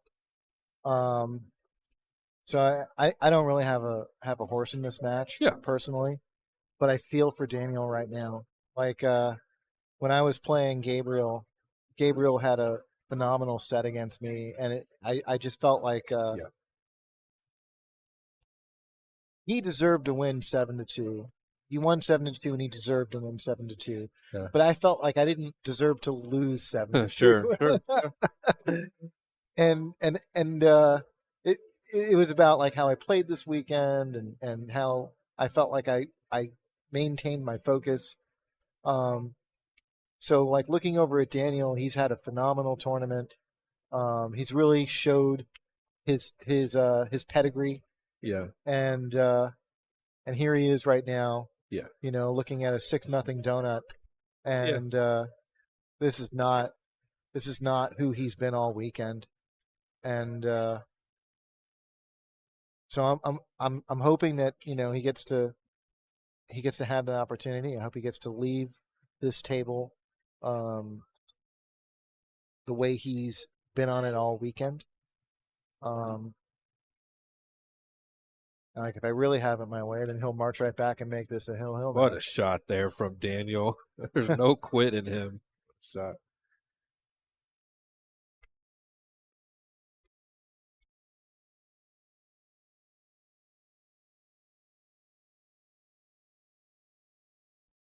He's gonna fall a little flat on this. Yeah. And this is partly what I'm talking about. Like he's not doing anything particularly wrong. You know, you could have beautiful shot. Yeah.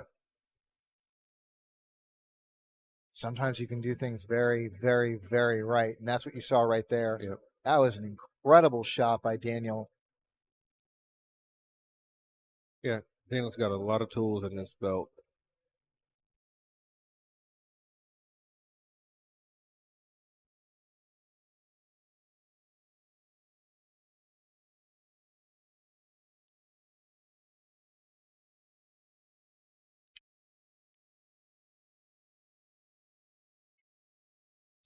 Keep finding myself reaching for the other camera angle buttons. I don't have them.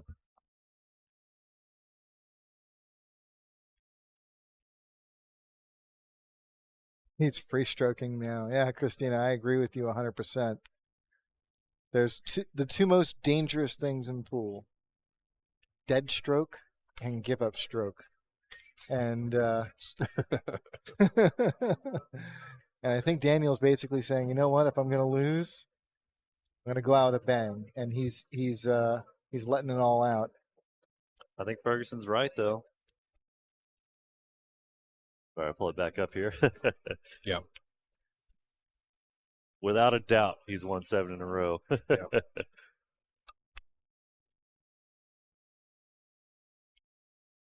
Beautiful out by Daniel. Beautiful out. So no donut for Sean. That's good. I mean, some incredible shots there. I know I probably didn't grab the best one, but I did like this shot. That 3 to the 4 was really good, but I had this one in the chamber, so I saved it.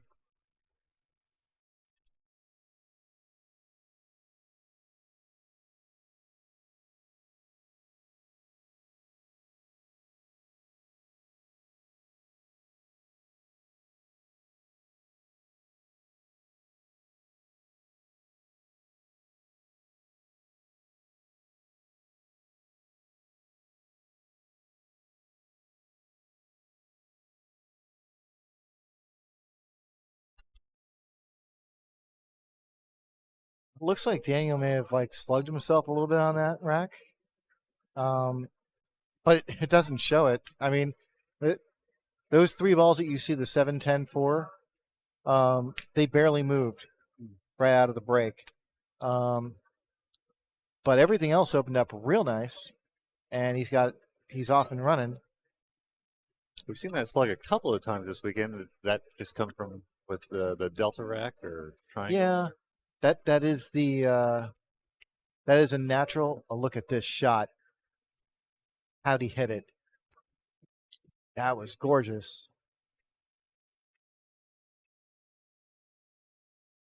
Daniel going 2 rails, literally within like an inch of the jaws of the corner pocket. Oh, and then he short stroked that one. Oh, No, he's just fine. just the angle. Yep. Camera angle there. Oh, look, he's fine. He's got one more big assignment coming up, and that's this 6 to 7. How this lands is really going to be key. Looks like you can go 1 rail with a little bit of inside. Oh, he's drawing.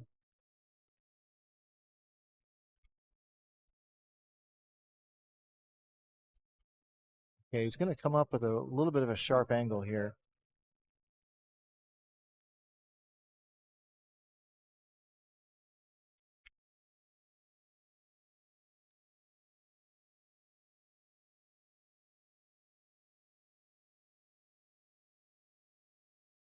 Beautifully handled.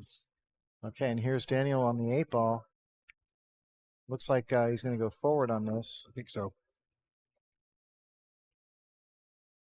And he hits it expertly. He's going to leave himself a nice, healthy angle, which is what he wants. And he can probably just catch that side rail, and he should have a good shot in the 10. Oh, he's going to go around. Beautiful shot. Yeah. All right, so here's a question. Daniel went into give up stroke, as you say, Christine, free stroke, something like that. Yeah. Not his traditional approach. No. Because he's down 0-6. Yeah. He's crawling back. He's 2-6 down now. Yeah. Do you shift gears back to your traditional methodical approach at some point? Or are you just gonna, or do you just live on borrowed time and I don't know, and just free stroke your way to the end? And see I don't know. You, I think see how it plays out. I think that answer is going to be different from one person to another. Yeah. Right now, I mean, if I were Daniel's coach, if I got to sit in Daniel's corner and tell him what to do, Yeah. I would be like, don't change a damn thing. Yeah. Just keep going. Yeah. Sometimes I think it's really important to remember that pool can be a lot of fun, and just go out there and have fun. Sure. And let things just play out. And like, yeah, sometimes the game will demand that you slow down, and so be it. Slow down. Yeah. But like right now, Daniel gets to get up there and just,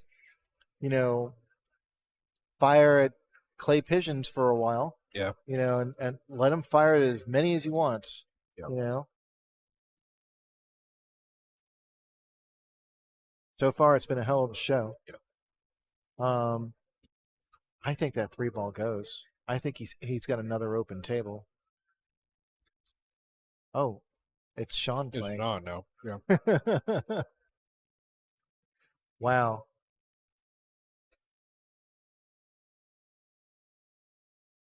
Play the dang game. That's how I do it, Ferguson.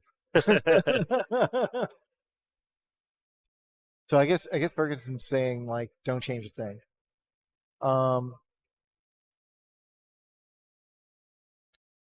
I wish it were that simple sometimes. Sometimes when things aren't going your way, there's this desire to just mix things up.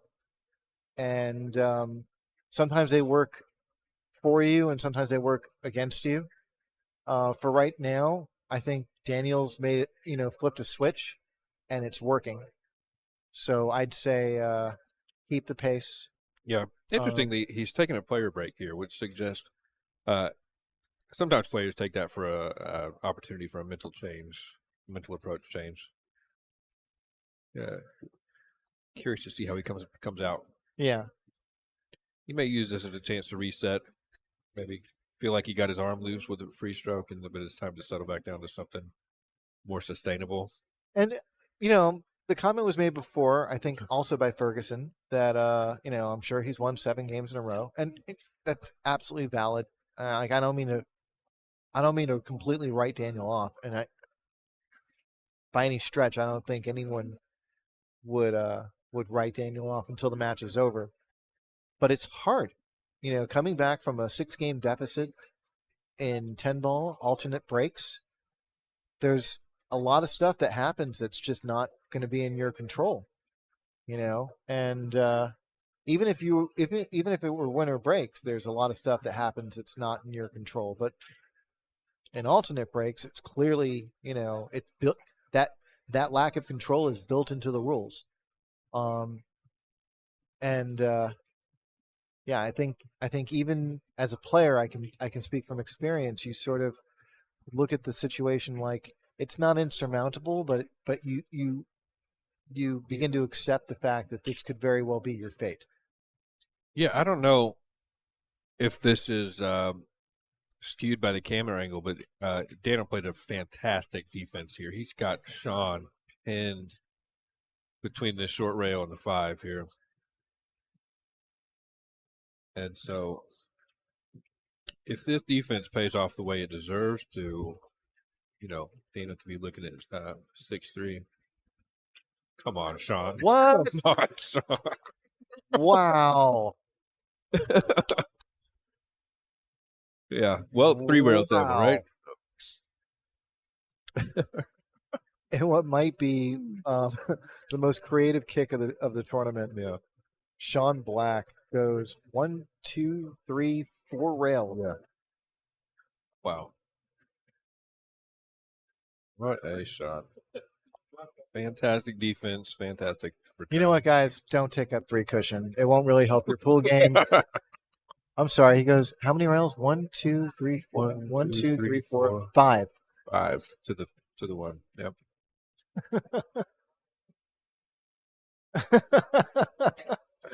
Another beautiful kick shot by Sean.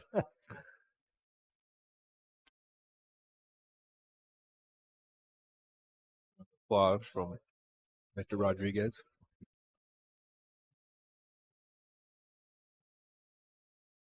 It probably got edited out, but there was a big round of applause here too. Yeah.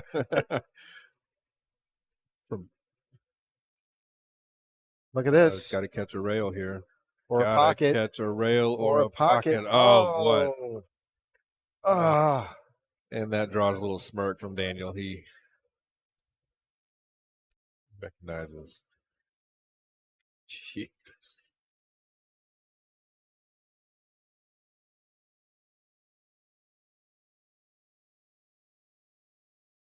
It's heading right for the heart of the pocket, too. Yep. Ray Toll.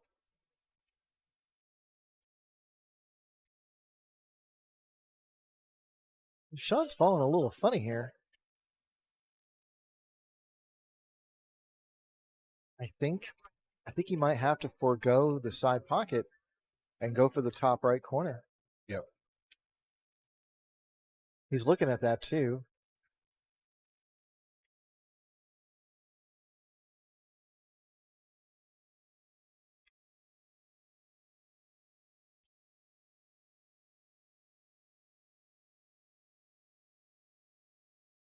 Can't quite tell if he's overrun or not. So it looks like it may have just held up. Looks awfully close. He could very well be perfect. Yeah. Or- He's eyeing up the 4-ball, so I imagine Yeah. he's got something he can work with here.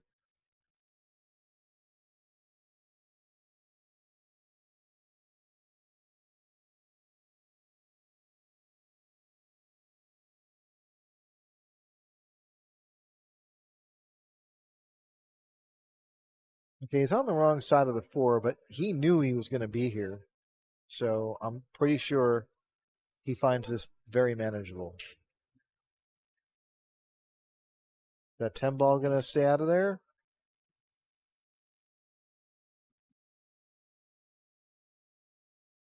It is not.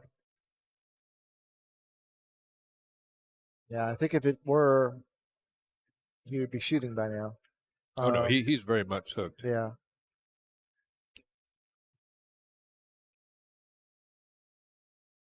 He's considering whether he can masse this, but I'm not sure that's the play.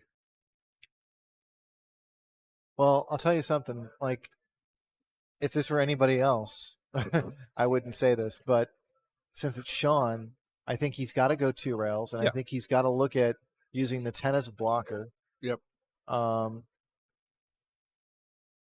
He certainly has the kicking talent to get that safety.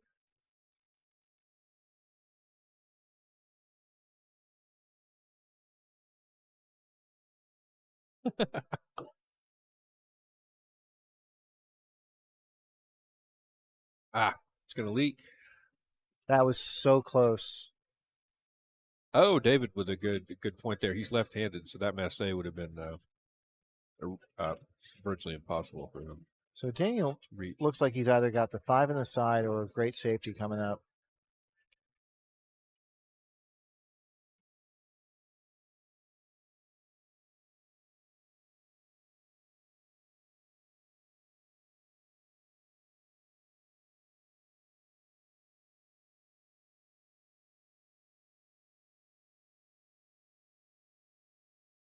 Pretty perfect. Just pull the cue ball back to the rail and out. And this should be like a stop shot or like an ounce of draw, half an ounce. Yep. Daniel's going to cut Sean's lead in half here. And I believe this was Sean's break, so Yep.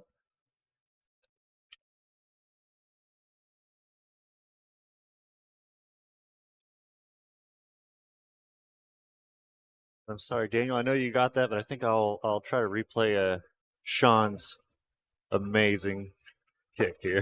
Yeah.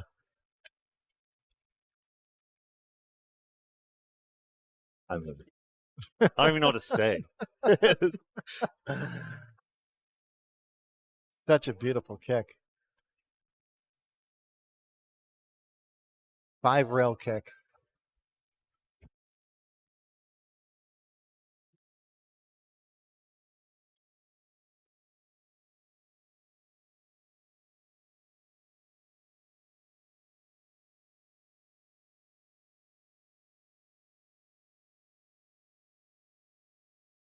You know, it would be awesome is if we get a moment with Sean after the match and we can ask him about that kick shot. Well, he maybe.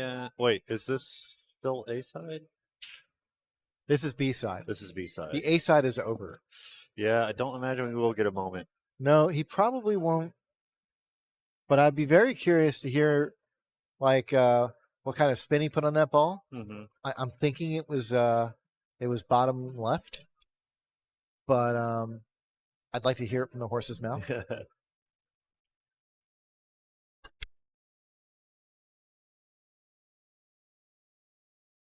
Oh, 3 ball. It looks like the 3. And Daniel runs over to see if he's got a shot on the 1, and I think the 8 ball just sort of creeped in front of the cue ball.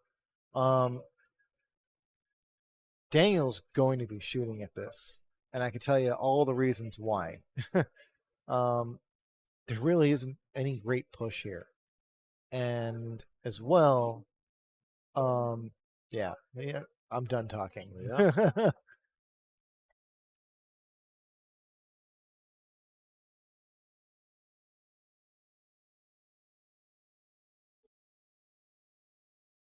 Unbelievable. Daniel was able to put like quite a bit of draw on that jump shot. He actually overcooked it, but he ended up missing the 1 anyway. And that was a Predator air rush he's jumping with. Daniel's a sponsored player by Predator. So he's got a full Predator kit. I have a Predator Z shaft. That's an I do excellent like shaft. playing with that. Yeah. I was using the OB Pro Plus, which is the OB version of the Predator Z shaft. Ray, I think you're right. I mean, it was so close. If he would have made the 4-rail kick shot, it would go viral. Yeah.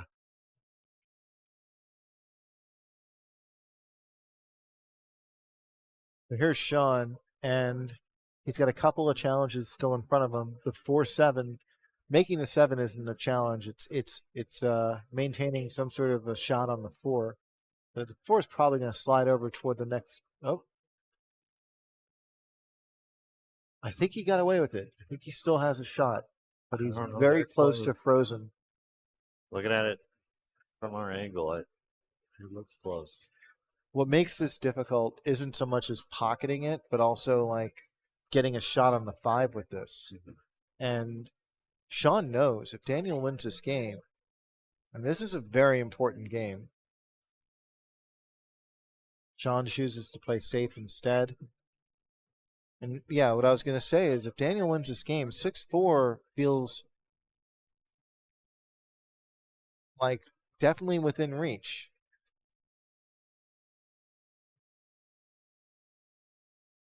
Daniel's going to have to survive a couple of Sean's breaks. But yeah, this is 10 ball racking with a triangle. Surviving a break doesn't seem like that unusual.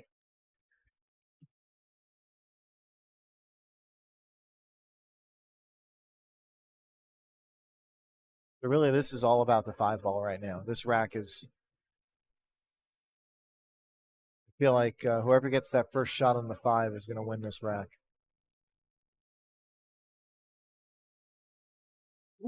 Wow, that ball wiped its feet on the way in. Might spell the end here. Yeah.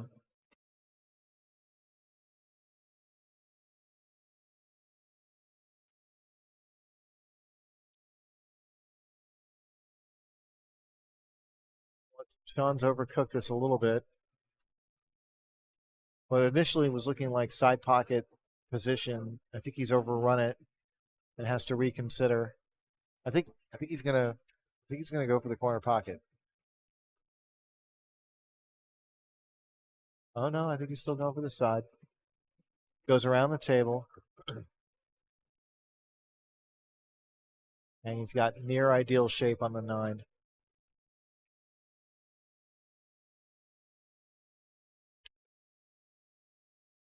And that's it.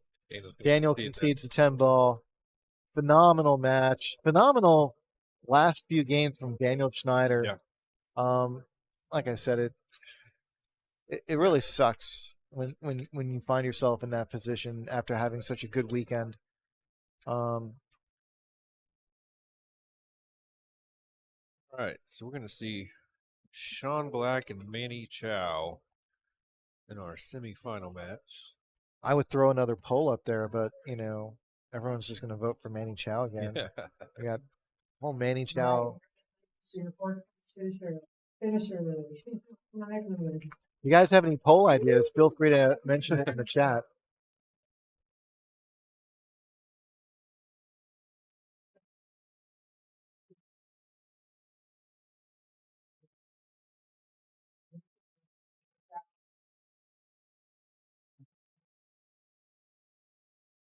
So here we are, guys.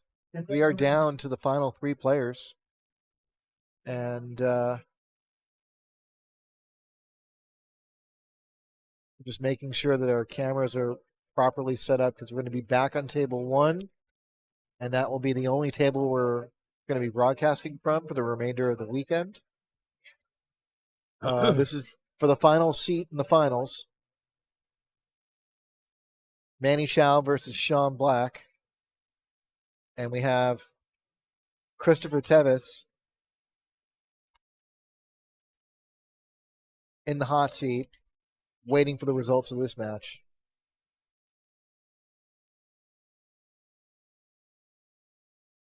Now that we've moved this angle over just a couple inches to the other table, I actually like it better here. I think I like this view better as well. What do I you mean? wasn't a big fan of the other. Yeah, What- same. What are we talking about? The new view here. Zoomed It was a in little and washed better. out. Yeah, I prefer this. How was it before? I can't It was 5 inches to the right, but for whatever reason, it looks so much better here. Oh, okay.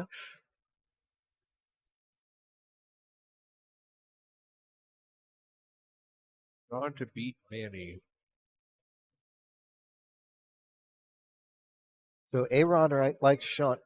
First, A-Rod, would you like us to have a poll to see how people feel? I'll put one up here in just a second, then we can put it against the Fargo rating again. Okay. Thank you, backwards.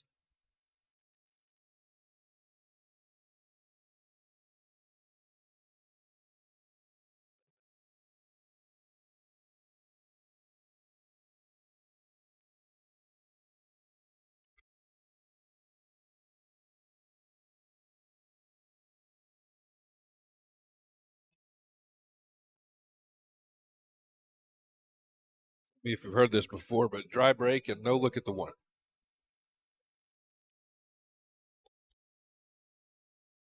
Sean Black is 723, and Manny Chau is 750.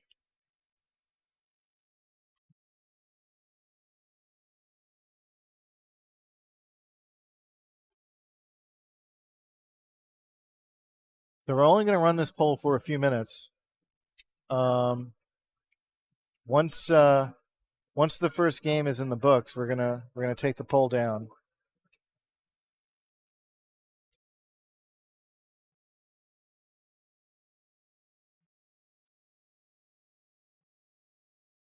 Sean did a good job making contact with the jump there on the 1.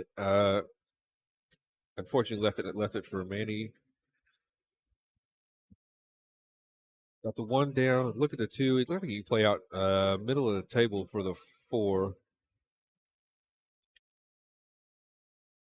And who broke this? I have Manny on the left. Manny did. Okay, good. Manny broke that.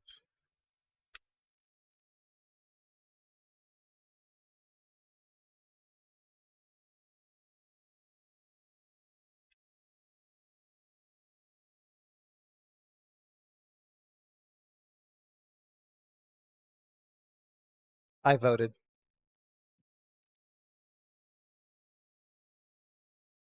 I know the last time we had Manny winning, and And it he did walked not away end. with a 7-3 loss. Yep. So He says to hold up. Yeah, he's going to be fine here. I think.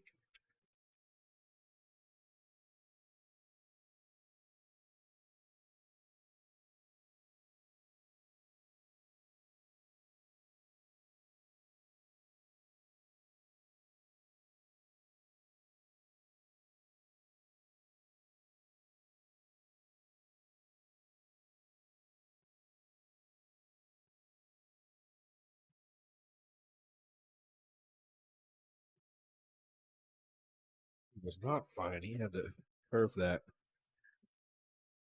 It worked out quite well, though. Yep.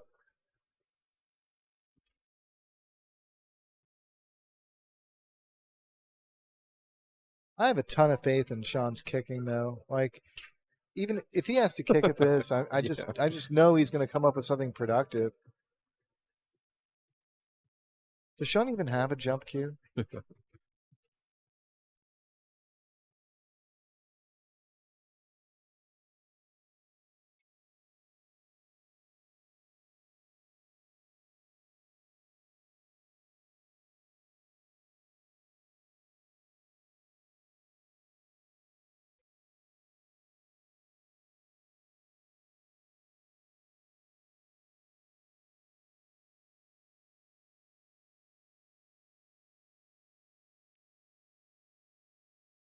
Did that get any rail?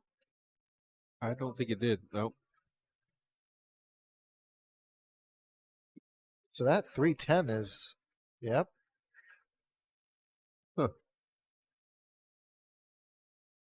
With the 7-8, the way Yeah, the way it I is, see that, yeah. this is practically a free shot.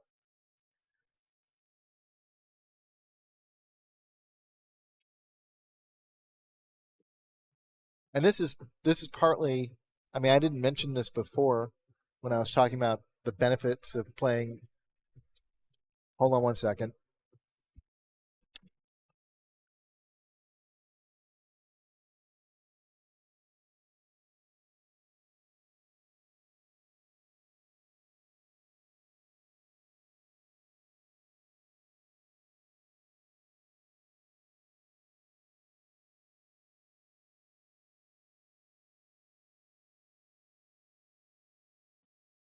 Sorry, guys. Daniel Schneider stopped by the booth here for a second, so Jude and Wyatt are talking to him at the moment.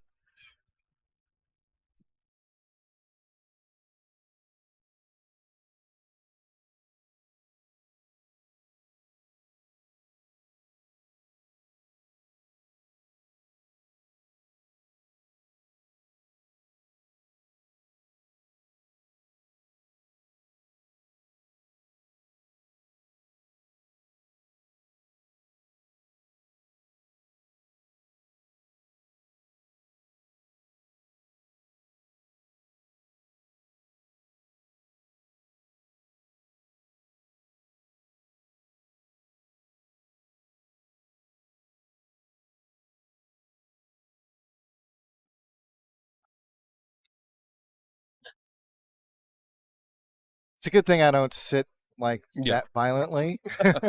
I almost sat on my headphones. Daniel Schneider just came over to say goodbye, and it's always a pleasure when the players come by and say farewell before they drive home. Really, it's all about them, right? And you know,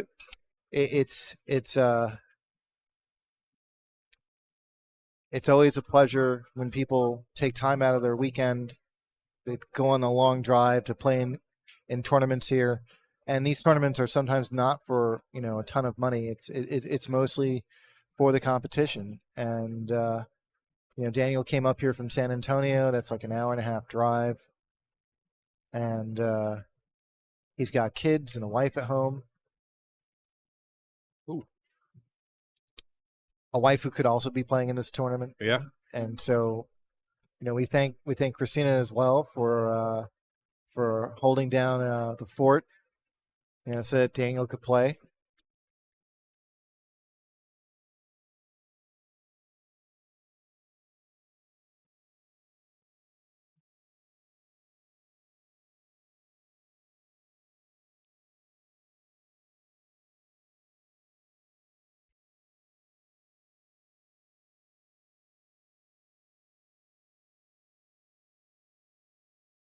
This is going to be an interesting shot right here. Yeah. I don't think Sean's got it. I think he's got slightly too much angle to go one rail into this. Well, he's going to try. He's going to go for one rail.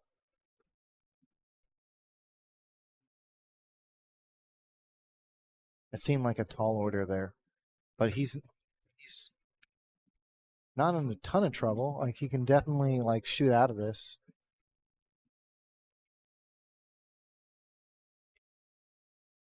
In fact, I think he might even be able to check his angle here. Oh, he's going to go around.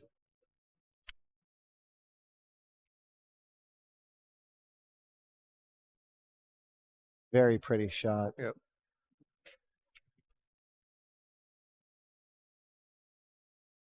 He'll check this one?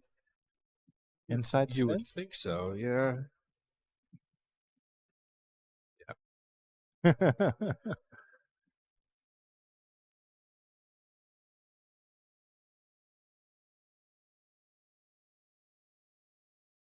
And he concedes, so- and we're 1-1. Yeah. So how'd the results of the poll work out? Oh, yeah. Here in just a moment. We'll do it like we did the last time. Did with we the get a lot party of rating. votes? Got 9 votes. Okay. Not bad.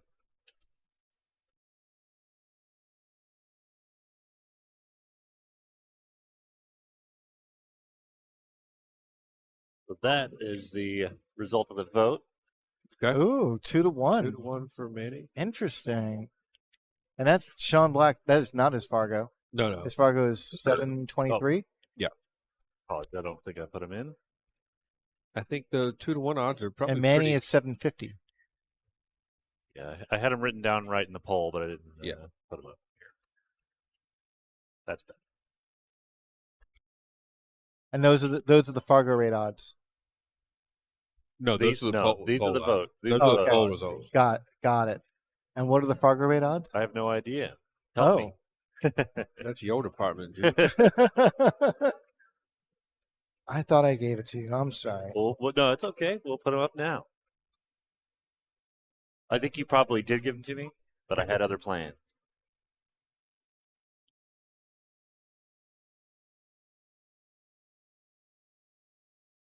Oh, just so close to a perfect shot. Ah. And those are the Fargo rate odds. So Pretty close. the audience is very close to, what Fargo is predicting. It's about 2-1.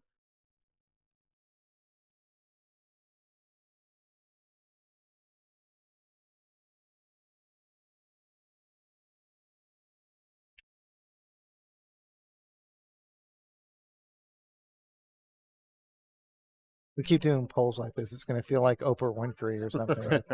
And if you guys look under your chairs, And you get a poll.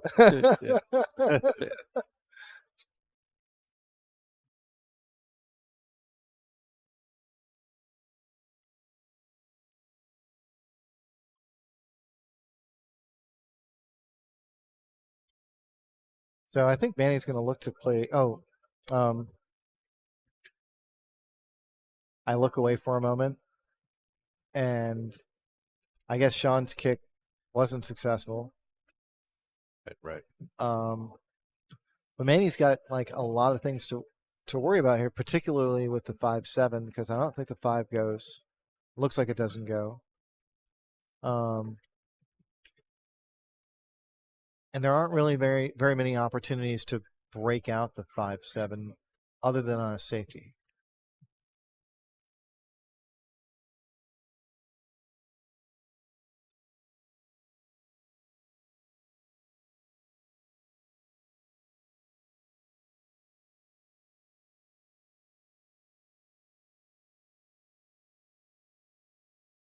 Oh, this is interesting. Do you know what I think we're about to see? I think Manny's playing for a 4-10 carom. Could be, yeah. Yeah. Good eye. I think he's going to play for both. I think he's going to play the 4 in the side pocket and run into the 10 and see if it goes. Yep.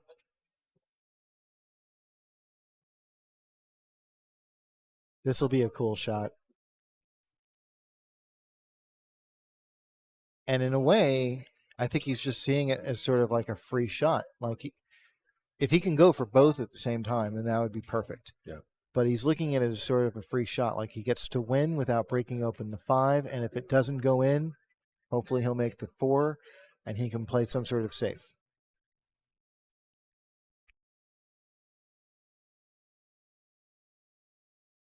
He gets neither. Yeah. Unfortunate, but I really like the shot though. Yeah. Like I think it's important to be aggressive. And what I was going to talk about before Daniel came over and interrupted us was what I like about 10 ball is that it does create more exchange between players. It also leans into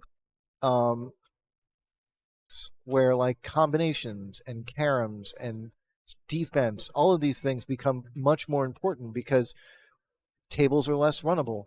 There's going to be more clusters.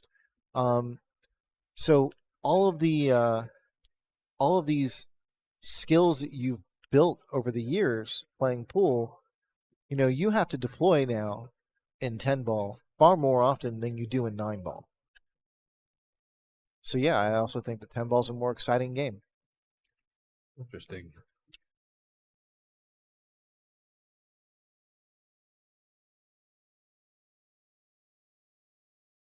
Look at this. Look at this. Such a beautiful kick safe there. That was completely by design by Manny Chau. He got the exact result what he wanted. He clips the left portion of the 5 ball, sends it behind the 7. Oh, Sean did not want that much spin on that kick, and he's going to pay the price for it in about 3, 2, 1.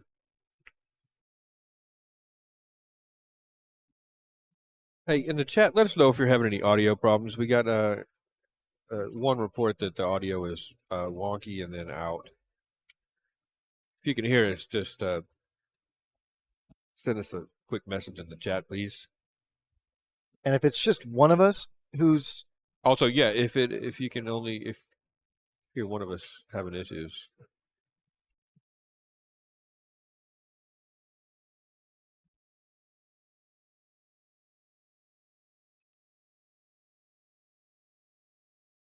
someone said the audio is out. Yeah, that's what we're responding to.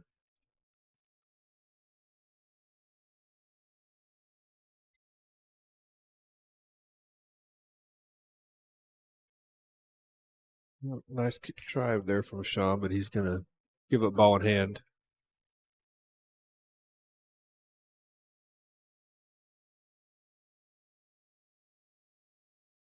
Okay, we probably just had some drop frames there for a second. Okay. Thanks, everybody.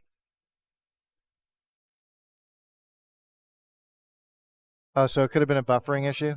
It happens. Yeah. All the time. So it's not us, it's YouTube. Blame YouTube. Or internet. It could be any number of Could things. be the internet. Blame the internet.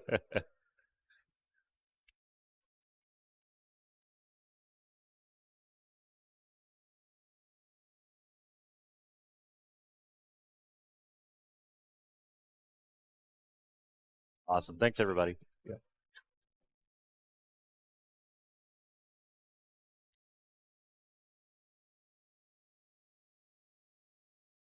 Manny has He's fallen flat on way the flat on the 7 yeah. here. This is awkward. Yeah, David. If it needs some focus, it's probably just because it's not coming through at the full bit rate. You could try refreshing the page. He's going to cut it Yeah, into the 8 ball. Yeah, and try to send the cue ball over up the other side of it. Yeah, Beautiful He's shot. gonna get there. Beautiful shot from Manny Chau. Is the 7 ball frozen? I think they're looking. Interesting. The 7 is frozen. That changes things a little bit. So Sean's looking to go 2 rails into this. Interesting.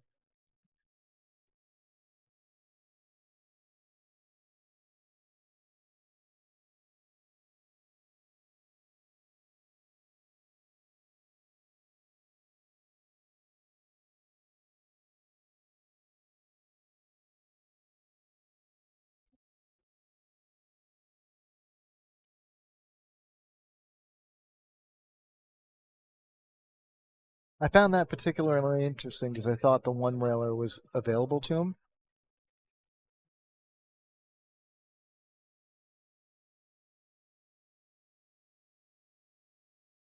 It makes me think that the 7's frozen.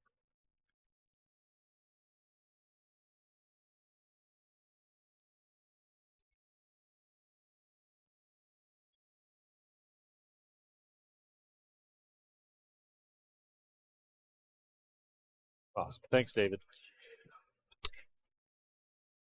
I think Manny was going for bonus points, trying to get it behind the 10 ball. Yeah. He's left Sean a fairly straightforward. And he's looking at this. He's looking to see if it fires for 10, but I don't think it does.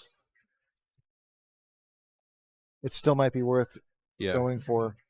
Yeah, that it could throw enough on contact.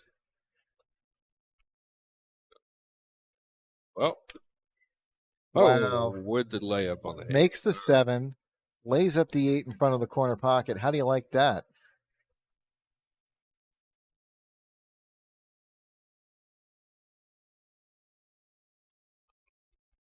Going to overcook this a little bit, so he's got a little bit of work left in front of him, but he's going to be all right, I think.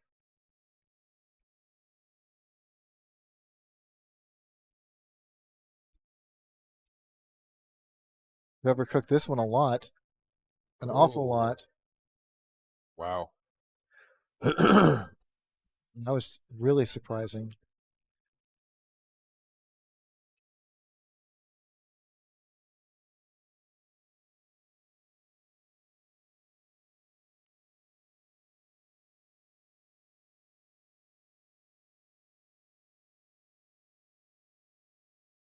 Wow. Beautiful shot. They may have been overcooked, but well done by Sean. Still edible.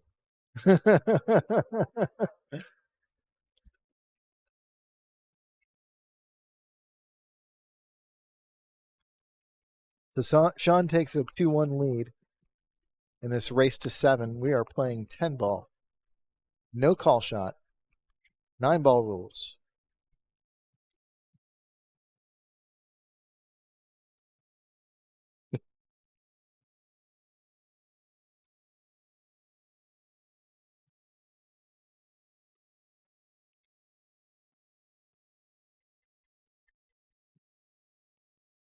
I think Erica was suggesting a halftime show.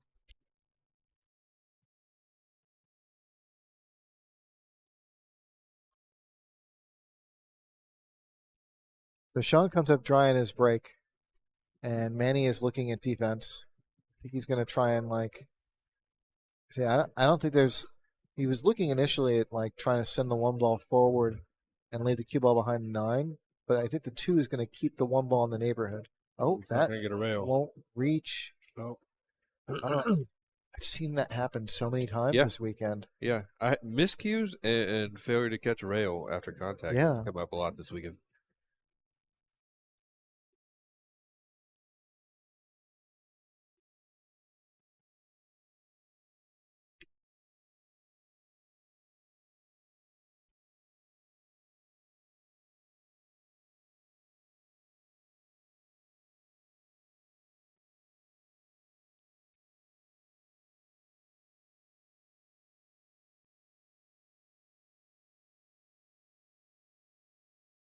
There's been a no template rule throughout the tournament.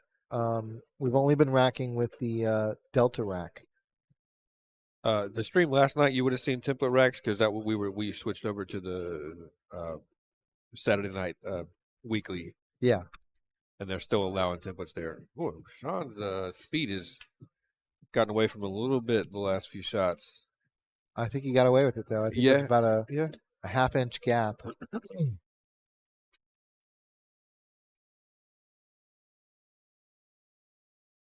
Do you know if that boil water notice is over or not? I heard it was going to be a couple days. Oh, no. Guess I'll be making coffee at home.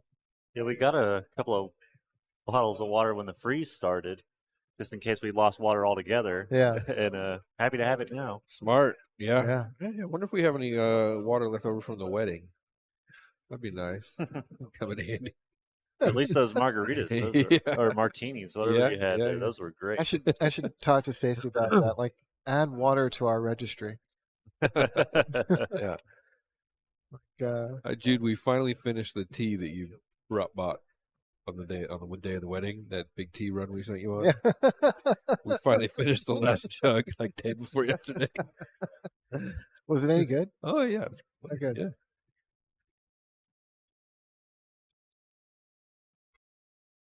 I was honored to be one of your groomsmen. Of course. Also honored to be of service. Hey, I just like eating the barbecue.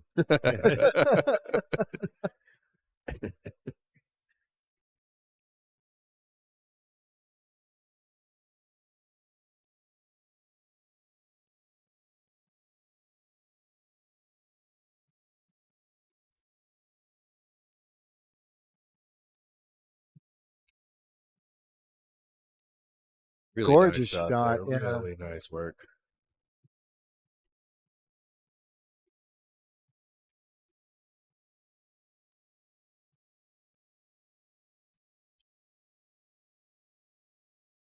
That's about as perfect as you can get. Yep.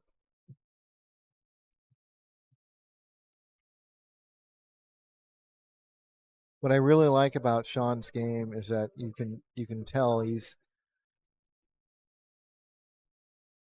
really managing his angles very well. Yeah.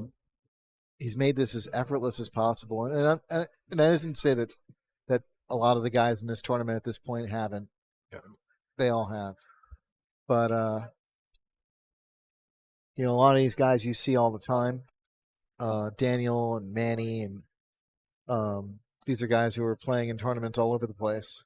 Manny's played in the World Cup along with Christopher Tevez. Daniel Schneider is on the Predator Tour, and he's playing all over Europe. Jim Miller said he spoke to Michael Schneider yesterday, asked him if he was going to play Euro Tour, and Michael said every single stop. Yeah. Of the Euro Tour. Yeah. I mean, that's amazing. But then you look at Sean Black, and the most you'll see him play in is whatever is happening at Skinny Bob's. Yeah. And yeah, that was a brutal kick. I don't. We're gonna have a replay on that, but I think he would have been smooth. I read the comment as I said it. Mr. Smooth. Harley, you tripped Either me that or up there. Mount Smooth. Yeah. Mount Smooth. Sorry.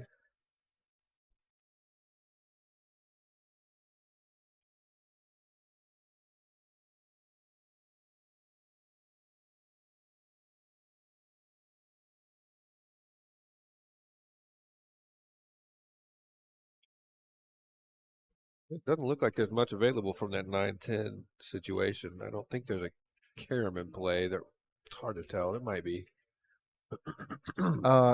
I think, well, if there's one thing he could do, oh, no, that's the 5 ball.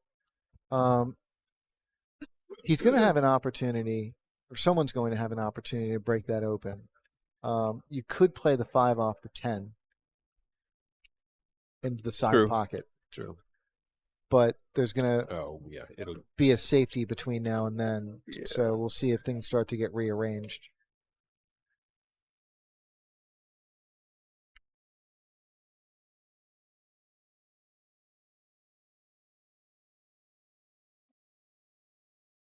Table tap from Manny there. Oh, it's a nice shot.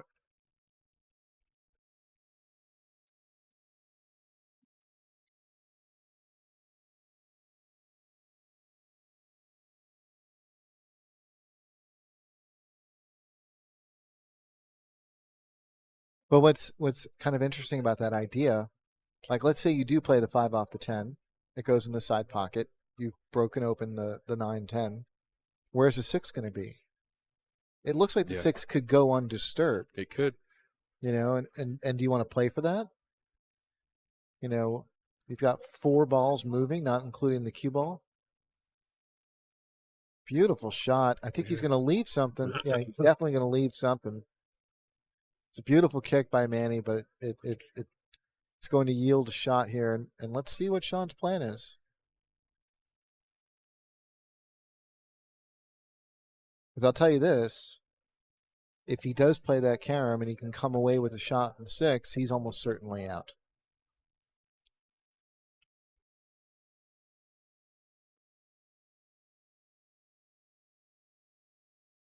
He's hit this pretty hard. If that carom was part of the plan, I think he's overcooked it for that.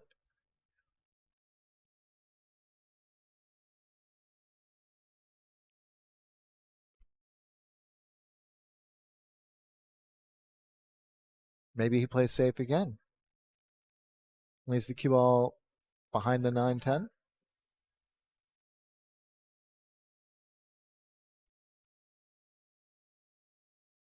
Yeah. No chance he can cut that down, is there? From there?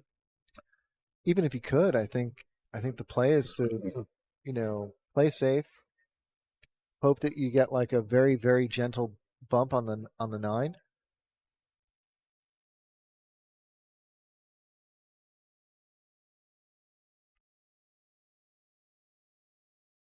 Well, what do I know? Nice. So Okay. I'm gonna guess that there's something available on that 9. I don't think. Yeah, I mean, I'm gonna quit guessing for now and just watch. I'm really curious. Because if there's one thing I'm confident in is that Sean has a plan, and he fully expects this plan to work. Boy, try to develop it now? That seems unlikely. Well, if he catches the top half of the 9, he'll certainly be able to see the 9. That's what he tried to do. He tried to catch the top half, and he missed it. So let's see what's left. He's going to play safe and just tickle the 9 and try and leave the cue ball on the other side of the 10. 9-10 combo, David Weimer says. I say probably not.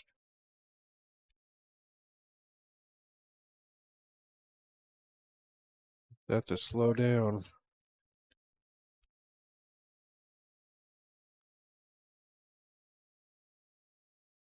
Old man Ferguson had it. Sean tried to kick it. Well, he did kick it. I think Sean wanted a slightly tougher result. So Manny's eyeballing the cut. He's gonna have to chop this in real thin.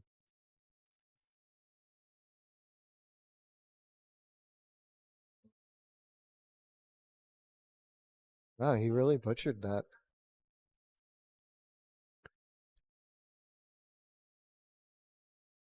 Sean's got a similar opportunity now. I think Sean has slightly more, and he can spin this in. I think the 9's frozen here. No, Oh, look at that. Yeah, there we go. That's a hell of a roll. Yep.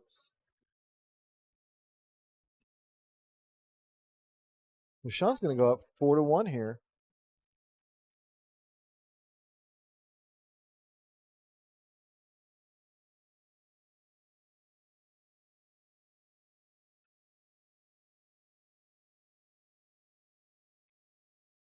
Don't forget, guys, hit the like and subscribe buttons. And if you're in the area, swing by and bring us chocolate. Because we're out. We still have some beef jerky left, though.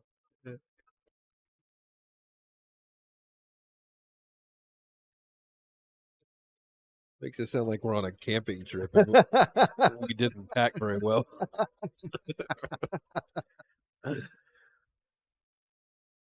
They've got Sean Black breaking. That's a very pretty break. So I think Sean Black gets to boast about having taken down the most money in our break and run contest. Yeah, it has to be. At one point in time, our break and run contest here got up to $9,000. It was $900 per ball. And Sean Black quit after pocketing the 9 ball. So he walked away with roughly $8,100. Yeah. Just for shooting. Yeah.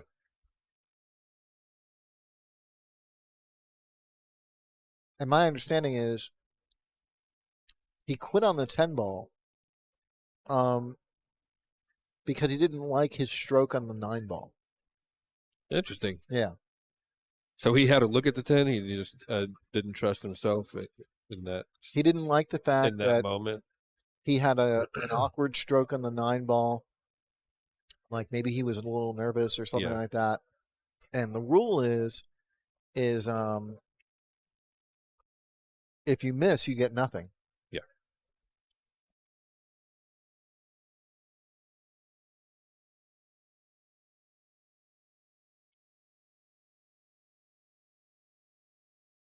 And mathematically, and I explained this to him too.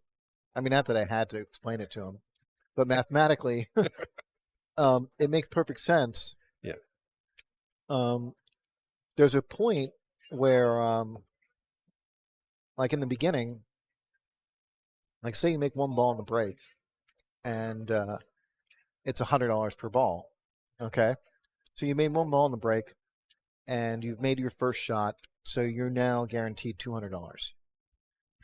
And the bet is essentially you're putting up $200 to win $800 more. You know, and that like, you know, can make sense to continue. But once you get later and later in the rack, especially when you're looking at the numbers that Sean was looking at, you've made 90% of the pot. Yeah. Would you stake 90% to make 10% more? And the answer to that question is no. Yeah.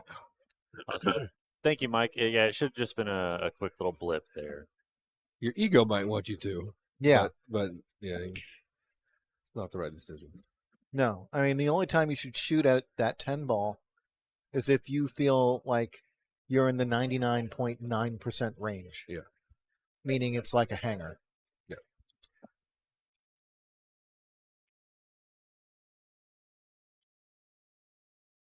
Even a shot that's at 99%, you should just let go.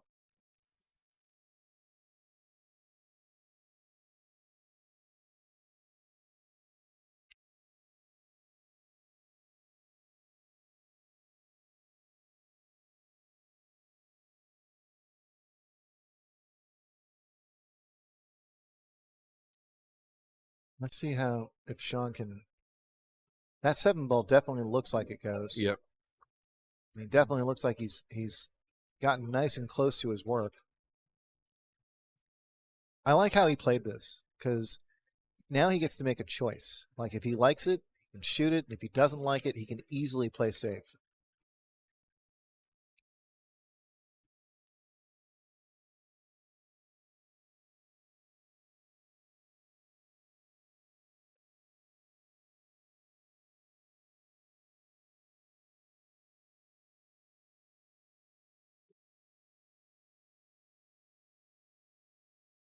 Very good shot. I think he's going to have to swing around though. Probably going to be looking at 2-rail position for the 10 in the corner. So ideally, he would have liked to play the 10 on the side. I think he's going to have that luxury this time. So Sean has gone to his kit, gotten out an extension.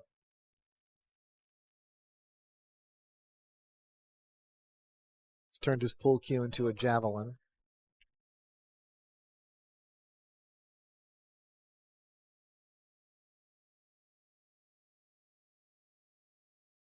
Yeah, you're right. Looks like he's swinging around here. Yeah. Yep.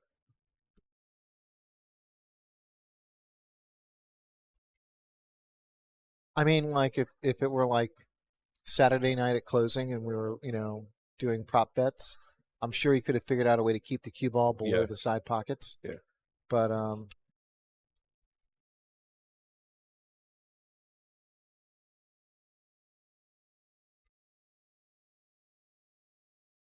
why do anything fancy when you got something pretty standard staring you in the face? So that brings Sean to 5-1.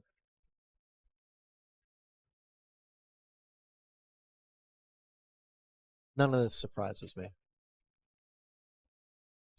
I think Sean's Fargo rating is a little on the low end. And that may in part have to do with the fact that we have so many great shortstops here who are just duking it out with one another all the time. And they take some Fargo points away, they give them back. Yeah.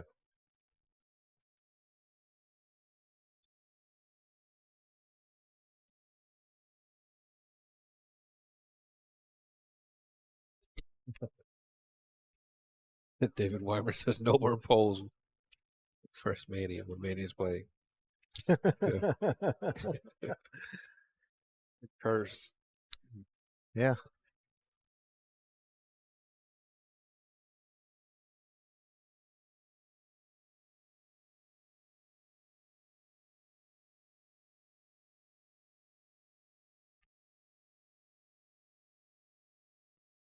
He shot that in real smooth.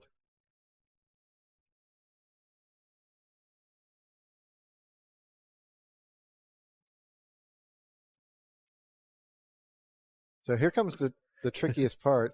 Where's Sean from? America. He's from Texas. He's from Texas. He moved to Oklahoma for a few years, and he's now back in Texas. I don't think he's from the Austin area, but he's a Texan. Yep. Maybe Odessa. That sounds Yeah. very possible.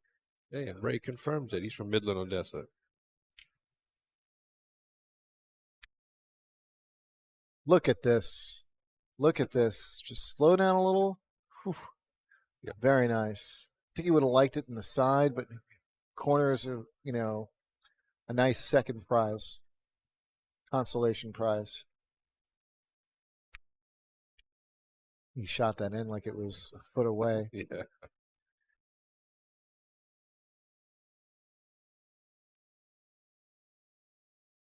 Okay, so Sean's in the realm of routine now. Like the 4-ball was really his only challenge.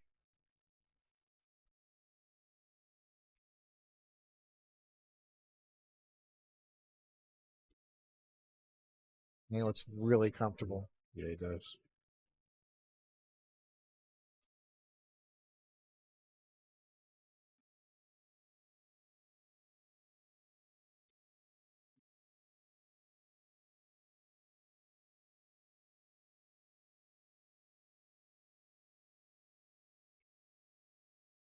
Okay, he's going to come in a little steep on this 8-ball.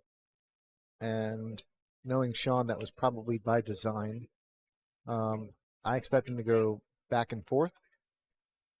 But maybe he'll leave himself about a 30-degree angle. Or straight. He's going to get pretty straight. Allow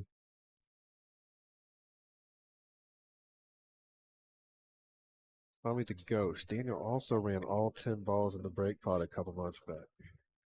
But was it for $8,000? Yeah, I do remember that happening. I do remember that. It was not for $8,000, but he got a nice chunk of change out of it. Yeah. No, it's been done. I wasn't trying to make it sound like it's never been done before. No, but I think you're right. I think Sean's was the biggest cash haul. Yeah. Yeah, I was talking about it mostly in terms of cash haul, exactly. And again, that we've been streaming for 9 hours now, so Tommy's stream may be behind. It's not uncommon for a stream to fall behind if you are watching it. Oh, really? Yeah, it's just the way live streaming works. Interesting. Okay. But he also could just be throwing that in now. So he's gotten to the hill. He's up 6-1. And this is the semifinals, so this will be the winner moves on to the finals, and the loser, gets to start their drive home early. Sean Black to break.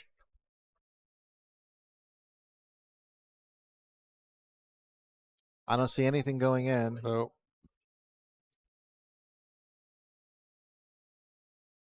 Manny didn't see anything going either. Yeah, Lynn, Sean really is making it look easy right now. Yeah, it's obnoxious, right? It makes you so mad. It makes me mad.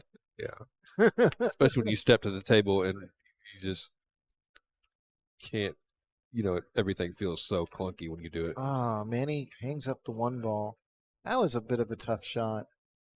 Here we go. Ray's got a discussion for us. Sean Black is arguably the greatest left-handed player in Austin history. Oh. I mean, aren't left-handed players better than right-handed players?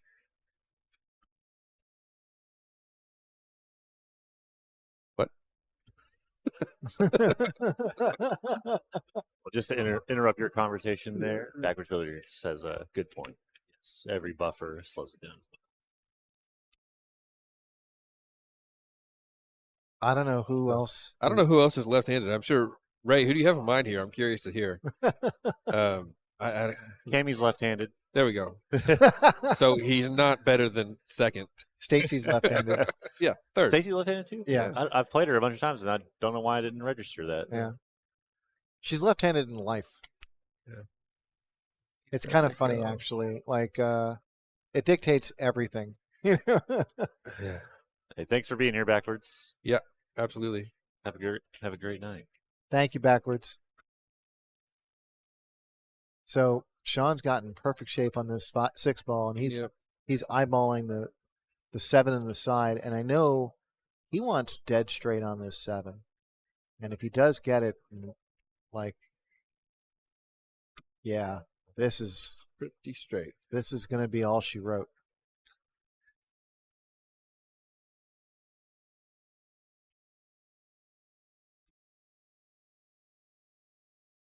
The Austin Goat is left-handed. Strop?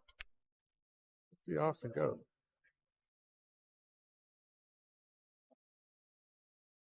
I don't know who the Austin Goat is. And that's it. Manny concedes. Yeah. Guys, we now have a finals matchup. We're going to have Cristopher Tevez and Sean Black in the finals. Stay tuned. Okay, Ray. Oh, hold up. Let's see. Here we got Strop. Yeah, he was talking about Strop. Okay. Kevin G and John Dimmitt. All left-handed.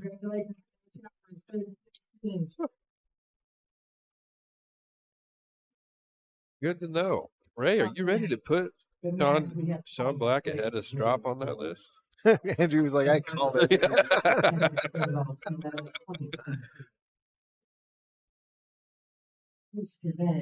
Okay, so just so you guys know, this is true double elimination. That means that Sean Black is going to have to double dip Cristopher Tevez in order to win this tournament. Yep. 2 races to 7.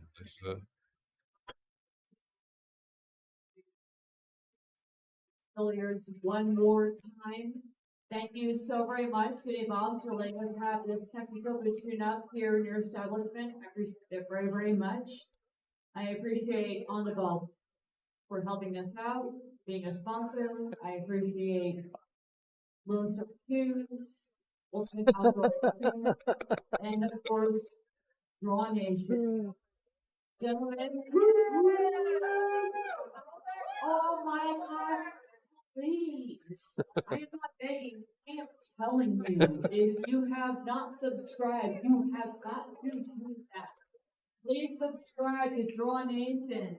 They have put so much time, heart, energy, a little bit of moolah, a lot of moolah, into letting this happen for all of us. Thank you, gentlemen. Could not be more appreciative. And I have to say, up until this one, it's my favorite partner in the tune-up, but I have to say, is Eric and Hanlon. Y'all may not be able to hear everything, but Nicole's giving us a lot of shout-outs here. Yeah. Funny stuff.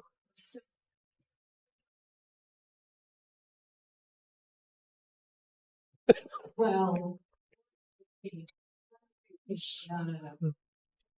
Bull Shark. Yeah, Sean Black is absolutely a monster.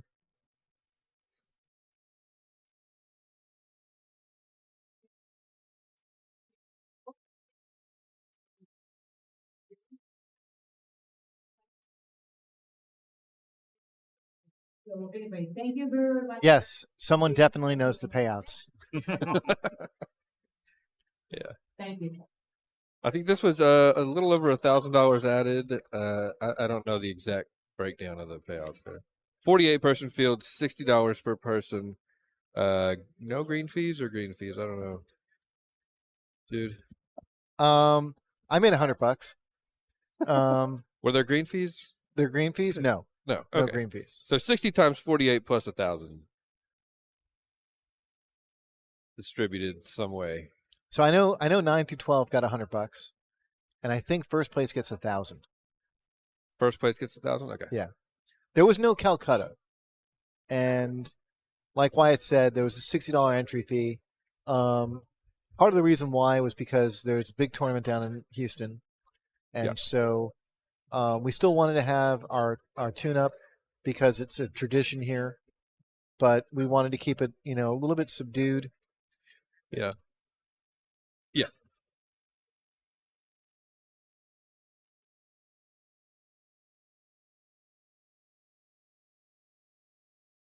We got our next money match forming here in the chat, Jude. I see that. Ray Toll and John Palmer are gonna go at it. Bring lots of cash. And I think Palmer's got to play left-handed in this one.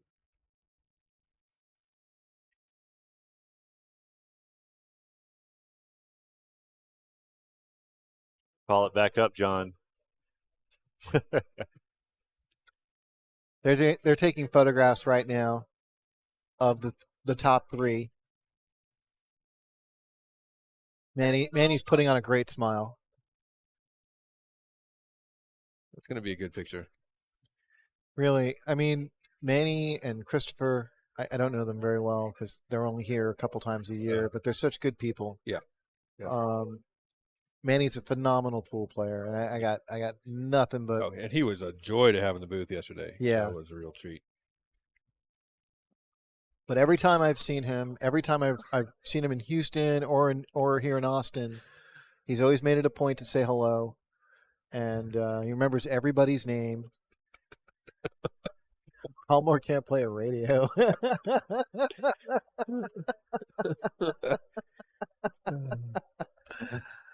Hey, John. No, they did not split. They just took a second to take some pictures. Ray, you have no idea how dated that insult is.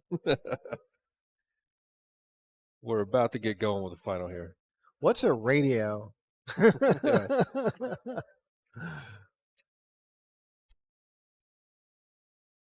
You should update that joke a little bit. Be like, Palmer can't play YouTube. Yeah. No, I thought Marissa was too young for me when she teased me for having a CD player in my truck. I'll tell you what, do we want to do another poll here for the finals? Yeah, yeah, let's do it. Who you got? So we've got Sean Black at 723. I think so. 721, 723. 723. And we've got Cristopher, who's at 752. Yep.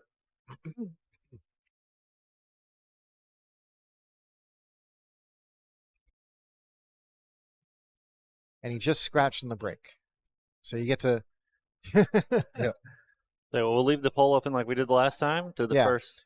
And this is for the first set, to win the first set. Yep. And what was Cristopher's? 752. Yeah. So you might want to stipulate that in the poll. First set only. Who will win the first set?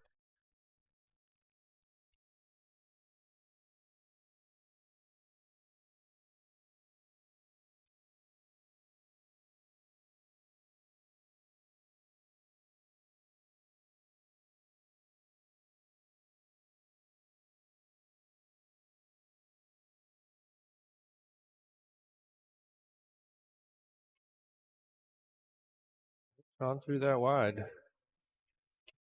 Gonna come up fairly safe here, though. I think Chris might be able to clip the left side of the two.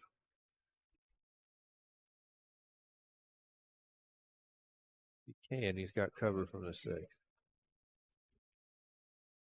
He went more aggressive than that. What a shot. Man, he saw that quickly and executed it.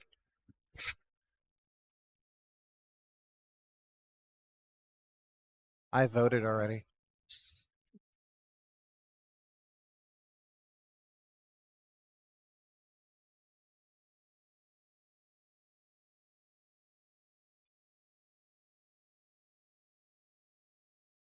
What a return. Look at that. Let's get a replay on this. Oh, look at that. What? So this time, looks like everyone's going for the underdog. Everybody's got Sean Black? Yep. All right. How quickly they forget. Yeah. Oh, even more? Yeah. Oh, 3 goes and 2 dresses up. Cristopher just got another vote.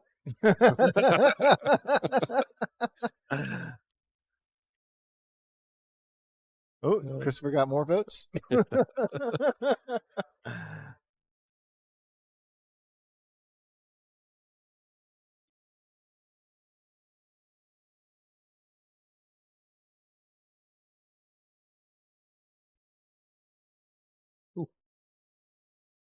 Rattled it home.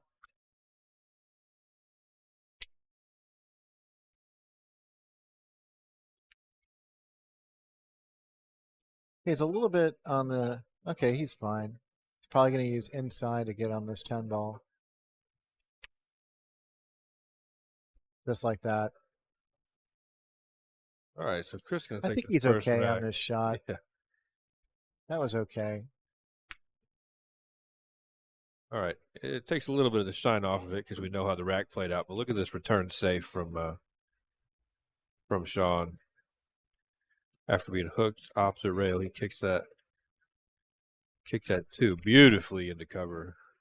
Of course, Chris was able to pocket the 3 on that shot. Yep.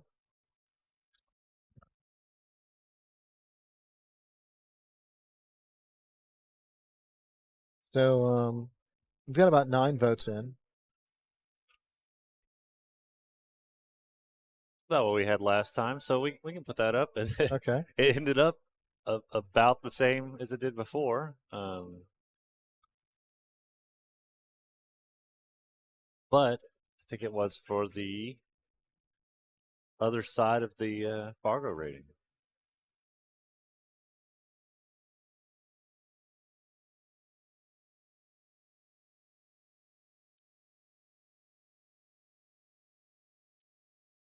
Of Christopher's Fargo. So Sean Slightly off lays there. down a perfect break, pockets the 2 ball, gets positioned on the 1. That right there, you want a bottle. Yep. Probably wishes he didn't have so much traffic to contend with on the right side of it over here. Funny thing about Sean decided not to shoot in the break pot run. It's tradition to let people shoot their ball they stopped on just for fun. Yeah, he did make it. He's just You're right. The traffic got him. Traffic gets me too. Yeah. So we had that rating. What are the actual odds, Jude? Oh, As we stand right now. here. I have them all ready for you. So this is what the votes said. Remarkably close. Oh, but in the wrong direction. Mm-hmm. Yeah. Oh, but these guys knew. These guys were very aware. So Deshaun tried to jump and just barely missed that 3 ball. So this is the actual Fargo odds. Yeah. So pretty much it's a swing in the other direction. Yeah.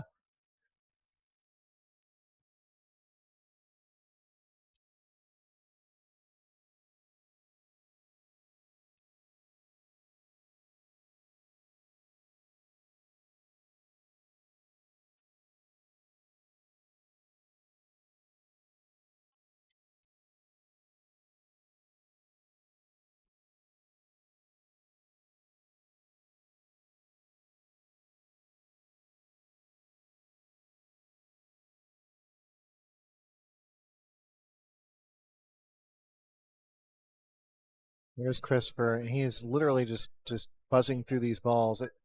They're dressed up real sweet. Yeah. He may have fallen straight on this 5. I think that's why he's like looking this over.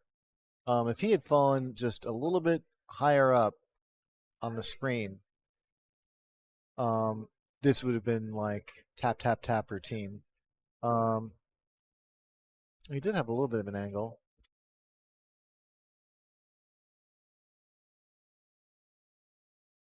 So he expertly goes around that 7 ball so he can play it in the same exact pocket.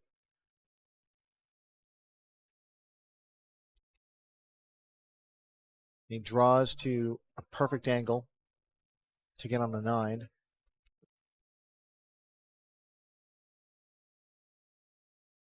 I'm imagining he's just going to follow this, or maybe he'll spin around the table.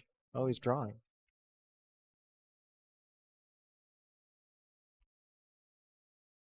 drawing to the other side of the 10 ball. I was thinking, I don't know why, that you should only get on the right side of the 10 ball. Well, this is traveling awfully. Oh, it's fine.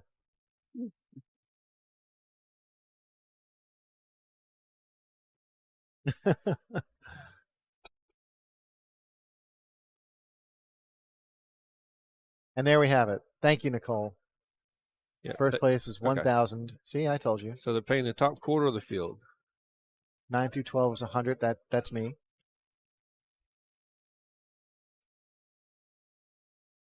The Martinez brothers made $50 more.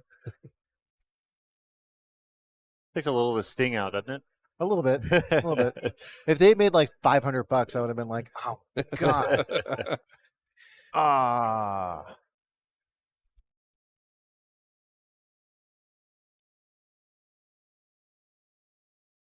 Wow.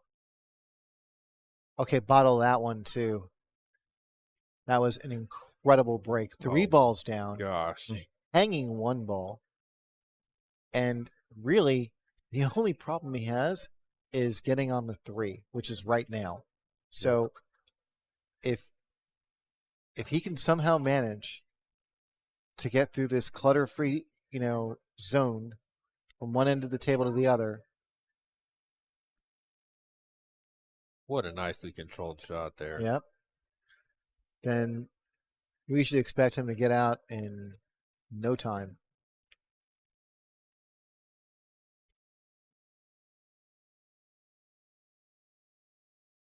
God, look at this. This is just A dream layup. it's like a video game. Yeah.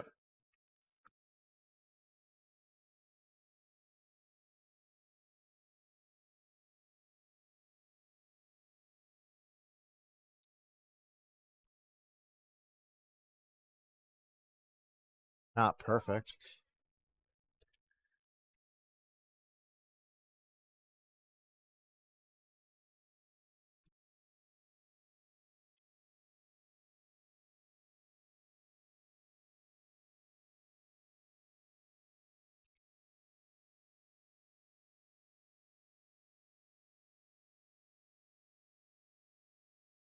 Cristopher marks his pocket. 3-0. Seriously, that's what Boy, he happens makes it look good. in the pool video games when you finally go and purchase the most expensive pool cue. That's what happens. Look at this. Oh, did we not catch the whole thing? I tried to play the slow-mo there. For some reason, it was a little wonky. So Okay. give it a second. See if it comes back. I may have also grabbed the replay late, so I'll just try the regular speed. Yeah. Caught the end of it, but Ah.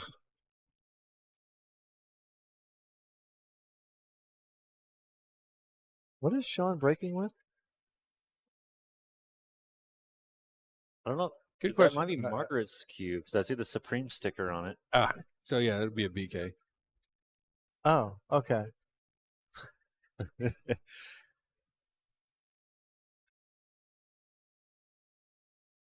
It's quite, yeah.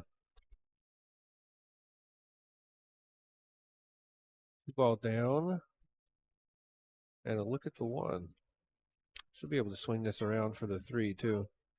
It's a little bit of a steep angle, Yeah.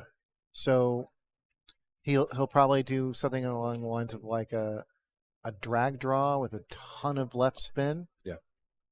If he's going to go for that swing, and I think you're right. I think he has to do that. But it's a touchy shot. Yeah. Pull this as close to the bottom right corner as you can. Yeah. Come out towards Just the side, like that. Toward the side. Just like pocket. that. Yeah. Nice shot. He hit it so good, he actually came up a little short. Yeah. Too much talent. Too much talent.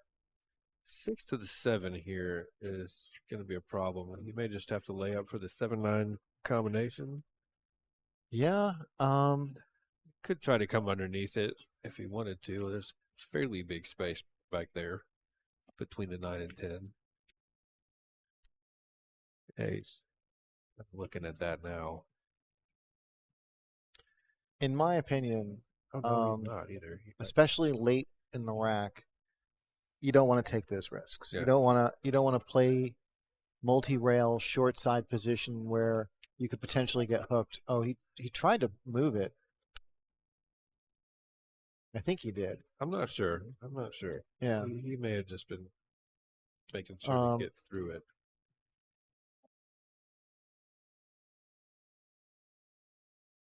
Like the 7 goes in the left side pocket. Like that's definitely an option. But if you overrun it, you could find yourself behind the 9. I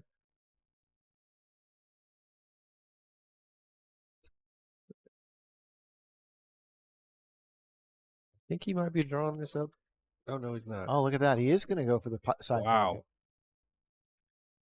Wow. Great shot. Beautiful shot.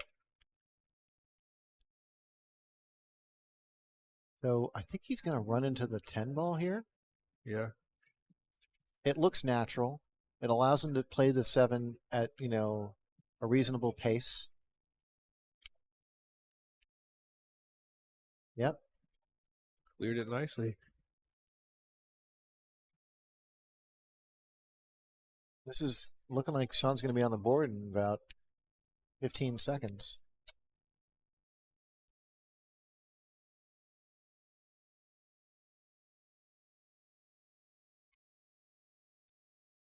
And Cristopher gets up to rack. It is now 3-1. Yeah. Sorry about that fade to black there for a second. My finger slipped.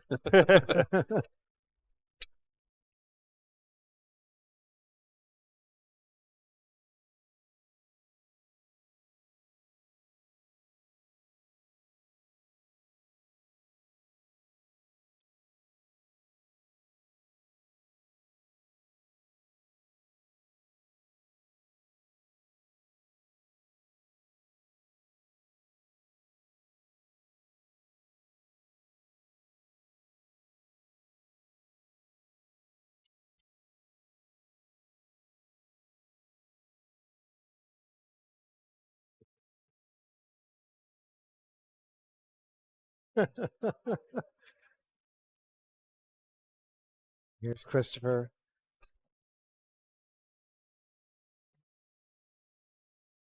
Did he make anything? I don't think he did. He doesn't look happy.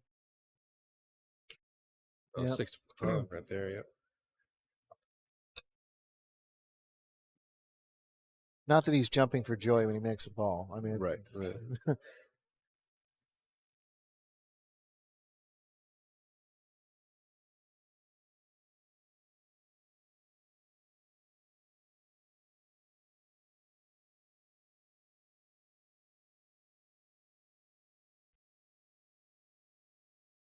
Yeah, Ray made a good point. I do see a lot of similarities between Chris and Roberto Gomez, their styles.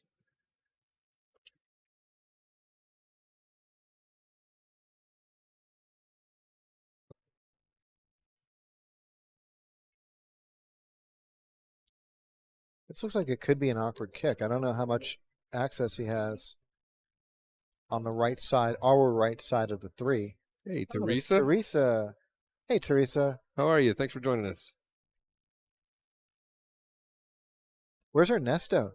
Yeah. Where were you?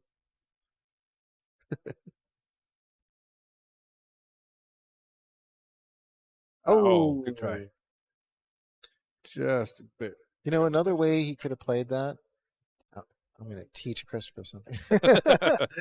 Another way he could have played that is he could have jacked up and mass 8 a little bit, like a mass 8 kick.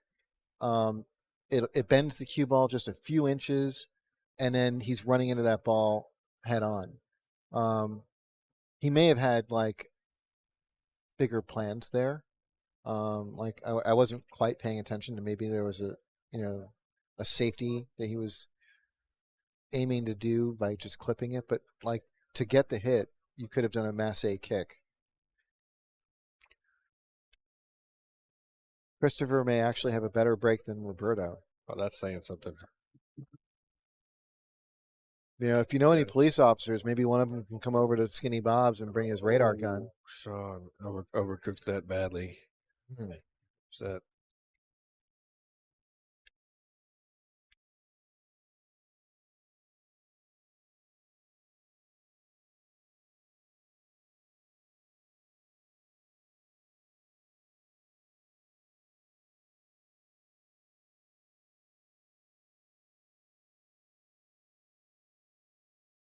I think Sean's going 3 rails. Yes, he is.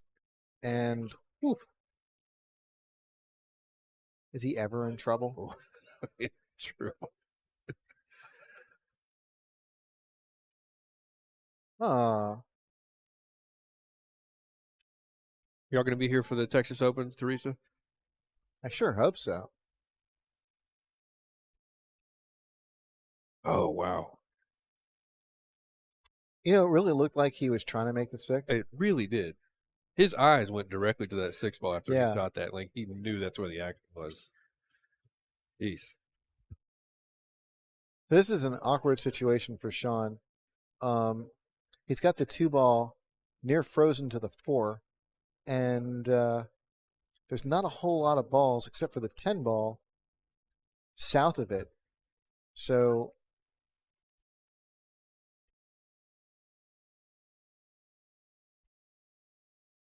he comes back the other way. It's going to leave him a shot. He's elevated, but he's got a good path. He doesn't have to do much.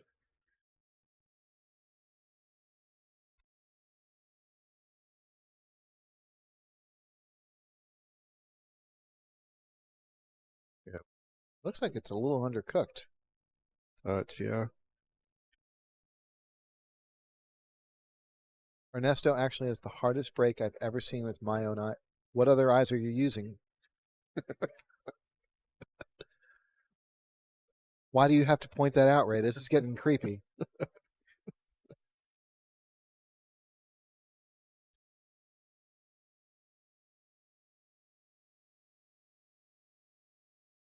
Ernesto has the hardest break I've ever seen with Ray's eyes. Beautiful cut. Oh, Gosh. thought that went in. I did too.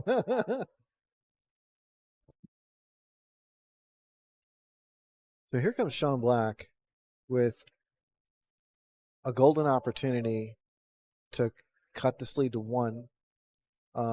As we've mentioned earlier in the stream,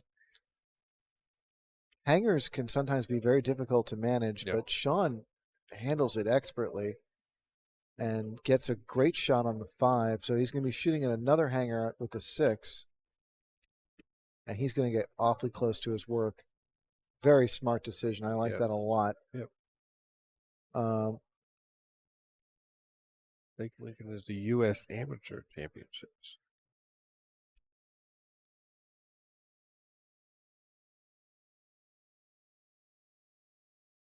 Yeah, I like that play. Always the Weisenheimer. Yeah. Is Weisenheimer Jewish? Is that where you're going with this? I like how Sean played short side on that 7. Oh, yeah. It kept everything simple, and he really did a great job at maintaining a really good angle. And look at where he is now.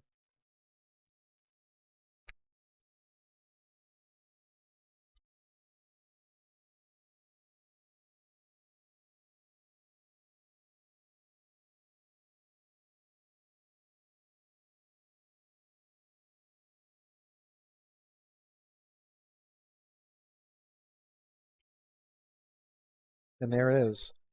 So we are now at 3-2.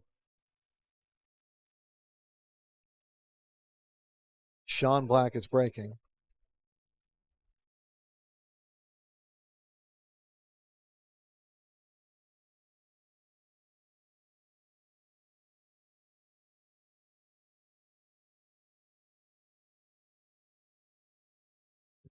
Bye.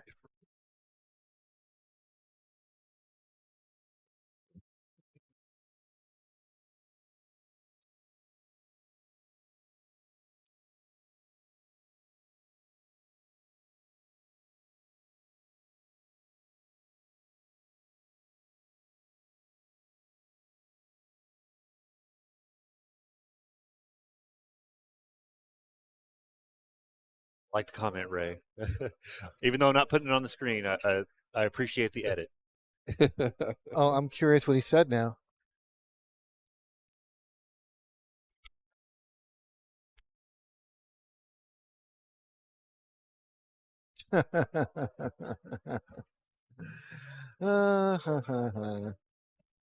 Now I saw it. Very funny, Ray.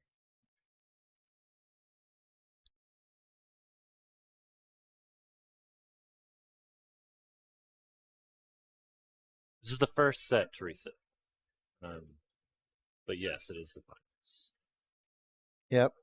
Oh, Sean overcuts the one ball. And knowing Chris, he's probably going to bank this. Yeah, I expect him to. Yeah. Chris is the hot seat winner, so he needs to be double dipped. Sean Black just beat Manny Chau in the semis.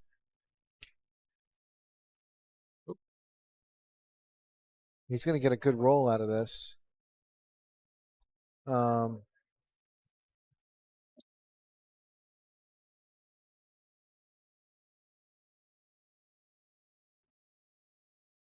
Not quite sure. It looks like there's one rail access to the one. Yep, that's exactly what Sean's lining up for. Whoa.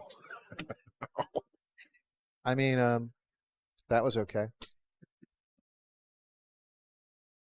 Wow. What a shot.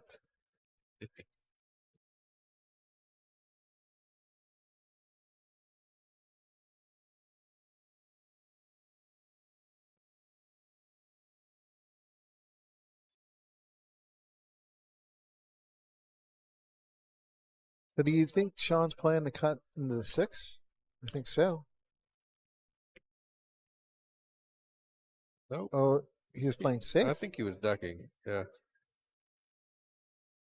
Yeah, that looks like a safety. Yeah. Because he definitely wasn't playing position for. Right. Yeah.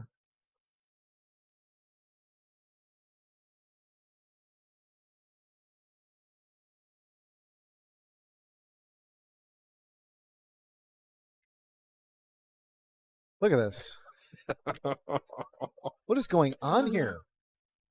Oh, These man. guys kick like rockets. He has the left side of the ball to work with here.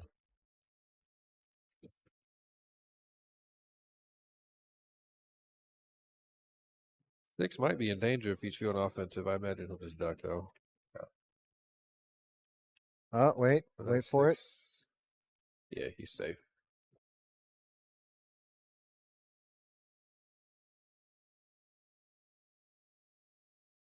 Hey, Melissa. How you doing, Melissa?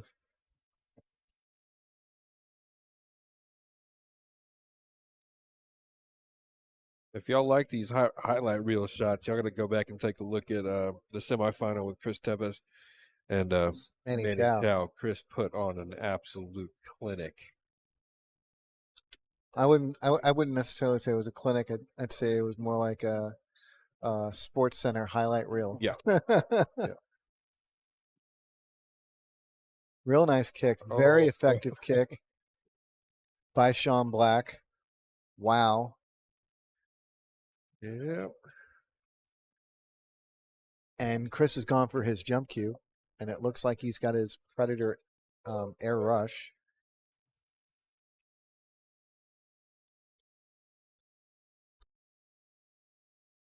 And does the 6 go? Yes, it does. I don't think he wanted it to go. That was a really effective jump shot there. Like he did not risk going off the table at all. Yeah. I love how much fun Chris is having. I mean, he walked back to his cues with a big smile on his face after that. Yeah. He's not upset. He's just, having a great time. Having a great time. He's going to get back to the table and address the new challenge. Well, I mean, I guess everybody has their own sort of like psychological mechanisms that they use to bring out their best game. But the one I think that is most powerful, that is most effective, that is the easiest to access, are the people who go out there and just have fun. Yeah. How's this for fun? Goodness. Where's the hole in this guy's game? Is there? I have a great idea. Just bear with me, okay? God. We invade Peru, Yeah. make them the 51st state, I don't think we have to invade him for that. and then Cristopher Tevez Seems gets, a little extreme. and then wait. I said wait, and then Yeah. Cristopher Tevez can be on the Moscone Cup Yeah. team. Yeah, that's the thing. I mean, we are sitting here, and this guy he really appears to be a Moscone level talent. Yeah.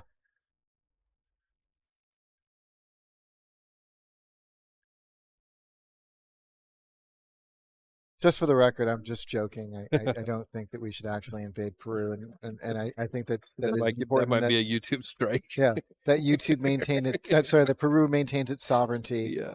and autonomy. Oh,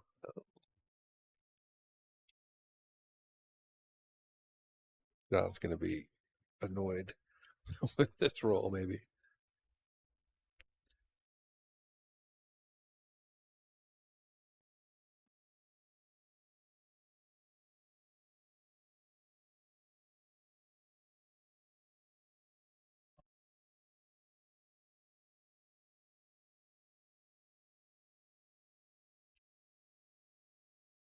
shut the front door, Wow.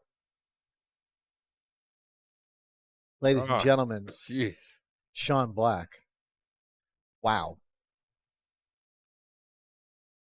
What a shot. See if he can get the payoff. Not quite. No, Not quite, but not that I'm rooting for one player or the other, but I Yeah. hate seeing a missed shot after something that great. Yeah. He swerves around the 10 ball, cuts the 9 in the corner. Yep. Comes up with a reasonable shot on the 10, and then can we save that replay? And I want to see that in slow motion. The curve on that was really pronounced. yeah.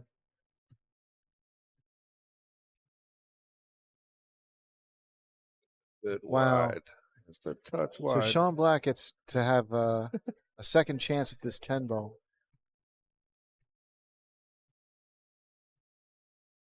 I don't know. Something must have been said when Sean walked up because they had a big smile. Yeah, He had a big they smile on his face. exchanged a couple words in there as they passed each other and both had a big laugh at it.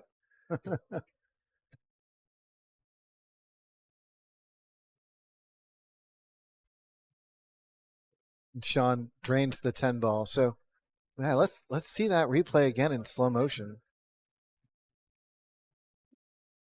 Look how much this swerves around that 10 ball.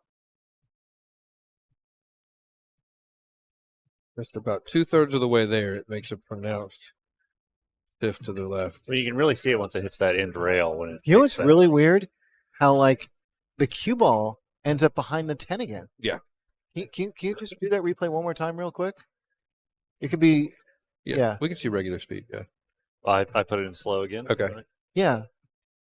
Like it hits the ball and then it ends up behind the 10 ball So much again. spin on it. It's still, even after contact, it had so much inside that it went back across its path.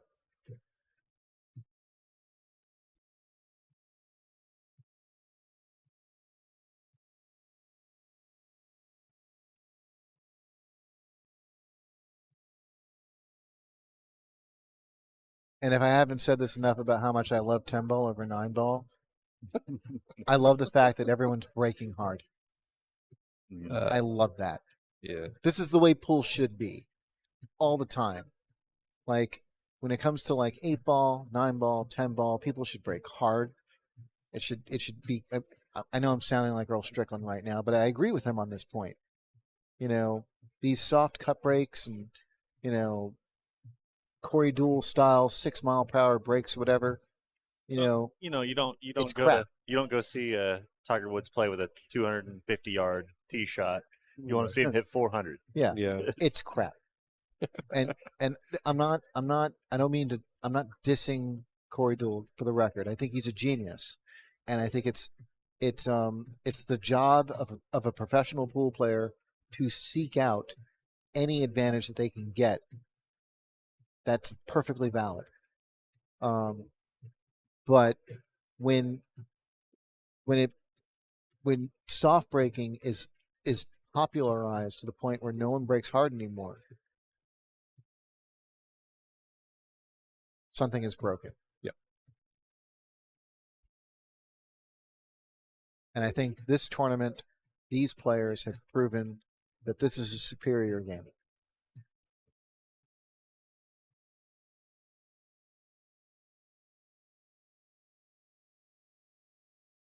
Off the 3. Yep. Cristopher waves, an apology to Sean. Yeah. I don't know that that's necessary. I think he obviously knew the 3 was available to help him. I agree with you. Oh, that was a very nicely played shot.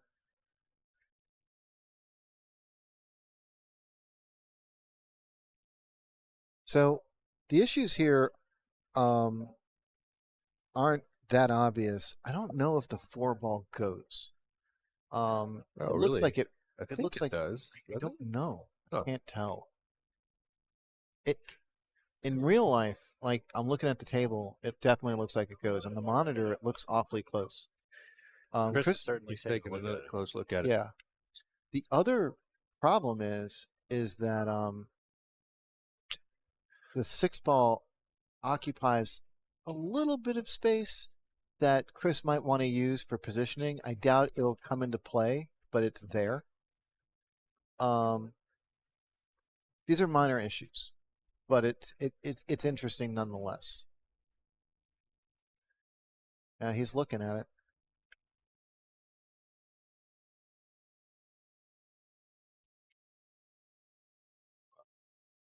Nicely controlled shot. Yeah.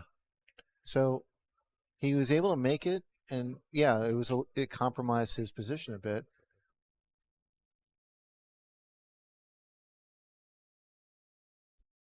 I use the word compromise loosely, Right, obviously. right.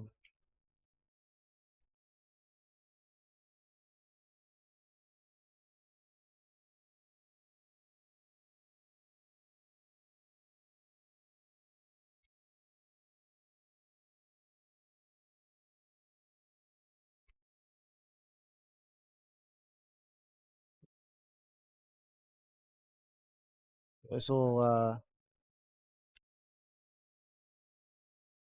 will break the tie. Yep. And now Chris makes it 4-3.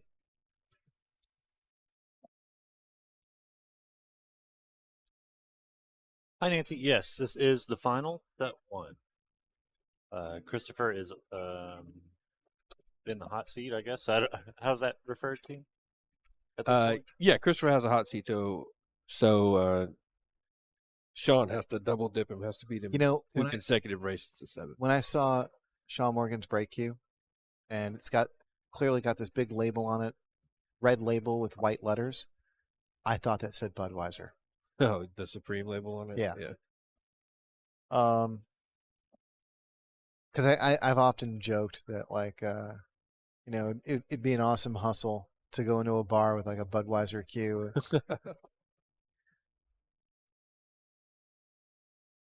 Beautiful. The 3's going to clear out. The 2's going to set up. Great break. Yeah, He's even that's got another the right angle on the near wood here. perfect break by Sean Black. And this is a great opportunity for him to tie this back up at 4. Okay.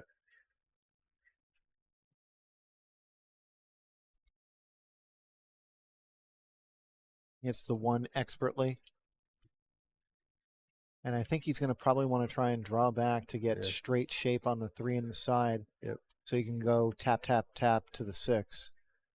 Interesting. He's marked from the rail there. Maybe he has more angle than it looks like on the monitor. I don't think He's so. just using it as a visual cue. Yeah. Okay. He's. Huh. Or maybe he was playing it this way because he just didn't want. He wanted to play for a big angle so he can go up and down. Yeah. Because this is perfectly fine what he's done. Oh yeah. Like he didn't need to get straight, so why get straight?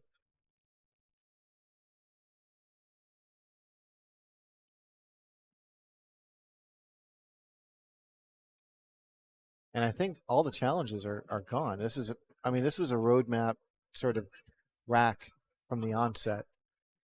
Now you can just float this in.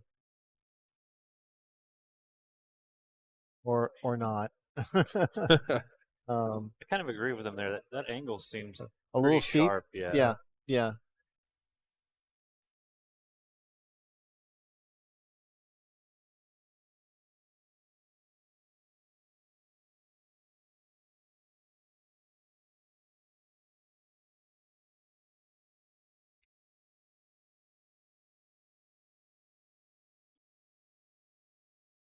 Okay, in a few seconds, I think Sean Black is going to tie this up at 4.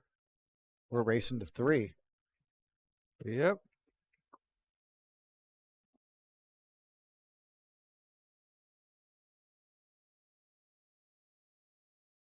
Man, it's a great match. Absolutely. When we watched Cristopher earlier, I Boy. kind of thought he was going to run away with everything. Yeah. Sean's giving him a run. Yep. Yeah, Sean's a very capable player. So, Sean Black began his tournament beating Michael Schneider 7-5. That's right. He opened up with a 7-6, a win over 7-6. He beat Mike Evans 7-1. Then then he lost to Manny Chau on the hill. Yeah. And Sean Black's route to the finals continued from the B side, and I'm going to go down there right now. And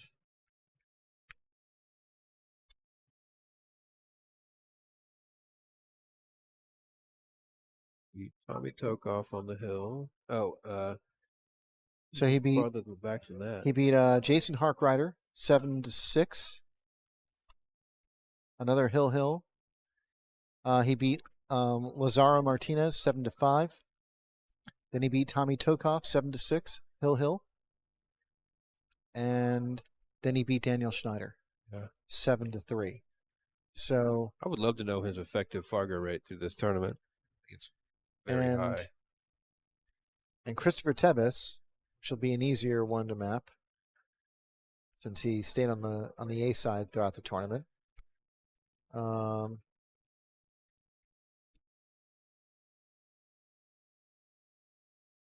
There we go.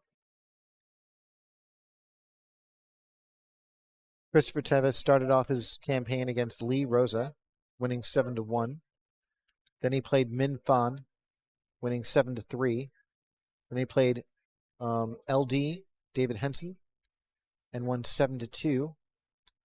Then he beat Tommy Tokoph 7-5.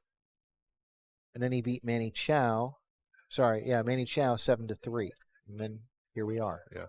I'll tell you, while you were reading that, Cristopher's put down 6 balls. Jeez. Are you saying I talk slow? Nope. Nope. This is an awkward situation. There's a number of ways you can handle this, but I think multiple rails are definitely going to be involved. Or not.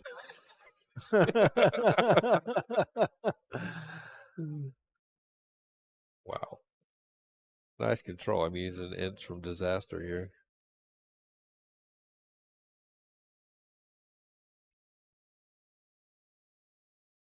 Very well played. I honestly thought that wasn't even in the cards, and I thought he was going to have to go around those balls to get on the 8.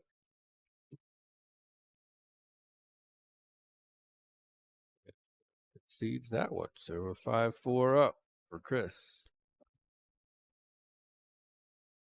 Well, if history is any indicator of what will happen next, Sean will make 2 balls in the break and run out.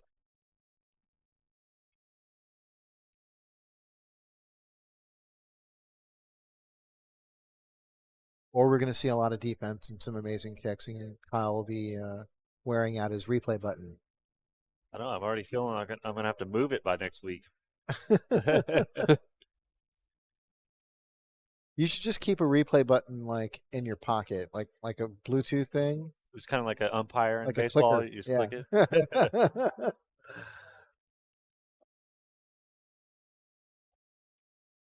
We'll call it the Tevez button. Or the Sean Black button. He's hit plenty of them too. Oh. This could Ouch. very well be a costly Yeah. a costly foul by Sean Black.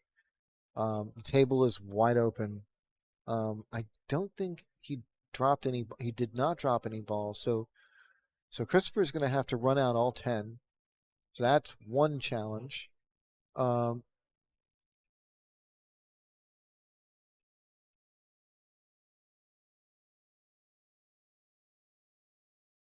you're welcome. We're happy to be here. And for the record, it's not just me. Wyatt Rawlings has also been doing commentary with me, and Kyle Stone is here we are, and and Kyle Stone has also been instrumental in making this happen. A lot of the features that you guys see, all of the features you see really would not have been possible without Kyle. That is a very uncharacteristic miss, but he's getting away with it. Roll, yeah. Sean's going to jump at this one for sure. Sean is breaking out his hand shoe jump cue. It's interesting. It is a hand shoe, but the pin is in the shaft, which is interesting. Well, James Handshoe lives over here. Yeah. And I'm sure he'll make you whatever you want. It's true.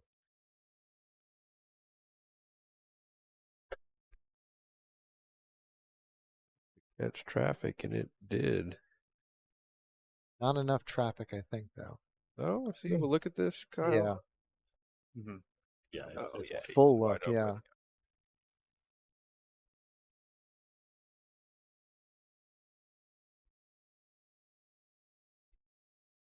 Don't want to interrupt the finals for this, but you guys are going to have to explain to me what pin in the shaft means. Oh. Because I have no idea. Oh, literally the screw. The threaded pin, the Yeah. screw that's usually in the butt that you screw the shaft onto. Okay. Yeah. He has his coming out of the shaft, so the male is in Interesting. the shaft Yeah. instead of the. Is there any difference? Usually shafts are female and butts are male. Mhm. Yeah. I'm sure that's going to get a lot of interesting Yeah. comments in the chat. Yeah.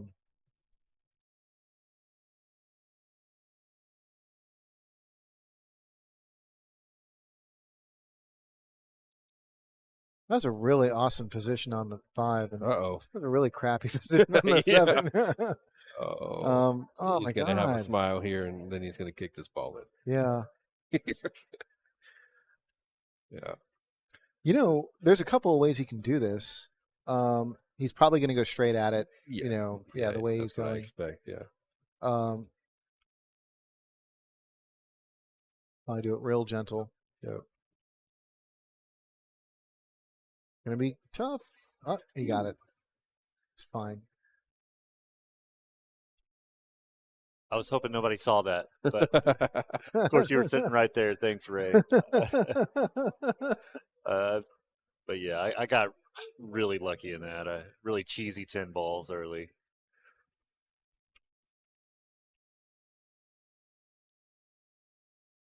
He's got to playing this to the bottom left. Well played. Yeah. But yeah, looks like Sean is going to get punished for that scratch.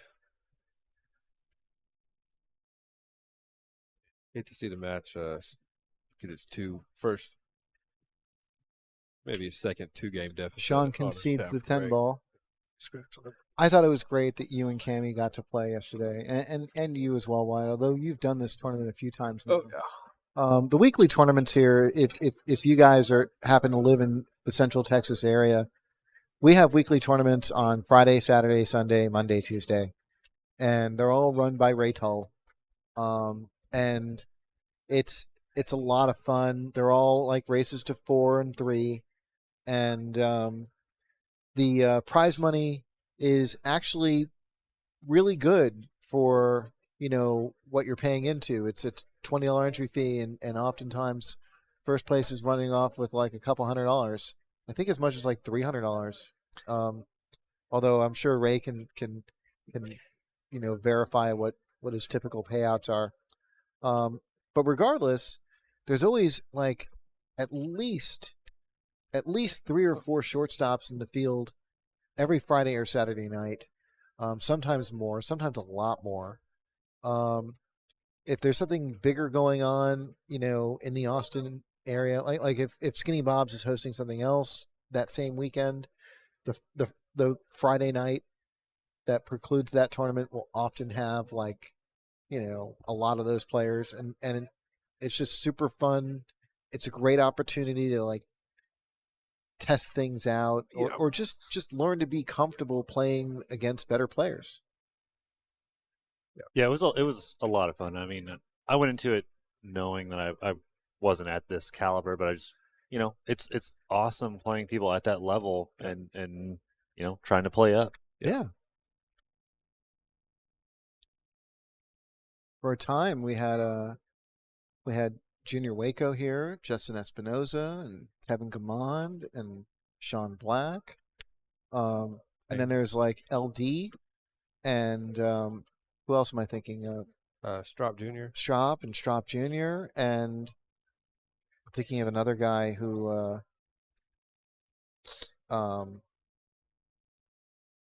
has made a lot of noise in the Austin area. I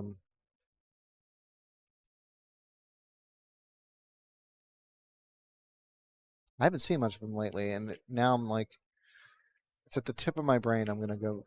Oh, Nice shot from Sean. Now I'm curious who you're thinking of. Give me some clues. he's a older gentleman. I want to say he's won the Texas Open, No. or he's at least done very well. Al Mason? Al Mason, that's Okay. it. Yes, thank you. God, Eric Isanena as well. Eric Asenena as well. Absolutely. And I mean, in what other game or sport do you get to play, guys of that caliber, Yeah. for $20?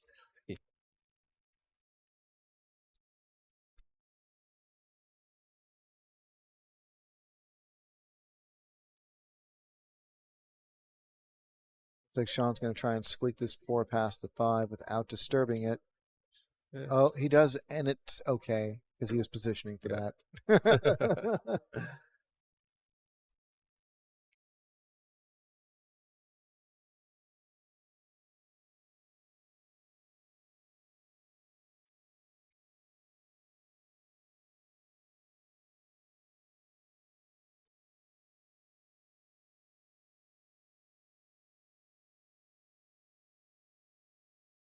That's a great point, Ray. You're absolutely right. Go to the Skinny Bob's Facebook page and like that page, and that way you'll be kept up to date as to what's happening. Our weekly tournaments often run like clockwork. Rocket is another great name. Yes. Our weekly tournaments often run like clockwork, but there are occasions where the schedule will change, and Brian Sanders is another excellent name. Yes. Yeah. Yes. I miss seeing him play. I used to see him around here a little more. But, God, he's a hell of a shot. Brian Sanders sucks. The first year I lived here, I never saw Brian Sanders and Tracy Sanders at the same time. And I went up to Brian and I was just like, I'm pretty convinced you two are the same people. They look like identical twins, only a few years apart. Yeah. All right, we got 6-5 with Sean Black breaking here. This is a great final. I know we've been live for 10 hours or something, but I would not mind another race to 7 between these two. Yeah. How long have we been up here? Doesn't matter. Exactly 10 hours. 10 hours and 5 minutes. I got here at 11. Yeah. Yep. 11 hours ago.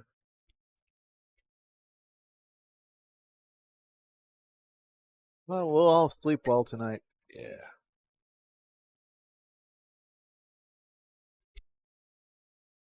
9 in the side. He's gonna have a shot at this. This is a legit shot. Yeah. He's gonna have. He's gonna have to stretch this cue ball out to avoid the 6. Yeah. And I think that sends him on a path between the 7, 8, and underneath the 3. Yes. Yes and yes. Definitely. I think Sean's going to try and cut this into the bottom left corner, and he's going to try and draw as far as possible toward the bottom right corner. Here he goes. And then it's a matter of whether or not he avoids the 3 ball. So here it is. Does he get past the 3? Oh, he's not. No. All right. But he may have missed it. It may still be high enough to swerve around this or come up with something creative at least. Tracy always let Brian win in pre-tournaments. Tracy used to finish the final 8 without lifting a cue all year.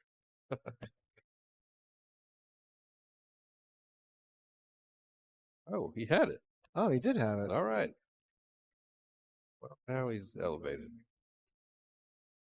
What an optical illusion that was. Jeez, yeah, I thought he was in big trouble. Yeah.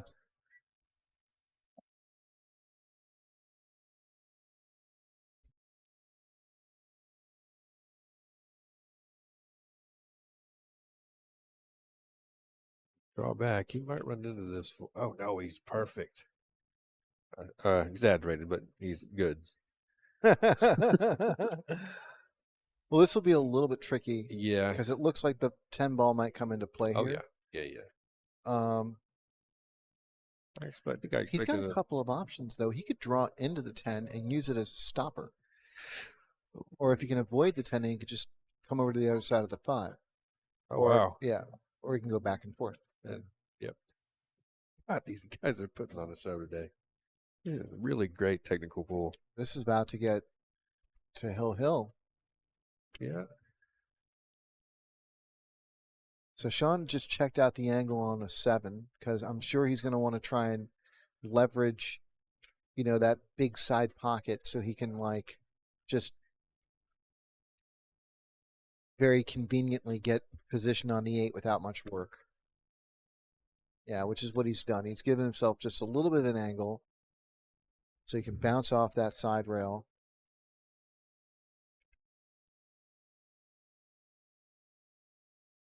And this is near ideal. You can go to the end rail, just use a little bit of right spin maybe. Or draw to the side rail. To the short side. Oh, he's once again got more angle than you can see. Oh, he's coming a little short here. He's got a thinner cut than he wanted. I would not bet against Sean here. No. But yeah, it's a bigger angle than I think most of us would like. I do not want to see this match end with a hanging 10 ball right here. And it's not going to. Nope. We are Hill, folks.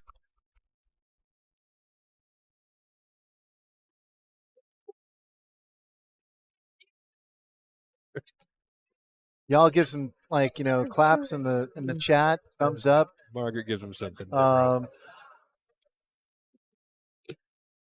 Give these guys some love. Yeah. For going Hill in the first set. Yeah. Making it exciting. And before you go, don't forget to like and subscribe.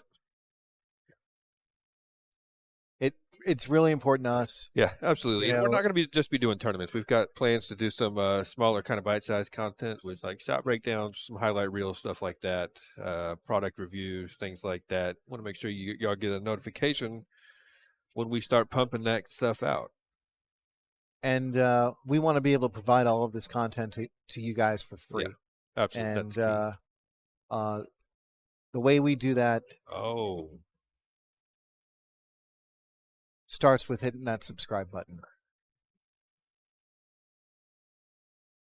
And Sadari's in the chat. Hey, possibly Phil. We don't know. Ann. Tell Phil we say hi. It's been a long time since I've seen those guys. They're great people. Phil's also a poker player. Stacy used to play a lot of poker, and she'd run into Phil.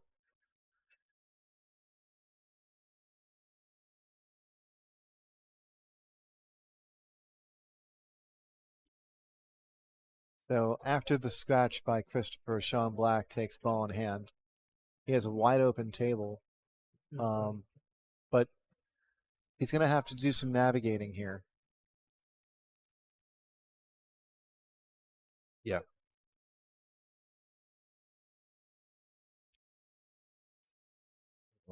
Oh. Sean takes his eye off the ball. Yeah. And Just a second. very uncharacteristic miss. So Cristopher has an opportunity here to close out the tournament.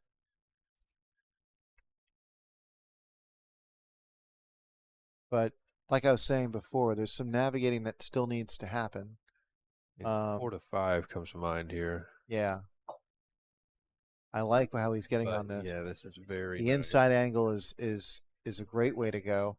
He could go two ways. He can either play for the 5 in the top left, or he can go all the way around and play the 5 in the side.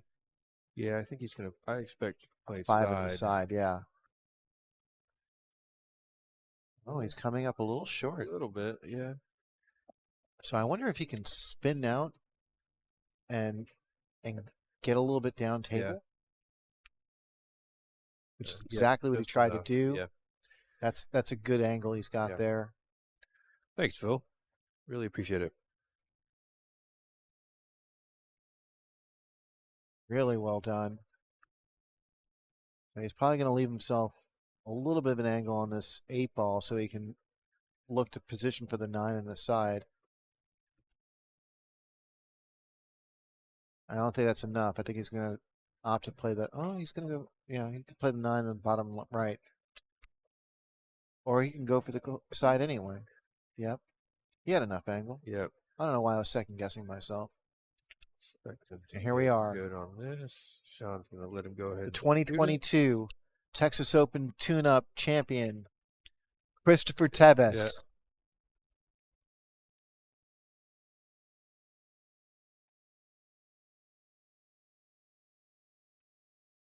Guys, thank you very much for being with us this Yeah. weekend.